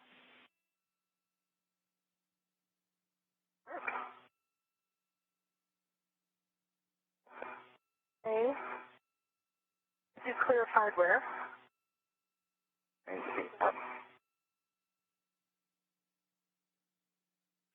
Copy. Actually, Drew, you may have better eyes on that hatch lever. Is it because you can tip your feet up and look below you down the line? I have Whether it's free of it. just looking to see if it's aligned with the unlatched position. That's my understanding. Yeah, it is. Okay, copy. I can see it. Yep. Copy, thanks. Stephanie, good check. Copy. We're continuing the hold for the timer. Copy.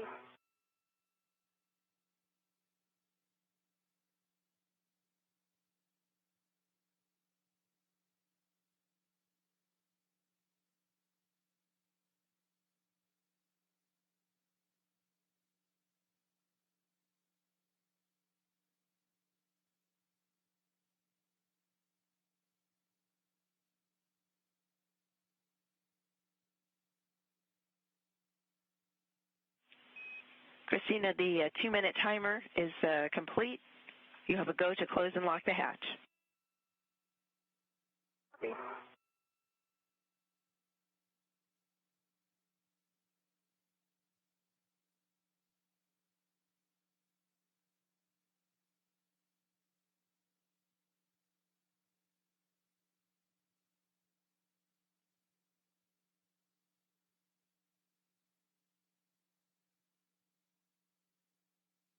Christina Cook now working to close the hatch on the Quest airlock. So the last few steps before they start repressurizing the area of the airlock where both Morgan and Cook are currently located. And again, once that repress begins, our spacewalk will officially end. Just a quick time check, we're at 6 hours, 54 minutes, and 25 seconds and counting.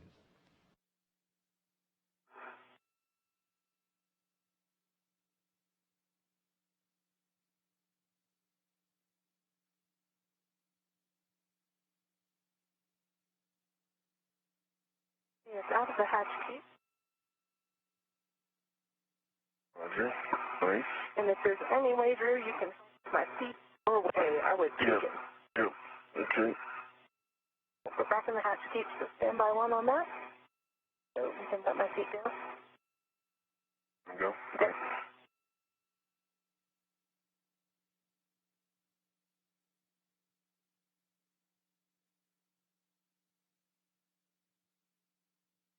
All right. Movement on the hatch again. I'll take. Come port. Confirm.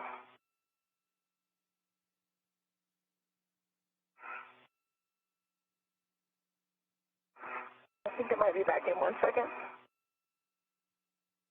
Oh, we're good. Okay, heading your way. Oh yeah, there we go. I found the spot. It's on the hatch rail, going to the lever. Andrew? To the port. Thank you.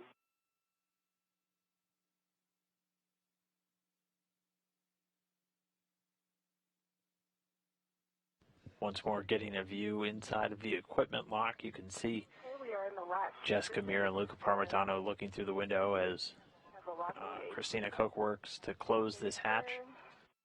The MPAS is closed. Copy hatch closed, lever locked, and MPAP is closed.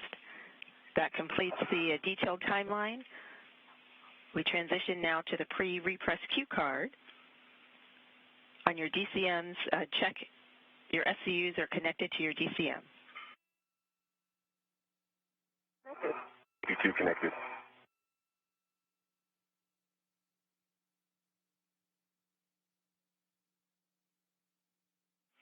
Copy. Check your water switches are off. Back. Off. Double check EV hatch closed and locked. Closed and locked. Drew, on the UIA, check oxygen EMU 1 and 2. 2 valves are open. Oxygen EMU 1 and 2 are open. Take power EV1, EV2, 2 switches to on. Our EV1 on. Our EV2 on. Check power EV1, EV2, EMU LEDs, 2 LEDs on. Both LEDs are on. Check power EV1, EV2 volts between 18 and 19. 18.6 and 18.6. Copy. On your DCMs, take your power switches to SCU. Expect a warning tone. Didn't work.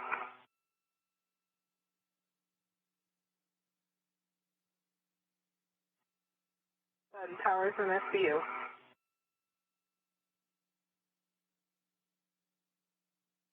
EV2 power SCU.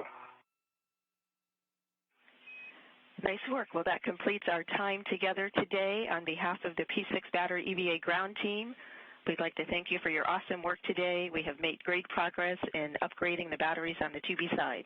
Nice job. And with that, I'll hand you over to Luca. Copy that. Stephanie, thank you so much. It has been a wonderful day.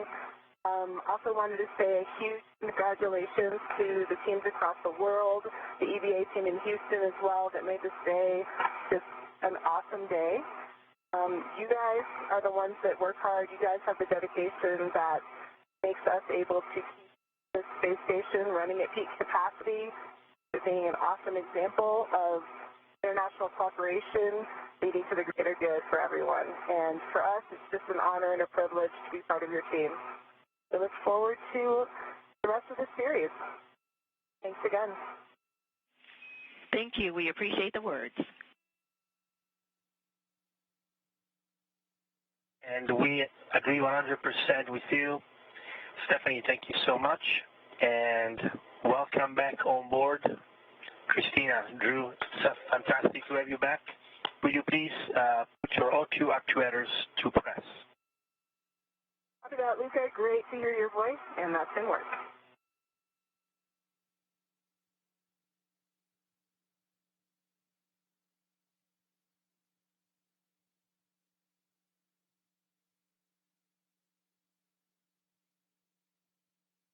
EV1's in press. EV2 press. Copy, both in press. Christina, please check the EV hatch MPAD is closed. It is closed. Okay, guys, I'm going to start throttling from off to norm, very slowly initially. Just I expect you guys to give me an indication of how you feel. Okay. Copy.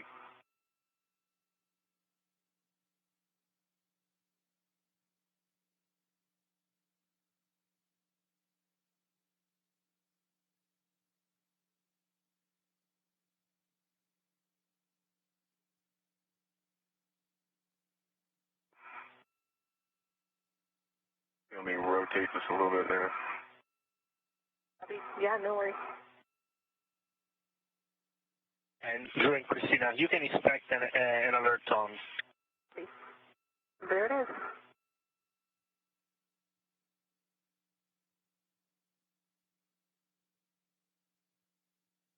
Christina, Drew, when the crew lock will be at 4.0, you can expect another alert tone. And then please alert me when the crew lock uses 5.0. I will watch from the inside, but I will go for whichever comes first. All right, we copy. Copy.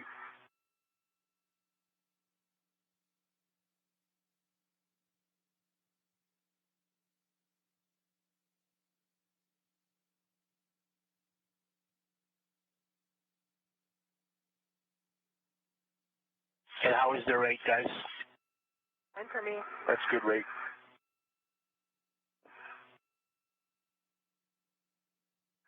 I'm happy to have it a little bit faster if Drew is. But Yeah, I think you could speed it up a little bit. I agree. Okay, copy, guys.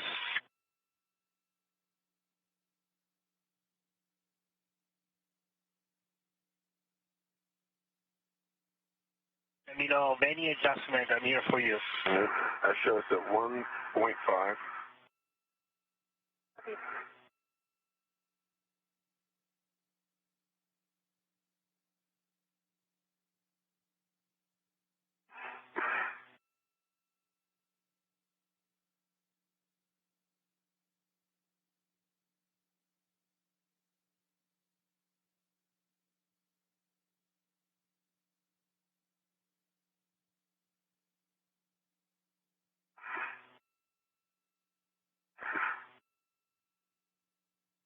Two.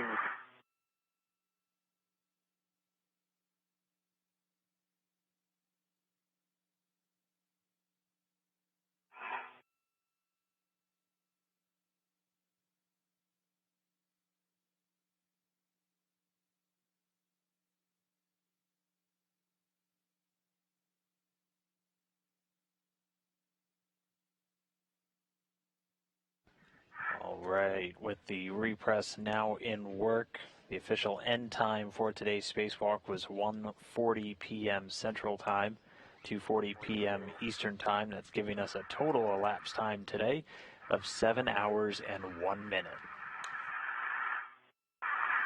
Again, the final stopping point for today's spacewalk coming at 1:40 p.m. Central Time, 2:40 p.m. Eastern.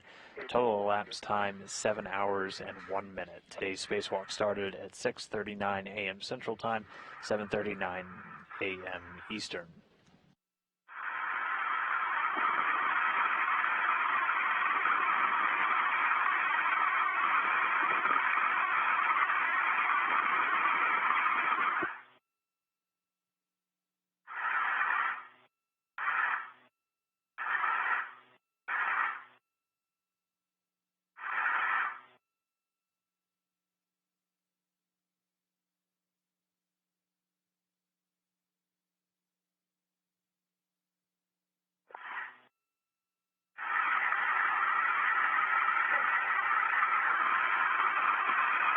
Good with another rate bump if you are, Drew. Yeah, I'm good. Yeah, I'll get to bump it up. I'll set the leak check.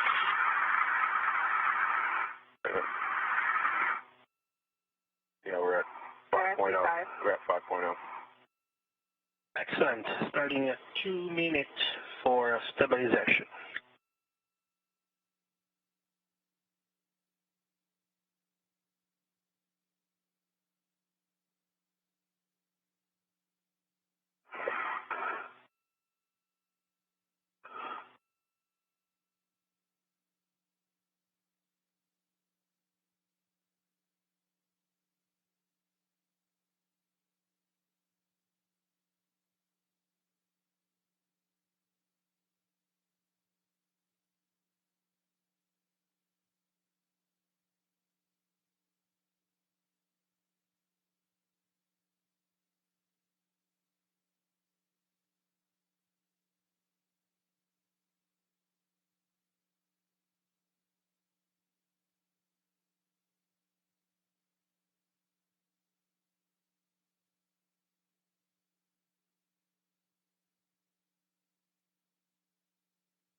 All right, and again, our spacewalk ended when that repress started. That repress coming at 1:40 p.m. Central Time, 2:40 p.m. Eastern, giving a total elapsed time for today's spacewalk of 7 hours and 1 minute.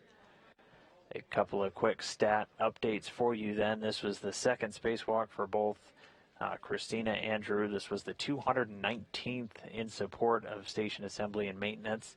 The sixth spacewalk conducted just this year. And again, we'll go through a couple of these stats in just a moment. The repressurization of the Quest airlock is already underway. And they're going to do it pretty slowly, but they're going to gradually be raising the pressure, starting off from right around vacuum, eventually making its way all the way up to right about sea level with the rest of the station, right around 14.7 psi.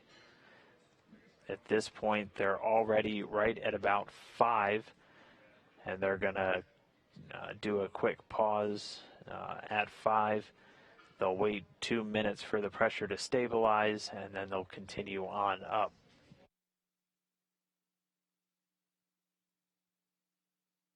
So again, just running through some stats one more time for you. 219th spacewalk in support of station assembly and maintenance, and the 6th one conducted on board the space station just this year. This was the second spacewalk for Christina Koch, now with the total lifetime spacewalking hours of 13 hours 46 minutes. Also the second for Drew Morgan. He's now at 13 hours 33 minutes. In those 219 spacewalks, with today lasting 7 hours and 1 minute, we've now had 1,374 hours and 27 minutes of spacewalking time on board the International Space Station, and that translates to 57 days, 6 hours, and 27 minutes. Christina, Drew, good leak check. You can switch the glove heaters to off. Okay, my glove heaters are off. Glove heaters are off. Check your gloves for any contamination. No contamination. No contamination. On your DCM, switch the O2 actuator to IV.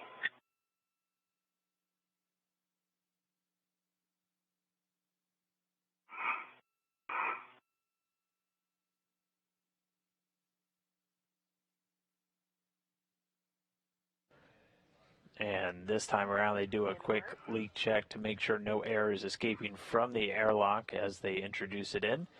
And Luca Parmitano just reporting a good leak check, so he will be opening the valve back up. Back towards normal. When the delta P, delta T is approximately 0, expect another tone. Copy that. And so Luca Parmitano opening up the valve. You could hear the air rushing back in through the microphones of the spacewalkers. It's now going to continue to pressurize that airlock, bringing it all the way up to right around 14.7 psi, at which point Parmitano and Jessica Meir will be able to open up the hatch, bring the crew members back inside, and help them start getting their suits off. They've been in these suits for well over 7 hours as they suit up a couple hours before to do their in-suit light exercise and other checkouts. So very long day for these spacewalking astronauts, but just about to come to an end. Again, our repress, so the end of today's spacewalk did take place at 1:40 p.m. Central Time, 2:40 p.m. Eastern, giving a total elapsed time of 7 hours and 1 minute to today's spacewalk. It was a fully successful one and more today, as they were able to complete all of their primary tasks and several get-ahead tasks, actually getting some batteries swapped out that weren't supposed to take place until the second spacewalk. These are amazing. All told, they were able to remove 3 nickel hydrogen batteries. Those are the older ones that were already installed that are getting replaced. 2 of those moved onto the external pallet where they'll eventually be disposed of through an HTV vehicle. And one of the batteries now residing on an adapter plate. 2 lithium-ion batteries removed from that exposed pallet and installed over there on the P6 truss, taking up slots 1 and 3. And then 1 corresponding adapter plate was installed for the first battery, and a nickel hydrogen battery placed on top of it. And that was one of the primary tasks for the day.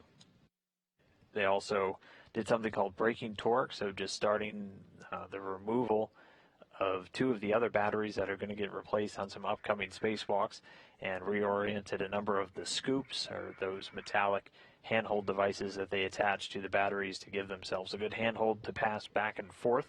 So all of that completed successfully. 7 hours, 1 minute. Cook and Morgan inside the airlock, repressurizing. Soon we'll get that hatch back open, get them back inside, get the suits off, and we will end today's activities.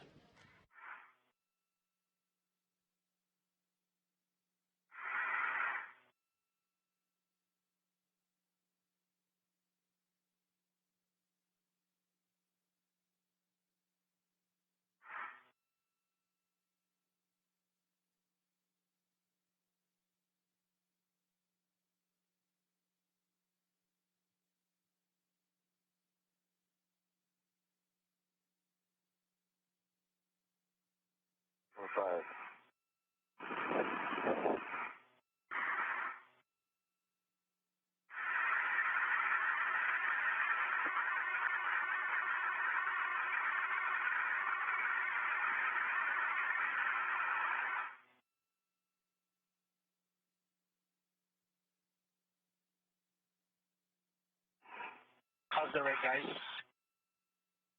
I'm good with it. Yep.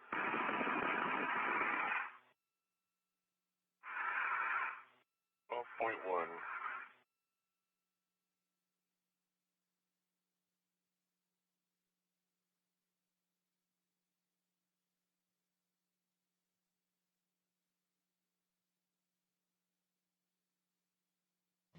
So we're quickly approaching the desired pressure, already in excess of 12.1 psi, continuing to climb. They'll get up to right around 14.7, and that by that point the pressure will be mostly equalized between the section of the airlock where the crew in suits is residing and the section of the airlock we're taking a look in right now known as the equipment lock.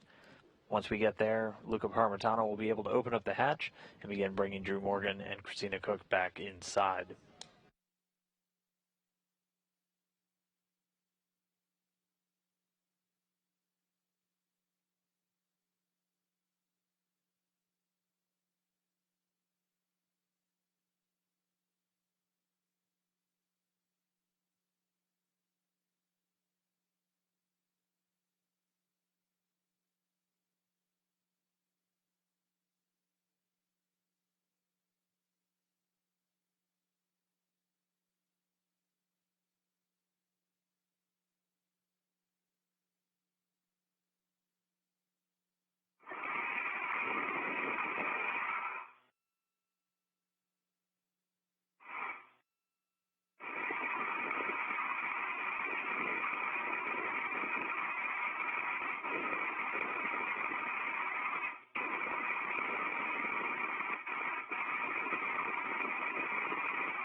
And just like that, the hatch now opened up. Parmitano and me are going to start to work to move the crew members back inside. Other way. There it is. Hey, guys. Welcome back. Hey. Thank you. It's so great to see you guys. It's like we were gone forever. Airlock on 2. Are you ready for step 4 of 1.240? Watch out, you're still on the way. Yes, you're on we the are way ready to the to do bridge. step 4.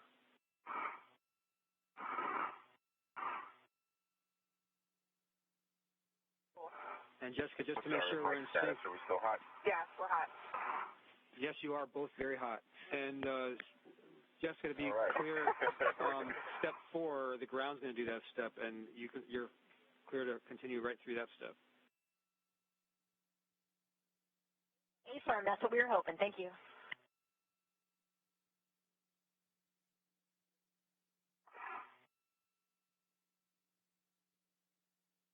Morgan, the first one through, they're going to attach him to the left side of the airlock from our vantage point. At halftime, the Eagles are up by 21 points. Score is 21-0. Wow. And more just really fantastic news for Christina Koch right there.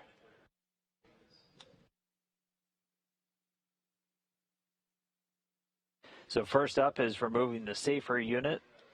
That's the simplified aid for EVA rescue. That's essentially the emergency jetpack that they have in case they were to get untethered. Then they're going to move to attach Morgan by his portable life support system. That's the backpack, the PLIS. Airlock Houston on Space Ground 1.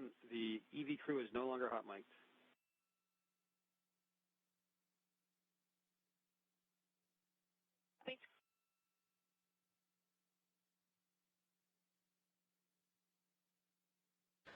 And then as these crew members get attached, they'll start systematically taking a number of items off of the suits. They'll usually start with that mini workstation, so the large metallic devices you can see in the front of Drew Morgan there. Eventually moving to the helmets and the gloves as well. They'll take a lot of photos of the gloves as they'll get reviewed by teams down here on the ground just to see if they notice any damage or wear and tear on the gloves, as they do usually take the most beating during these spacewalks. To the EV crew from the airlock now. We'll continue to hang with them until the helmets are off. For now, though, Morgan now getting attached. Christina Koch will follow soon after.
And now Christina Cook making her way through the hatch back into the equipment lock. Again, they're going to remove that safer piece of hardware from the bottom of her portable life support system. And then she'll get linked back onto the wall just like Andrew Morgan already has been.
So with both astronauts back inside of the equipment lock, you can see both Luca Parmitano and Jessica Meir helping to get all the different pieces off the suits. First, the mobile workstations with all of the excess tethers and tools from the front of the suits. They'll take some of the helmet enclosures off the top with the helmet cams and the lights. They'll also start getting the gloves off and the helmets. You may see them taking a lot of very close-up pictures of the gloves. That's done after every spacewalk, and those images get reviewed down on the ground just to make sure that the crews haven't incurred any damage to their gloves, as they are kind of the most likely spots to have any nicks or cuts, is they're doing all of the walking with their hands. And so we'll see them flip the gauntlet part up of the glove and start to work those off.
And you can see them unplugging the gloves. The gloves actually have heaters in them that connect into the suit's powers. You can see them disconnecting those cables.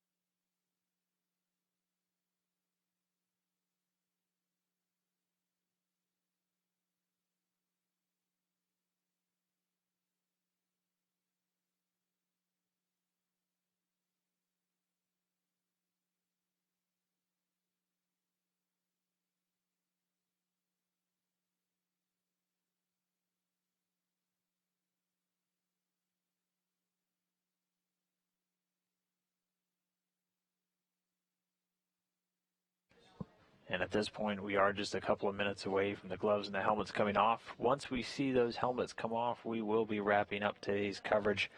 If you are just tuning in, you missed a very successful spacewalk lasting 7 hours and 1 minute. It kicked off this morning at 6:39 a.m. Central, wrapped up at 1:40 p.m. Central, so just about 30 minutes ago. Both the crew members have made their way back inside of the airlock after an extremely successful day, able to move 3 nickel hydrogen batteries. These are the ones being replaced from their spots, 2 of them out to an exposed pallet where they're going to be put in a future HTV cargo vehicle and disposed of. One of them is on a newly installed adapter plate. They were also able to install not 1 but 2 lithium-ion batteries today. And we're going to be doing a total of 6 throughout all of the spacewalks in the coming weeks, replacing 12 nickel hydrogen batteries with the higher power lithium-ion ones. So a very successful day, actually completing several tasks that were targeted for the second spacewalk, which is going to be coming up in 5 days from now on October 11th. And it looks like we've got the helmet off of Christina Cook. And Drew Morgan will be next up. Again, we do have 5 spacewalks currently planned in the month of October, 10 spacewalks out of U.S. airlocks from now until the end of November or early December, and then 1 additional Russian spacewalk in the mix as well. This is going to be a record pace from spacewalks staged out of airlocks on board the International Space Station. The only time previously in history we've had this many in this short of a time was when we were flying the space shuttle, and you would have 5 or 6 just in a very quick 2-week span on the shuttle. So a lot of work being done to swap out these batteries, and then later on when Luca Parmitano and Drew Morgan kick off around 5 spacewalks to go out and repair the alpha magnetic spectrometer. But today's spacewalk already in the books, again lasting 7 hours and 1 minute. This was the second spacewalk for both of these crew members, Christina Koch and Drew Morgan. Christina Koch now has 13 hours, 46 minutes of spacewalking time on her resume. Drew Morgan, 13 hours and 33 minutes. And this was the 219th spacewalk in support of space station assembly and operations, maintenance, and repair activities.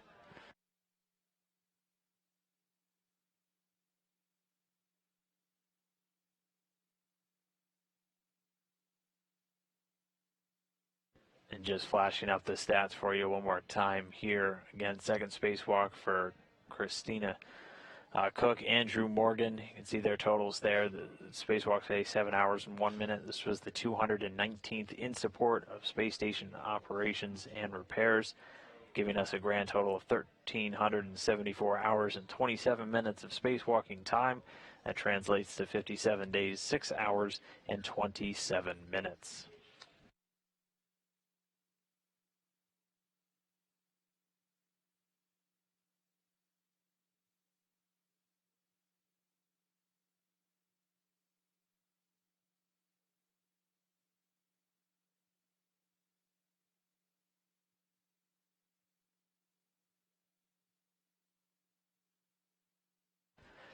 So with this spacewalk in the books, we're now looking forward towards the next couple. Again, we had 5 planned. The next one's going to be coming up this Friday. Coverage time is going to start at the same time for all of these at 5:30 a.m. Central Time, with the spacewalks starting right around the 7 a.m. hour Central Time. The next spacewalk is going to be the same crew. They're going to swap positions. So Drew Morgan will be EV1, the lead spacewalker, and Christina Koch will swap into EV2. And then next week on Wednesday, October 16th, we'll have Drew Morgan and then NASA astronaut Jessica Meir heading out the door for the first time. Again, that'll be 2 and 3. We also have 4 and 5 on the plan, with Christina Koch and Jessica Meir scheduled to head out the door on October 21st.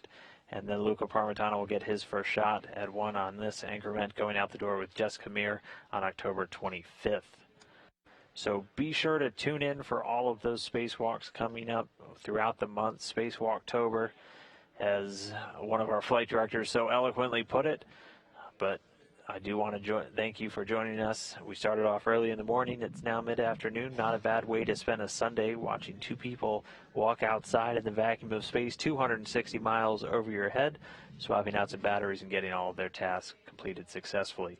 So tune in later this week on Friday for Spacewalk number 2 as we continue this fall of spacewalks on the International Space Station. For now, though, we are going to go ahead and sign off. This is Mission Control Houston.